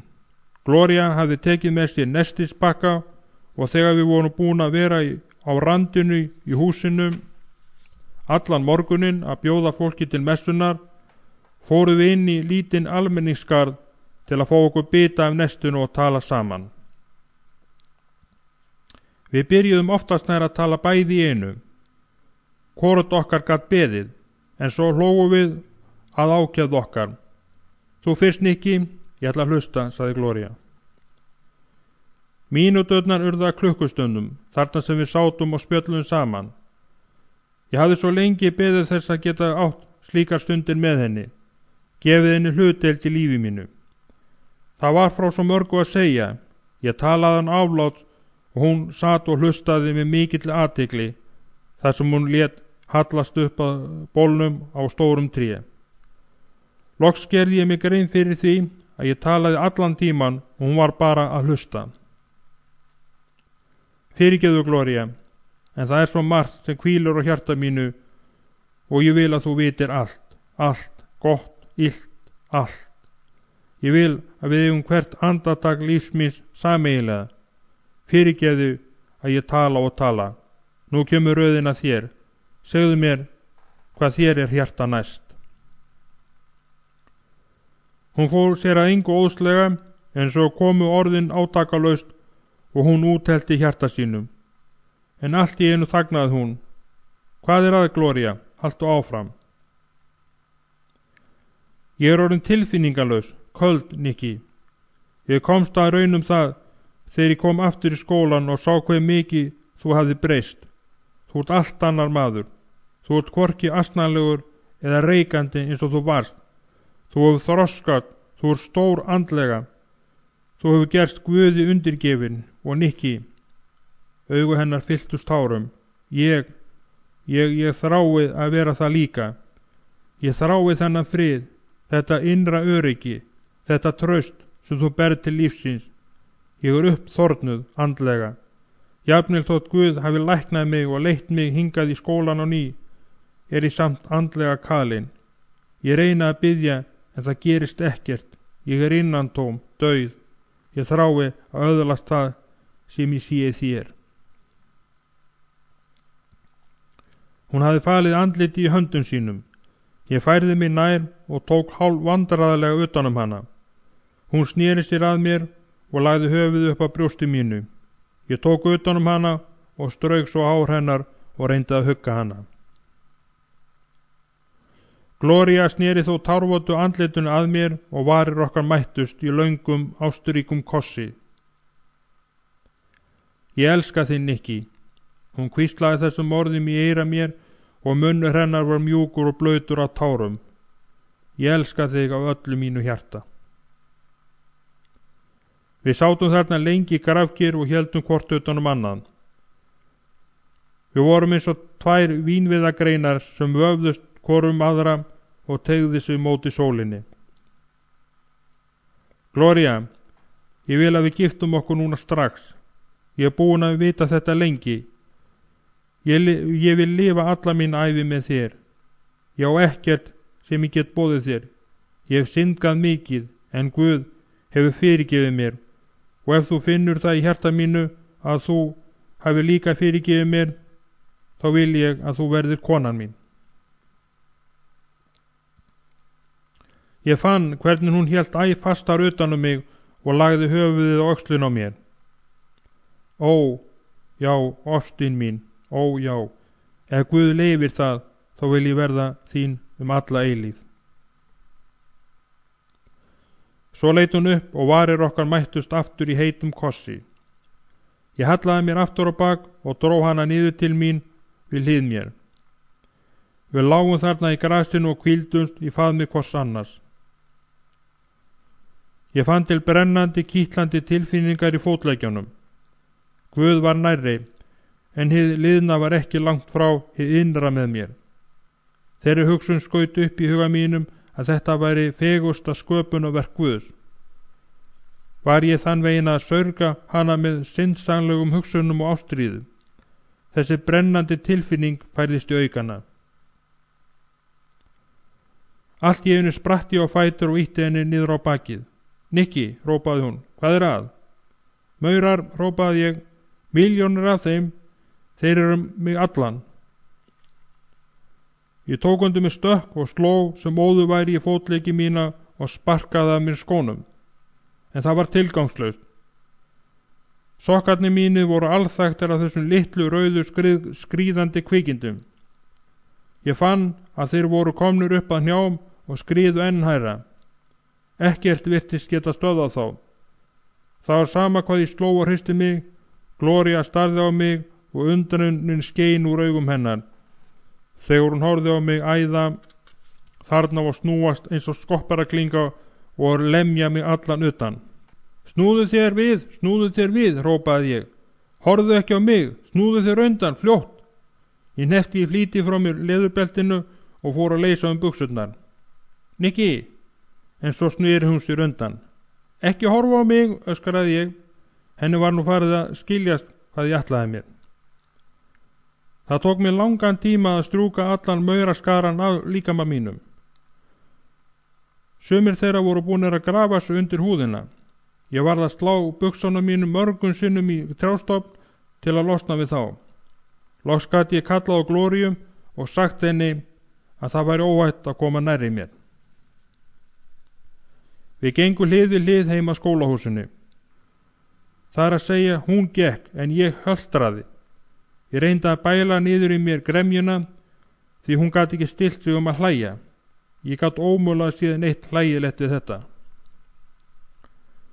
Ég skildi við hana fyrir framan seppskóla stúlknanna, en flýtti mér svo inn til mín í skálan okkar og beint undir steypibað. Þarna stóð ég undir kaldri vatnsbunnunni og strauk sápulöðrunum allan líkamann sem var þakinn rauðum stungum eftir maurabittin. Ég þakkaði Guði fyrir Gloríu og fyrir verndandi anda hans. Guð, sagði ég, þarna sem ég stóð undir bunnunni. Ég veit að hún er mín. Það hafa maurarnir fært mér sannin Ég lofa þig og þakka þér fyrir að vísa mér veginn og vona að þú þurfir aldrei að aðvara mig aftur. Kvöldi eftir, sem var sunnudagskvöld, átti ég að predika í San Gabriel Mission. Ég fann að andi Guðs kom yfir mig og ég gat veitt þeim fáu sálum sem þarna voru samankomnar hlutdeild í reynslu minni og borið fram minn vitnisburð. Þegar erindi mínu var lokið kallaði ég til bæna. Ég sá hvar Gloría stóð upp og gekk fram á gólfið og upp að altarinu. Augu okkar mættust í skinni af ástríku og kærleika þegar hún kraup á kné í bæn. Ég kraup í hliðarar en síra Gastiló lagði hendur sínar á höfuð okkar og bað og blessaði. Ég fann þegar Gloría greip handlegg mér, þegar andi Guðs fyllti hjarta hennar. Hönd Guðs hvíldi á okkur báðum. Jólin fór ég með henni heim til Auckland. Hún hafði komið því svo fyrir að ég gat gist hjá vinum hennar, því foreldrum hennar voru ekki enn búnir að sætta sig við skóladvöl hennar og uppeldishættina í biblíuskólanum. Ég var með Gloríu á daginn en á kvöldin predikaði ég. Aldrei hafði ég lifað hamingjusamari stundir. Vorið, í lok síðasta skólaársins, fékk ég bréf frá David. Hann var að festa kaup á stóru húsi við Clinton Avenue, þar sem hann hugðist opna hús og miðstöð fyrir unglinga og fíkniefna neytendur. Hann var að bjóða mér að koma til New York að loknu náminu og vinna við unglingaheimilið. Ég ræddi þetta við Glóríu. Það virtist eins og Guð væri að ráða ferðum okkar og styðja áætlanir okkar. Við höfðum gert ráð fyrir að við yrðum að bíða enn 1 ár uns Glóría hefði lokið skólanámi sínu áður hún gengi í hjónabandið. En nú var eins og allar dyr hefðu opnast og Guð virtist vilja að ég færi til New York. Ég vissi líka að ég myndi ekki geta beðið eftir henni eða snúið aftur til New York án hennar. Ég svaraði bréfi David og sagði honum að ég yrði að snúa mér í bæn til Guðs í þessu máli. Ég sagði honum líka að við Glóría ætluðum eða vildum gifta okkur. Wilkerson svaraði bréfi mínu skjótlega og sagðist bíða endanlegt svars míns og Glóría væri velkomin til New York. Við ákveðum að gifta okkur í nóvember og mánuði seinna komum við til New York til að samþykkja tilboð Wilkersons og hófum starf okkar við unglingastofnunina, Ten Sellinge. Hinn stóra 3 hæða bygging við Clinton nr. 416 var í hjarta gamla íbúðahverfis í Brooklyn, aðeins nokkrar húsaleigaraðir frá FD Green hverfinu. Sumarið höfðu menntaskólanemendur komið til að hjálpa við að þrífa til í húsinu og hefja starfsemina. David hafði ráðið ung hjón til að búa í húsinu og taka að sér hússtjórnina. Þau höfðu búið svo að Glóría og ég gætum búið í litlum bílskúr sem breytt var íbúð og stóð að baki byggingarinnar. Plássið var á skornum skammti því skúrin var ekki stór og skorti flest þægindi. Steypibað var viðfast skúrin en eina rúmið okkar var lítill legubekkur en okkur fannst þetta himnaríki líkast. Við áttum ekkert og okkur vantaði ekkert. Við áttum hvort annað og við þráðum að helga okkur þjónustunum við Guð, hvað svo sem við yrðum að leggja hart að okkur. Þegar David fór að afsaka hvað illa væri okkur búið og þröngt okkur, myndi hann á að engin fórn væri of stór þegar maður ætlaði að þjóna Jesú. Það væri aðeins heiður. Rétt fyrir jólin lagði ég leið mína niður og yfirráðahverfi Máana. Það hefði legið mér mjög þungt á hjarta að finna Hurricane Hector, því ég hafði miklar áhyggjur á honum. Mér fannst ég verða að finna hann og reyna að fá hann til að starfa með okkur, þar sem við værum nú báðir saman í New York. Ég hitti nokkra stráka úr klíkunni niður við sælgætisbúðuna og spurði þá hvað Hurricane væri. Þeir litu tortryggnislega hver til annars og sögðu mér loks að spyrja Steve, foringjan. Hann gæti gefið mér upplýsingar það sem gerst hefði. Ég kveið fyrir því sem ég kynni að heyra, en lagði nú leið mína heim til Steve. Hvað kom fyrir Hector, spurði ég, þegar við höfum heilsast. Steve snýri sér undan og starði út í lofti og hristi svo höfuðið. Við skulum koma niður og ég skal segja þér það. Ég vil ekki að mamma gamla heyri það. Við hröðum okkur niður stigan og niður í andilið til að standa ekki út í kuldnæðingnum á meðan Steve sagði mér frá því sem gerst hafði. Þegar hann kom frá þér, nóttina sem þú lagðir að stað til Kaliforníu, var hann alveg eirðarlaus. Ég hafði aldrei séð hann svo æstan.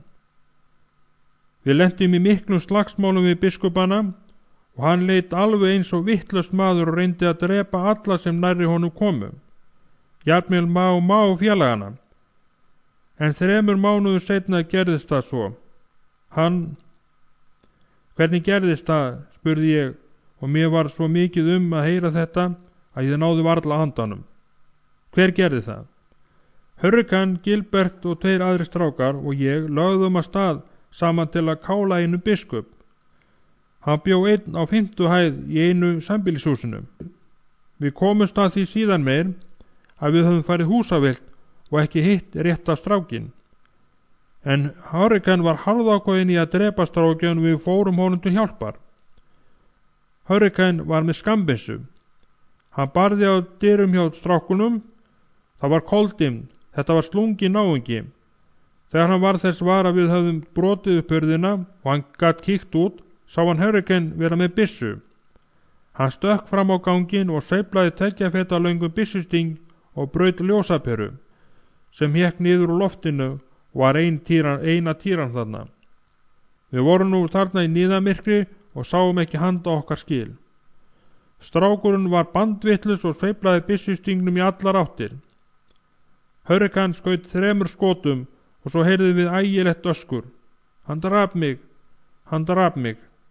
Við vissum ekki hver það var sem öskaraði en héldum að Hurricane hefði skotið strákin.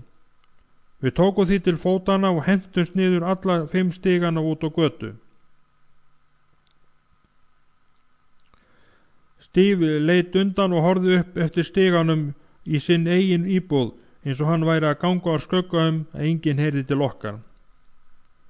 Þegar við vorum komnir út á götuna sáum við Hurricane var ekki með okkur. Gilbert hljóp aftur upp og sá þá hvar Hurricane studdist upp við vegg og stóð byssistingurinn í gegnum hann. Gilbert sagði að hann hefði staðið út bakið, alveg í gegnum hann. Biskupinn hafði farið inn til sín aftur og lokað hurðinni. Hector varð viðstóla af hræðslu þar sem hann lá upp að veggnum með byssustingin í gegnum sig og hrópaði á Gilbert að hjálpa sér. Því hann væri hræddur við að deyja. Svo fór hann að tauta eitthvað klukku sem væri að slá og féll á fram yfir sig og oddurinn á byssustingnum stóð út úr bakinu, hann var dauður. Ég gat varla komið upp nokkur orði, því það var eins og tungan væri skrælþur og lotti við góminn. En hvers vegna skildur hann þarna eftir? Að því að við vorum allir dauðhræddir, það greip okkur ofsahræðsla. Við höfum aldrei síðan neitt deyja á þennan hræðilega hátt. Við hlupum burt í ofsaflýti, lögreglan kom, en þeir höfðu engar sannanir og létu biskupinn lausan. Við vissum ekki okkar rjúkandi ráð. Ég var að snúa við að fara þegar Steve spurði, Nicky, hvað heldur þú að hann hafi meint þegar hann var að tala að klukkan væri að slá? Ég hristi höfuðið, ég veit það ekki, ég sé því seinna. Ég var hálfur ruglaður þegar ég gekk niður Clinton Avenue. Við hvert skref heyrði ég klukkuna á turnunum við Flashbacks Avenue slá og heyrði sjálfa mig tauta og segja við Hurricane, Hector, það orðið seint, en ekki á seint og ef þú gefur Guði ekki hjarta þitt, mun ég aldrei sjá þig aftur. Góði Guð, hvíslaði ég, láttu mig aldrei yfirgefa neinn vina minna á þennan hátt, án þess að reyna að gera eitthvað meira. Kaupið mitt var $10 á viku húsnæðis og fæðis.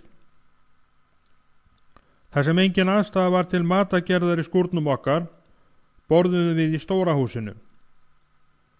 Við Gloria elskuðu mikið kryddaðan spænskan mat, en á stofnuninni var nauðsynlegt að matreiða næringaríka fæðu, svo við eittum meiri hlutanum að kaupinu okkar, þessum $10, til að kaupa okkur spænskan mat.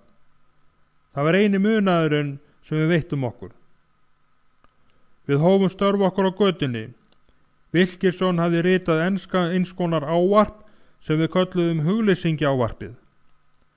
Það var stílað til úlingana og eins konar áskorun til þeirra að játast Kristi og sína ekki hugleysi í því efni.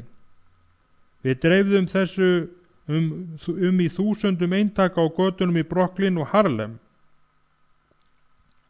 Það kom á daginn að aðalstarf okkar var að nálgast eiturlyfjaneytendurna.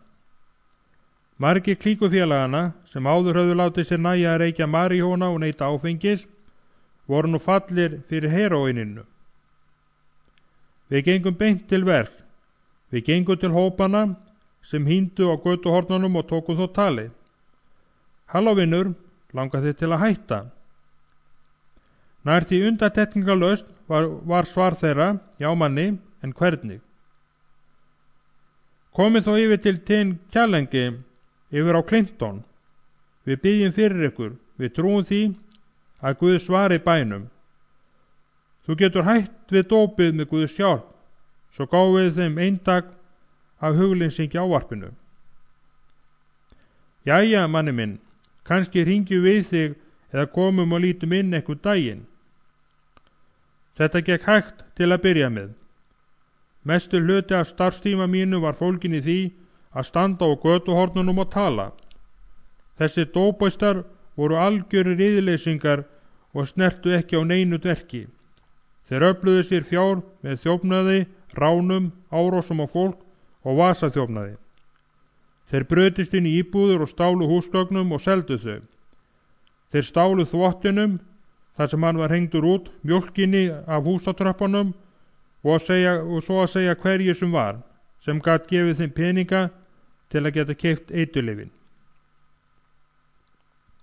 Víðsvegar Vilhelmsburg standa smáhópar, þetta 8 til 10 strákar og stelpur og ráðgera rán og innbrot og leggja hausinn í bleyti til að finna leiði til að losna við þýfið sem þeir hafa komist yfir. Jólaleiti gerðist það í fyrsta sinn að mér varð ágengt.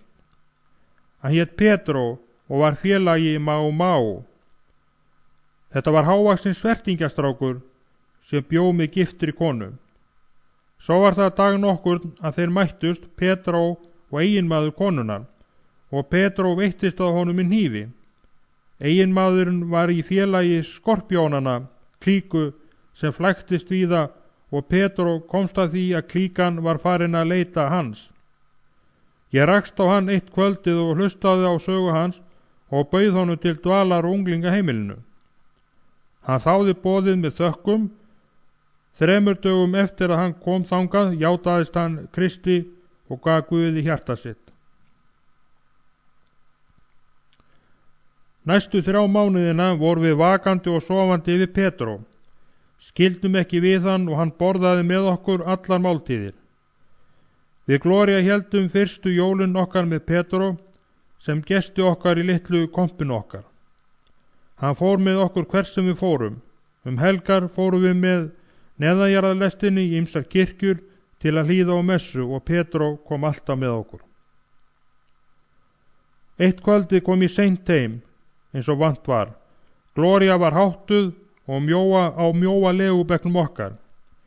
Ég hélt hún væri sofnuð og háttaði mig eins hljóðlega og ég gat til að vekja hann ekki.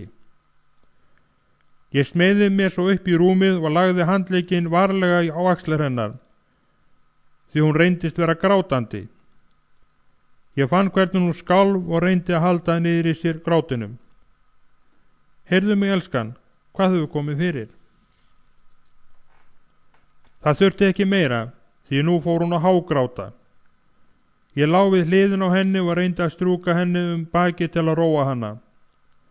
Loks róaðist hún og gat farið að tala við mig. Hvað er að, Gloria? Ertu eitthvað lasin? Eða hvað er þetta? Það er ekkert svoleiðis. Þú skilur þetta ekki og munt aldrei skilja það. Skilja hvað? Ég varð undrandi þegar ég sá hvað reið hún var.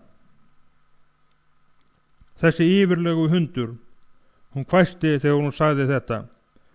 Þessi blóðsuga, þessi Pedro, getur hann ekki skilið það að við viljum einhver tíma fá að vera ein?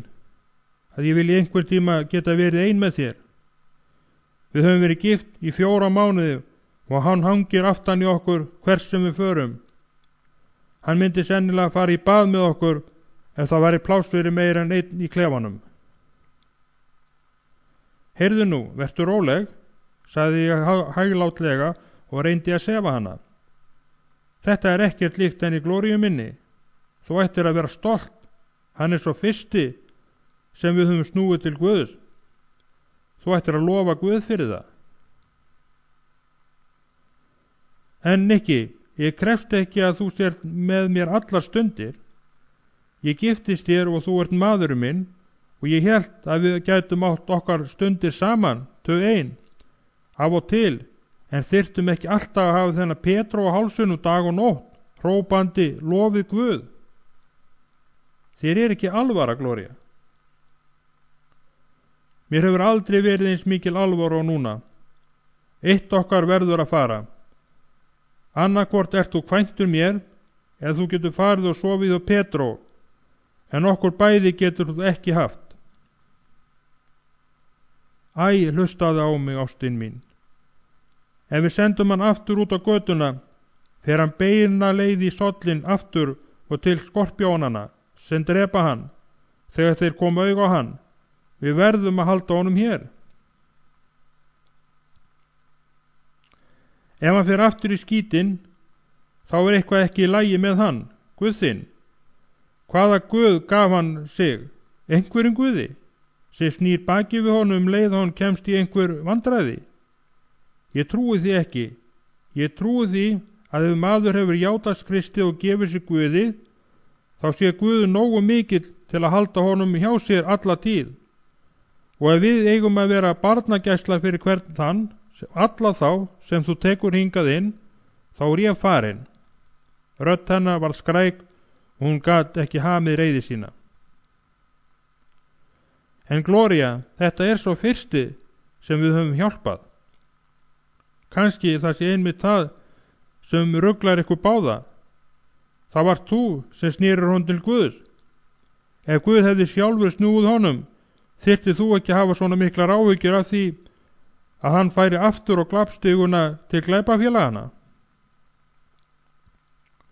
Þú hefur kannski á rétt á standa, en við verðum að sjá honum fyrir samastað ennum hríð, og mundu það, Gloría, að Guð útvaldi mig til þessu verks og þú samþyktir að fylgja mér.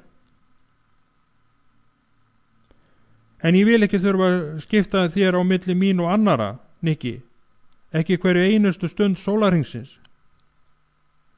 Ég þrýsti henni að mér. Þú skalt ekki þurfa að skipta mér á milli þín og annara lengur. Á morgun skal ég tala við Petró og vita hvort hann vill ekki fá sér eitthvað til að starfa í staðinn fyrir að slæpa svona og hanga yfir okkur allan tíman. Jæja, tautaði hún leið hún tók utan mig og hjúfraði sig upp að mér. Sonny kom síðasta dag aprílmánaðar, daginn sem boðaði maí snjókomuna. Hann var fyrsti eiturlegu sjúklingurinn sem ég tók að mér. Mér var gengið inn í kapelluna einn daginn og rak þá augun í fölleitan dreng sem satt þar út í horni innst inn í kapellunni. Það leyndi sér ekki að hann var eiturlyfja sjúklingur og ég gekk til hans og settist hjá honum. Ég tók utan öxlin á honum og fór að tala við hann af fullri hreinskilni. Hann leit ekki upp og starði niður á gólfið. Ég veit að þú ert eiturlyfja sjúklingur, dópisti, og ég sé að þú ert búin að vera í því í mörg ár og getur ekki hætt. Þú heldur náttúrulega öllum standi á sama þig. Þú heldur líka að það geti enginn hjálpað þér. En ég skal segja þér einn. Guð getur hjálpað þér og honum stendur ekki á sama þig. Drengurinn leit upp og horfði á mig daufum augum. Loks sagði hann mér að hann héti Sonny. Ég kom síðar að því að hann hafði alist upp á kristnu heimili en hafði strokið að heiman og verið í fangelsi óteljandi sinnum fyrir eiturlyfja neyslu og þjófnað. Hann hafði verið settur í afvötnun, kalda kalkúnan, nokkrum sinnum og meðan hann var í fangelsinu, en hann var óbetranlegur og gat ekki án eitursins verið. Sonny var ólæknandi dópisti og var með eindæmum slungin og djarfur þegar hann þurfti að afla sér peninga fyrir eitrinu. Félagar hans hafðu þann háttin á að þeir hlöpu göturnar og hrifsuðu handöskur kvenna leið og þeir hlöpu framhjá þeim. Konan sem varð fyrir barðin á þeim fór auðvitað að hrópa, en þá birtist Sonny og sagði við konuna: Ekki hrópa, kona góð, ekki hrópa, frú. Ég þekki þjóin, ég skal ná í töskunu þína og koma með hana til þín eins og skot. Konan hætti að æpa á lögregluna og stóð nú kyrr og beið og horfði eftir Sonna hlaupa niður götuna. Brátt náði hann félögum sínum og fengnum var skipt bróðurlega. Ég kraup á kné við hliðin á Sonni og sagði: Ég ætla að biðja fyrir þér. Þú þarft að komast í samfélag við Jesúm. Ég fann svo sort til þessa drengs að ég grét á meðan ég bað. Guð, hjálpaðu þessum dreng. Hann þarfnast vonarinnar, kærleikans. Guð, hjálpaðu honum. Ég skal fylgja þér heim. Ég vissi fullvel að hann var að blekkja mig og aðeins að reyna að losna til að geta náð sér í sprautu. Nei, sagði hann, þú mátt það ekki, og kvalirnar sem hann leyndu sér ekki. Þá verður þú bara kyrr hér, sagði ég. Nei, sagði hann aftur, ég þarf að mæta í réttunum á morgun. Þeir ætla að dæma mig í fangelsi. Ég skil eiginlega ekki hvernig á því stendur ég skuli vera hér. Þú ert hingað komin af því að Guð sendi þig hingað, sagði ég. Guð hefur sendt mig til að hjálpa þér. Vertu hjá okkur í nótt og ég skal koma með þér í réttun á morgun. Hann þráaðist við og vildur óður komast heim og ég lofaði honum að koma og sækja hann klukkan 8 morgunin eftir. Ég fór með honum í réttarsalinu morgunin. Á leiðinni upp tröppurnar að dómshúsinu sagði ég við hann: Sonni, ég ætla að bíða Guð að hafa þau áhrif á dómaran að yfirheyrslunni verði frestað í 2 mánuði og þú fáir að vera laus þann tíma, svo þú getur vanið þig af eitrun og fundi Krist. Eftir það gætir þú alveg orðið frjáls. Þeir myndu sleppa þér. En sú vitleysa, hreytti Sonni út úr sér. Þessi dómara djöfull frestar engu. Hann verður búinn að loka mig inni fyrir hádegi, bíddu bara við. Ég nam staður á tröppunum og byrjaði að biðja upphátt.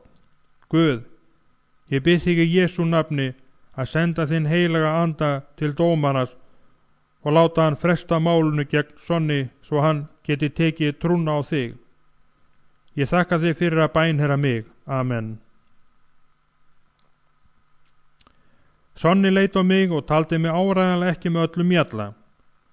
Ég tók í handlegginn honum, komdu, nú skulum við heyra þegar dómarinn frestar málunu þínu.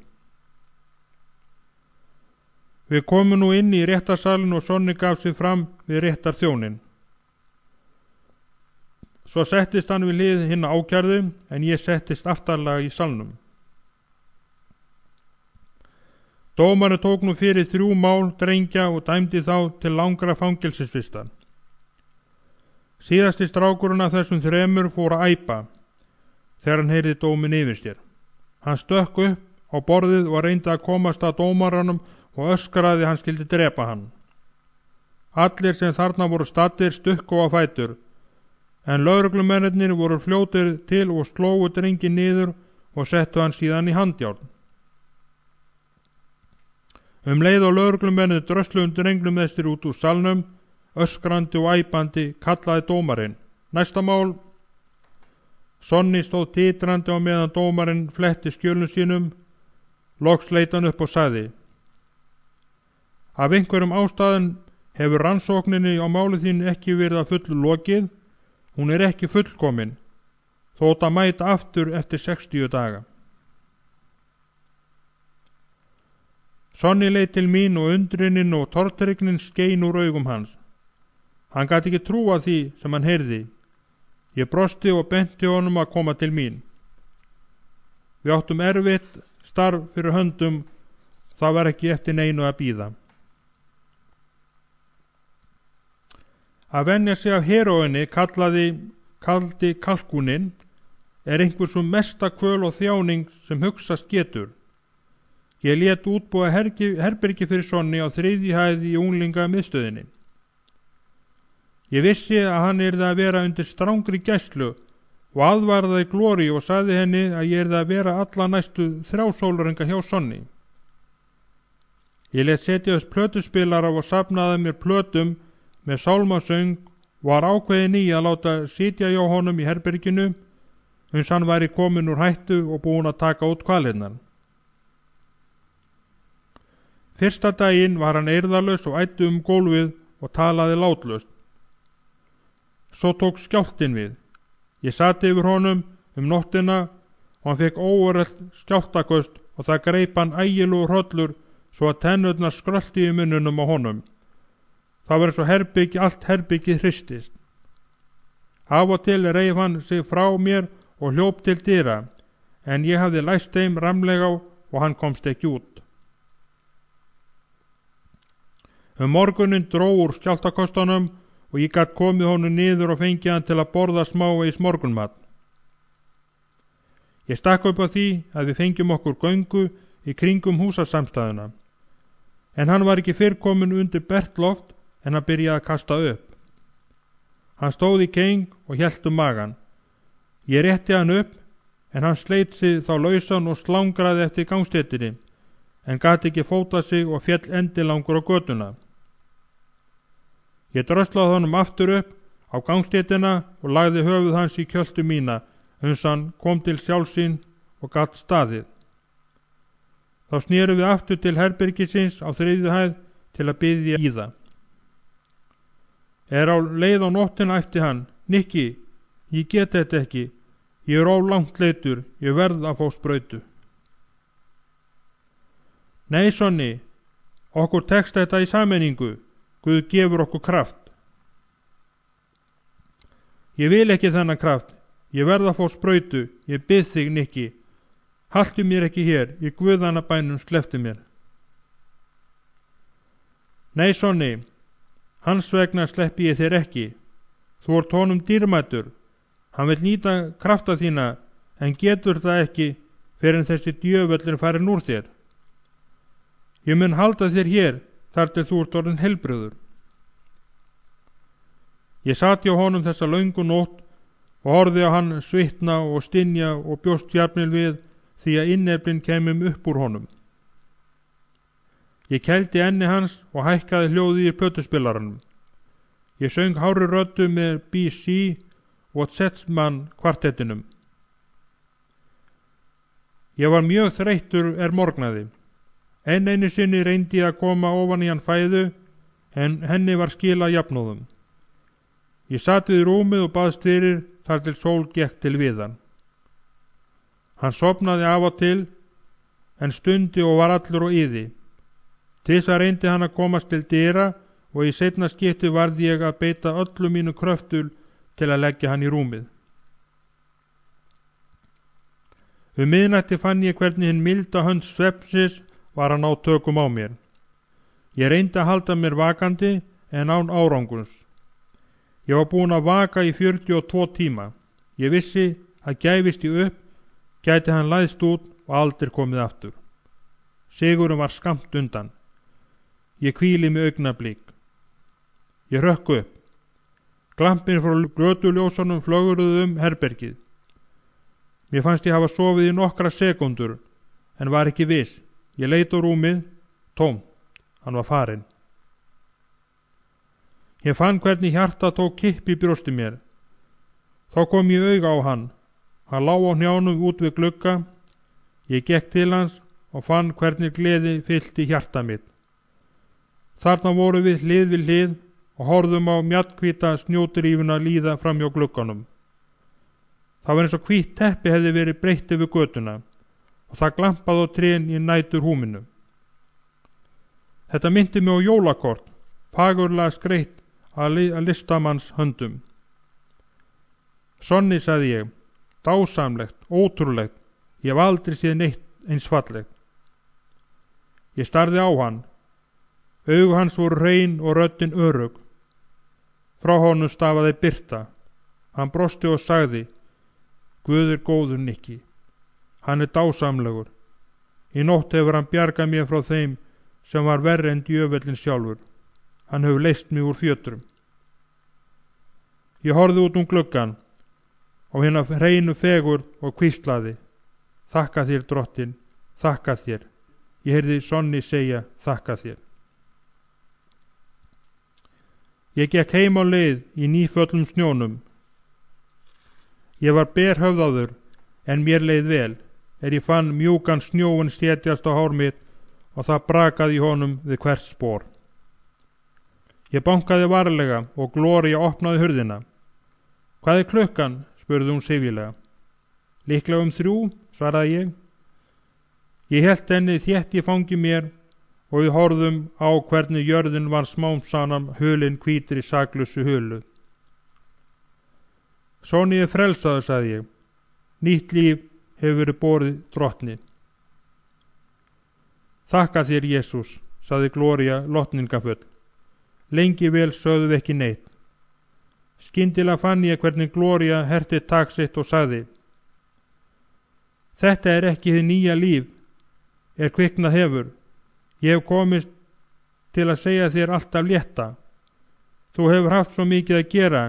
Í mér er einnig nýtt líf, Nikki, við eigum von á barni. Ég greip hann í fang mér, fullur gleði og eftirvæntingu. Gloría, ég elska þig. Ég elska þig afar mikið. Ég tók gætilega undir hnésbætur henni og bar hann í fang mér inn í húsið og alla leið inn í svefnherbyggi og lagði hana varlega á rúmið. Ég lagðist við hlið hennar og afar varlega lagði ég höfuð mitt á maga hennar, svo ég kæmist nær þessu nýja lífi. Hún strauk höfuð mitt og andlit. Ég fann værðina færast yfir mig og sofnaði með frið í hjarta. Nú, þegar Sonni var frelsaður, kynnti hann okkur fyrir sora þjóðfélagsins, eiturlyfjaneytendunum, hórónum og glæpamönnunum. Við Gloría vorum öllum stundum á götum úti og gáfum upplýsingar starfsemi okkar og símanúmer. Fáir unglingar leituðu þó til okkar, flestir voru fullorðnir. Þriðja hæðin í húsinu var tilbúin og þar gistu konur. Gloría sá kvennahópinn og ég karlmennina, þó ég hefði yfirumsjón með öllu starfinu. David var fluttur út af Staten, Ísland, en hann kom mjög oft til að fylgjast með öllu okkar starfið. Við keyptum 9 manna bíl, gamlan að vísu, en hann dugði þó. Gloría og einn af strákonum fóru vikalega og söfnuðu saman krökkum og bóflokkum, óku þeim til okkar og kynntu þeim starfið. Petro var búinn að fá sér íbúð í Jersey, en Sonny var hjá okkur til septemberloka. En þá fór hann í biblíuskóla í La Pente. Þetta sumar losnaði íbúðun á annar hæð og þangað fluttuði Gloría. Aðsetur karlmannana var við endan á ganginum. Á fyrstu hæð var skrifstofan, eldhúsið og borðstofan og einnig herbyrgi það sem við notuðum undir guðstjónusturnar. Ég vonaði að Gloríu líði betur í stóra húsinu, en gerði mig þá grein fyrir að ekki væri auðvelt að búa í sama húsi og 40 eiturlyfjaneytendur. Víst var það ekki auðvelt. Ég hafði lítinn tíma fyrir Gloríu, var öllum stundum með sjúklingunum. Haustið 1962 var ég skyndilega að fara heim til Puerto Rico. Mamma hafði sendt Frank skeyti, pabbi var látinn. Frank, Gene og ég ásamt konum okkar flugum til Puerto Rico. Ég sá útver föður míns. Ég sneri heim sem sendibóði Guðs og jafnvel þó ég vissi að pabbi hefði í raun aldrei viðurkennt Jesú Krist sem son Guðs, þá trúði ég því að breytingin hefði orðið á og vissi að Guð myndi dæma hann eftir hjartagesku hans. Pabbi var dáinn, en allar sögurnar og hinnar góðu minningar myndu lifa í hjarta mínu ókomna framtíð. Alice Ann fæddist í janúar árið 1963. Gloría var nú ekki eins einmann og áður, nú hafði hún litla dóttir að hugsa og með henni gat hún deilt ástinni á lífinu. Ég þráði að geta verið með þeim, en þörf mín til að predika yfir eiturlyfjaneytendunum var þess valdandi að ég var heima frá morgni og langt fram á nótt. Ég bað hana að láta engan halda á barninu, aðeins hún sjálf mátti annast telpuna. Ég elskaði sjúklinga mína, en vissi samt ofurvel að þeir sem hafa árun saman neytt eiturlyfja eru ekki ávallt sjálfráðir gerða sinna. Ég hef aldrei fengið að vita hversu oft Gloría grét sig í svefn. Guð hefur sannarlega valið mér hana fyrir konu, engin önnur hefði þolað slíkt álag. 12. lestur, ferðin til vítis. Ég sneri heim að nokkurra daga ferðalagi loknu. Þá sagði Gloría mér frá Maríu. Hún var 28 ára gömul og hafði skyndilega komið til okkar hálffrosin og að dauða komin. Ástand hennar var hræðilegt, hún skalf öll og nötraði vegna skorts og heróíni. En hún hafði greinilega notað það í lengri tíma. Gloría bað mig að minnast hennar sérstaklega í bænum mínum þetta kvöld. Að bænastund lokinni kom Gloría með Maríu til mín. Hún stamaði hún reyndi að segja mér sögu sína. Í kvöld, sagði hún, kom yfir mig undarleg tilfinning. Mér langaði til að deyja. Þegar þú fórst að tala, langaði mig að yfirgefa þessa aumu tilveru mína. Áleið breyttist þessi tilfinning. Ég fann hvernig mér langaði skyndilega til að lifa. Ég skil þetta ekki. Ég útskýrði fyrir henni hvernig hún hefði upplifað það sem Biblían kallar iðrun. Þú getur ekki meðtekið ást drottins fyrr en þú ert tilbúin að deyja sjálfri þér. Segðu mér, María, viltu deyja sjálfri þér eins og þú varst? Viltu grafa líf eiturlyfjaneytandans, líf götudrósarinnar að eilífu? Já, já, já, snökti hún. Ég vil fórna öllu. Viltu deyja sjálfri þér? Já, svaraði hún. Hún reyndi að hemja tárin, jafnvel það.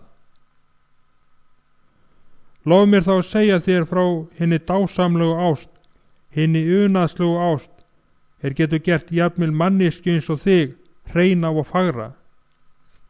Leyfðu mér að segja þér frá Jesús. Næstu 10 mínúturnar fræddi ég hana ást Guðs, hinna fullkomnu ást, okkur var færð með Jesú Kristi. Hún gróf andliti í höndu sér og grét. Ég gekk til hennar og lagði hönd á herðar henni. María, við skulum krjúpa og biðja. Áður en ég hafði lokið við setninguna lagðist María á bæn, stíflan var sprungin.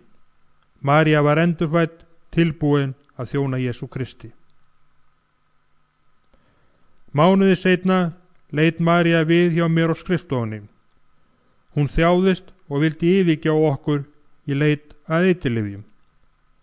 Johnny, vinur hennar, hafði stungið af inn á nóttina og var nú búinn að gefa sig eiturlyfjunum á valda nýju. Ég stóð á fætur og lokaði dyranum eftir henni. María, sagði ég. Það sem skipti mig mestu máli framtíð þín. Segðu mér sögu þína. Hún hóf söguna hún var 19 ára, nýútskrifuð úr skóla. Johnny kendi mér að reykja maríjúana. Vinkonur mínar höfðu sagt mér sögur af þeirri reynslu. Það sögðu að þetta væri allt í lagi ef maður reyndi ekkert sterkara. Johnny átti alltaf nóg og mér fannst þetta spennandi. María þagnaði. Hún hugsaði þessi fyrstu skref hennar til heljar. Hversu oft hafði ég ekki heyrt svipaða sögum. 19 af 100 byrjuðu eins en enduðu svo í ræsinu. Haltu áfram, María. Hvernig leið þér? Hún slakaði á, lokaði augunum og hélt áfram sögu sinni. Mér fannst allar mínar áhyggjur fljóta í burtu, svaraði hún. Stundum fannst mér að ég svifi langt yfir jörðu. Skyndilega duttu fingurnir af mér, síðan handleggirnir, fæturnir, allur líkaminn sveif í hlutum í mildum hægum vindi. Hún hugsaði sig En þetta var ekki nóg, mér langaði eitthvað sterkara. Þetta sálarlega vanabindandi. Johnny gaf mér fyrstu sprautuna. Hann var búinn að tala þetta oft. Dag nokkur leið mér mjög illa. Allt gekk á afturfótunum. Ég var búinn að gráta einhver ósköp. Johnny kom inn með sprautu.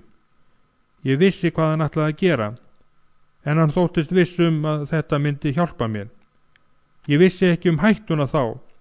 Hann fullvissaði mig að þetta allt í lagi. Hann reyrði fast handlegg minn þar til læðin kom vel í ljós. Síðan blandaði hann hvítu fingjurðu efni í skeið með nokkrum dropum á vatni. Hann hélt logandi eldspýtu undir skeiðinni þar til blandan fór að sjóða. Síðan sogaði hann blönduna upp í dropateljara og tæmdi hann í sprautuna. Hann rak sprautuna í æðina og tæmdi hana. Ég fann ekki fyrir stungunni. Ég vissi það ekki þá að ég var orðin eiturlyfja sjúklingur. Johnny, ég er að verða veik, sagði ég. Þetta verður allt í lagi, elskan, sagði hann. Vertu róleg, bráðum svífurðu á fjölbláum skýjum, því lofa ég, svíki lofórð. Ég heyrði ekki hvað hann sagði. Það var eins og innyflin ætluðu út úr mér. Áður en ég vissi hafði ég út allt gólfið. Ég datt á rúmið, skalf og svitnaði. Johnny satt við hlið mér og hélt í hendin á mér. Allt í einu fann ég unaðslega tilfinningu færast yfir mig. Mér fannst ég svífa yfir húsinu og ég sá Johnny brosa. Hann teygði sig yfir mig og hvíslaði. Hvernig líður þér, elskan? Vel, hvíslaði ég. Þetta er stórkostlegt. Það hófst leið mín til heljar. Síðan leið vika. Þegar Johnny kom með nýja sprautu var ég tilbúin. Eftir það þurfti Johnny ekki annan að gefa mér auga. Ég var orðin eiturlyfja sjúklingur án þess að vita það. Viku seinna, þegar Johnny kom heim, skalf ég öll og nötraði. Ég bað hann sprautu. Ég elska þig, María, en þetta kostar peninga, mikla peninga. Það veit ég, Johnny, en ég verða að fá sprautu. Johnny brosti. Því miður, elskan. Þú ert orðin og dýr í rekstri. Í öllum bænum, Johnny, ekki stríða mér. Þú verður að bjarga mér. Johnny sneri við með baki. Ekki í dag. Þú verður að þjást. Ég hef hvorki tíman í peninga. Johnny, öskraði ég. Ekki fara frá mér. Í guðana bænum, ekki yfirgefa mig. En hann fór. Ég reyndi hann á tökum á sjálfur mér en án árangurs. Ég gekk að glugganum og sá Johnny á tali við nokkra stelpur. Það runnu fyrir hann. Hann kallaði þær hjörðina sína. Þær voru hórur, keyptu af honum eiturlyfin fyrir þá peninga þær unnu sér inn með sölu á líkama sínum. Síðan seldur þær lyfin öðrum með gróða. Ég horfði á hann hann seildist í vasa sinn og dró hvítt umslag. Ég vissi hvað það var. Hvernig gat hann látið þessar drósir fá það þegar hann vissi hversu mikið ég þjáðist. Ég æpti af öllum kröftum út úr gluggan. Johnny! Johnny! Hann rökk við og hljóp í áttuna að húsinu.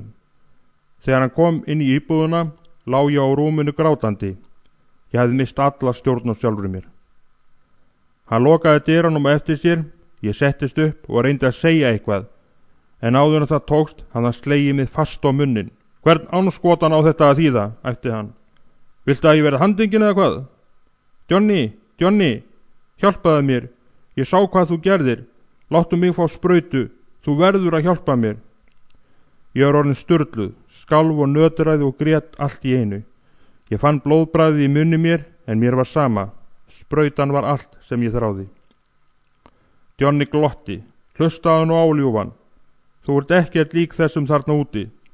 Þú ert á öðru plani, mentuð og gáfuð, en þetta hér kostar peninga. Það vinna fyrir því, en hvað með þig? Hvað gerir þú? Ég skal vinna, Johnny. Ég vil gera allt, hvað sem bara ef þú gefur mér sprautu. Ég veit ekki, sagði Johnny. Þú ert á allt öðru tagi, mentuð persóna. Þú getur ekki unni þarna á götunni.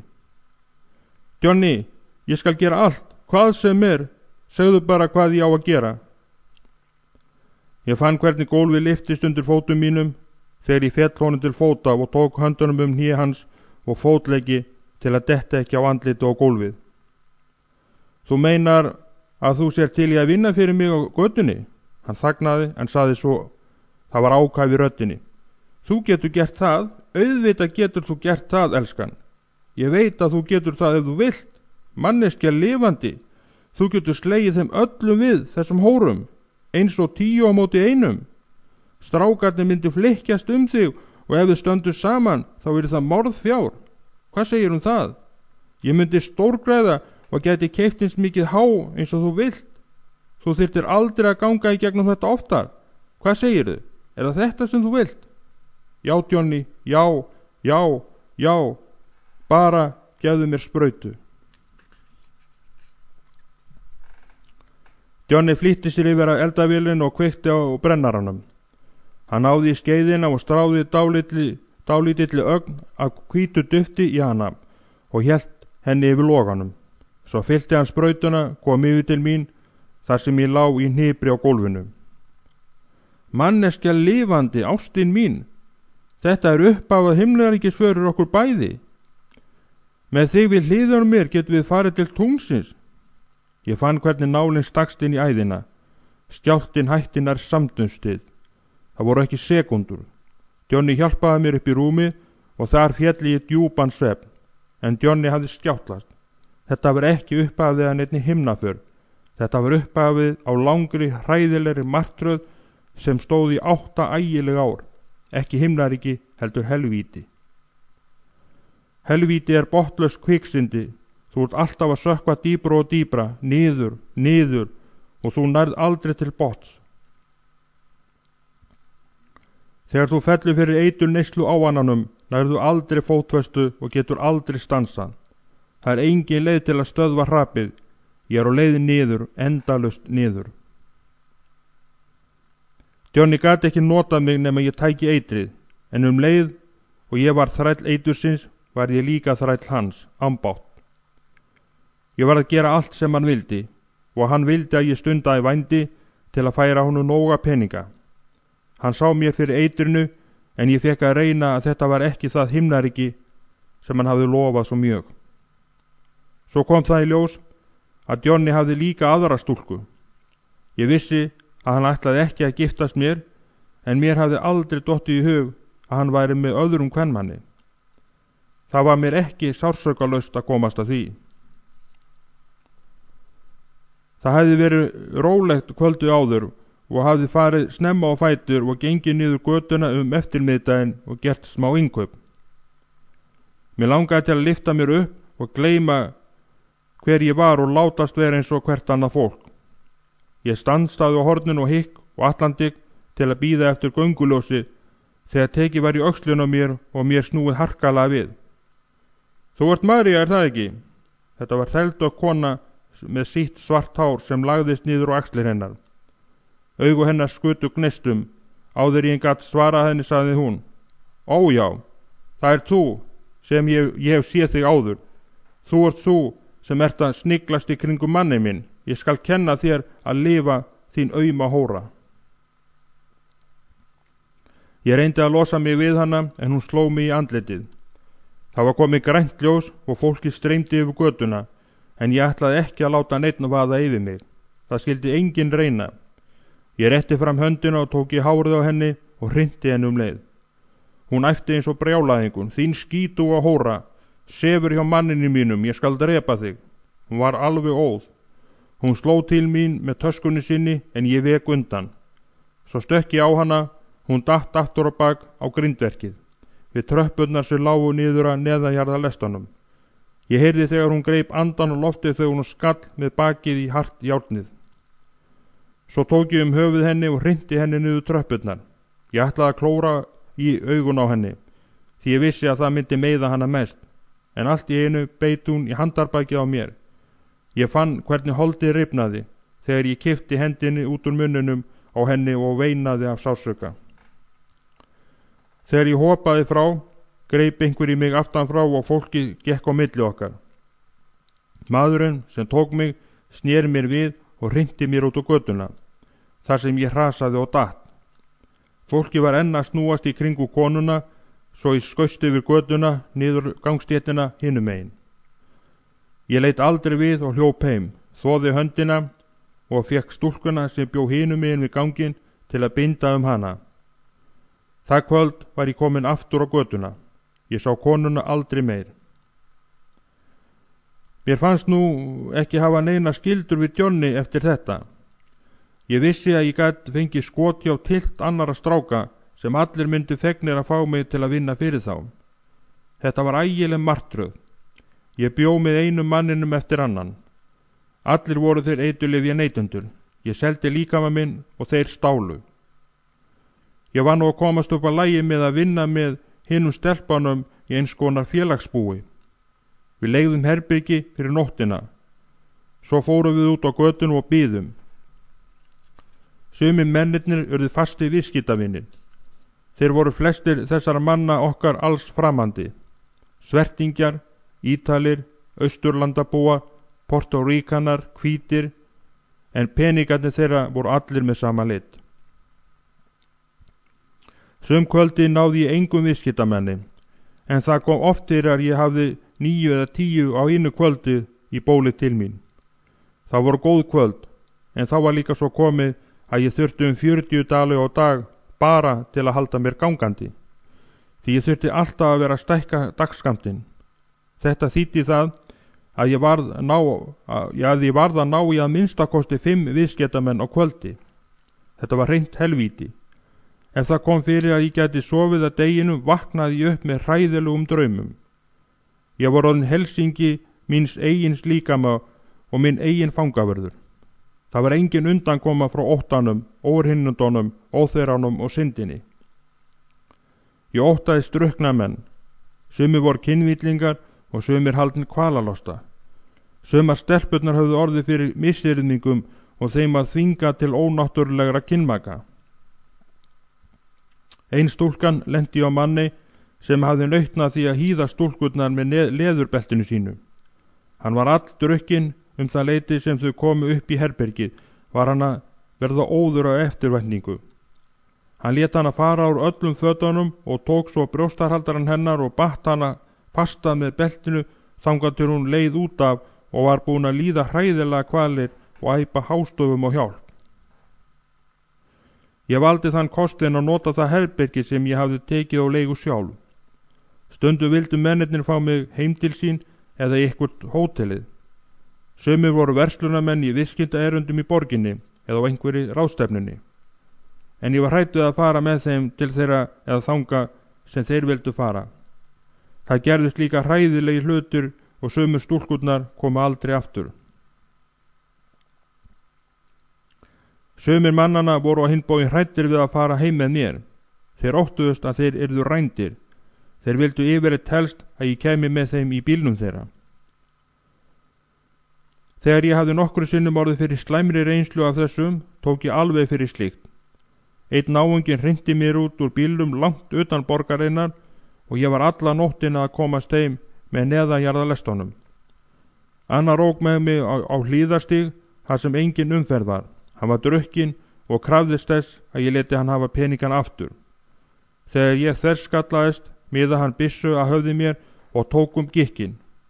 Byssan brást og skoti hljóp ekki af og ég gat forðað mér á hlaupum. Það batt enda á slíka viðskiptahætti að minni hálfum og ég fór aldrei oftar upp í bíl hjá neinum. En það voru ekki aðeins strákarnir á götunni sem ullu mér vandræðum.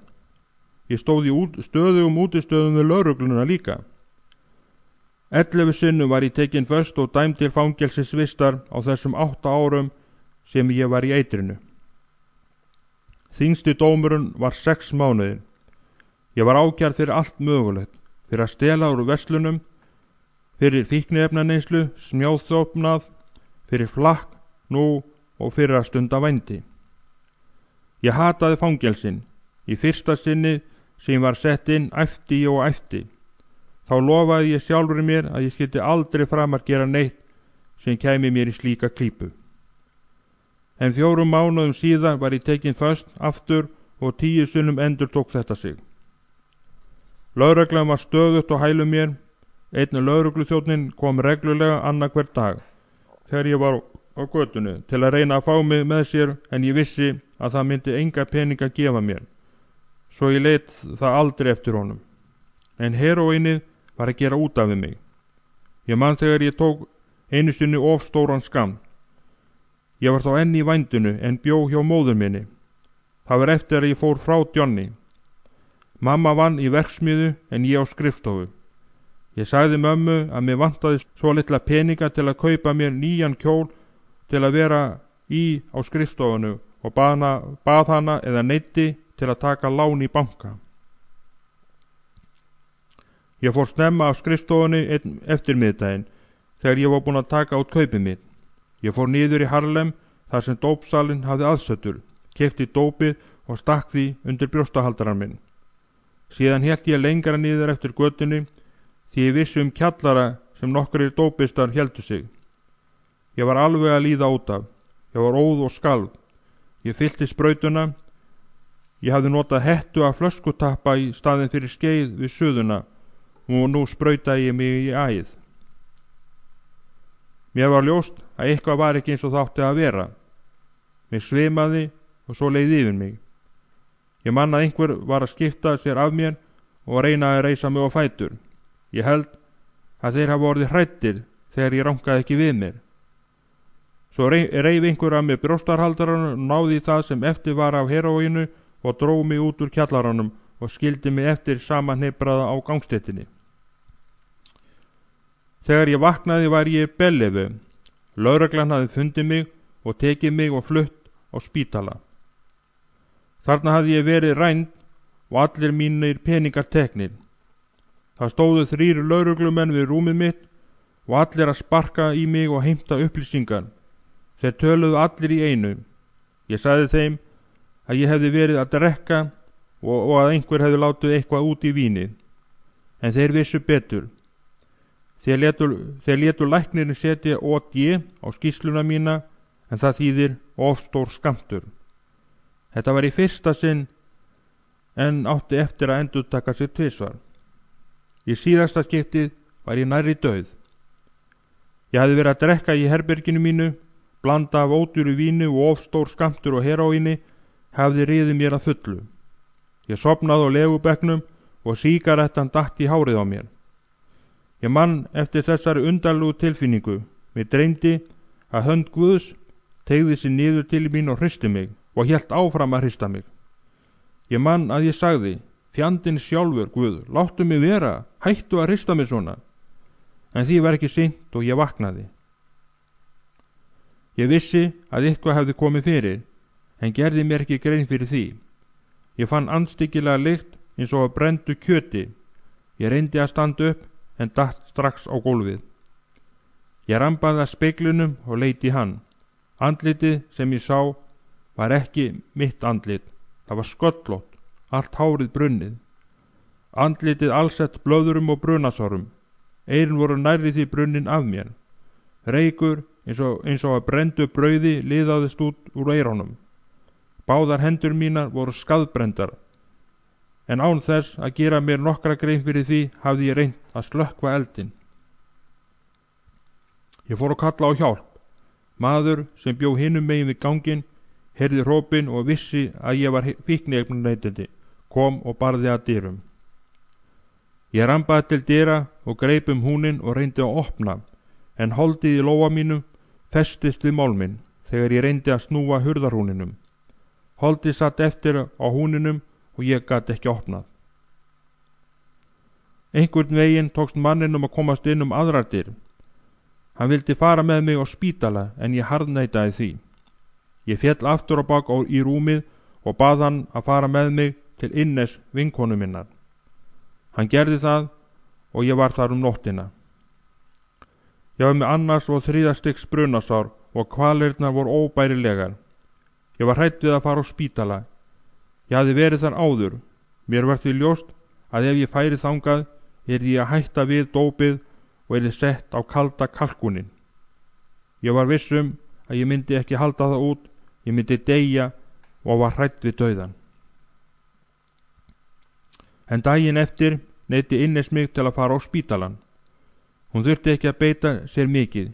Ég vissi að ég myndi deyja ef ég færi ekki. Ég var 3,5 mánuð á spítalanum. Þá voru sárin loks gróin. Leið og mér var sleppt aftur, fór ég út á götuna. Ég fekk mér fyrstu sprautuna 45 mínútum eftir að ég losnaði að spítalunum og kvöldið var ég komin í fullan gang. En nú gekk ekki eins vel og áður vegna örana á andlitinu. Það leit enginn við mér.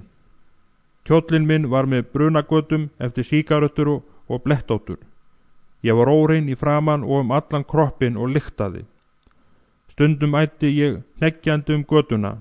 Löngunin í dópið var að gera mig brjálaða. Spænskur náungi sem héti Reni var vanur að rappa við mig þegar við hittustum á götunni. Hann hafði verið eiturlyfjasali en var nú komin í sambandi unglingaheimili Ten Sjelengi og geta hætt við eiturlyfin. Hann var orðinn trúaður og verið á höttanum eftir mér síðustu mánuðina og reynt að fá mig til að koma með honum á stofnunina og hætta við eitrið. Svo var það kvöld 1 í mars. Það var kalt og ég var að brjálast eftir lönguninni og þörf fyrir sprautu. Ég ráfaði niður með húsasamstæðinu og fyrir hornið á Clinton 416 en féll þá í götuna rétt við stigann að innganginu inn á skrifstofuna. Mario var á skrifstofunni þetta kvöld. Hann kallaði á Glóríu. Hún reisti mig varlega og leiddi mig og ég hallaði mér upp að öxlinu á henni. Hún kom mér alla leið inn í kapelluna. Krjúftu á kníja, María, sagði hún. Krjúftu og biðstu fyrir. Ég var nærri því meðvitundalaus og hélt að ég væri að deyja. En ef þetta nægði til að halda lífinu, vildi ég gera það. Ég kraup á kníja fyrir aftan einn bekkin en áður en ég gat hneikt höfðið fór ég að æla. Ég ældi yfir alla blússuna mín og á gólfið. Ég fór að gráta og skjálfa og féll í keng á gólfið og með hendurnar á kafi í minni eigin ælu. Ég leit upp og sá að hinar stúlkurnar sem þarna voru staddar voru farnar að stumra yfir mér. Ég kannast við sumar þeirra. Þar höfðu verið samtímis mér í fangelsi en ég ætlaði varla að þekkja þær. Þær voru svo breyttar. Þær litur alla út eins og englar. Það var eins og þær svifu í loftinu á milli stólana og borðana. Þegar þær nálguðust mig. Þær voru allar brosandi. Það var ljómi á andliti þeirra og augu þeirra voru skínandi og skær, ekki af eitrinu, heldur því innra ljósi sem skein á mig af ásjónu þeirra. Ég var í móki, þá var eins og höfuðið á mér snerist í hringi. Gloría var við hliðin á mér og ég sá að hún kraup í æluklessunu eftir mig. Ég sneri mér að henni og reyndi að gráta, en það var bara stuna sem kom. Stúlkurnar voru nú allar komna til mín og ég gat heyrt að þær voru að biðjast fyrir. Svo stóð Gloría upp og lagði hendur sínar á kollin á mér.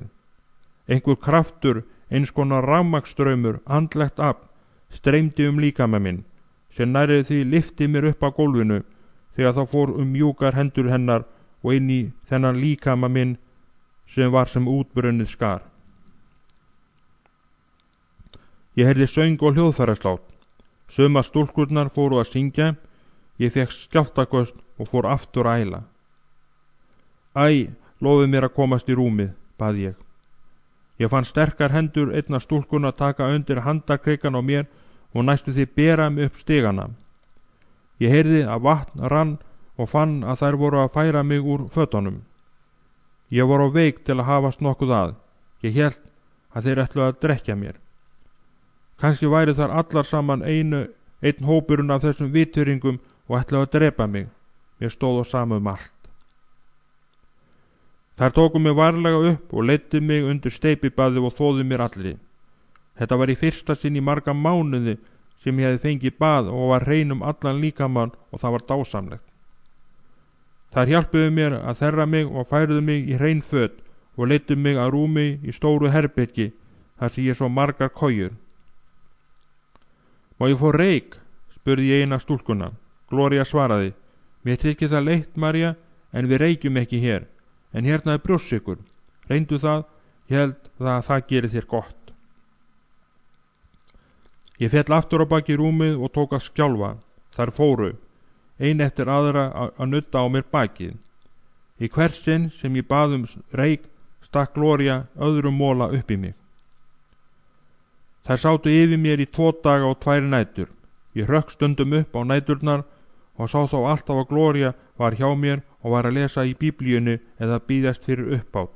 Ég var aldrei ein. Svo var það 3. kvöldið að Gloría sagði: María, Ég vil að þú komir niður í kapellu með mér.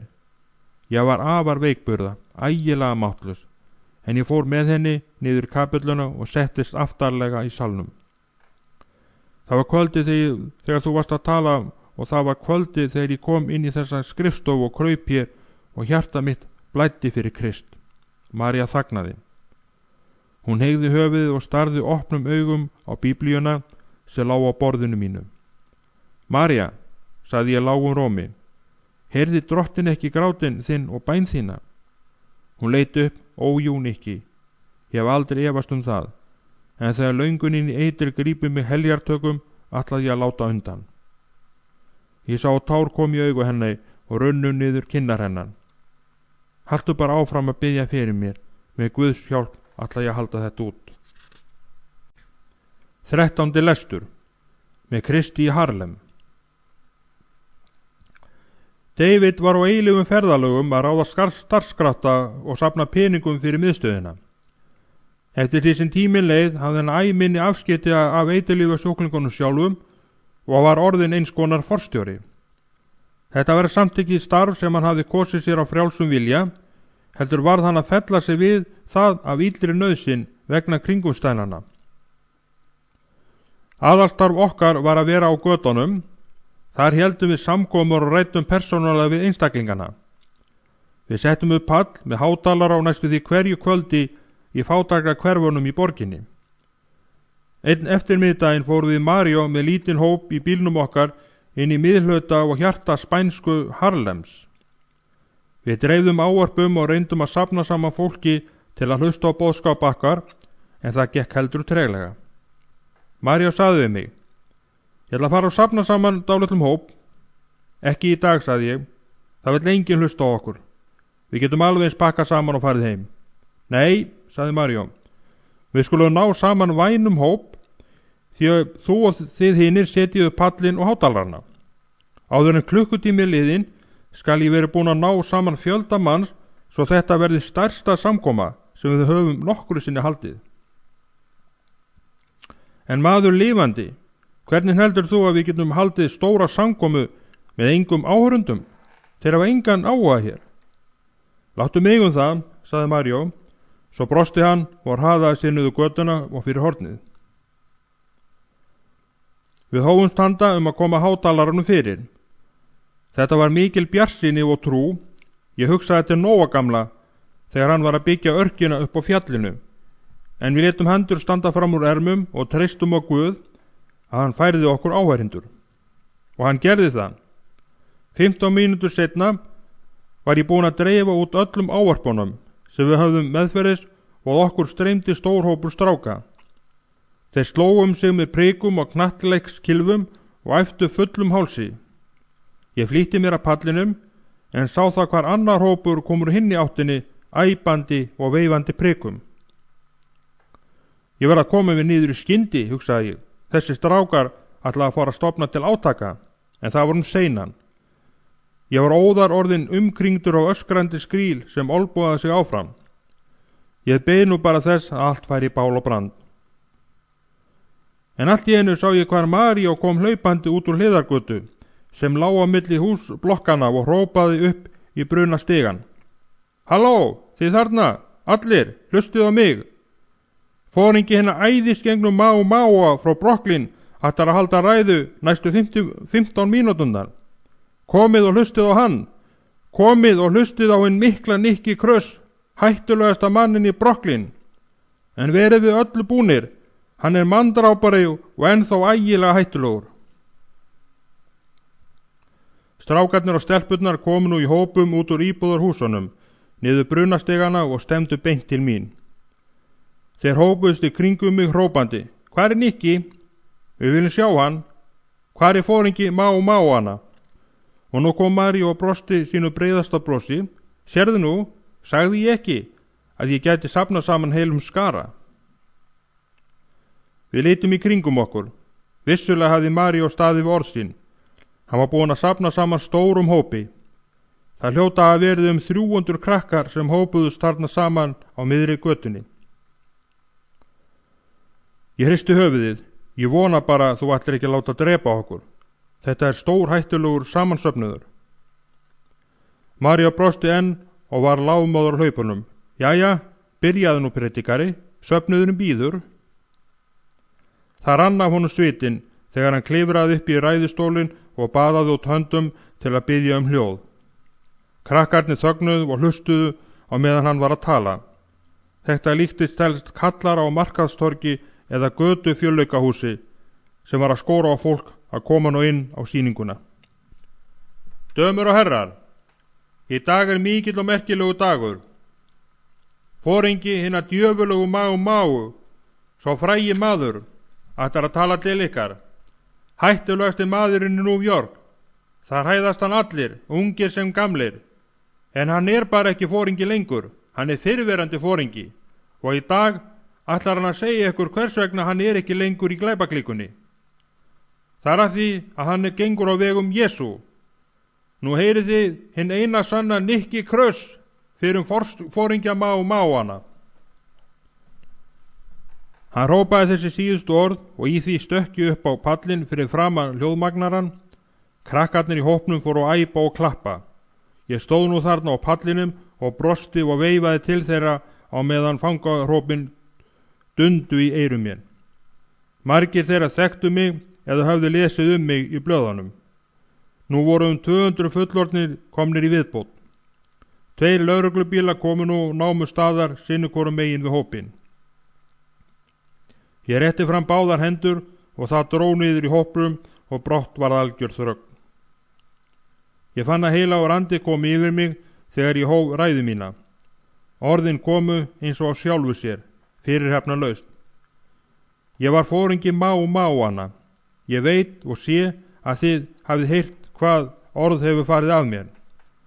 Þegar ég lauk þessu upphafsávarpi brutust mikil fagnaðarlæti út. Ég reyndi að þagga niður í krökkunum með því að rétta út hendundar. Í dag ætla ég að segja ykkur hvers vegna ég er nú ekki lengur foringi Máana. Ég er ekki lengur foringi þeirra að því að Jesús snart hjarta mitt. Þá var dagur eins og dagurinn í dag og samkoma eins og þessari. Ég hlustaði á predikara segja frá einhverjum sem geti breytt lífi mínu. Hann sagði mér að Jesús elskaði mig. Ég vissi þá ekki einu sinni hver Jesús var. Ég vissi hins vegar að það elskaði mig enginn, en David Wilkerson sagði mér að Jesús elskaði mig og nú er líf mitt gjör breytt. Ég fól mig Guði og hönd og hann gaf mér nýtt líf. Ég var alveg eins og þið. Ég átti heima á götunu og var á sífelldum flótta. Ég svaf upp á húsþökum. Ég hafði verið rekinn úr skóla fyrir slagsmál. Lögreglan var á hælunum með mér og ég var hvað eftir annað í fangelsi. En ég var hræddur, en þegar Jesús breytti lífi mínu fann ég það sem vert er að lifa fyrir. Hann gaf mér vonina, hann gaf mér nýjan tilgang, nýtt markmið til að stefna að, köllun. Nú reyki ekki lengur hass og ég stend ekki í slagsmálum eða manndrápum. Nú ligg ég ekki lengur andvaka langar nætur. Nú ásækir martröðin mig ekki lengur. Nú talar fólk við mig þegar ég mæti því á götunni. Lögreglan ber virðingu fyrir mér. Ég er kvæntur og á lítið barn. En umfram allt, ég er hamingjusamur og er ekki lengur á flótta. Allur hópurinn hafði hlustað á mig af athygli og án þess að láta í sér heyra. Ég lauk nú málu mínu og kallaði til bænahalds. 22 hlýddu kalli mínu og krupu á kné fyrir framan hópinn og meðan ég flutti bæn mína. Svo lauk ég bæninu og leit upp. Lögreglumennirnir hefðu stigið út úr bílnum sínum og tekið ofan einkennisúfur sínar og hneitt höfðu sín. Ég lyfti augum til himins, sólin skein í Harlem. Spænska Harlem varð aðal bækistöð okkar þegar við héldum samkomur. Okkur varð meira ágengt þar, auðveldast að ná saman áhorfendum og þar virtist meiri þörf fyrir okkur en annar staðar og fólkið móttækilegra og þyrstara eftir að heyra boðskap Guðs.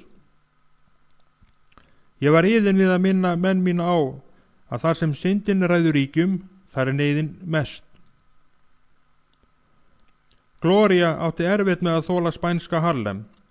Hún reyndi að líta ekki niður á áhorfendurnar og á sumum opnum markastorgunum var óþöfrun svo mikill að hún átti bágt með að haldast þar við.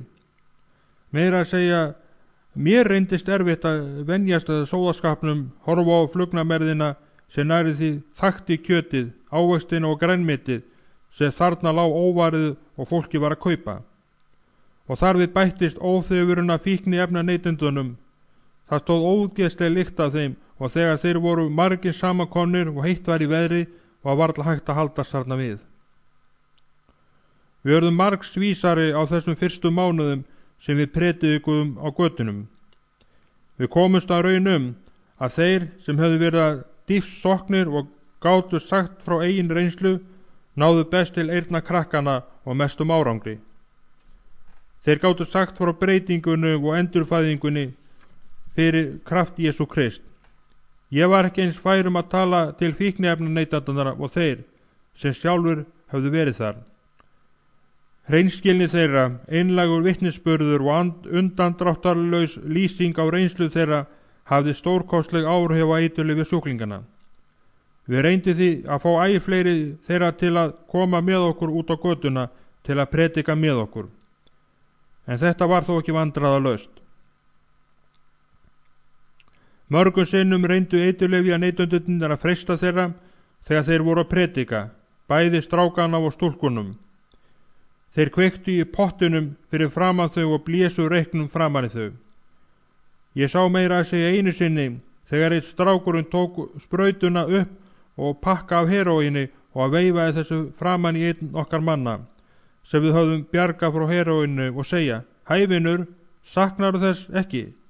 Maður lifandi, þetta er sko líf, viltu ekki reyna eina? Freistingin var næstum óyfirstífanleg, en þessi líf voru undir Guðs verndarhendi og svo vernd var fullkomin. Sérstaklega fannst mér María vera ófeimin að standa andliti til andlitis fyrir framan sína fyrri félaga, vændiskonurnar og eiturlyfja neytendurna og vitna náð Guðs. Hinn einfaldi og einlægi vitnisburður hennar þegar hún sagði frá Guði sem persónulegu vini kom mörgum til að fella tár. Þegar hann birti sem sonur Guðs, gengi göturnar og snerti fólkið og hreinsaði það af syndum þess. Enginn þeirra sem þarna væru hefði nokkru sinnum mætt honum, ekki þessum Guði náðarinnar og kærleikars. Sá Guð sem þeir höfðu heyrt ef þeir höfðu þó nokkru tíma heyrt nokkuð Guð, væri að þeirra dómi Guð refsingarinnar. Guð sem fordæmdi syndarana og elti fólki eins og lögreglumennirnir. Kannski héldu þeir líka að Guð var eins og þessar köldu kirkjubyggingar, fráhrindandi og ógnandi eins og þær væru í þeirra augum. Einu sinni var ungur negradrengur sem hafði ánýtjast heróíni að predika og vitna og segja frá æsku sinni. Hann sagði að hann hefði orðið að fara út á götuna vegna þrengslana á heimili foreldra sinna þegar hann var 13 ára. Hann sagði frá því að móðir hans hefði búið með hverju manninum á fætur öðrum. Hann sagði frá því þegar hann var að sofa á húsþökunum eða í göngum neðajarða lestana. Hann hafði lagt sér til munns úrgangana úr sortununum, betlað og stólið. Hann hafði ekkert heimili átt, engan samastað og orðið að gera þarfir sínar upp á húsþökunum eða í mjóum hliðargötum, því hann hafði engan aðgang að salernum. Hann hafði lifað eins og dýr, villt dýr á götunum. Á meðan hann var að tala, fór gömul kona sem stóð fyrir aftan hópinn að gráta.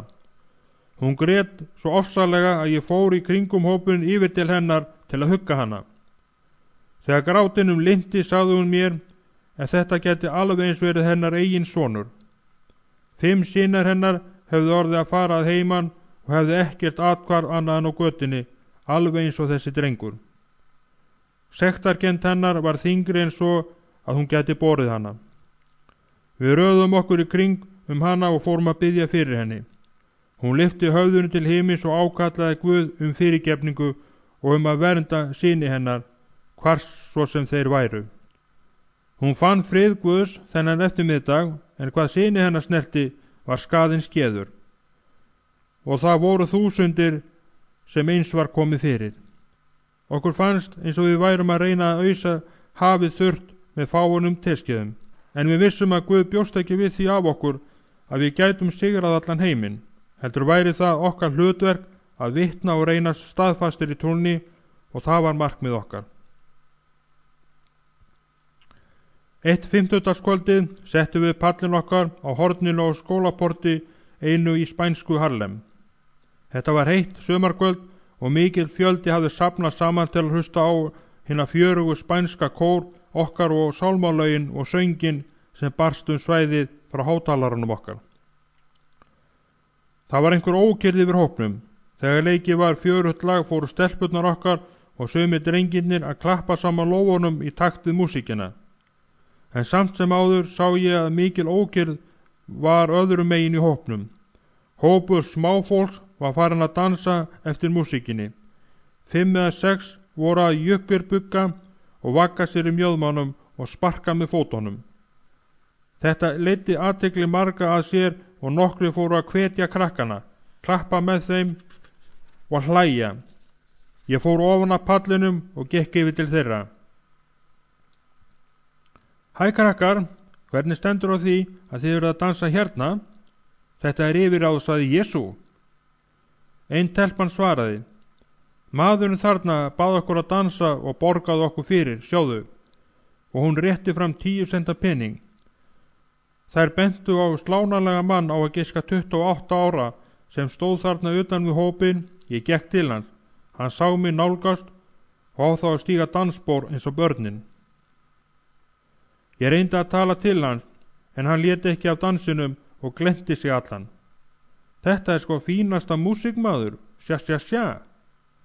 Hann færðist nú allur í aukana og fór að raula, bebob, sjá sjá sjá, dum de dum dum, áfram, áfram. Þá röddi ég mér leið til hann, heyrðu maður minn, mér langar til að spyrja þig eins. Hann lét ekki tröfla sig og hoppaði og hló.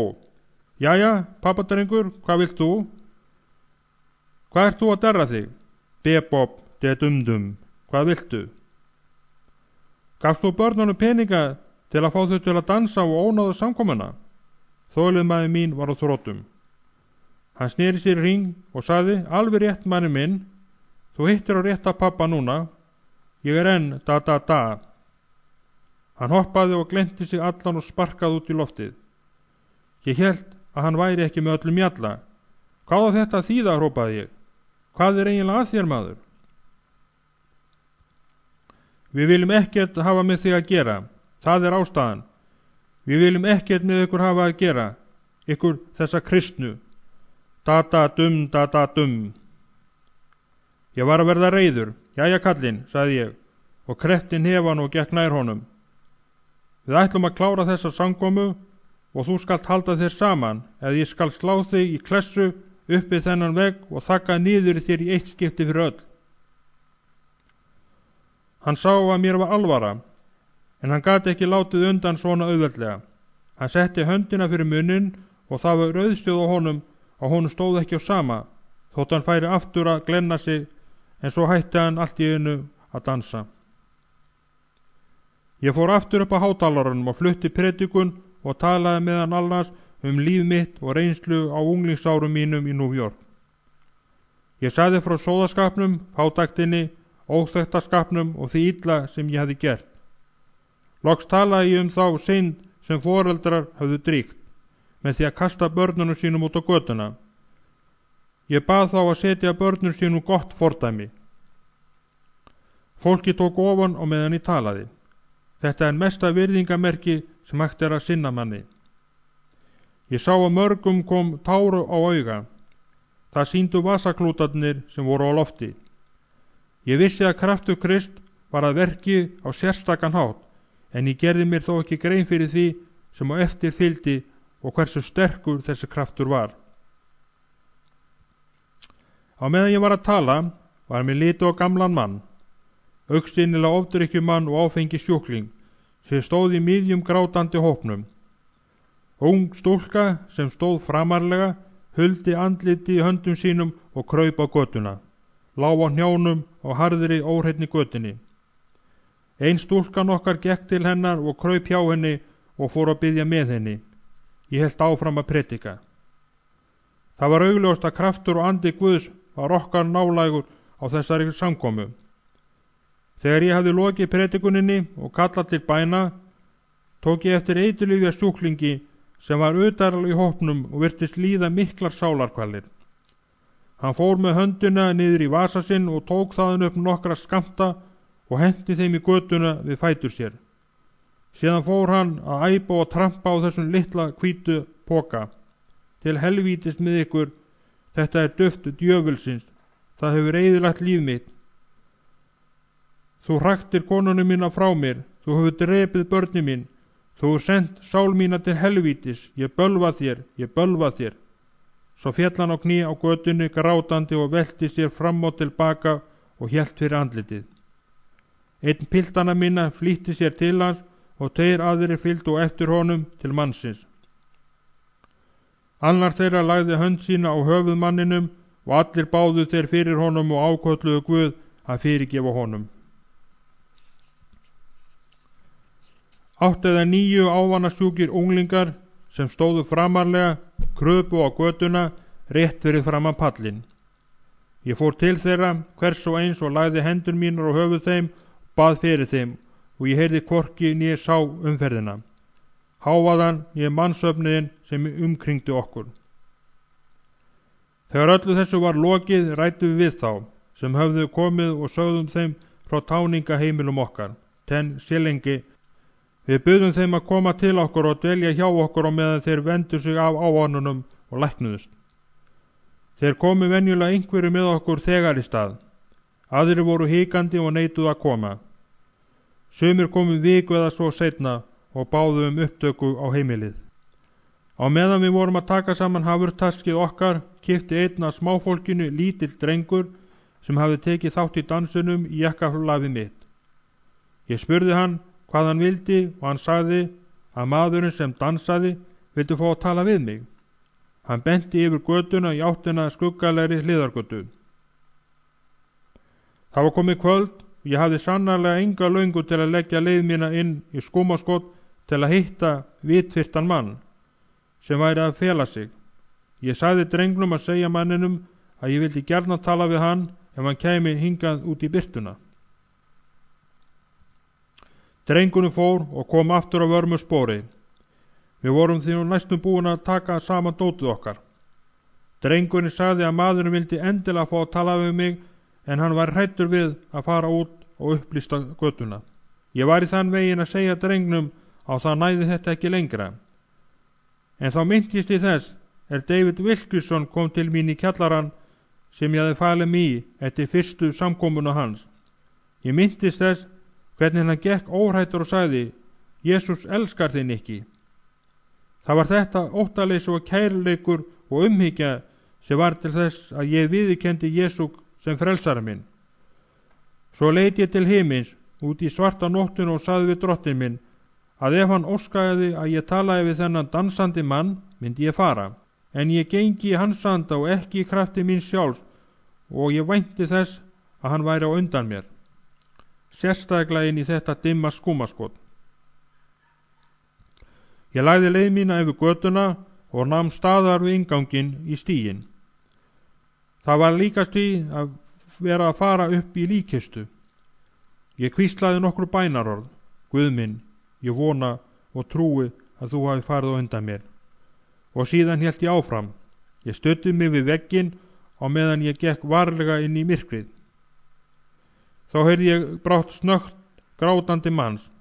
Ég gekk á hljóðið og sá mannin í hnipri á milli lyktandi sortununa.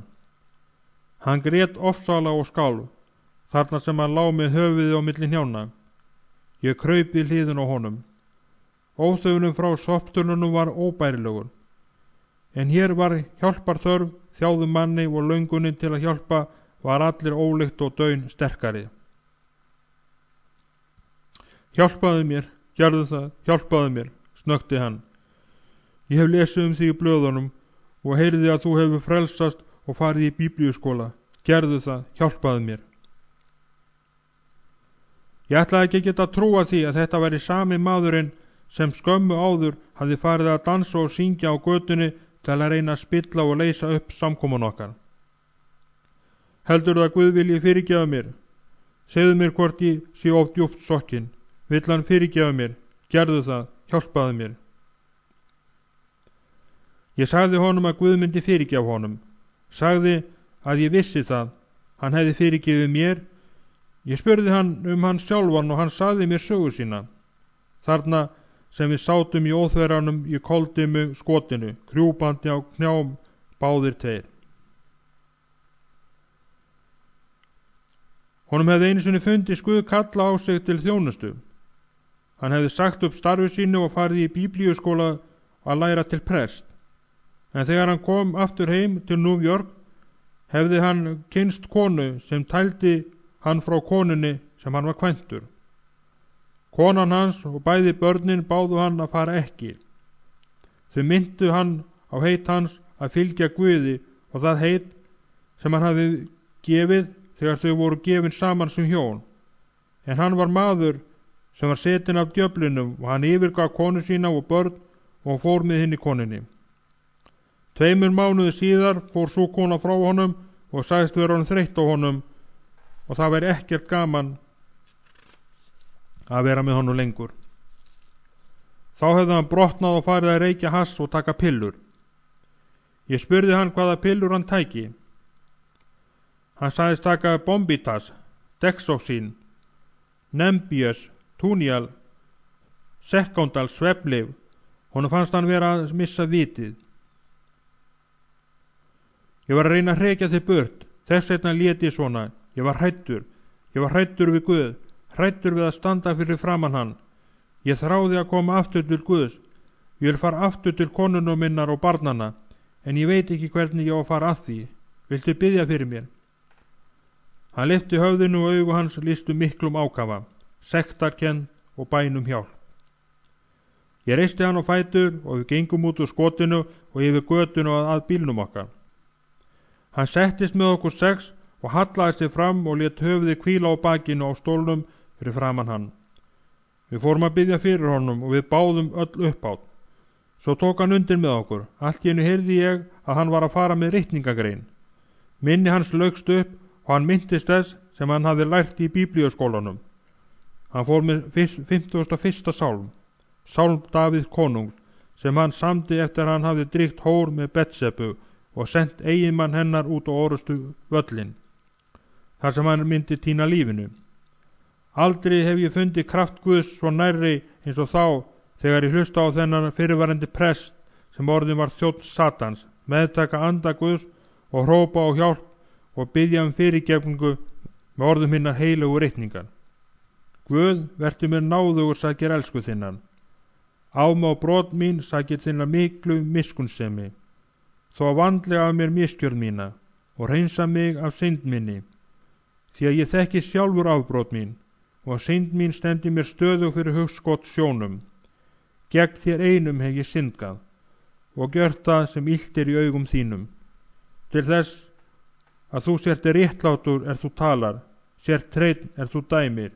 Sjá, í miskjör því fæddur, í synd gat móðir mín mig. Sjá, þú hefur þóknun og hreinskilni hið innra, og í fylgsnum hjartans kennur þú mér visku. Hreinsa mig með ísop, svo ég verði hreinn. Þó mig, svo ég verði hvítar en mjöll. Lát mig heyra fögnuð og gleði. Lát kætast beinin, sem þú hefur sundur marið. Byrg auglitt þitt fyrir syndum mínum, og ámá allar miskjörðin mína. Skapa í mér hreint hjarta og Guð, og veit mér að nýju stöðugan anda. Varpa mér ekki burt frá augliti þínu og taka ekki þinn heilaga anda frá mér. Veit mér aftur fögnuð þíns hjálpræðis og styð mig með fúsleg anda. Að ég megi kenna afbrotamönnunum vegu þína og syndarar mig hverfa aftur til þín. Frelsa mig frá blóðsúthellingu drottin, Guð hjálpræðis mín. Lát tungu mína fagna yfir hásæti þínu.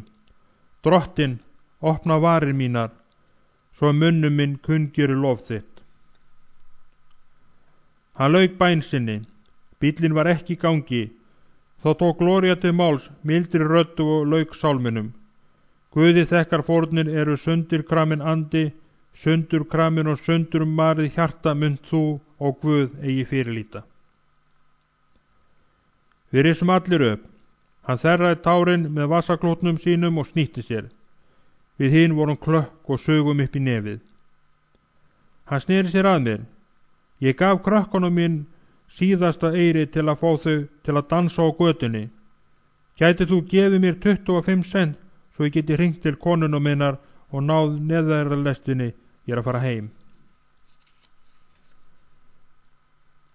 Ég hafði sett mér þær reglur að gefa eiturlyfjaneytendum eða áfengissjúklingum aldrei peninga. Ég vissi að þeir vörðu þeim yfirleitt án undantekningan til að kaupa sér fíkniefni eða áfengi. En hér stóð öðru í sjá. Ég fór í vasa minn og tók upp síðasta dala minn. Hann tók við honum og lagði höndin á öxlunum mér og tók svo utan um mig. Tárin streymdu enn niður kinnar hans, svo gekk hann til allra hinna og faðmaði þá líka. Þið munu heyra frá mér, sagði hann, ég kem aftur. Og hann kom aftur. 2 dögum seinna kom hann og kona hans og börnin 2 til ekkar í miðstöðina og hann kynnti þau öll fyrir okkur. Andlit hans ljómaði en sá ljómi gat ekki stafað af eiturlyfjaneyslu eða pillum. Það var ljós Guðs sem þar skein. 14. lestur dimman dal. Það er nær ómögulegt að koma 40 fíkniefna þrælum fyrir undir sama þaki án þess að við vandræði verði að glíma, einkum þegar þeir eru undir eftirliti algjörlega óþjálfaðs starfsfólks. Það eina sem girti fyrir að sprengigirði í Ten Kalangi var heilagur andi. Við sátum á púðurkvartili og hver sem var gat kveikt í sprengiþræðinum með einhverjum sjúkum huga og sendt okkur öll yfir í eilíðina. Okkar eina von var fólkin í að vera eins nærri Guði og mögulegt var. Það var erfitt að greina hinna einlægu frá þeim sem gerði sér upp, því að flestir þessara karla og kvenna voru lottarar og svikarrappar að atvinnu. Þau höfðu framfæri sitt af lygum, en við auðsýndum þeim eins mikið traust og unnt var. Ég gerði mjög strangar kröfur aga og var þess brátt áskynja að þeim var það ekki á móti skapi ef aginn var réttlátur og sanngjarn.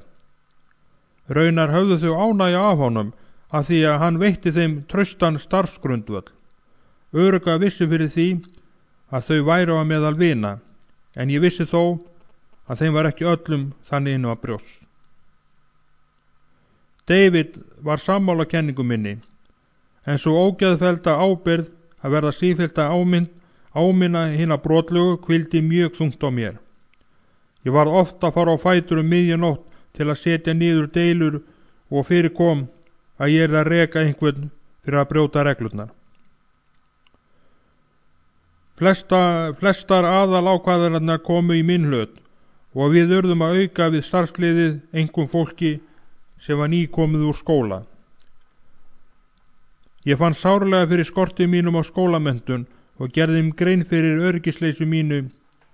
Ég vissi lítið eða ekkert stjórnunaraðferð og jafnvel enn minna sálfræðileg atriði í samskiptum einstaklingana sem nauðsynleg voru til að hafa sem best samstarf við aðra starfsmenn. Ég fann fyrir afbrýðisemi í fari sumra sem störfuðu undir minni stjórn og ég var þess var að sambandið okkar á milli fór smá saman versnandi. Þegar David kom við í miðstöðinni reyndi ég að gera honum grein fyrir því að ég réði ekki við vandamálun þar, en hann svaraði mér alltaf samstundið: Þú getur þetta, Nikki, ég hef mikla trú á getu þinni. En vandamálun héldu áfram að hrannast upp eins og dimmir skýjabólstarar út við sjóndeilda hring áður en stormur skellur á. Haustið flög ég með David til Pittsburgh til að tala þar í borgarkrossferð Katrín Kullmann. Ungfrú Kullmann gegnir einhverju áhrifamesta hlutverki í heimi á sviði andlegrar velferðar manna. Starf hennar innan Katrín Kullmann stofnunarinnar spannar allan heim. Hún hafði heimsótt unglinga hjálparstofnunina og hafði fengið mikinn áhuga á starfi mínu. Ég hafði farið með henni borginni og meðal annars sýnt henni aumasta fátaka hverfið. Ég þakka Guði fyrir að lyfta þér upp úr þessari eymd, sagði hún við mig. Mér datt í hug að ég gæti kannski tala við hana meðan ég yrði í Pittsburgh, því að fargið á hjarta mér varð sífellt þungbærara. En ég var ofurliði borin af hinnum umfangsmikla starfi hennar. Þegar ég flutti ræðu mína kvöldið með aðstoð vina minna Jeff Morals, sem hafði komið með til að túlka fyrir mig, nutu þúsundir manna vitnisburðar míns með mér í hinnum mikla áhorenda sal. Eftir athöfnina snæddu við kvöldverð í litlum veitingastað, en mér gafst aldrei tækifæri til að tala við ungru Kullmann einslega. Ég var því enn vonsviknari þegar ég fór aftur frá Pittsburgh af því að ég hafði ekki getað leyst einkavandamál mín. Í janúar 1964 var starf okkar orðið of umfangsmikið til þess að við getum látið konurnar gista á 3. hæð við Clinton-götu 416. Við gerðum þá ráðstafuna til að tryggja okkur hús handa þeim handan götunar. Ég gerði mig grein fyrir því að samblástur átti sér stað bak við mig meðal ýmissa fíkniefna þrælana sem ég hefði neytt til aga. Auk þess höfðum við tekið nokkra kynviltar konur í meðferðastöðina og bökuðu þær okkur verulegum vanda. Ég var sífellt hræddur að einhverju þeirra kynni að fleka einhverja þeirra reynslulösu háskólastúlkna sem höfðu verið ráðnar sem ráðgjafar. Vinnan í þágu fíkniefna þrælana var eins og að reyna að hefta skógarelda með votum rýjum. Í hvers sinn sem mér tókst að ráða fram úr einhverju lítilfjölugu vandamáli, skaut nýtt upp kollinum. Ég fann að þetta urðu mér persónuleg áhugamál og að þegar fíkniefna þræll fór aftur út í heiminn, fór ég að líta á það sem eins konar einkamál mitt. Gloria varaði mig við að reyna að bera alla byrðina einn, en ábyrgðin hvíldi mjög þungt á mér. Svo kom Kvetta í miðstöðina. Hún var kynvillt, karl og hafði einu sinni verið gift annari stúlku. Hún gekk í karlmannsfötum, buxum og jakka, jafnvel í karlmannaskóm og nærfötum. Hún var rúmlega 30, mjög ljós og hörund, en með tinnusvart hár, sem var kleift eins og á karlmanni. Hún var hóruð, tágrönn, aðlaðandi stúlka og mjög félagslynd. Kvetta var einn helsti fíkniefnasali borgarinnar. Hún hafði árum saman starfrækt dælustöð í íbúðinni sinni. Karlar og konur komu þar ekki aðeins til að kaupa heróín, heldur og til að taka þátt í siðleysi á sviði kynlífs. Kvetta sá fyrir öllu sem þörf var fyrir, nálum, suðutækjum, heróíni, pillum og auk þess tryggði hún þeim karla eða konur sem vildu sinna óæðli sínu. Þarna var heldur óhrjálegt að litast.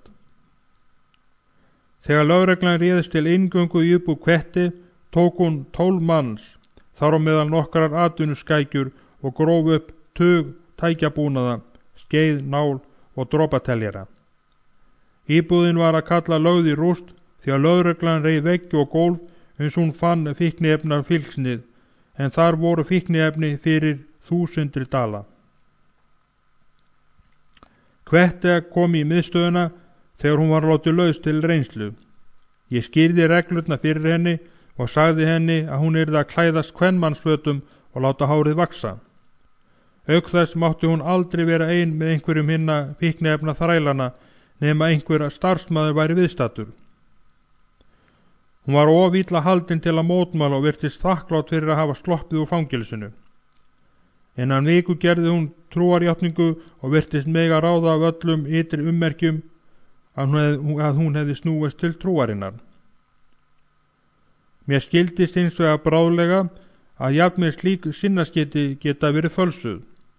Enda þótt við notuðum Kvetti til að vitna á mörgum götufundum, fannst mér að hjá henni geti einhverjar undirhyggju.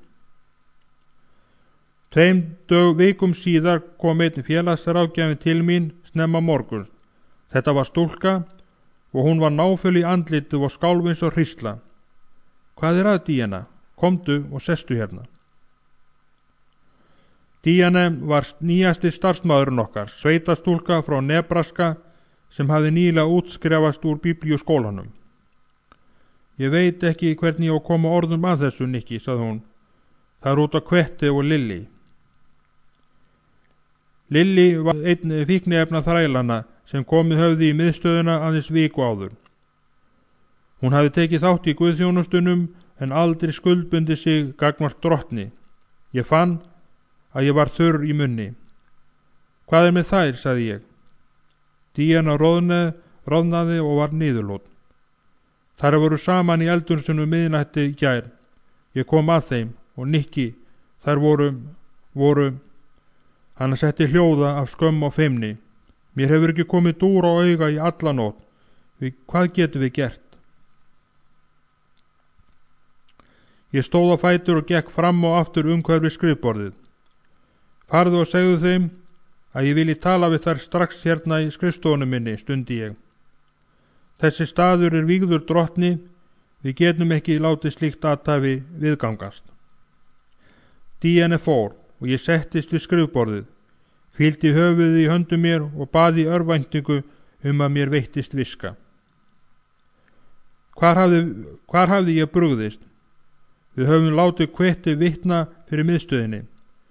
Blöðin höfðu birt sögu hennar og gert mikið úr. Hún hafði jafnvel talað í kirkjunni breytinguna í lífi sínu. Ég beið meira en í klukkustund en stemdi þá til dyra til að athuga hvað tefði komið þeirra. Díana mætti mér í stiganum. Þær fóru báðar, þær urðu hræddar og stöðust ætla að fara. Við gátum ekki stöðvað þær.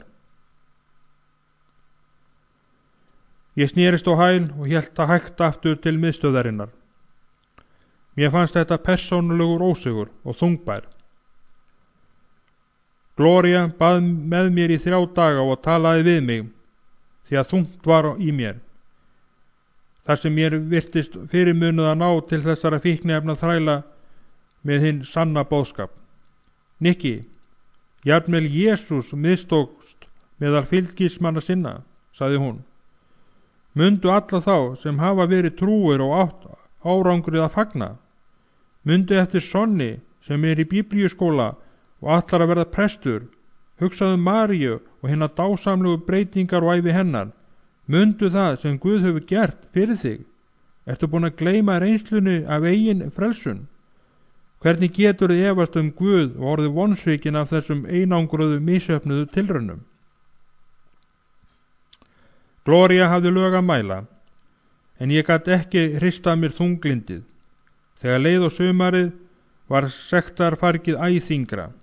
Mér fannst að mér mistækist í öllu. Ég var orðin sambandslaust við flesta starfsmennina. David hafði enn trú á mér, en ég fann sárlega fyrir því hver miðstöðinni misheppnaðist í sífellu. Spennan jókst.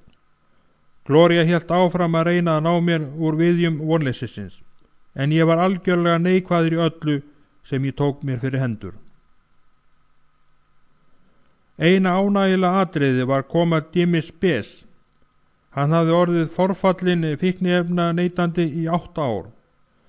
Honum var reikað inn í miðstöðuna þar sem hann bað lyfjameðferð, því að hann hélt að sjúkrahús væri að ræða. Hér höfum við engin önnur lyf en Jesúm, svaraði ég. Hann hélt ég væri vitskertur. Maður, ég hélt að þetta væri sjúkrahús. Þið eru öll snar geggjuð. Hann litaðist æðislega til að losna úr skrifstofunni minni. Sestu Jimmy, mér langar að tala við þig. Kristur getur breytt þér. Enginn getur breytt mér, tautaði Jimmy fyrir munni sér. Ég hef reynt og ég get ekki hætt. Ég stóð upp frá skrifborðinu og gekk til hann. Ég lagði hendurnar á höfuð á honum og tók að biðja. Ég fann að hann titraði og svo féll hann á kné og ákallaði Guð. Upp frá þessari nóttu óskaði hann aldrei eftir heróin skamti.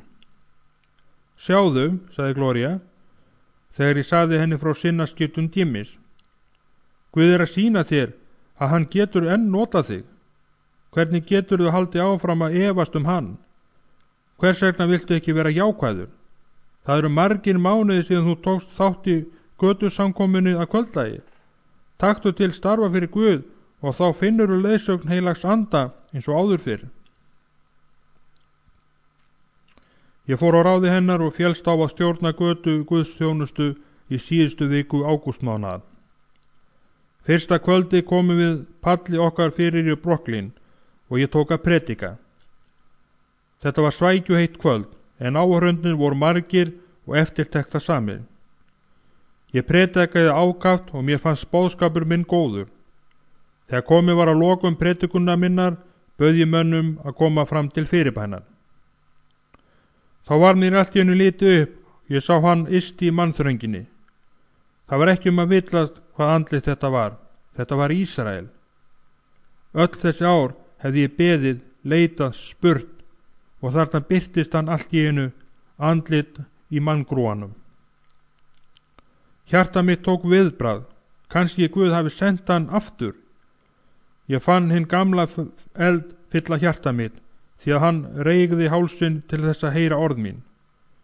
Tekið var að leika á færanlegt orgelið og telpna tríóð hóf söng.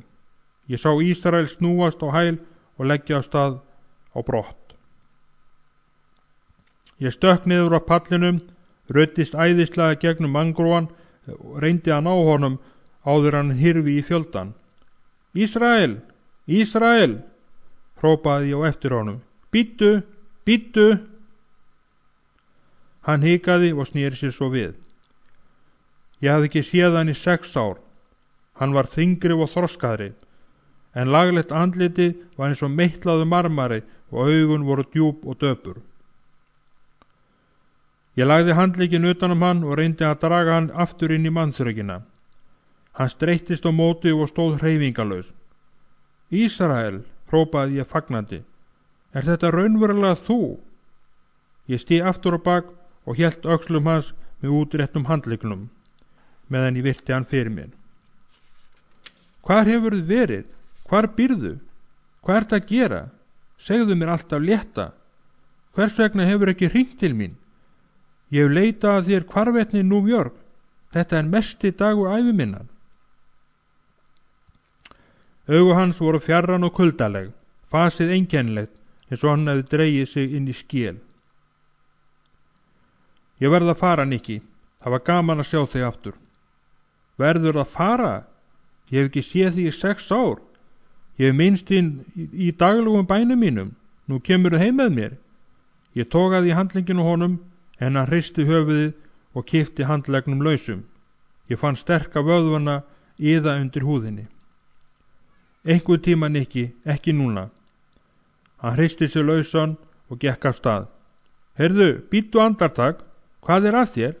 Þú ert besti vinur minn. Þú getur ekki bara farið leiðar þinnar. Hann sneri sér að mér og fristi mig á staðinu með kuldalegu tilliti, þessara stálgráu einbeittu augu. Seinna, Nikki, hreytti hann út úr sér, svo snerist hann snögglega á hæli og hélt eftir gangstéttinni út í myrkrið.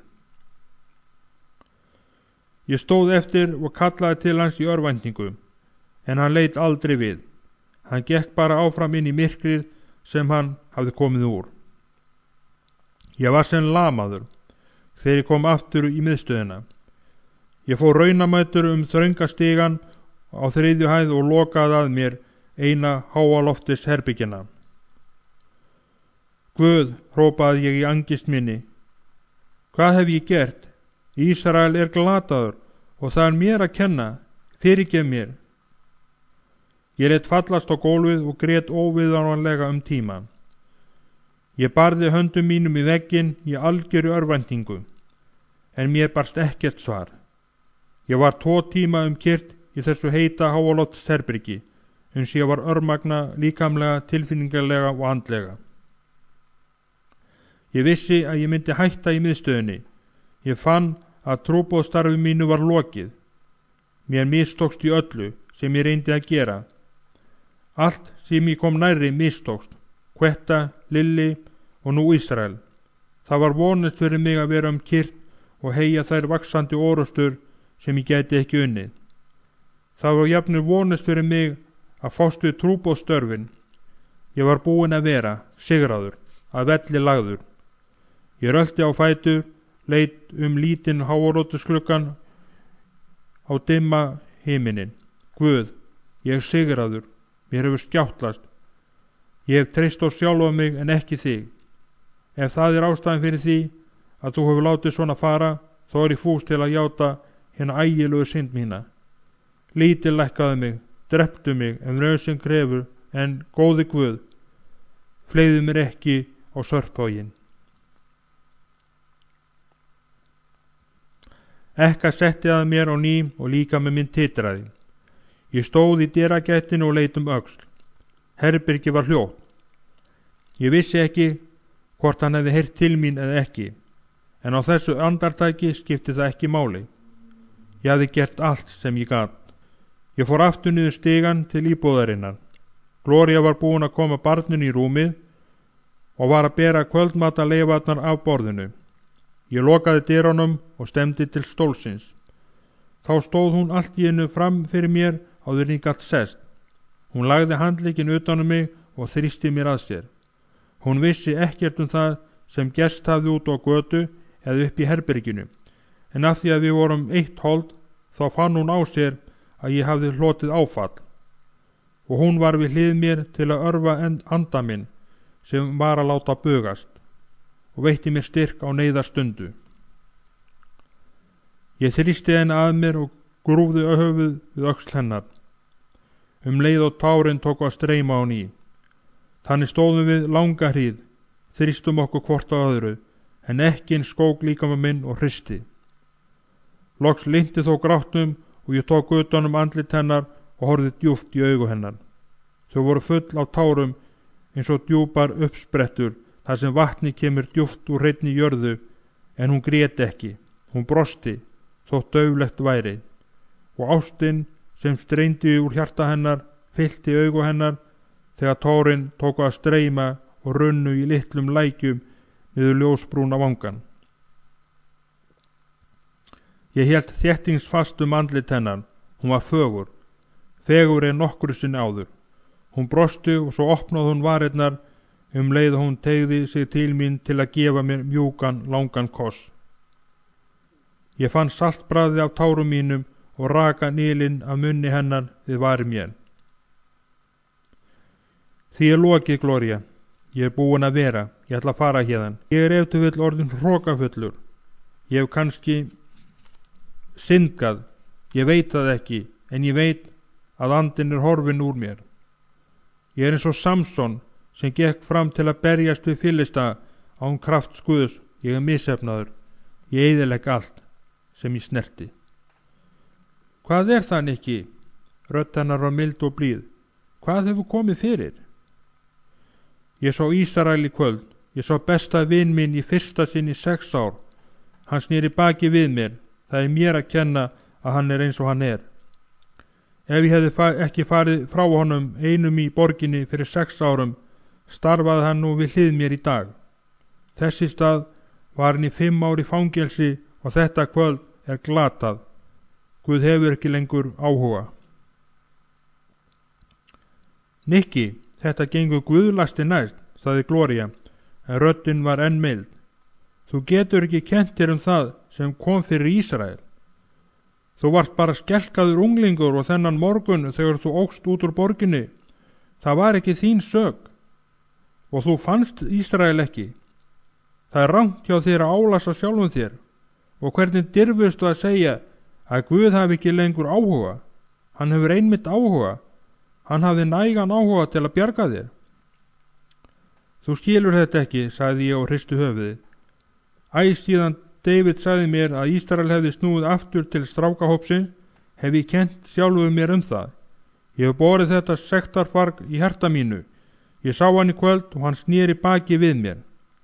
Hann vildi jafnvel ekki tala við mig, ef þú hefði bara séð kuldalega hörkuna í andlitinu.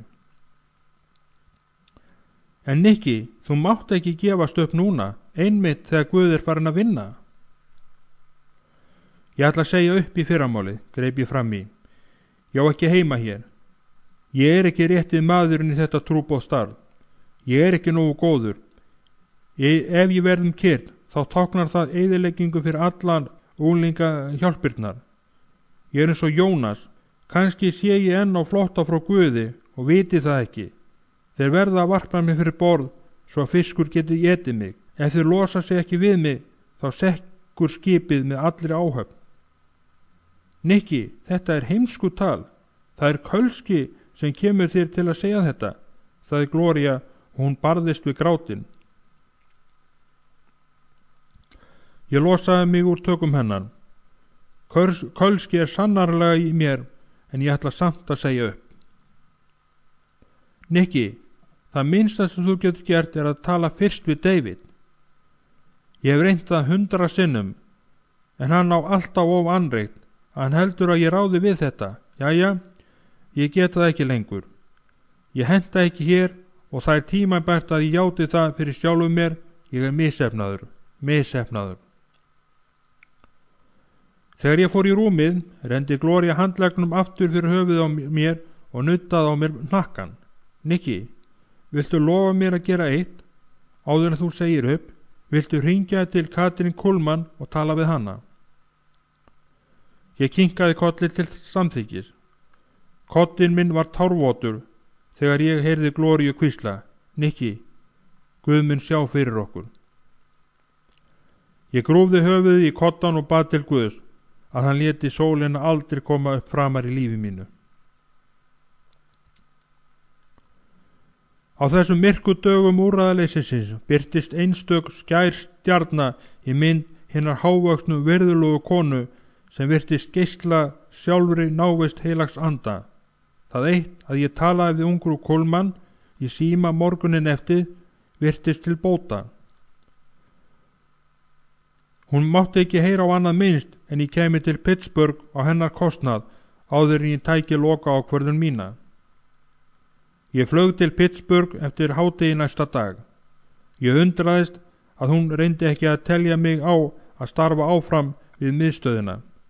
Þess í stað sagði hún: Guð ætlar þér kannski annað starf, Nikki. Hann leiðir þér kannski gegnum þennan dimma dal til þess að koma þér út í sólskinnið hinum megin. Hafðu bara augun á Jesú. Vertu ekki beiskur eða vonsvikinn. Guð hefur lagt hönd sína á þig. Hann mun ekki yfirgefa þig. Mundu, Nikki, að hann gengur með okkur þegar við eigum ferðum dalina. Við báðum saman og hún bað að ef það væri vilji Guðs að ég ætti að hætta við hjálparmiðstöðina, þá ætti hann að láta vonbrigðaskýið umlykja mig.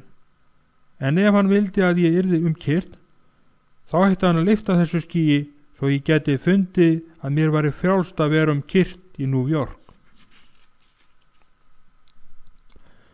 Ég flaug aftur til borgarina morgunin eftir og var þakklátt vináttu og trúnaðartrausti þessara glæsilegu og þróttmiklu kristnu konu. Þegar barninu hafði verið komið fyrir í rúminu kvöldið, sat ég við eldhúsborðið og talaði við Gloríu eins og áður. Ég vildi enn losna. Við gætum byrjað á ný, eftir vill í Kaliforníu.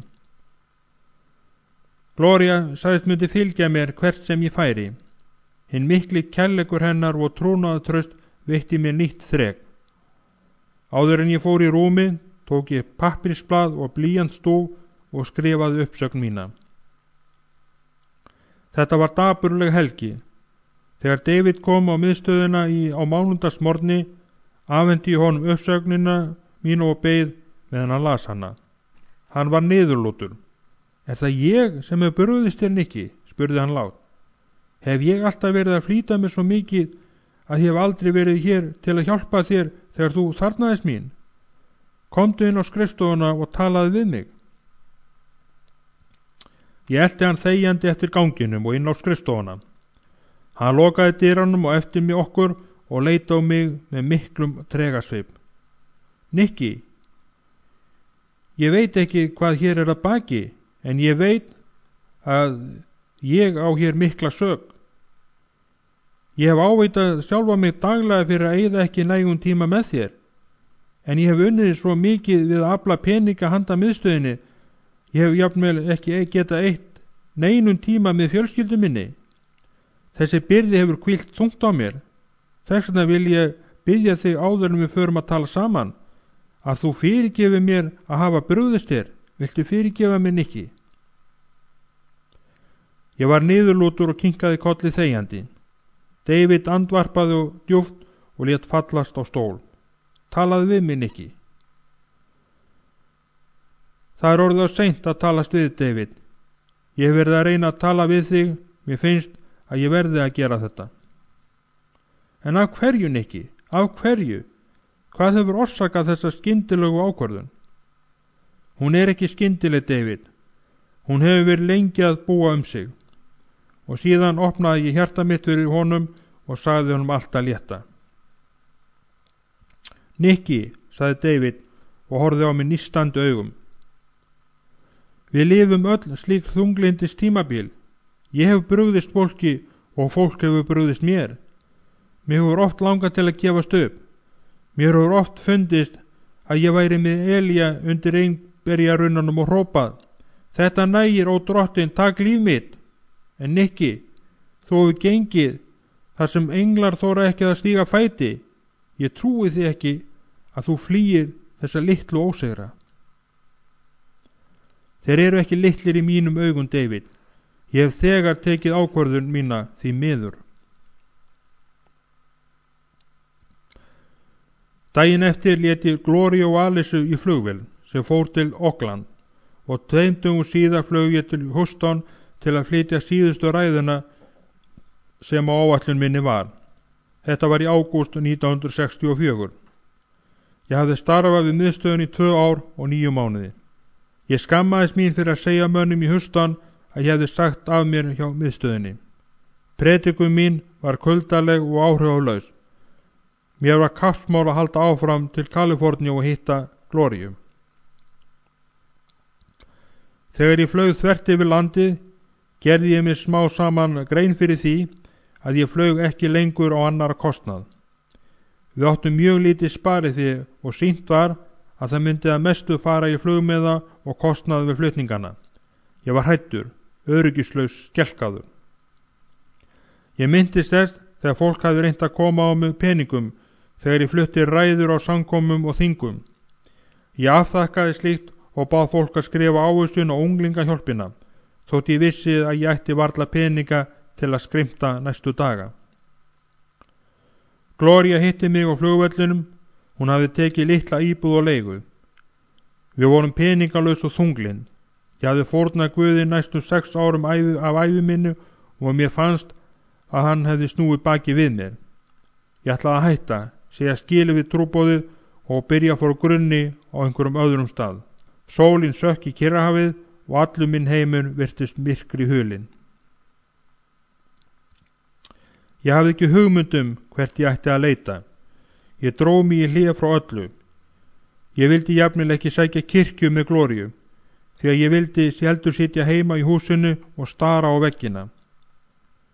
Glória reyndi að biðja með mér, en mér fannst allt vonlaust og ég yppti aðeins öxlum.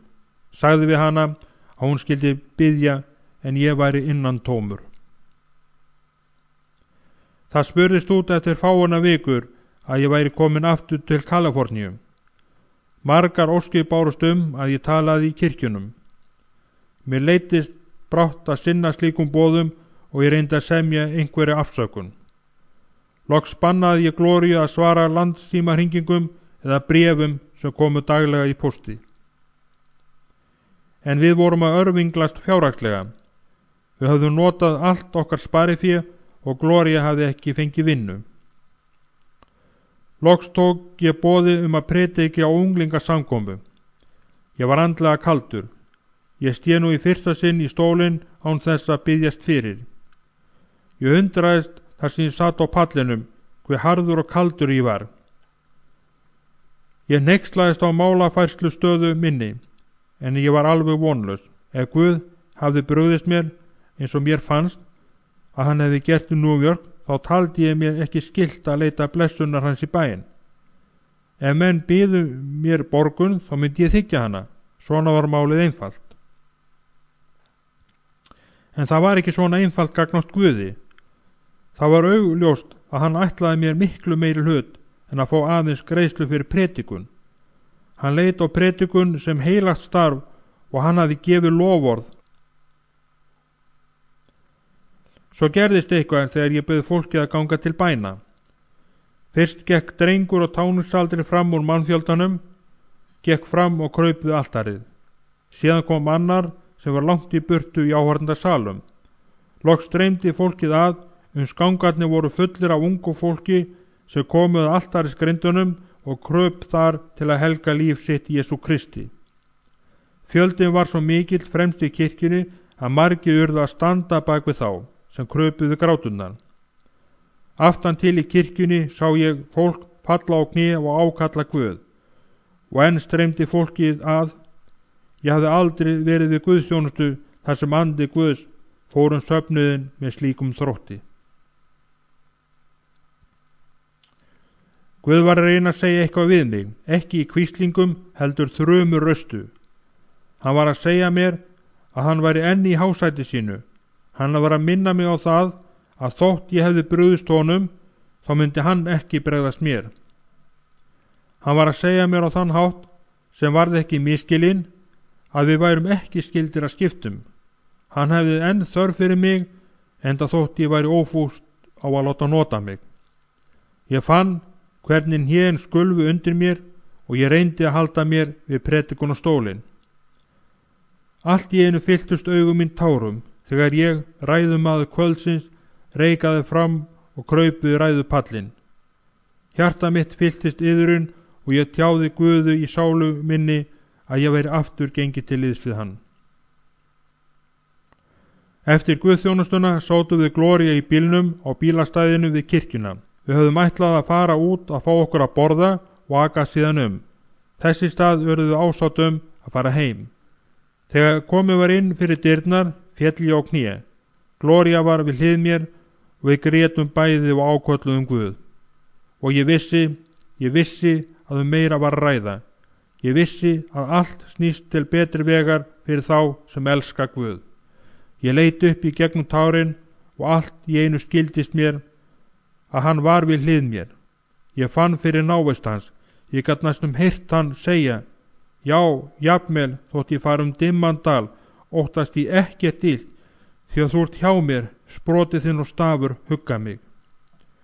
Við höfum farið þennan dimmadal, en náð hans hafði fyllt okkur og nú glampaði sólskinn morgundagsins á fjarlægum fjallatindum og táknaði að nýr dagur væri að renna upp. 15. lestur. Gengi grundir Jesú. Hið mikla tækifæri barst rétt fyrir jólin. Því ég var beðinn að tala fyrir hóp leikmanna sem kallaðist alþjóðlegu biblíusamtök kaupsýslumanna. Það var fyrir árið þessara áhugasömu kaupsýslumanna að mér tóku að berast fjölmörg boð að tala í menntaskólum og háskólum. Á árinu 1965 fór ég til flestra stórborga í landinu. Vakningasamkomu mínar, sem margar voru haldnar að undirlagi sundurleitustu kirkjufélaga, þóttu takast með ágætum og ég talaði jafnir fyrir 10.000 manns í einu. Ég þakkaði Guði gæsku hans daglega, en ég var enn eirðalaus og í mér einhver mikil þrá. Ég gat ekki átta mig til hlítar á þessu vandamáli en varð eirðalausari með degi hverjum. Þá hitti ég Dan Malkúk, hávaxinn félagslindan kaupsýslumann frá New Jersey, sem ásöðulrætt kom vandamáli mínu upp á yfirborðið. Hann sagði hirðuleysislega eitt kvöldið að honum skildist að mig hefði upphaflega langað til að starfa með smælingjónum. Ég svaraði ekki spurningu hans, en gat heldur ekki gleymt henni. Ég minntist æsku minnar. Ef einhver hefði aðeins heyrt að leiða mig til Krist í æsku, þá má vera. Ég ræddi þetta við Gloríu. Guð notaði vitnisburð minn á stórum vakningasamkomum, en í hvert sinn sem ég sá grein í dagblöðunum börn sem hefðu verið handtekinn fyrir að þefa af lími eða reykja maríjúana, kenndi ég til í hjartanu. Við báðum sífellt fyrir því að Guð gerði okkur kleift að ná til þessara barna. Fáunum mánuðum síðar hjálpaði Dan við að undirbúa 4 daga samkomuhald í Seattle. Undanfarið hafði ég alltaf talað með aðstoð túlks, Jeff Morels. Jeff hafði flust til Kaliforníu til þess að ferðast með mér á hinnar stóru samkomur, þar sem áhorfendur áttu erfitt með að skilja málhreim minn. en svo hringdi Jeff aðeins hálftíma áður en ég átti að fara á flugvöllin. Nikki, ég í rúminu með lungnabólgu. Læknir banna mér að fara. Þú verður að gera þetta á eigin spýtur. Ég leit út yfir manngrúan, þar sem ég stóð á pallinum frammi fyrir fjölmörgum hljóðnumum og sjónvarsmyndavélum. Gæti þetta fólk skilið mig vegna Puerto Rico hreims míns? Færi það að hlæja að lélegri málfræði kunnáttu minni. Ég reksti mig taugóstyrkur og opnaði munnin til að taka til máls. Engin orð, aðeins óljóst kvak. Ég reksti mig og þá heyrðist aftur eitthvað óskiljanlegt hljóð. Mannfjöldin ókyrðist en var þó kurteist. Þetta var vonlaust. Ég var óvanur að hafa Jeff við hlið mér. Ég hneigði höfuð mitt og bað þrótt. Góði Guð, ef þú getur gætt mig ókunnur í tungu til að lofa nafn þitt, þá treysti ég þér til að veita mér þekkta tungu til að skýra þessum unglingum frá þér. Ég leit upp og tók til máls. Orðin voru lítalaus og þau streymdu að vörum mér með yfirnáttúrulegum krafti. Jesús hafði komið í staðinn fyrir Jeff og frá því andartaki vissi ég að á meðan ég talaði fyrir hann myndi ég ekki þarnast túlks. Þegar síðustu samkominu var lokið kom Dan við í hótelherberginu mínu. Nikki, Guð blessun á dásamlegan hátt. Þeir söfnuðu $3,000 til afnóta fyrir þig í huggunarstarfi þínu. Dan, ég get ekki tekið við þeim peningum. Nikki, sagði Dan, leið og hann lét fara vel sig með því að kasta sér á legubekkin og sparka af sér skónum. Peningarnir eru ekki handa þér.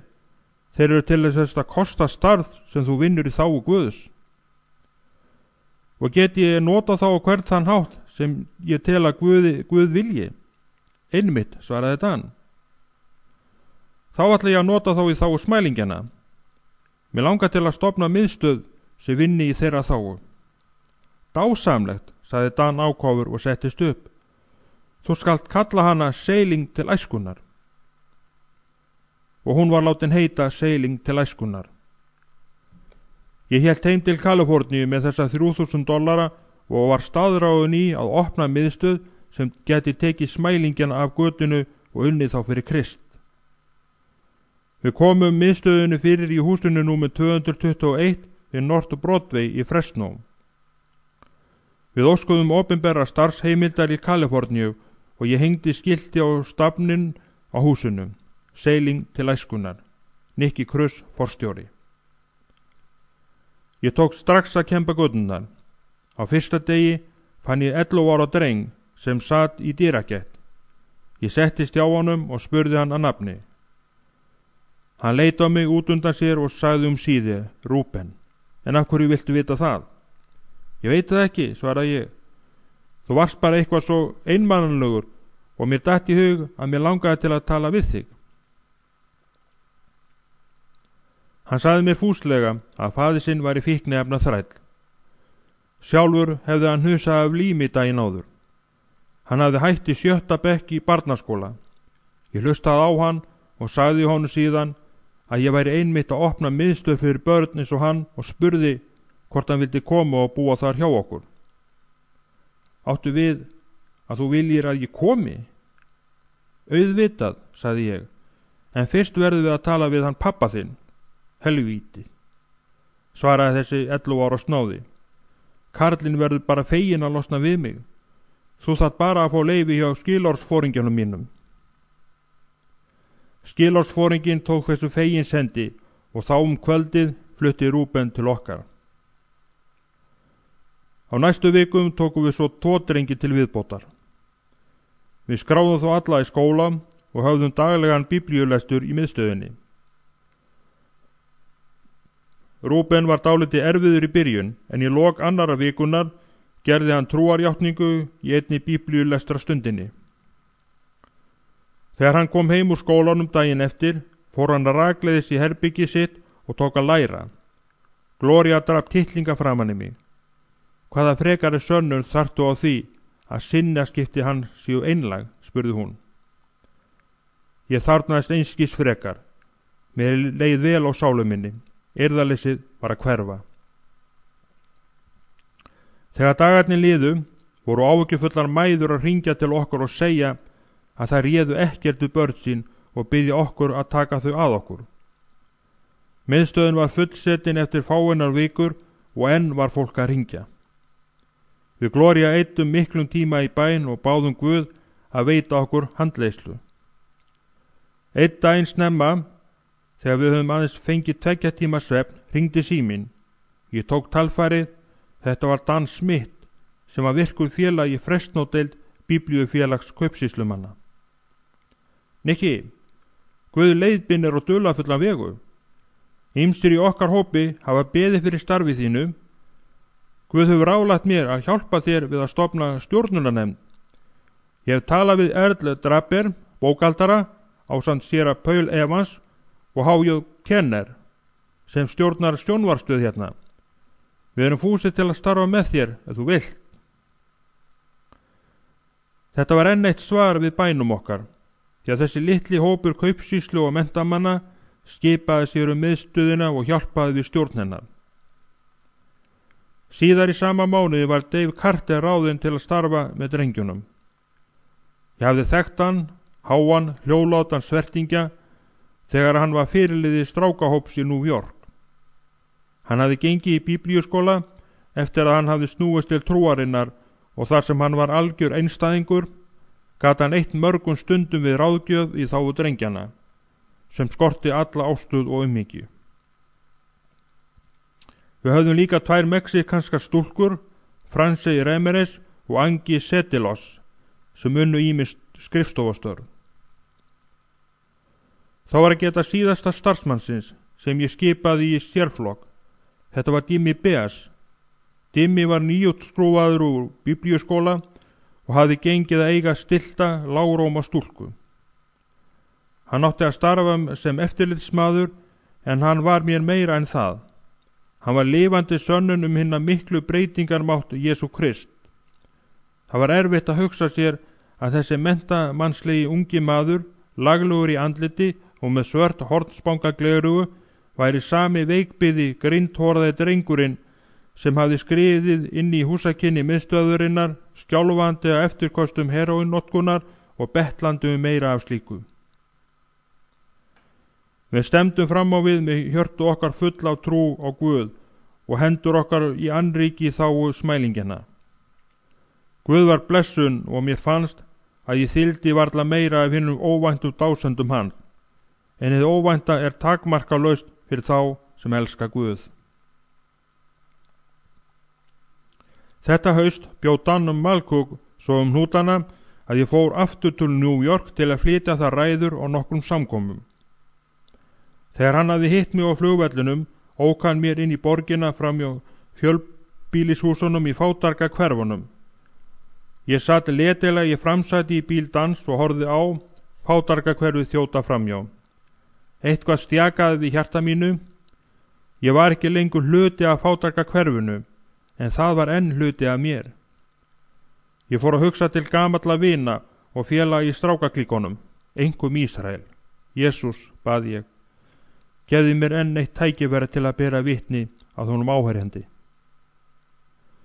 Þegar fundinum var lokið þetta kvöld, fylgdi Dan mér til hótelherbergisins míns.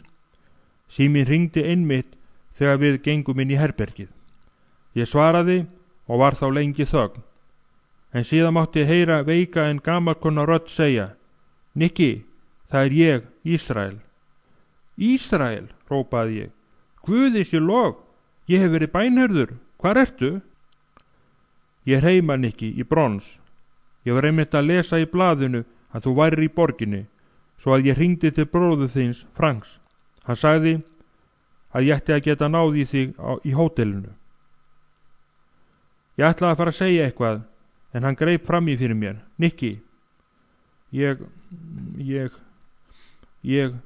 var að velta því fyrir mér hvort ég geti hitt því meðan þú ert í borginni, bara til að tala við þig gamla daga. Ég ætlaði varla að trúa þessu. Ég sneri mér að Dan. Þetta er Ísrael. Hann langar til að hitta mig. Byttu hann að hitta okkur á hótelinu annað kvöld til að borða með okkur, sagði Dan. Ákveðið var að þessi langþráðu endurfundir ættu að hefjast klukkan 6 kvöldið eftir. Ég bað fyrir honum alla nóttuna og bað Guð að gefa mér réttu orðin til að snúa hjarta Ísraels til Krist. Við Dan gengum gólf í hótelherberginu frá klukkan 5:30 til klukkan 7 kvöldið eftir. Hann kom ekki. Ég var alveg í öngum mínum þegar ég minntist morgunsins fyrir 9 árum, þegar hans hafði verið saknað í fyrsta sinn. Svo sá ég hann allt í einu, laglegt andlitið, djúpstað augun, rokkið hárið. Ekkert var breytt, ég mátti ekki mæla og augum mín fylltust tárum. Nikki, sagði hann með erfiðismunum leið og hann tók höndin á mér. Ég get ekki trúað þessu. Allt í einu voru við farnir að hlæja og tala hvor upp í annan á þess að hafa hugboð mannfjöldan sem streymdi fram í okkur. Svo sagði hann eftir langa mæðu. Nikki, mér langar til að kynna konuna mína, Rósu. Hjá honum stóð lágvaxin elskuleg Porto-Ríkastúlpa sem brosti út að eyrum. Ég ætlaði að taka í höndin á henni, en hún tók þá hálsin á mér og kyssti mér rembingskoss á vangan. Mér finnst að ég þekki þig, sagði hún á heldur lélegri ensku. Ég búið lengi með þér. Ísrael hefur talað mikið þig þessi 3 ár. Við lögðum að stað til High Market Room, þar sem við ætluðum að matast. Ísrael og Rósa fóru sér hægt og ég fann að það var eitthvað sem amaði að þeim. Heyrðu Ísrael, hvað aðvinur? Dan Borgar, komiði. Ísrael leit feimnislega á mig og loks leiti hann mig á eintal. Nikki, ég á ekki heima á svona fínum stað. Ég hef aldrei komið á viðhafnastað eins og þennan. Ég veit ekki hvað gera á. Ég lagði annan handlegginn axlirnar á honum. Ég veit heldur ekki hvað gera skal, sagði ég. Pantaðu bara það dýrasta sem þú sérð, láttu þennan þarna borga, sagði ég glottandi og benti á Dan. Þegar kvöldverðin var lokið, fóru við með liftinu upp á 14. hæð, þar sem ég hafði herbergi. Ísrael var rólegur og virtist eins og í gamla daga, þegar hann sagði mér frá heimili sínu í fátæka hverfinu. Það svo sem ekki besta íbúð sem til sagði hann. Við verðum að geyma diskana í kæliskápnum til þess að verja þá fyrir kakkalökkunum. En þetta geti verið verra. Á neðstu hæð gera rotturnar sem heimakomnar koma inn á götunu og býta börnin sofandi. Ísrael þagnaði og hugsaði málið. Það eins og maður sé í hlekkjum þarna niður frá, sagði hann. Maður kemst ekki burt, það illt að ala börn upp þar. Í síðustu viku voru 3 litlar telpur í húsinu, allar 9 ára gamlar, svívertar í bakgötu. Við þorum ekki að hleypa börnunum út á götuna og ég hugsjúkur út af þessu. Mér langar til að koma spurt, en hann þagnaði, stóð upp á stólum og gekk fram að glugganum. Þar sem sjá mátti uppljómaðan törn Empire State byggingarinnar. En einhver staðar verður maður að lifa og allstaðar annar staðar leigan allt of há. En kannski okkur takist á næsta ári. Kannski getum við flutt í betra íbúð á næsta ári. Ég hef ekki komið svo illa af. Ég byrjaði sem diskaþvottamaður og hef unnið mig upp í að verða skrifari í Wall Street. En þegar svo verður komið, hvað þá, greip ég fram í. Ísrael sneri sér að mér og leita á mig spurnar augum. Hvað sagðirðu, spurði hann. Ég vissi að nú var komið að því að grafa dýbra í fortíðina. Ísrael, segðu mér hvað fór úrskeiðis. Hann gekk aftur að legubekknum þar sem Rósa satt og settist taugaóstökkur hjá henni. Ég hef ekkert á móti því að tala það. Ég býst við að ég þurfi að gera það. Ég hef jafnvel aldrei sagt Rósu frá því. Manstu morguninn þegar þú losnaðir úr spítalanum þegar þú og þessi maður ætluðu að hitta mig? Ég kinkaði kolli. Minningin var sársauka full.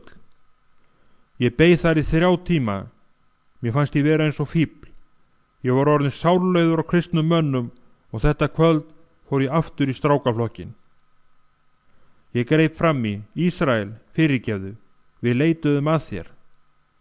Hann hristi höfuðið: Hverju skiptir það? Það var fyrir löngu. Kannski öðruvísi hefði farið ef ég hefði farið með þér, hver veit. Hann þagnaði en tók svo brátt til máls aftur. Eftir þetta lentum við í deilum við englaflokkin í South Street. Eitt þeirra kom á okkur svæði og við sögðum honum að við vildum ekki sjá hann slíka þar. Hann var með derring, svo við slógum hann. Hann forðaði sér og 5 okkar eltu hann inn í South Street, umdæmi þeirra, og gripum hann í leiktækjahúsinu. Við drógum hann út fyrir og byrjuðum að lumbra á honum. Ég vissi það svo næst að einn okkar manna stóð með byssu í hendinu og var að skjóta. Pakka og byrja á því að grípa á magan og hrópa hæðnislega: Æ, ég var skotin, ég var skotin. Við félagarnir hlógum allir. Hinn pilturinn hér niður. Hann hafði raunverulega fengið skot, hann var dauður, ég sá gat á enninu. Við tókum til fótana. 4 okkar voru handsamaðir, sá 5. slapp. Sá sem hafði beitt byssunni fekk 20 ára fangilsi, við hinir fengu frá 5 til 20. Hann þagnaði og varð niðurlútur. Það voru 5 ár í helvíti. Svo varð hann heldur rólegri aftur og hélt áfram: Ég varð að fá ráðningu til að sleppa úr fangelsi. Náðunarnefndin sagði að hægt væri að láta mig lausan þegar ég gæti sannað fyrir henni að mín bíði starf þegar ég losnaði. Þeir sögðu að ég yrði að fara aftur til míns gamla heimilis. Mér langaði ekki að fara til Brooklyn aftur. Mér langaði til að byrja á öndverðu, en þeir sögðu að ég yrði að fara heim. Ég útvegaði því ráðningu fyrir tilstilli fíkniefna þræls sem var í fanginu sinni með mér. Hann þekkti mann sem starfrækti kjólaverksmiðju í Brooklyn og þessi maður sagði móður minni að ef hún borgaði honum $50 þá skildi hann lofa mér starfi. Hún borgaði honum og hann skrifaði bréf þar sem hann sagði að mín biði starf. Þegar ég losnaði úr fangelsinu, þetta var eina leiðin til þess að ég gæti fengið starf.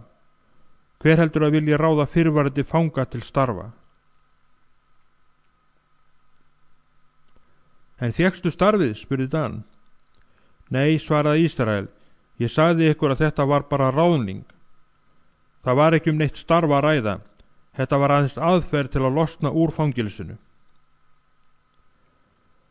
Ég var látin laus og fór þó til að ráðningarstofu og laug til fortíð mína. Heldur að nokkur hafi viljað ráða mig ef ég hefði sagt að ég hefði sloppið úr fangelsin daginn áður. Ég var ráðin sem diskaþvottamaður og síðan fekk ég ýmis önnur störf. Ég hef verið síljúgandi síðan. Maður verður að ljúga til að fá starf. Ef núverandi húsbóndi minn vissi að ég væri fyrir fangi, þá rækjaði hann mig, enda þótt ég hafi losnað úr fangelsi fyrir 4 árum og staðið mig vel í starfi. Þess vegna lýg ég, það gera allir. Gat skilársforinginn þinn ekki hjálpa þér, spurði Dan. Hann var eini maðurinn sem gerði tilraun til þess. En hvað gat hann gert? Hann þurfti að hjálpa 100 mönnum öðrum. Nei, þetta var allt á mér. Og ég hef komist þetta langt af eigin ramleik. Það var kyrrt í herberginu. Rósa hafði setið þögul hjá Ísrael allan tíman. Hún hafði aldrei heyrt hann tala þennan þátt ævi sinnar. Ísrael, sagði ég nú, manstu forðum þegar við fórum að leita að Phantom Lord strákonum og lentum í fyrirsátt? Ísrael kinkaði kolli, ég man það. Þú bjargaði lífi mínu það kvöld, Ísrael. Í kvöld langar mig til að gjalda þér þann greiða. Í kvöld langar mig til að segja þér dálítið sem bjarga lífi þínu.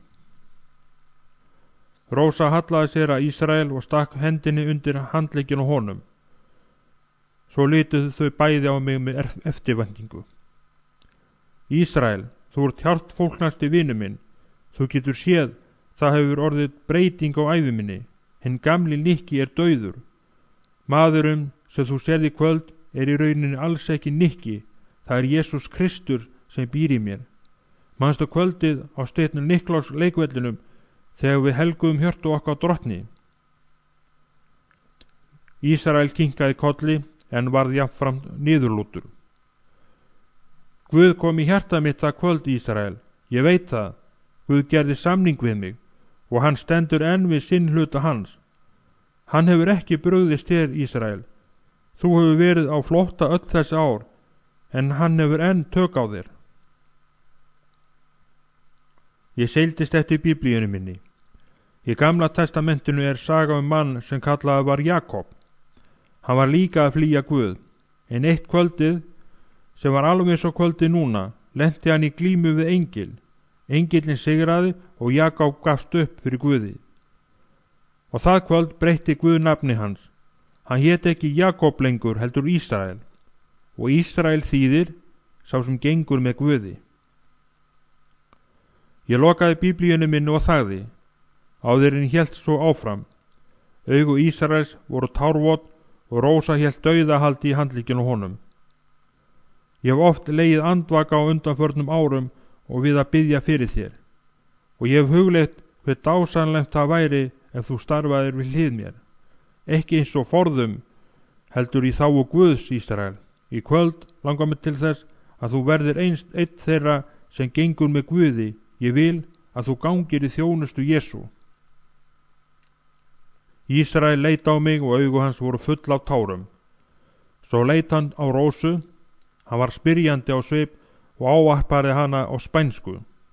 Ég hafði talað á ensku og ég áttaði mig nú á að hún hefði ekki skilið allt sem ég sagði. Hún spurði hann hvers ég óskaði. Ísrael sagði henni að ég vildi að þú gæfi hjörtu sín Jesú. Hann talaði ótt á spænsku, skýrði henni frá löngu sinni til að snúa aftur til Guðs, eins og Jakob gerði forðum. Hann spurði hana hvort hún vildi fylgja honum í þessu. Hún brosti og augu hennar ljómuðu þegar hún kinkaði kolli. Lofaðu sé Guð, hrópaði ég. Krjúpið við legubekkin, ég skal biðja fyrir ykkur. Ísrael og Rósa krupu við legubekkin. Dan kraup annar staðir í herberginu. Ég lagði hendur mínar á höfuð þeim og tók að biðja, fyrst á ensku en síðan á spænsku, svo sitt á hvað á þessum tveimur tungumálum.